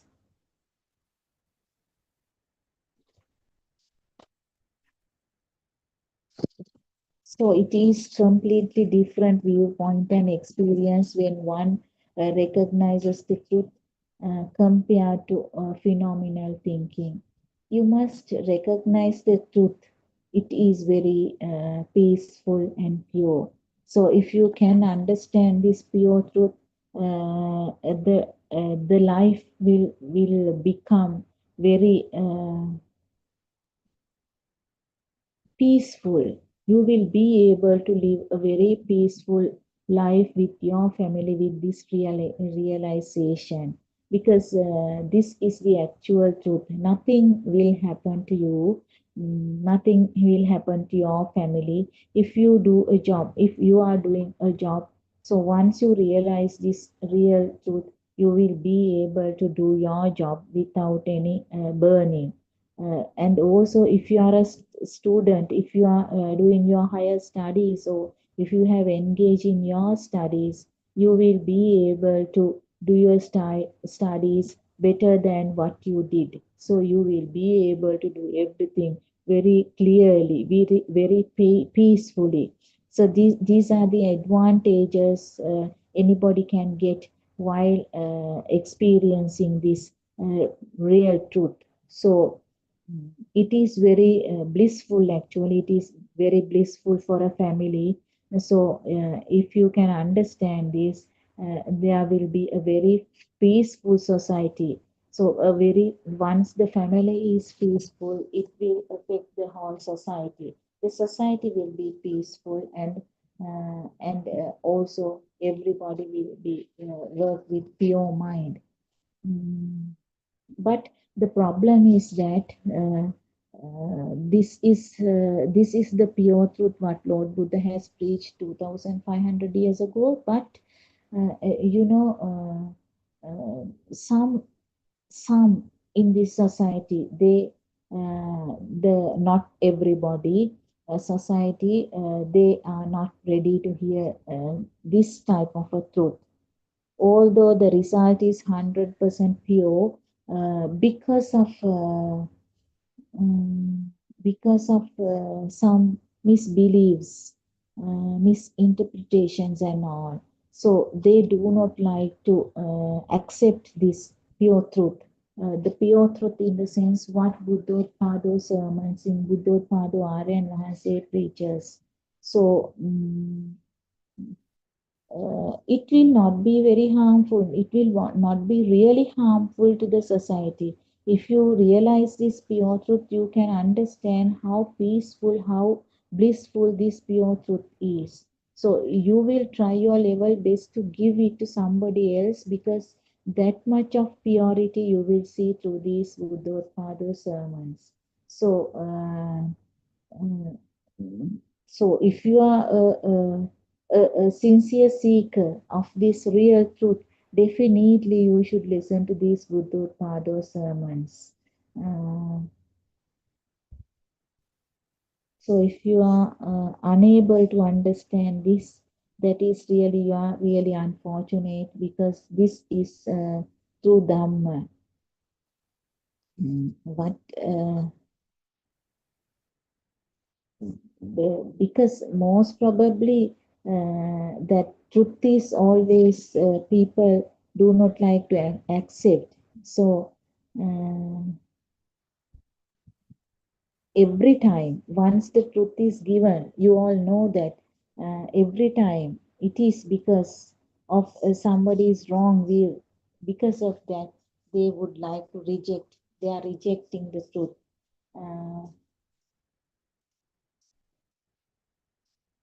What we need, what even our Kalyana Mitran Mahase needs is to bring out this truth to all, to give this truth to all. So because of that, what Kalyana Mitran Mahase does, you all know, he is going from place to place, far remote areas.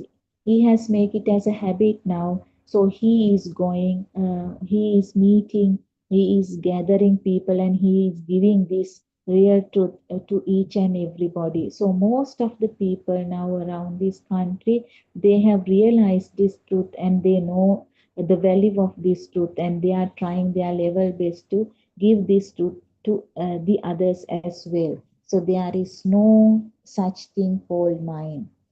So that is what in Buddothpado sermons most probably give the message. So you have to investigate them. There is no such thing called mind. It is merely a concept.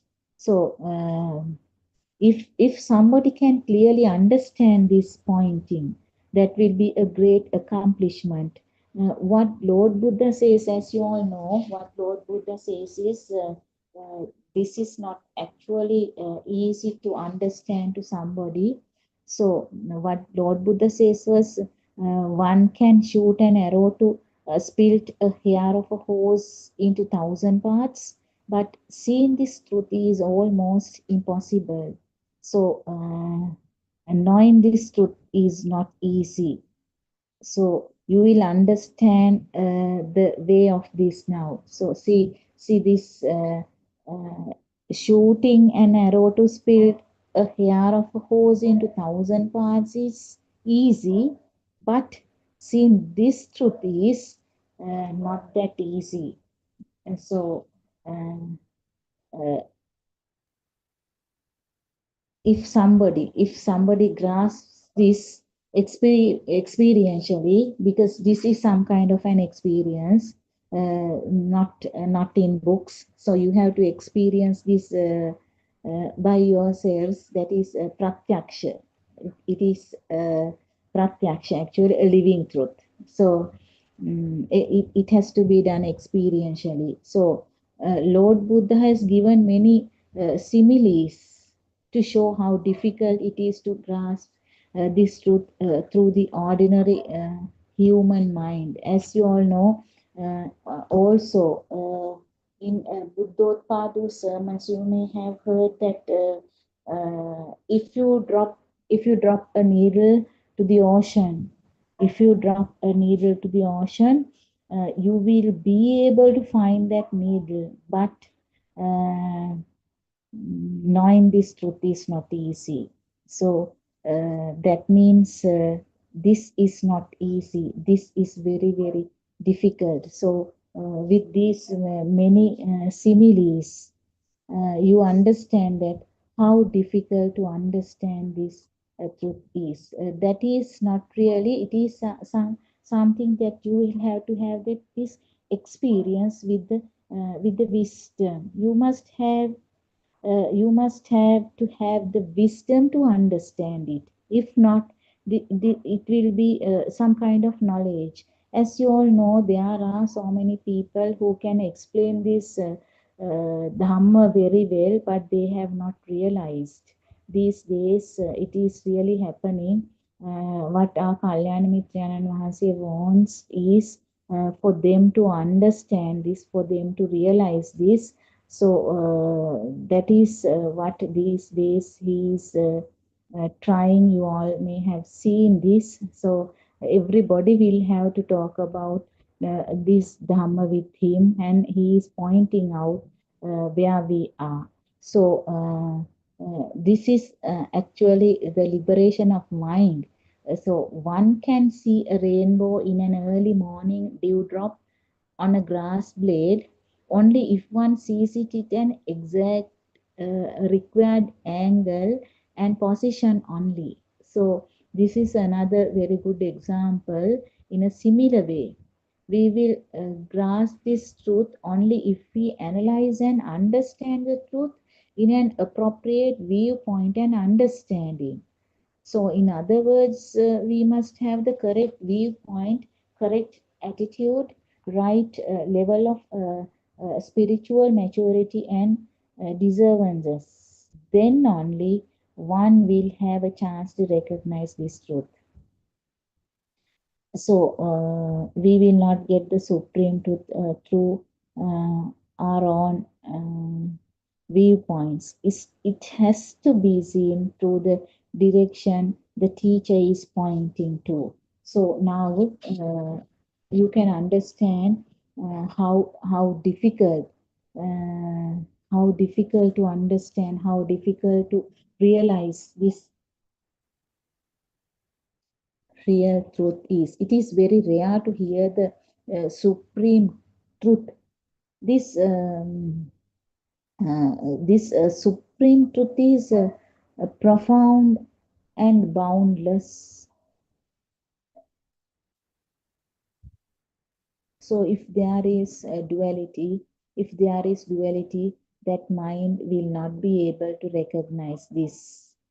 So with duality, limitations, fixations, boundaries, and concepts, so that mind cannot that mind cannot recognize this.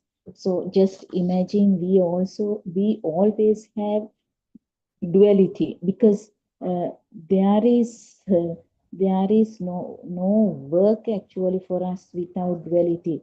Just imagine limitations, how many limitations we are having. Always we are having limitations and fixations, boundaries and concepts. When we talk about concepts, so we have so many concepts, that is Mithya Dushtiya. So we all have this a pattern of concepts actually. We have boundless fixations. They are boundless. So that means we always work with duality. I am here and the other, the mundane world has become true to us. So this is not what Lord Buddha has preached, and also this is not what these Buddothpado sermons say. So you have to break all these things. We have to realize that, because always we are running after our habits. Always we follow the pattern of habits. There are so many habits we follow. All the things are habits for us. So so we have limitations. We have our family, we have our friends in mundane world. So we always associate all these things as a thought. So if we can understand this, if we can understand that we always associate with a thought, so we will be able to find the path of nirvana. So it is, as I mentioned earlier, it is not that easy. It is not that easy to understand this or recognize this or realize this. We must have that courage and also the determination, a lot. If not, it is not that easy. So knowing this Dhamma is not enough. What you have to do is you have to realize, because this is not just intellectual knowledge. So there we have to be very careful, because the recognition should not be limited to an intellectual knowledge. It has to be a living truth.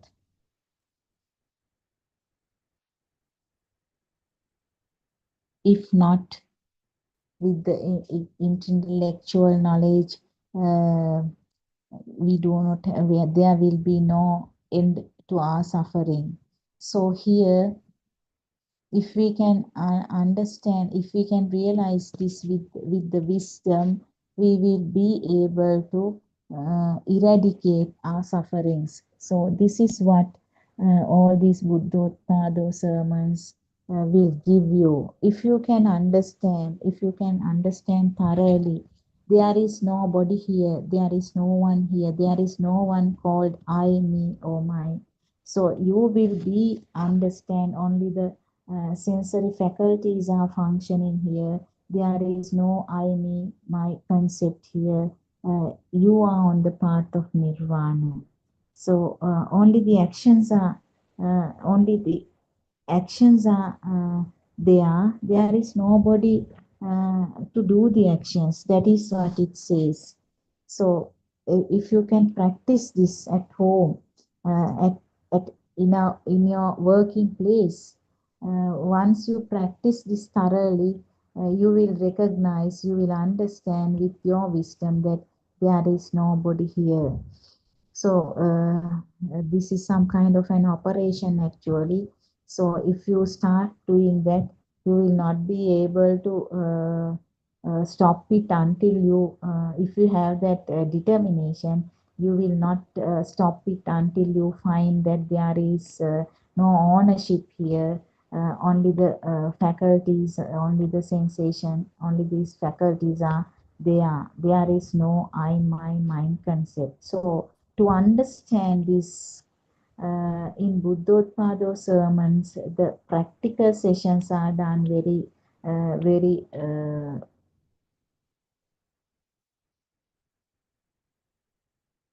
practical sessions are done, because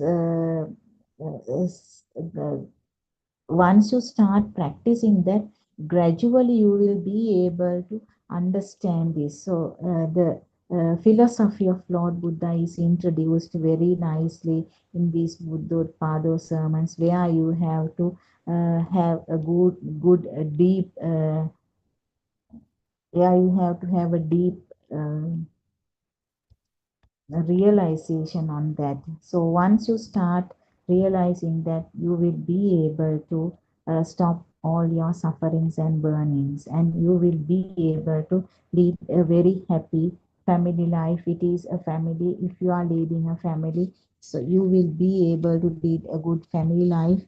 If you are studying, you will be able to study very well. If you are a housewife, you will be able to do your household things with very peaceful and blissful manner, and you will love your family very much. Nothing will happen, your burden will become zero. That is what happen at last, that internal transformation. Once this internal transformation happens, uh, you will be able to do your work properly, better than what you did. So this is the last final result, what we call nirvana, the status of Buddha, state of Buddha. That is what. So to realize this pure truth, please listen to Buddothpado sermons, and also you have this rare opportunity of meeting Buddothpado Aryan Mahanse, as well as you have this opportunity to talk to him directly through these Zoom discussions. Even from morning to the midnight, uh, you can listen to these Buddothpado sermons, which is very rare. In other parties, you won't get this type of things, but in this real Dhamma, you get all these things. If you are a sincere seeker of this Dhamma, you will be able to grasp it, no doubt. Uh, so please listen to Buddothpado sermons. So we will stop for today, and may we have the courage to look deeply. May we have the wisdom to let go. May we awaken to the moment, and may all beings be free from suffering. Thiruvan Saranai, all Dhamma friends. I would like to pay my utmost respect to our Kalyana Mitranan Mahanse, Buddothpado Aryan Mahanse. Pada Namaskara Karami, Buddothpado Aryan Mahanse, Thiruvan Saranai.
Let's continue with the book reading. The True Dhamma Has Awakened, Volume 2, page number 32. When you have the wisdom of the Kruta Jnana, you just don't do anything. The seeing of the illusion automatically happens. Automatically happens means you don't think that there is no outside. You already feel that there is no outside. At the stage of Krutajnana, the moment you receive an aramana from any one of your senses, you will immediately be able to realize that the book which you see outside is only a thought and that it does not exist outside. And then you let go of that thought. When you let go of one thought, it is similar to letting go of a long string of consecutive thoughts that arise in the mind consciousness. To come to this stage of Krutajnana, you should be a Sotapanna. Only a person who has developed the wisdom of a Sotapanna and an Anagami would come to this point of Krutajnana. If we explain it even further, we could say that only a person who has practically experienced the pure truth, a person who has dropped off his concept of self, and a person who is on the path to nirvana can be at this stage of Krutajnana or at this stage of wisdom. At this stage of Krutajnana, you should already have a deep realization that the stimulus, aramuna, that comes from outside or the book seen outside is only a sanya, a perception that has been introduced to your mind consciousness before. You should also know very well that perception of a book is something that was not introduced to you at this moment. The perception of a book was something that was introduced to you before. Also, you must have a very clear understanding that except for the thought that was formed at this moment, there is no other thought. You always have only one thought, and you should also know that the thought is formed only in this moment. You should also have a very clear understanding that there is nothing as the moment either. Terusan everybody.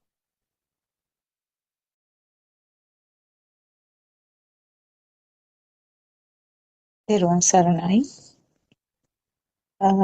We worship Aryan Mahamse at his feet.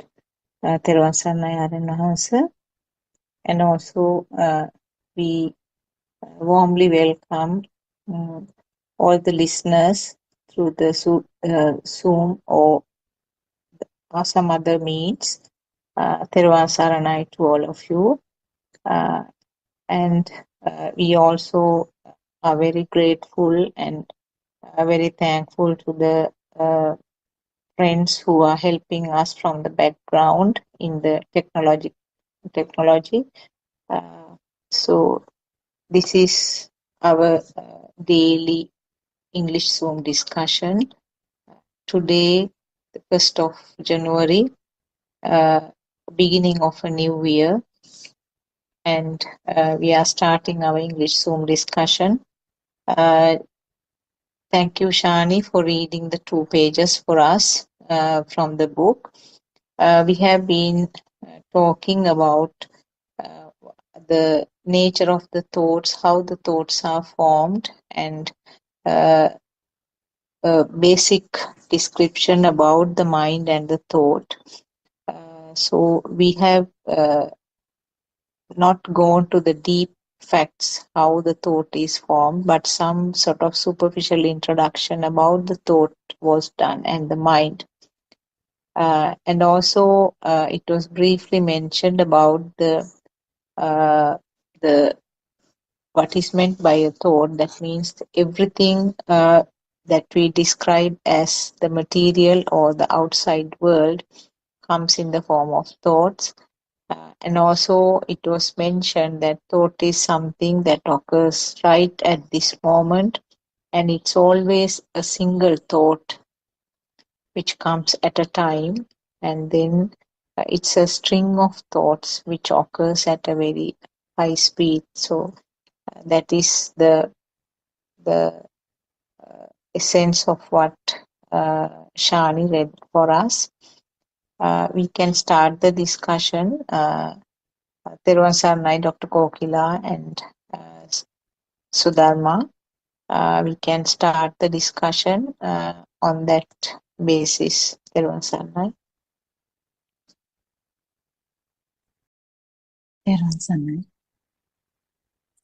Yeah, we can start the discussion. It's kind of the similar things that we discuss on this line. So to add to yesterday, what was the main point other than yesterday in the book? What was the main point? So I think it is the continuation, isn't it? Yeah, it is, yes. So it's still about the thought, still about the perceptions, mental formations. Yes. Yeah.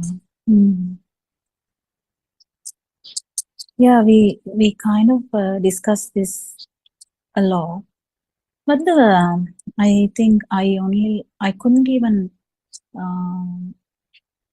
couldn't finish even listening to Andolnaatmaka Deshana yesterday. Usually I don't miss that, but today I couldn't listen to that. I listened to a little bit of that, the first part of that, and then when I listened to that, I was like feeling that how Aranhanse was worried about people misunderstanding Dhamma in different ways. So I wanted to just highlight that in English medium as well, just in case. Because when we say the thought is not real or outside is not real, we can, if we take this Dhamma halfway, we can be in great trouble. That has happened before. You know, there had been some vada or some what is vada? I think like a debate about this ever persisting something and not persisting something, not persisting. So when we come to the no side, there can be a great trouble here if we don't understand the full Dhamma. That is where even Aranohanse, when he starts talking about something, he finishes it. Kind of he takes into the last bit as well. If we don't do that, I think the main risk is if we take this Dhamma in a half-hearted way or kind of in the middle. If you stop in the middle, there can be a kind of misunderstanding or misalignment in this part, because if someone just stop there outside, whatever is there outside is actually a perception in the mind, yes. And then if someone actually stops there, there's a very great risk of you being not understanding the whole story, because the whole story is about the self-perception or self-vibration. And if you don't go deeper and deeper and deeper, I think misunderstanding is possible, and actually you might be in trouble, because when we talk about something, about the whole Dhamma, when we talk about a chair, okay, we take it as an example, or we can take daughter as an example. So the daughter, I mean, this is a bit sensitive, but we can take it. So the daughter is actually a thought.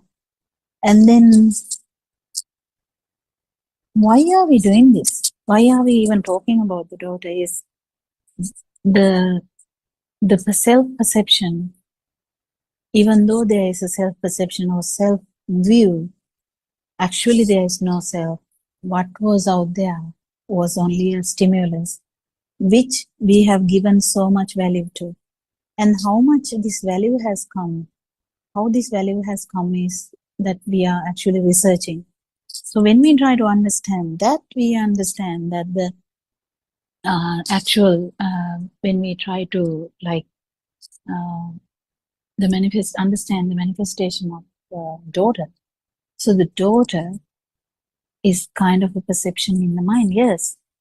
And then we, not only that, we actually understand then if we see daughter, even the light, because there should be the perception of light to see someone. That's how you understand that it is your daughter. And even seeing is not real. It is just a past vibration. So then we kind of keep understanding that the self-perception or the self-vibration is only due to this being misunderstood as a thing. Because the notion, the duality is felt when there is a thing. If there is no duality, you don't feel anything, you don't even know anything about it. But even knowing, you know that even Lord Buddha, when he went to see Yasodhara, he know that this is Yasodhara. There's no misunderstanding in there. There's no, he saw Rahula, who is the son, and when Rahula asked for the return for him something, I don't know how to say that in English, he asked Daya or something which should be coming from that. Then he just took him, so he knows that he's his son before being and before becoming Lord Buddha, or understanding truth, or becoming the truth. So before becoming the truth, he had a son, and he can feel the son. So when the self vibration is not there, you can feel all the other beings, all the other vibrations, how they are, and how close they are to the non-vibration, and how they can help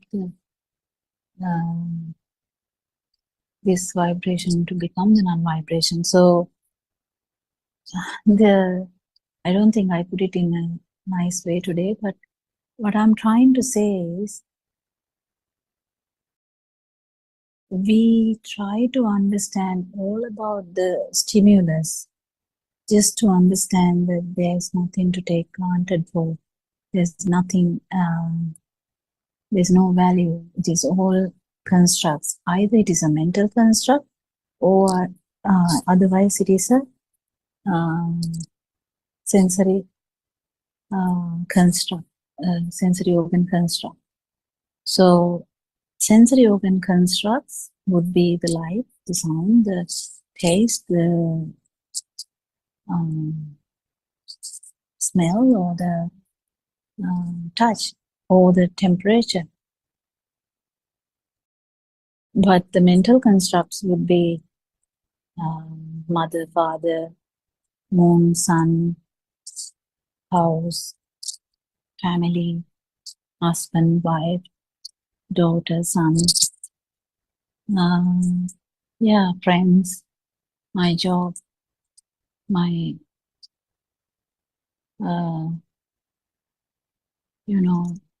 colleagues. So the story goes on. That is a mental construct. Why are we trying to understand this? Is to understand that if there is no self, what do we feel? And what we feel is the self vibration, which actually arises when the stimulus is felt as a thing. When you keep understanding this, actually duality is gone, and you feel like you are becoming the sound, or becoming the actually you won't feel like as it is happening to you. So that is the important thing. So what Arenwanse was trying to say, I couldn't finish the sermon, but I just heard only few parts of it in the beginning. He was trying to say, if you take this halfway, it may actually harm you. So take it fully. Don't stop anywhere. Just don't misunderstand this. So thought is not real, yes, but you have to understand that when you understand the thought is not real, what dies down is your power. So you are actually getting rid of you, not getting rid of anything else. So actually when you get rid of you, you become the daughter, you become the son, you become the person out there, you become basically everyone. That is Lord Buddha, how he was explained. He was the everyone. So yeah, anything to add? I think you may have listened to the whole sermon, but I couldn't. The 7 o'clock one last night. It is a new year, yes, but you can actually try and understand this sermon. It's happening one by one. There's no massive numbers, but still one by one, who understand this has a big power. But that to happen, you can't stop here and there. You have to understand the full thing, and the curiosity should be there to understand the full thing.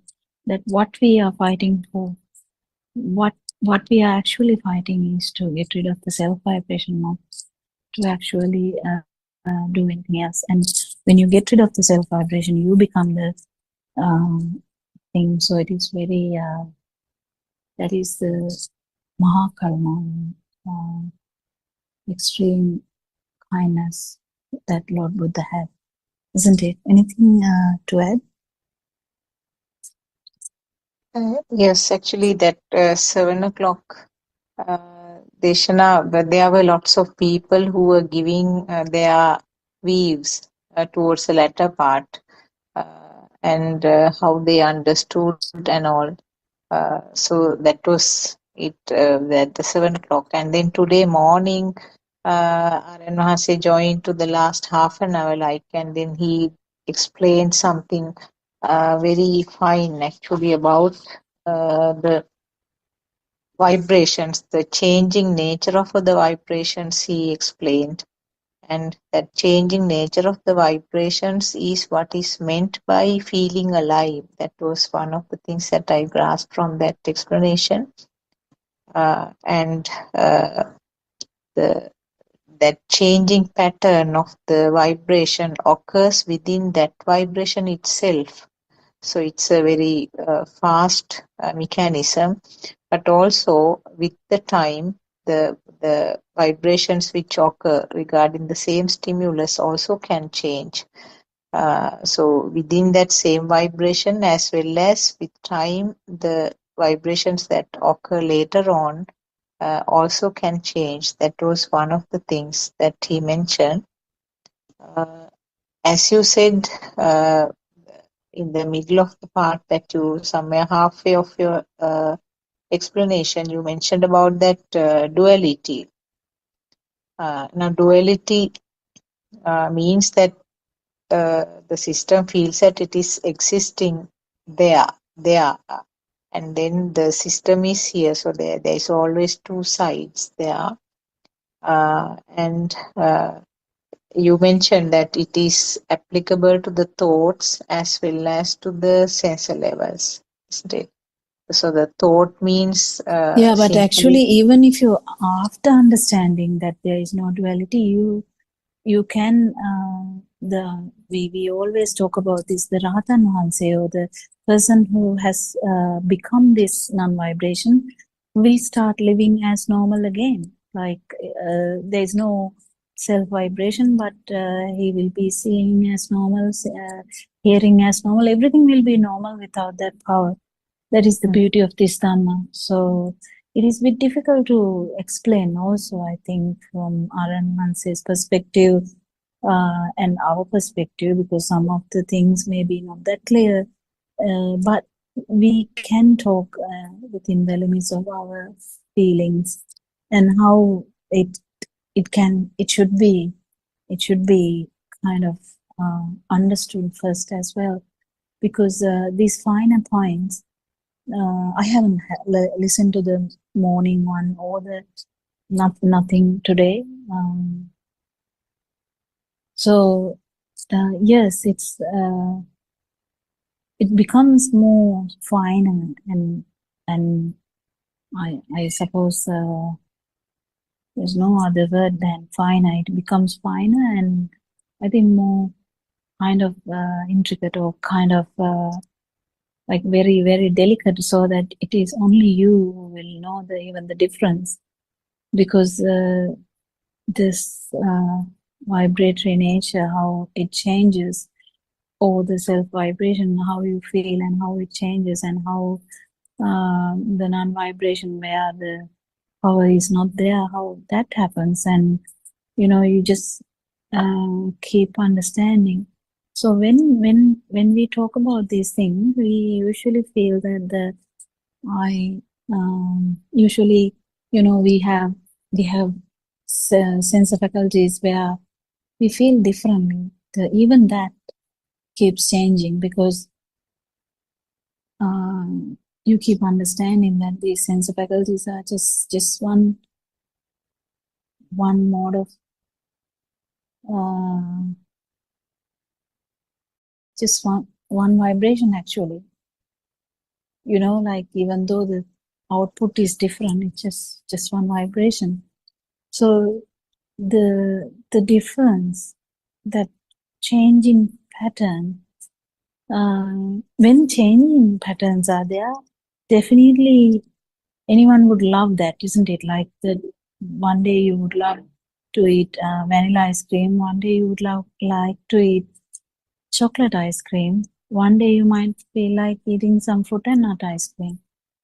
So no one wants to eat the same thing every day, unless you have some allergic reaction to others. So we like the difference. We like to entertain the ears at one point, and we like to entertain the eyes at one point. We can't keep entertaining one sensory organ forever, because that is how it is, because then the living life feel is not there, isn't it? Yeah, that is the superficial level, isn't it, Dr. Popila? I mean, the wanting to change the clothes or food or whatever it is. It is a superficial level, but in deeper down also, it in the is. feel also, even though you don't talk about the type of the ice cream, deeper down, even if you don't have any thinking pattern, even the baby has this problem. Yes. That's why when there is a thing hanging up their coat, when that is not one single color usually. It has multiple colors. It gives Yeah. the various sounds. It doesn't give one sound. And just different stuff, like so they are mesmerized by that. How are they mesmerized and they don't know anything about it? So even in the field, that alive field, there is a very underlying need for alive field. That is the thing what I was trying to say. But I need to listen to what Aaron has been talking in the morning, because he puts these things really very, very specifically, very direct way. So it is beautiful all the time. But when we keep understanding how a baby react to stuff, how baby is wanting to live, how baby would, even a worm, how a worm would love to live, how he would like to maintain the whatever the comfortable way. So the humans are a bit different. Humans have so much like 6 sensory organs. So they have different ways of, but in the finally you understand, when you are understanding a bit more, you understand this feel is actually nothing but the self vibration which is playing up. It's actually wisdom mixed with the wisdom. It's because it's not actually something you would feel. What do you think? Anything else?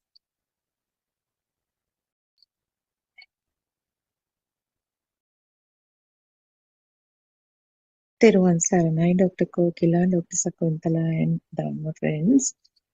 In the morning discussion, Dr. Sakuntala, another important thing Anand Mahansi focused on is that in each thought, all the previous data can be telepathized into each stimulus. That actually, as knowledge, we knew that the self vibration, the stains, that vibration was telepathized into the zygote. But actually, for the first time, I heard that everything is present in each stimulus also.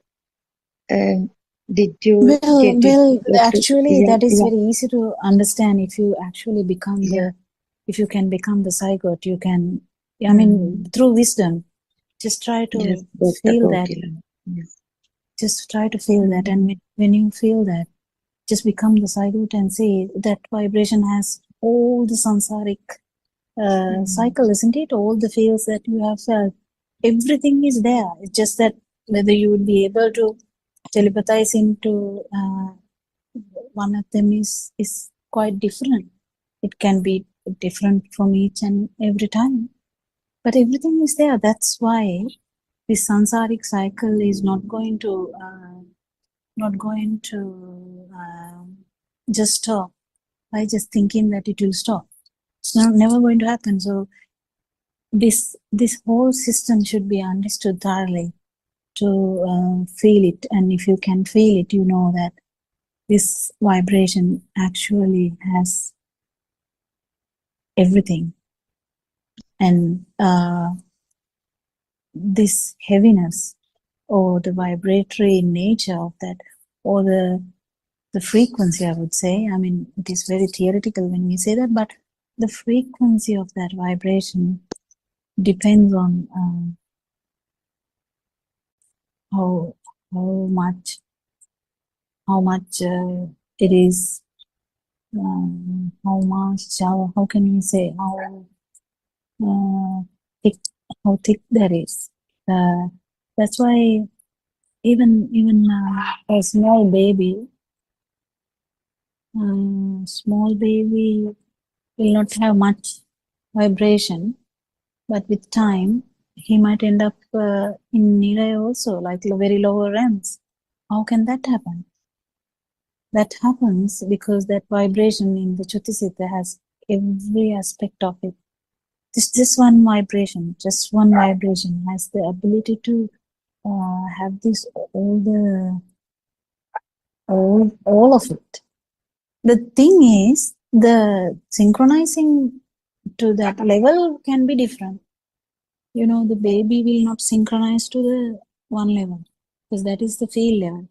So the baby will synchronize to the feel level, but once you become the mind is developed, you synchronize to whole different type of it, you know. So the synchronicity changes as well. So the level changes as well, but it is just one vibration.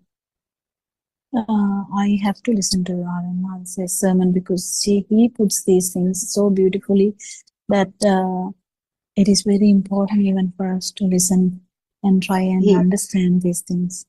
he reiterated what you said, Dr. Kokila. Now the child in the cot, how this power makes the child to grab the phone, and how the child cries when mother tries to take it back. And finally, he was talking about the cessation of perception, Sanya Nirodha. That was the in part of it. Uh, so when you reiterated everything again, it's very beautiful and meaningful, and it's for us, of course, it helps a lot. And Dr. Kokila, when you said the pitfalls or the challenges a beginner faces in understanding Dhamma, you said Daryan Hanse also said that one should be very careful when discussing Dhamma and introducing it to a new person.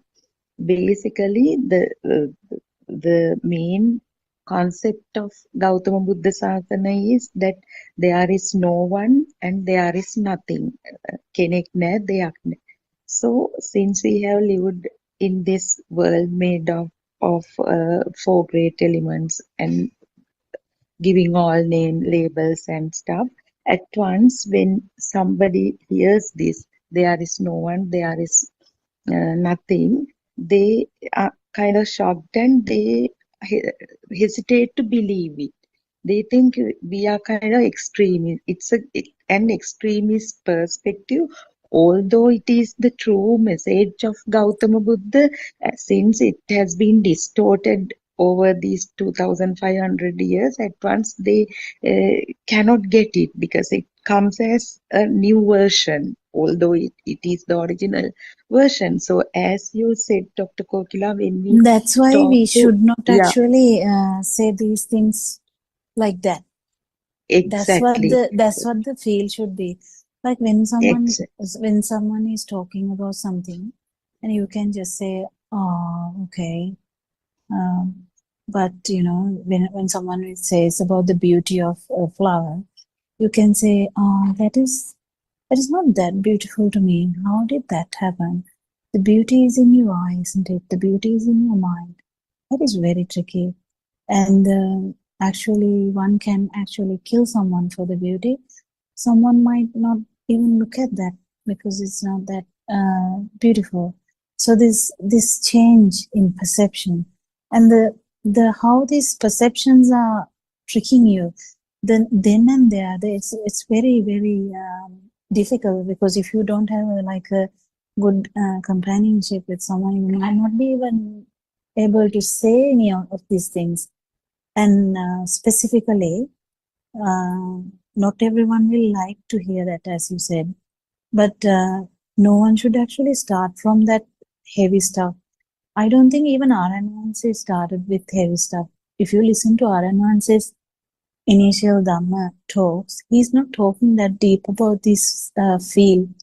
He's now talking about that because it is needed for long-term listeners. Otherwise, I think after this talking about this time, he will start talking about from Dhamma about from the beginning, because that's how it goes. It goes in cycles. Because how some or other last bit should be explained by noble friend, because otherwise it will not be understood. It will not be like in the, when it is out there, anyone can go back to that YouTube video and listen to that, if someone needs it, because it's out there. If it is not out there, it will just not out there. That is the problem. So he's adding a bit more delicate things now, and which is needed for everyone. And when we try to tell something very, like for a newcomer, if you try to say there is no self, he might get shocked and he might not even want to listen again. But if you say, if you start with something like something simple, example doesn't come to me, but something simple, that might stuck it, because yesterday we talked about it, how Surangika listened to them, but these things are very extreme. Like I kind of liked it, because I kind of was trying to understand what is self, and I kind of liked it, so that's why I went on listening. And Surangika said she was mesmerized by the idea of like, you are not seeing, you are actually thinking. You are not hearing, you are actually thinking. You are not feeling, actually you are thinking. That sentence actually shocked her. So that shocking, someone can actually keep listening to that due to the curiosity, or someone might even say, oh, that is extremism, that's nothing, we should not listen to that. Yeah, these things do happen. We don't have to worry about that. Actually, we don't have to. And we shouldn't appear extreme as well, because sometimes mothers, actually, when they try to talk even about Dhamma, they are a bit extreme actually. You can feel it too, that they are actually, their self vibration is more when they are trying to talk about that. How come is that? That's extremely important, how you understand your own vibration, not actually other people's vibration. So if you can't understand your own vibration, you are at risk, let alone understanding someone else's vibration, isn't it? So the trick is understanding other person's vibration. And if you feel that person is not matching this vibe, don't even tell anything.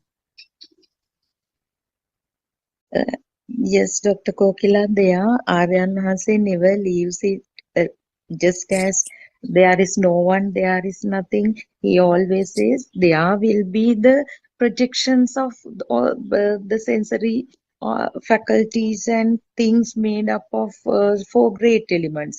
What we are explaining is that you can't find what you think is out there. So there again we come to that it's a world of thoughts, what you explained right now. So when we talk about Dhamma, we have to explain the full story kind of. I mean the entire If you concept start as to you do said. that. Yeah. If you Yes. start Yes. to do that. So if you don't start, that's fine. If you feel Yeah. that the vibration doesn't match, you don't start. If you start, Yes. there's a risk also. I'll tell you this at this moment. Like, there's a risk if you just tell something and you leave there and you couldn't complete. There's always a misunderstanding. So the best thing is to say, are you suffering at the moment? If you are suffering and you want to understand about this suffering, how this suffering comes, listen to Buddothpado and Vanse's sermons. Be open-minded. Don't worry. Nothing will happen to you. Just listen and see. That's it. Without much pressure. Because if you put pressure, everyone starts worrying. I have known this forever. If you go to a temple and if the head venerable there starts forcing you onto something, will you not run away? You will. I mean, I will. Of course we will. Yeah. Yeah, Nothing if you to feel like, face. if you feel like I don't think it is comfortable. No one wants to come out of their comfortable shell. Zone. Yeah. Yeah, but the main thing is, if you have someone, if you know someone, and if you want to give this, you give this very slowly. And if you know that person has no much capacity, you have to give it very slowly. And if you are feeling that you're not going to give it more than 2 days, just let them listen to them and just leave it there, because halfway done tasks are much more dangerous than not started tasks. Isn't it? Helps a lot, Dr. Kokila. That helps a lot. And when I had some time with this, spent some time with this Bante from Thailand, those days, Dr. Kokila, when he was actually at the very beginning, I mean, at Matara Tissamaharama, he was, his meditation was mostly towards concentration or tranquility meditation.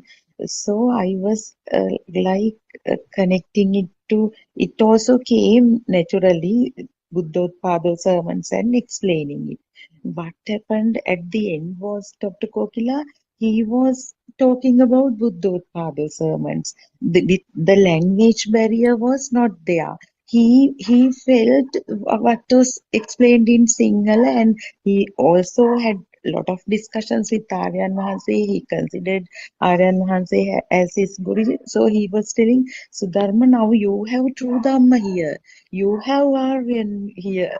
He calls him like that. And actually Aryan Wahanse was not there in Anuradhapura. He was in Mahiyangana at that time. When he finished the sermon at Anuradhapura, he invited all the followers that this one is listening to Buddothpado sermons. She is a lay woman, so please talk to her and try to understand this. This is, you already have true Dhamma here. He was, I mean, finally he was talking about Buddothpado sermons. When Aryan Wahanse said last evening he got an invitation from Thailand, and they have bought a block of land to construct a monastery and name it as Buddothpado. That actually he made the decision in Sri Lanka because he got Dhamma, and he actually, even Aryan Wahanse himself told, Bhante is so humble and he listens to Buddothpado sermons and have a lot of discussions with him also. So actually, this also is a good example to show that true Dhamma is a universal thing. It doesn't matter whether it's from Thai, everybody. I mean, despite the nationality, race, caste, creed, the truth is truth, and it will come up, and people, the fortunate people, will hear this message. So I just and also yeah. sometimes our vibration might not match the, sometimes, because RN1's vibration, non-vibration matches everything. So it is very, very different vibe, and yeah, it helps so much.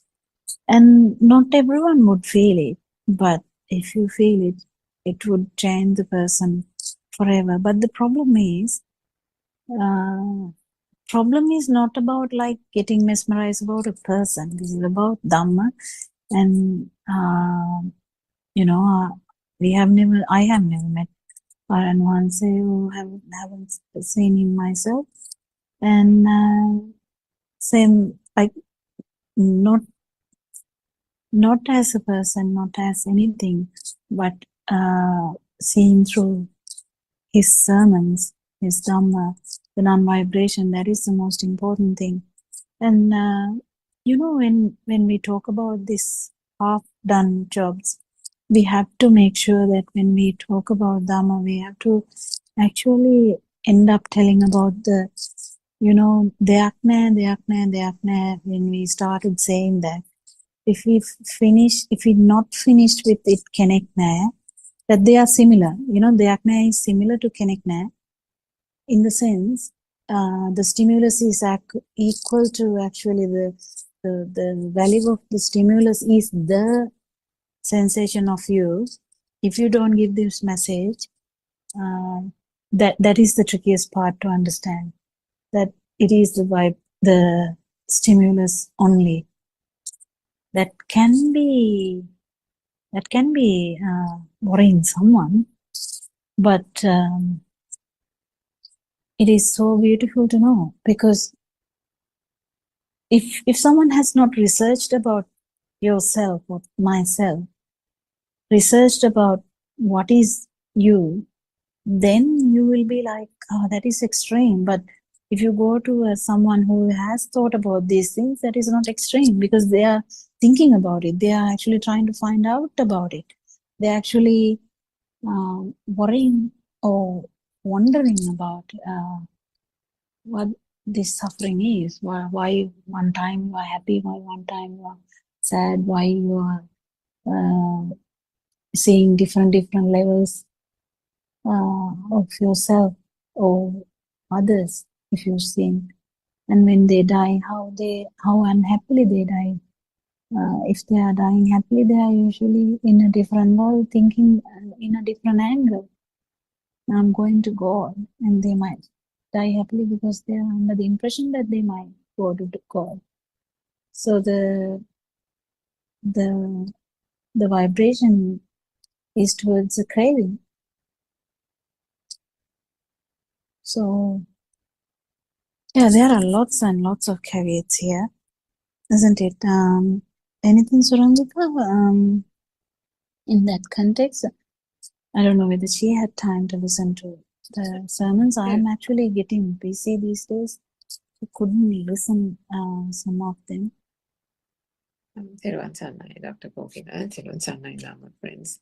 I think last night's one was, as Dr. Sakuntala said, the latter part, or from halfway through the conversation went on to different people's experience, particularly because Aryan Vahanse brought up the 31st night, 31st, Okay. last day of the year, and how people are kind of going a little nuts on the road and thinking that this is the end of the year, means almost like this is the end of the world kind of thing.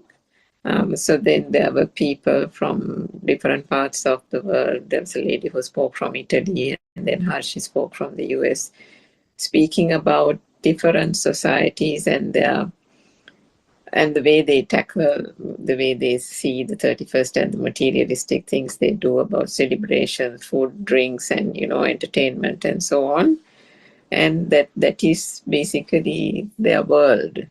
They don't know anything else, and therefore the foremost things in their mind is entertain themselves, enjoy, and then eat, drink, and be merry kind of thing. So, they work hard, they earn a lot, and they spend a lot, and that's about it type of thing. So without any access to true Dhamma, that is almost the fate of mankind through pure ignorance.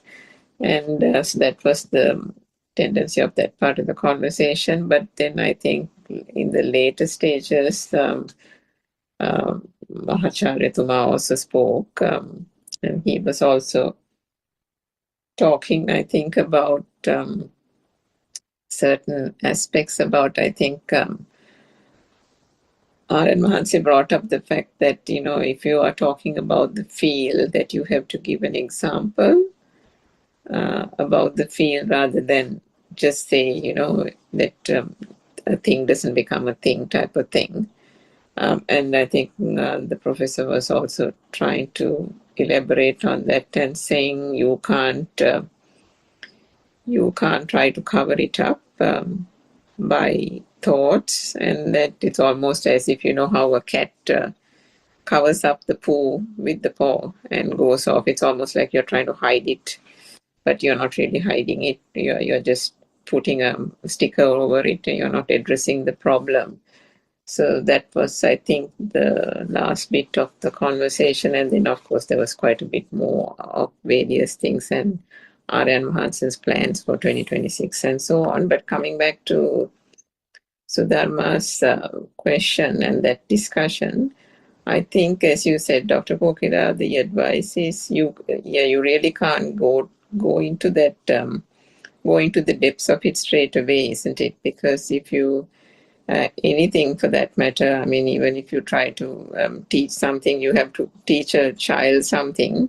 You have to take them through first grade, second grade, third grade before you can tell the child to sit for the grade 5 scholarship.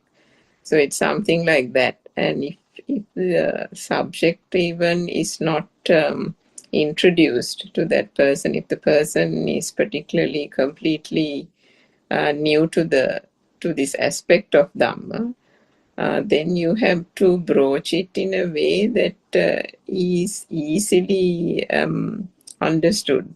And that's why I think Anand Mahansa also, most of the time you find with mothers, he asks them, what's your background? What do you do as a job? What's your husband's job? How many children do you have? And then he kind of brings out the person and the person's problems and all. And through the problem, he then gradually eases into the Dhamma by saying that, how did this topic of the child being away from you or the child being estranged, how did it create so much suffering for you? How did it bring so much sorrow? Was there a child from the beginning of your life? How did this child become so important? So it's a gradual easing into a topic which is close to that person's heart. And I think that is the way that one can actually bring the Dhamma close to the person and make them understand it. And to your other point, there are certain people who are, even in these countries, seekers of truth, meaning they are open to and they're receptive to listening to various facets of Dhamma or different versions or different ways of understanding the Dhamma. So to that extent, they're curious. They bring that curiosity mindset and they have an open mind. So for such people, again, you have to have a bit of intuitiveness to be able to discern such people, and then you can gradually ease into a topic of, for example, the sensory perceptions, how those sensory perceptions make up this world, and bring it from a point of curiosity, and then use an example where if you're in the monastery, say something in the garden or some ritual that has been just practiced in the monastery, take some example like that and show. So then it becomes easier for that person to take, and they will approach it from a sense of curiosity, and then you just leave it. Again, if you bombard the person, then also, I have had this experience. If you say too much, also they get turned off. So there needs to be a bit of balance, and there needs to be a bit of an understanding and experience in handling that kind of thing. Some people are totally not tuned into it at all. And then, as you said, Dr. Kokila, then you need to know that there's no point. You just have to leave such people alone. Because I think R.N. Mahansi has also said that some people, there'll be a longer route that they have to take. And that can be through, offering flowers at a temple, doing that little ritual, which will still give them a bit of solace and comfort. Such people come about and get their happiness or peace in that way. But there are some people, the ones that are more spiritually intellectually curious in a spiritual kind of way, who would be a bit more receptive to being given the Dhamma in a more direct manner. So there are various ways in which, and I mean, we have seen this in the last 5 years with all these Zoom discussions, how R.N. Mahansa very intricately navigates the path with various people, isn't it? So that's the beauty of the way he can, not only he can tune into their vibration, but he also gets about it in such a skillful manner that there are lots of lessons for us to learn from. Yeah, that's wonderful, that. Isn't it? Yeah. Yeah, it is a kind of a mastering thing, which happens through feel. That's what he suddenly came into our Zoom and was like telling us, why don't you feel? Don't you feel the other human beings? And like, yeah, it is opening us as well, like kind of, yes, are an answer. And then yes, because he guides everyone. He guides us very slowly. He hasn't guided us in one day. He can't. But these changes has not happened within one day. Has not happened in 10 months. Has happened with time. And to hang in there, kind of keep listening to same Dhamma for some time, it is kind of interesting. And even if someone is understanding even part of it, it is good. But the main trick here is to understand the non-vibration. Because if you haven't felt this power, you don't know what you are actually getting rid of. And you don't know what's the difference between the sensory vibration and the power, because you will be misunderstanding this all the time. So there is a tricky, intricate, or very fine points. But to come to that level, even sometimes we talk about these things, it can just keep changing.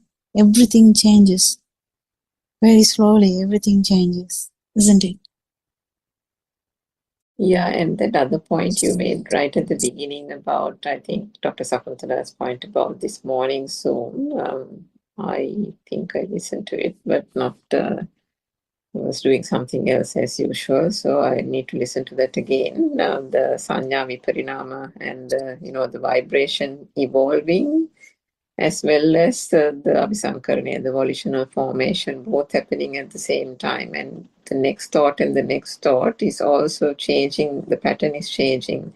The power is also changing. And what you said, Dr. Kopina, about this moment, the stimulus in this moment, or the vibration, encapsulates the entire vibratory cycle or patterns of this whole samsaric journey or cycle in this moment. And that is why, isn't it, that one can also, through the true Dhamma and the practice, help, or the practice helps to cease that vibration as well and end the samsaric cycle. Because if it didn't encompass, if that zygote level vibration didn't encompass the entire samsaric cycle vibration, then one cannot erode it through fading of the defilements and through the access of the true Dhamma, isn't it? It works both ways. I mean, it has the whole thing in it, the vibration.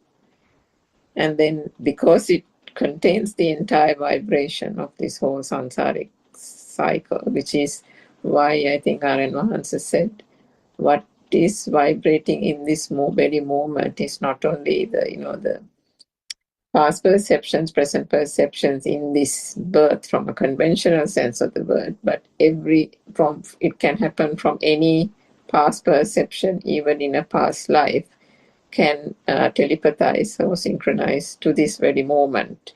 That is what this single vibration is all about. Although that vibration is also changing and evolving, so bringing that vibration to an end is possible because it is that one vibration which, when it ceases, becomes the non-vibration. The cessation of it itself brings about the non-vibration, isn't it? Yeah, it is. I need to listen to that actually, but I don't know whether he actually went into that. I can't remember that part of the talk. Dr. Sakuntala, did he just stop at that every moment has everything only? Yeah, he also mentioned that every vibration every vibration tend to get telepathized to another vibration which happened in the past. So it may be within a short period, or as you all mentioned, maybe some kalpa time away. That means a Yeah. innumerable time gap. So Mm. every vibration will get telepathized to some another vibration. So in other words, I think in Sinhala it says that Purana karmaya valandanava. That means we are always Mm. Yeah. well, can you say it's Consuming. Yeah. Yes. consuming, Always. yeah, consuming the past experiences. So that was one of the things. So if there is no similar vibration in the past, this vibration will not happen, isn't it? I mean, for this vibration to happen, there Mm. should be always something which can be synchronized from the past. Yeah. Yeah. That is the importance of or even the difficult part of the non-vibration. Hmm. Because if we have felt the non-vibration before, Yes, the story exactly. is a bit different. But there are instances in the Lord Buddha's time that they say the whole town, or I don't know if it's a town or the village, but that whole area, people actually understood Dhamma, but they didn't go in deeper than that. So they can have this situation again. They can synchronize to that again easily. But for the first one, it is an experience that has never happened before. And he's given some examples also in past talks, I think, about, how we come across a face that is so familiar in a crowd, but we are really quite sure we haven't met that person before. And then, some places he's given the example where some person gets this impulse to kill a person completely out of the blue, no warning, no premeditation, nothing, but just. I heard some similar situation even in Australia. Suddenly, there's impulse to harm another person. Has not seen or heard about that person before. I can't imagine things happening like that. But in Lord Buddha's Dhamma, everything is like kind of explained, isn't it? And also the love at first sight, that is something that is described. So that also can be explained in the same way, isn't it? The I mean, explanation love at first sight is not there. Actually, the field is different. Field is that the closer feeling.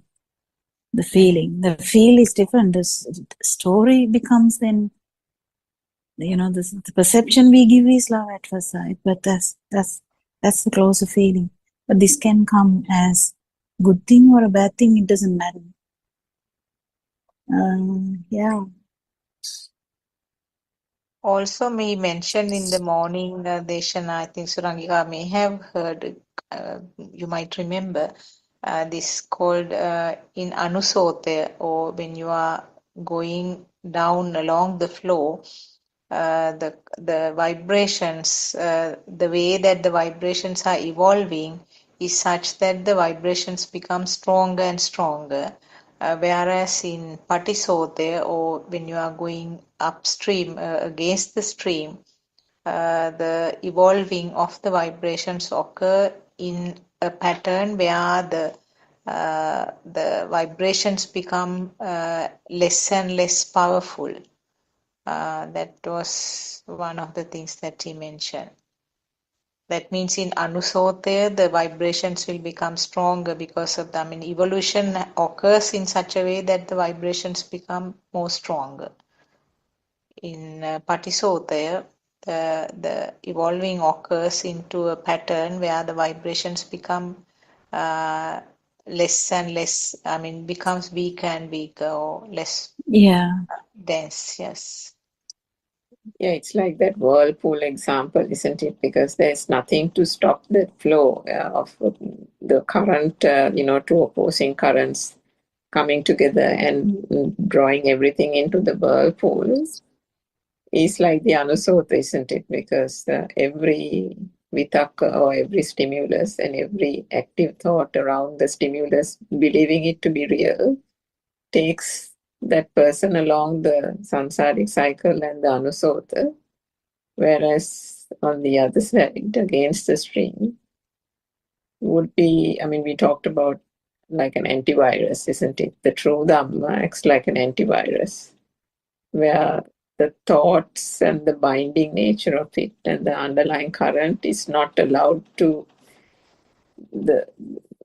go in full flow, isn't it? Because of the Dhamma understanding comes in there to arrest that flow or slow it down to the point that where the awareness or the vidarshana aspect of it then comes into play.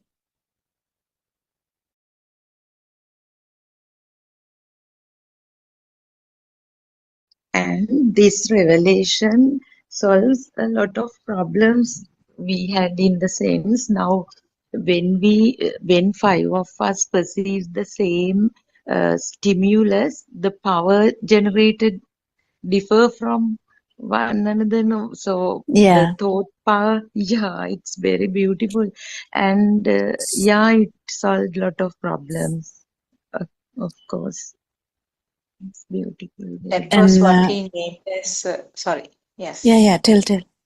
That was what Sudharma mentioned, that was described as this Nanatta Kaya, Nanatta Sanya, isn't it?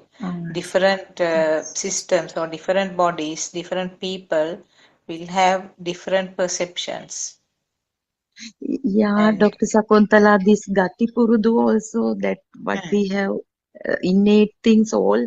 I mean, this one point answered a lot of doubts in the sense the problems due to our ignorance, we couldn't come to terms with certain things that are advanced. But today's explanation actually helped a lot. And all your guidance to deal with new people helps a lot because we are planning to start a practical program in Gaul. That's why I sought advice from you.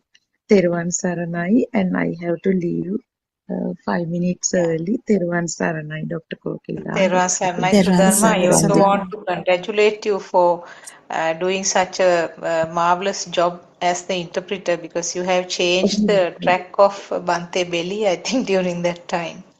No, Dr. Yeah. Sakuntala, he already had listened to sermons, and that's why he came down to Sri Lanka. But I tried my best to contribute in some small way. But I really experienced how Aryan Vansi can. If you're actually going to do a program, that is different. That is okay.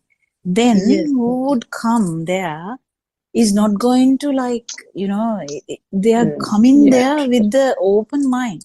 That's right. No one would come to this Zoom, and unless they have a very bad mind and they come here to, it can happen. Someone comes to a Zoom with open mind to listen to them. If not, you don't have to come. So that's the thing. Then if you're doing a program, that is completely different. It is different to randomly telling someone. It is completely different because you grow up to it. And when you start telling that. And honestly speaking, you have molded us in such a way, Aryan Vansi, all of you, because you never let us finish a point, stop a point halfway. No, you're asking where is the other part? Why outside is not real? Then what about you on this side? And what about the value and so on and so forth? So we have kind of that confidence is there, self-confidence is there, Dr. Kokila, and always there are people to help.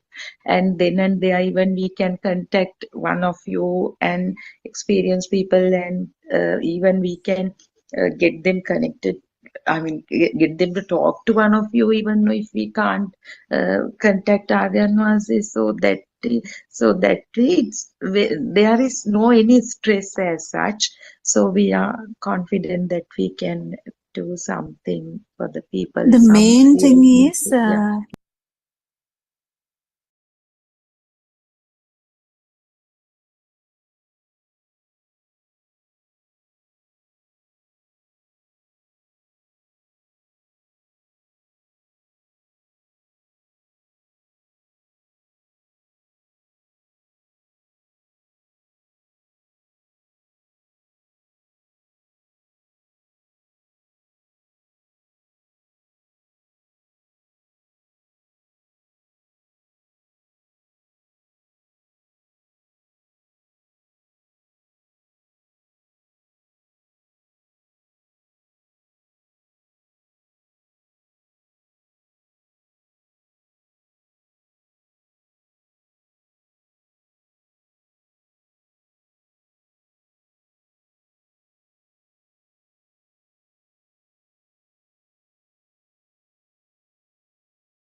Good afternoon, everybody. Theran San Master. Theran San, everybody. Let's continue with the book reading. The True Dhamma Has Awakened, Volume 2, page number 30.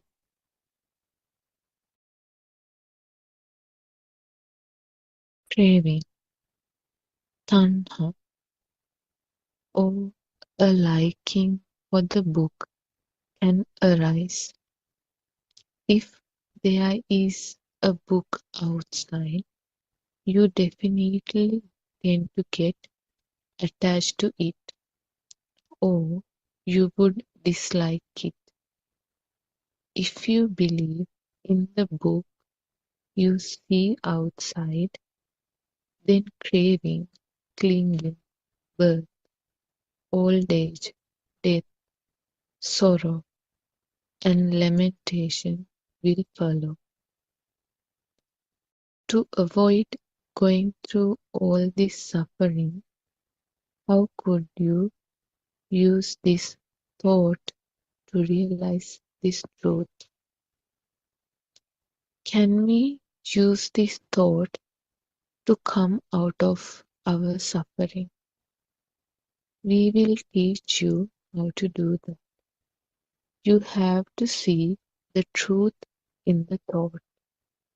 You have to observe that there is no book outside. You have to know that the outside is only an illusion. The book is seen within the Sammutiya, which is an illusional, mundane world. This mundane world does not exist outside. The book is only a thought.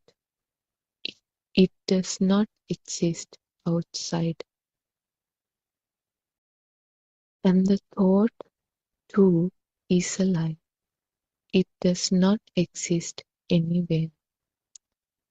If you have the wisdom to see all the above qualities in an aramuna or stimulus, and if you have thoroughly understood the Dhamma, then you could begin your journey to realize the ultimate truth.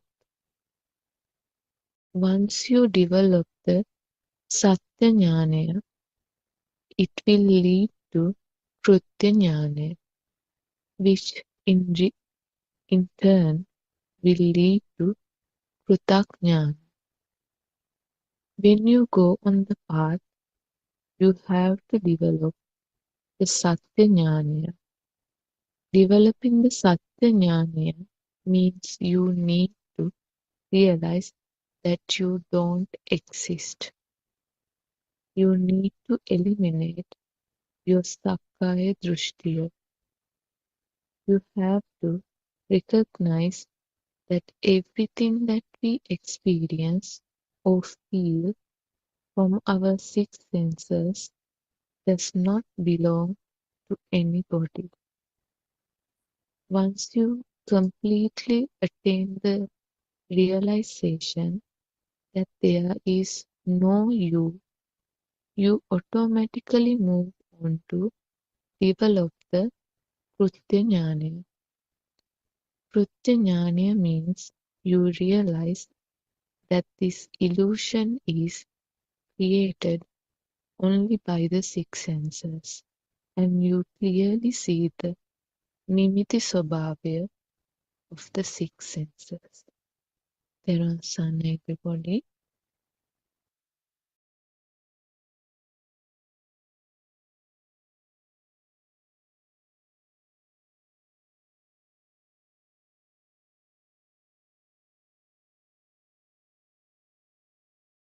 Tirvan Saranai.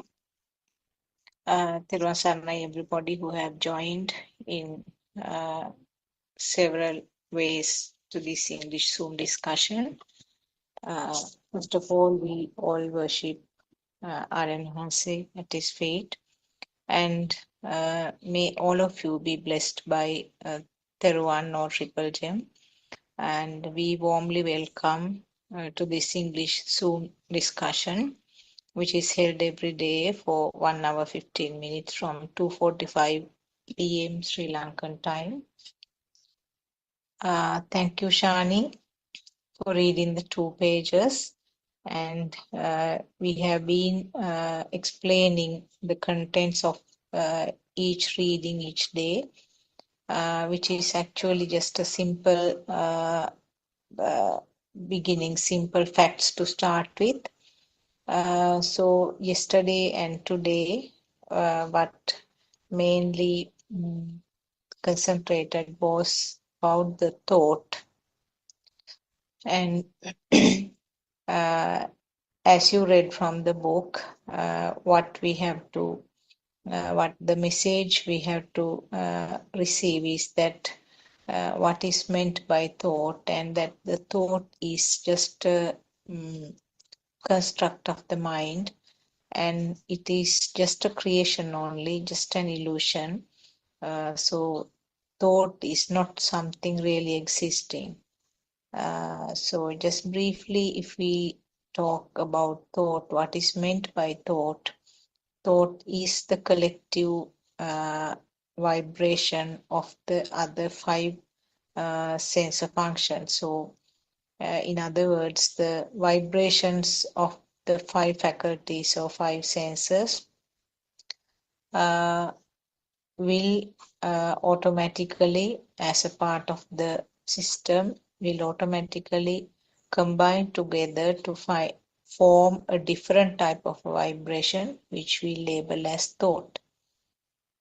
So thought is something that starts forming when the baby gets a little older.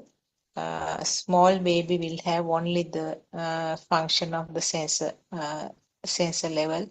That this fact we have been talking very often, almost in everyday explanations this is mentioned. So this is something very important that we should have as a basic understanding. And so talking about the sensor functions or the function of the sensor faculties, it's again just another creation of the rapid vibration, fast vibration. So then onwards, it becomes an illusion. That level also it's an illusion. It's something created then and there, and the collective action of these 5 vibrations turn into a different type of vibration, Lord Buddha's time, the beautiful example that he gave was that converting, to a different type of vibration from milk being converted to ghee. So it's another type of a vibration, but it's different from the previous ones. So basically, everything that we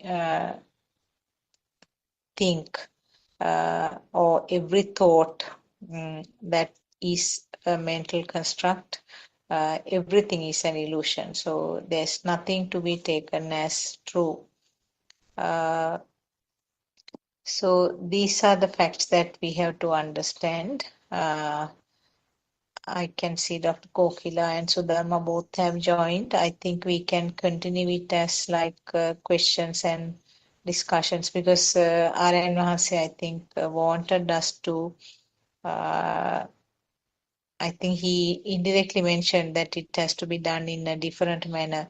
Actually, it's very good if somebody can ask the questions from the listeners. If there is a question coming up, that will be the ideal way to continue the discussion. So whoever is here in the forum, or maybe somebody who is listening from the YouTube, if they can come to the Zoom discussion and ask a question, it will be very lively rather than our talking on a topic or trying to explain some words. So at least until somebody asks a question, maybe we can continue it as a discussion. Teruvan Sarnai, Dr. Kokila. Teruvan Sarnai, Sudharma.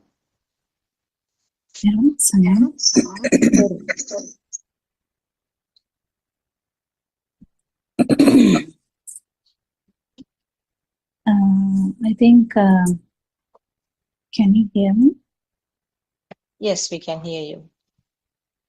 Yeah, I felt it as well. Yes, I think sometimes our discussion can be actually, I would say, heartless. I don't know. Yes. Kind of without a feel. That I think he warned us about that, so it's good. Yeah, it I becomes think sometimes the monotonous, main isn't it? important thing, Yeah. message I got from, the main message I got from him about that was from morning. So also he discussed about this English discussion. So I felt it as that, because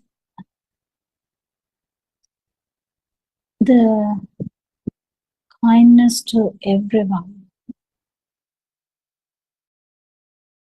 So the kindness to everyone who will listen to this soon one day. Not today. I think kind of we didn't even feel that. So we have to feel that, because it is easy when someone asks a question and you try to help that being. It's easier. But I understand what Arana says, suggesting feel the beings out there who have no idea about the samsaric journey, the trap.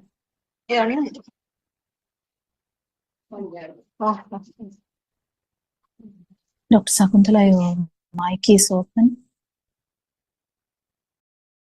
So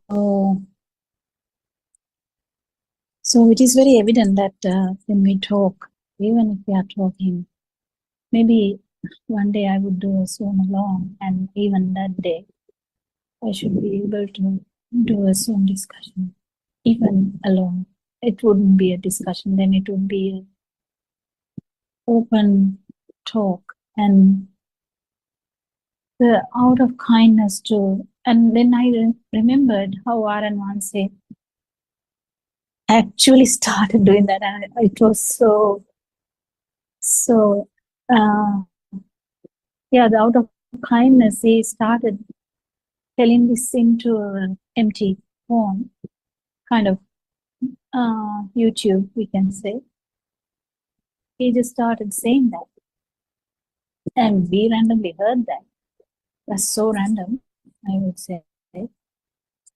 But, and of course, we felt that. And now, after hearing him yesterday and today morning, how he is, when he, I mean, we are like little children. When he advises us, we are like, oh yeah, yes. And yes, actually, I think even one day, if it is only Dr. Sakuntala, if it is only Surangika, if it's only Sudharma one day, and one day, if it is only Shani, whether Shani can, or whether anyone can do that. And that is the beauty of Dhamma. What you feel, and there's no problem in saying what you feel. And yeah, it's a bit tricky. Sometimes when we try to, talk about the definitions and stuff like that, which can be very monotonous and useless sometimes. But whatever you feel, if you, because we don't feel the similar ways, we feel different ways. We don't feel specifically how Aranse feels, but there are ways and means of the explaining or actually giving that vibe out, whatever the vibration you have. It is, if it is closer to non-vibration, it doesn't matter. It doesn't really matter. So I think from today onwards, we should start doing that. Out of kindness, loving kindness to every being who might hear this soon one day. Yes. And that kindness comes from non-vibration, or even closer to non-vibration, it doesn't matter. Yeah, so the book was about the thought. So Aran Mahanse has completely moved to the field these days, which is beauty. And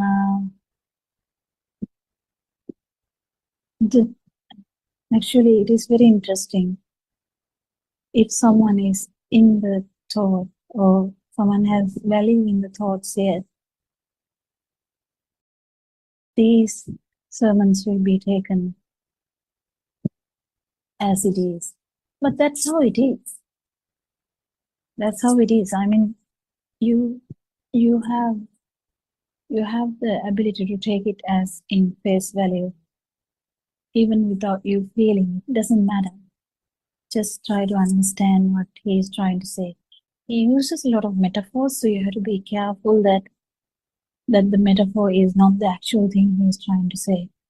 So the metaphors are actually the way to give you this idea, because it's the best way to give an idea, because this is something that is not that easy to explain. So no thought is true, no thought is real. They're all constructs, yes. So do you actually feel that way, or do you have any idea how this can drag you back? Because you may be actually floating between the feel and the thought, and sometimes you're in the thoughts only, sometimes you may be in the feel only. But the importance of everything is understanding that whatever you think is not true. It is actually a construct. It's a mental construct. So if you're thinking about a flood, or fire in that case, or what can happen next time. And I think he nicely put the way people feel change thinking. I think we touched it yesterday. The way we think change when we age. So we have to understand we don't think as a 18-year-old anymore. 18-year-olds are fascinated by looks of boys or girls according to their gender.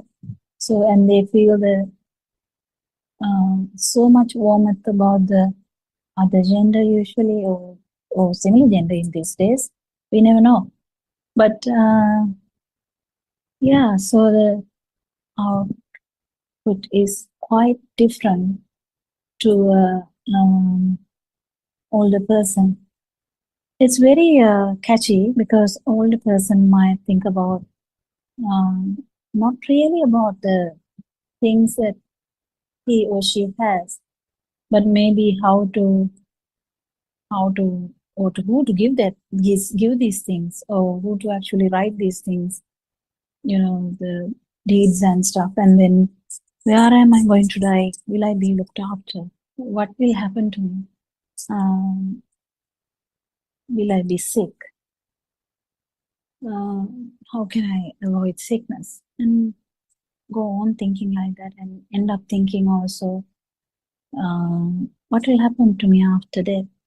A lot of people I meet every day when I work actually wonder about these things, but mostly if they are having a God in their mind, they usually say, I'm going to God. But some are not sure. Some are not sure. So the specifically, they have a liking towards or plan, kind of a plan, which has so much ignorance or wrong vision. So we understand that it is very, very tricky when we take a thought as real, because there are so much thoughts, so much attitudes. So attitude is coming from a thought, usually what we observe every day from family, from friends, from workplace. The attitudes are kind of absorb kind of thing. So if the attitude of the family is to not to care about the other, that will be the usual way that the children will be learning. But there can be an exception, because some people are really very easily feel the others. So Aranwanse takes this as an example, how quickly, how strongly he was feeling others, and as well as how Lord Buddha was feeling others. So the message is, do you feel others, or do you feel the suffering, in the sense, do you feel you in basic ways? So, because unless you feel that, you don't know what you are fighting, what you're actually trying to get rid of. So the importance of the feel, importance of feeling everything, and importance of feeling the non-vibration is also important. So the importance of feeling the non-vibration comes from the truth, not from any other way. Because you can feel a lot of things. It may be not directly related to Dhamma. But when Dhamma or truth comes, you can definitely feel how this works differently. Because we know, as any scientists in that case, they feel something too, but they have wrong vision. That means they feel that they are there, and they are trying to find something for the others. But in the Lord Buddha's, for an example, he wanted to try a way to stop suffering for others. himself as well as others. So it was driven by like that. So the path for him was driven by that. So initially, when we start to listen to Dhamma, we didn't have any agenda at all. We just we were curious about this truth. So out of that curiosity, we kind of kept listening and listening. Not much of an idea about actual liberation. But when we understand Dhamma, we understand that it's not that difficult to understand that it's actually vision like a different angle. So the different angle is no self angle. So that is the important thing. To understand the no self angle, we have to understand how the self angle happened.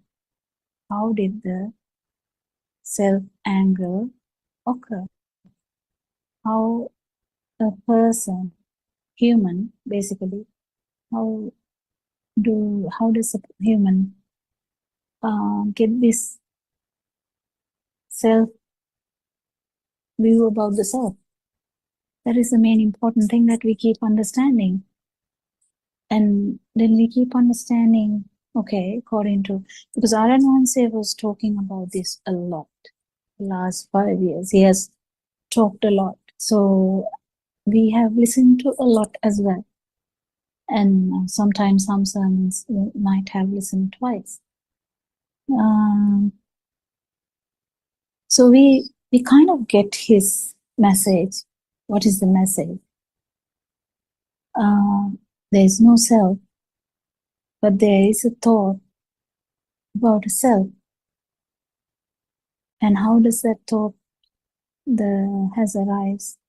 It is due to the speedy vibration that it has arisen in the mind also.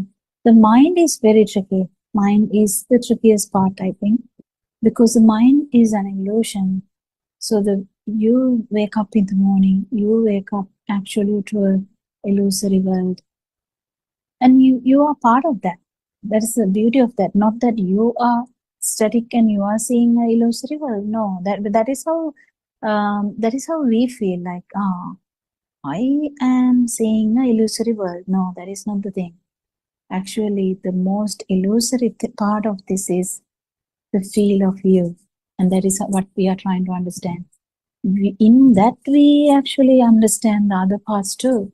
The main thing is, we are trying to understand not only about the illusory world, because sometimes I can see some others go on talking about that, like, yeah, I understand that the world is an illusion, but the way they talk is so powerful that you can feel that they have that additional power in that.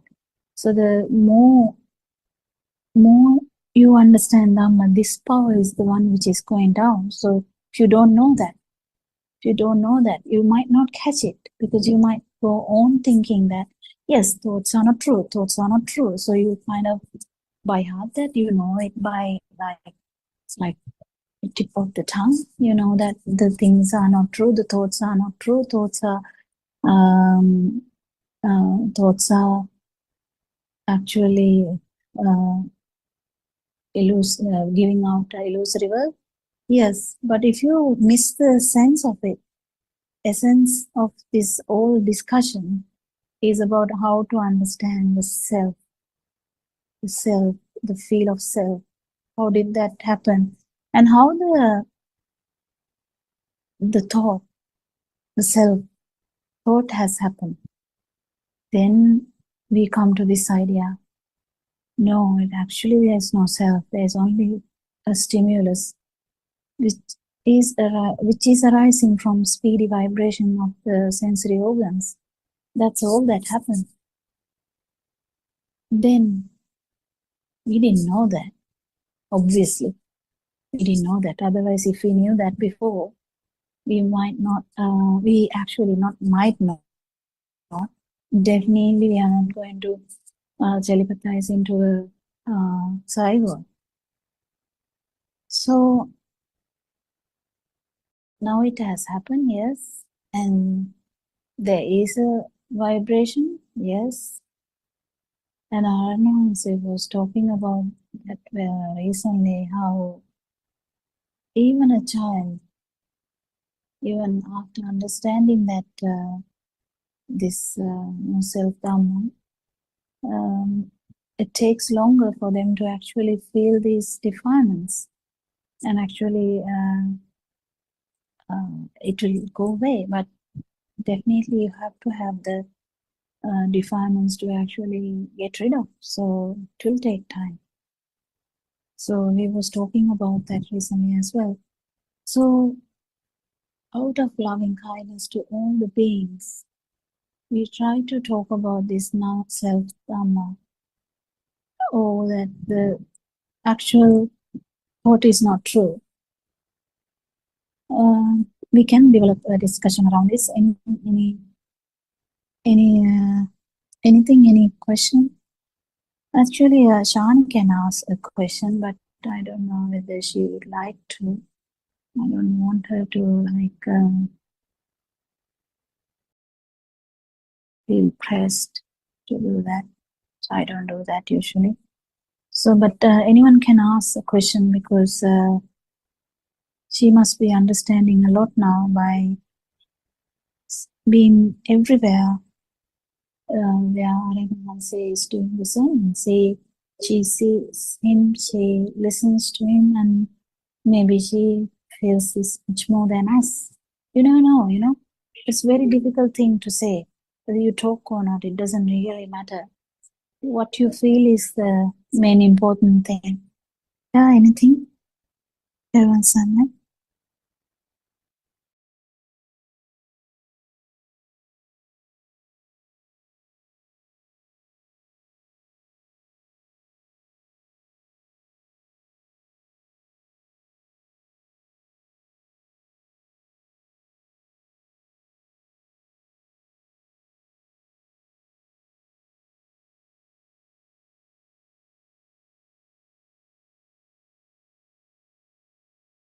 Anyone can answer. Teruvan Saranai, Dr. Kokila, Teruvan Saranai, all Dhamma twins, and we humbly worship Ayana say once again. And yes, Dr. Kokila, as you said, Shani understands this and she feels it, but she will speak in time to come, because I also encouraged her to talk. She feels that was evident actually from the way she handles things, and this Dr. Kokila, in the past few weeks, the frequent question people asked me was, why have you selected this? Why are you listening to Buddothpado's sermons? Because I have been listening to, a lot of, monks before in the past 15 years or so. So, in the last month, of course, a lot of things happened. People got this message. Aryan Mahanse came out and spoke to people directly. And in all these ancient temples and all, after seeing this, many people were asking. So in the morning today also, when I went to the nearby temple, uh, I had to take morning alms, and there is a meditation center. I used to practice meditation with them couple of years ago. Actually, they also do something sensible there. They talk about these 4 foundations of mindfulness, Satara Satipatthana, then the traditional way, the mindfulness of body, the 32 parts. Actually, the vocabulary of this insight meditation was I got it from them, but the difference was they called something called sensory faculty meditation also those days. So what they made us do was to focus on the ear, then the sound comes, they say sound touches the ear, and now you feels it and you feel it and you call it the crow, and that's why that way the Tinna Sangati Passo was It's very three. dangerous, very dangerous Exactly. way to even say that. I don't think it's a good thing to Exactly. even Yeah. say that, because Yeah. it is very tricky, like if someone is making this assumption and telling to someone that sensory faculties, basically consciousness, if Yeah. you feel that the consciousness is true, you it means you believe that the light is there, you believe that the sound is there, you believe that the touch is there, you kind of believe that the mind is there too, because if you are looking at that angle, so that is the main important thing, this angle. If the angle is slightly different also, you won't actually feel this non-vibration. That is the main I think the challenge for everyone in this world, because the moment you change the story even slightly, that's where Aranvans is coming to every Zoom discussion and trying to correct us each and every time, because if you say this slightly different, even in one, the whole if we talk in a talk, like if we say we have talked about hundreds sentences, even if you say one sentence wrong there, the whole is can be taken so wrongly. So the important aspect of this Dhamma is you can't this, because the main problem with this self vibration is, which we even didn't know that it's kind of vibration, this power, this unseen, untouchable kind of thing that we thought that we have. It's a power. That power is really important to be understood. If we are to understand the power here, that is different to the sensory faculties,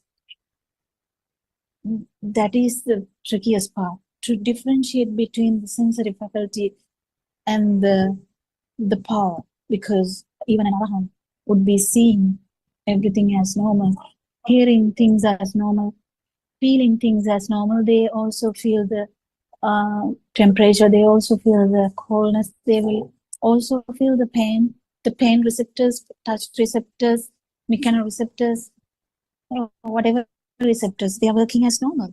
But what is not there is that power. So to understand that power, you need to actually understand that that power is the main culprit here. To understand that, you need to actually get that kind of not give that power a chance at all, because whenever you give a chance, okay, someone can say yeah, actually outside is not true, but the feel is true, or the mind is true, something like that. You definitely going to get trapped anywhere. And if someone says, yeah, okay, whatever, the feel is true. And also there's the trickiest part here is concentration meditation, because we need to understand this fully to actually even to tell someone, because concentration meditation, you kind of has to take one whatever a stimulus as true. There's no way you can concentrate into one stimulus without taking it as a thing, because as soon as you take even respiration, even walking, if you take it so, I have told this multiple times, but I think it is worth reiterating all these things, because if you are taking respiration as a thing, because respiration is actually a perception, is a mechanism, it has nothing there. But if you don't feel that, if you don't actually get that, what is actually walking is a perception. If you don't have that perception, you can't walk. If you tell a small baby walk, that baby will not know what is walking. So walking is a perception you get after formation of mind. So this perception is not true. And that perception, when that perception is not true, whatever you feel is whatever the sensory perception that was there. But if you actually in the some michadikti, because if Arananse has told this really beautifully, that how a person will never get rid of michadikti if he is believing that something is coming from outside. So as soon as you start to tell, concentrate on your sensory organ and see when the light comes, there you go. You're trapped. You're trapped, completely trapped. How do you get completely trapped? Can you explain it? How you get completely trapped is because there is a sensory, the main thing here is understanding the synchronization. That is why the synchronicity worked even in the zygote, because there is when the sperm and the ovum meets, there is a vibration, and that vibration is synchronized to another vibration. That is how this how even two zygotes are different, in completely different to each other. Their lifestyle will be different. Their whatever happening to them are different. Their the main feelings are different. The feel is different. That is the main thing. Because the feel is different, their worlds are different. The worlds are different. Their attitudes are different. Their drishtis are different. Their thoughts patterns are different. But the main important factor is their fields are different. That's why it has happened. So how did the difference in field comes is because of the difference in the vibrations.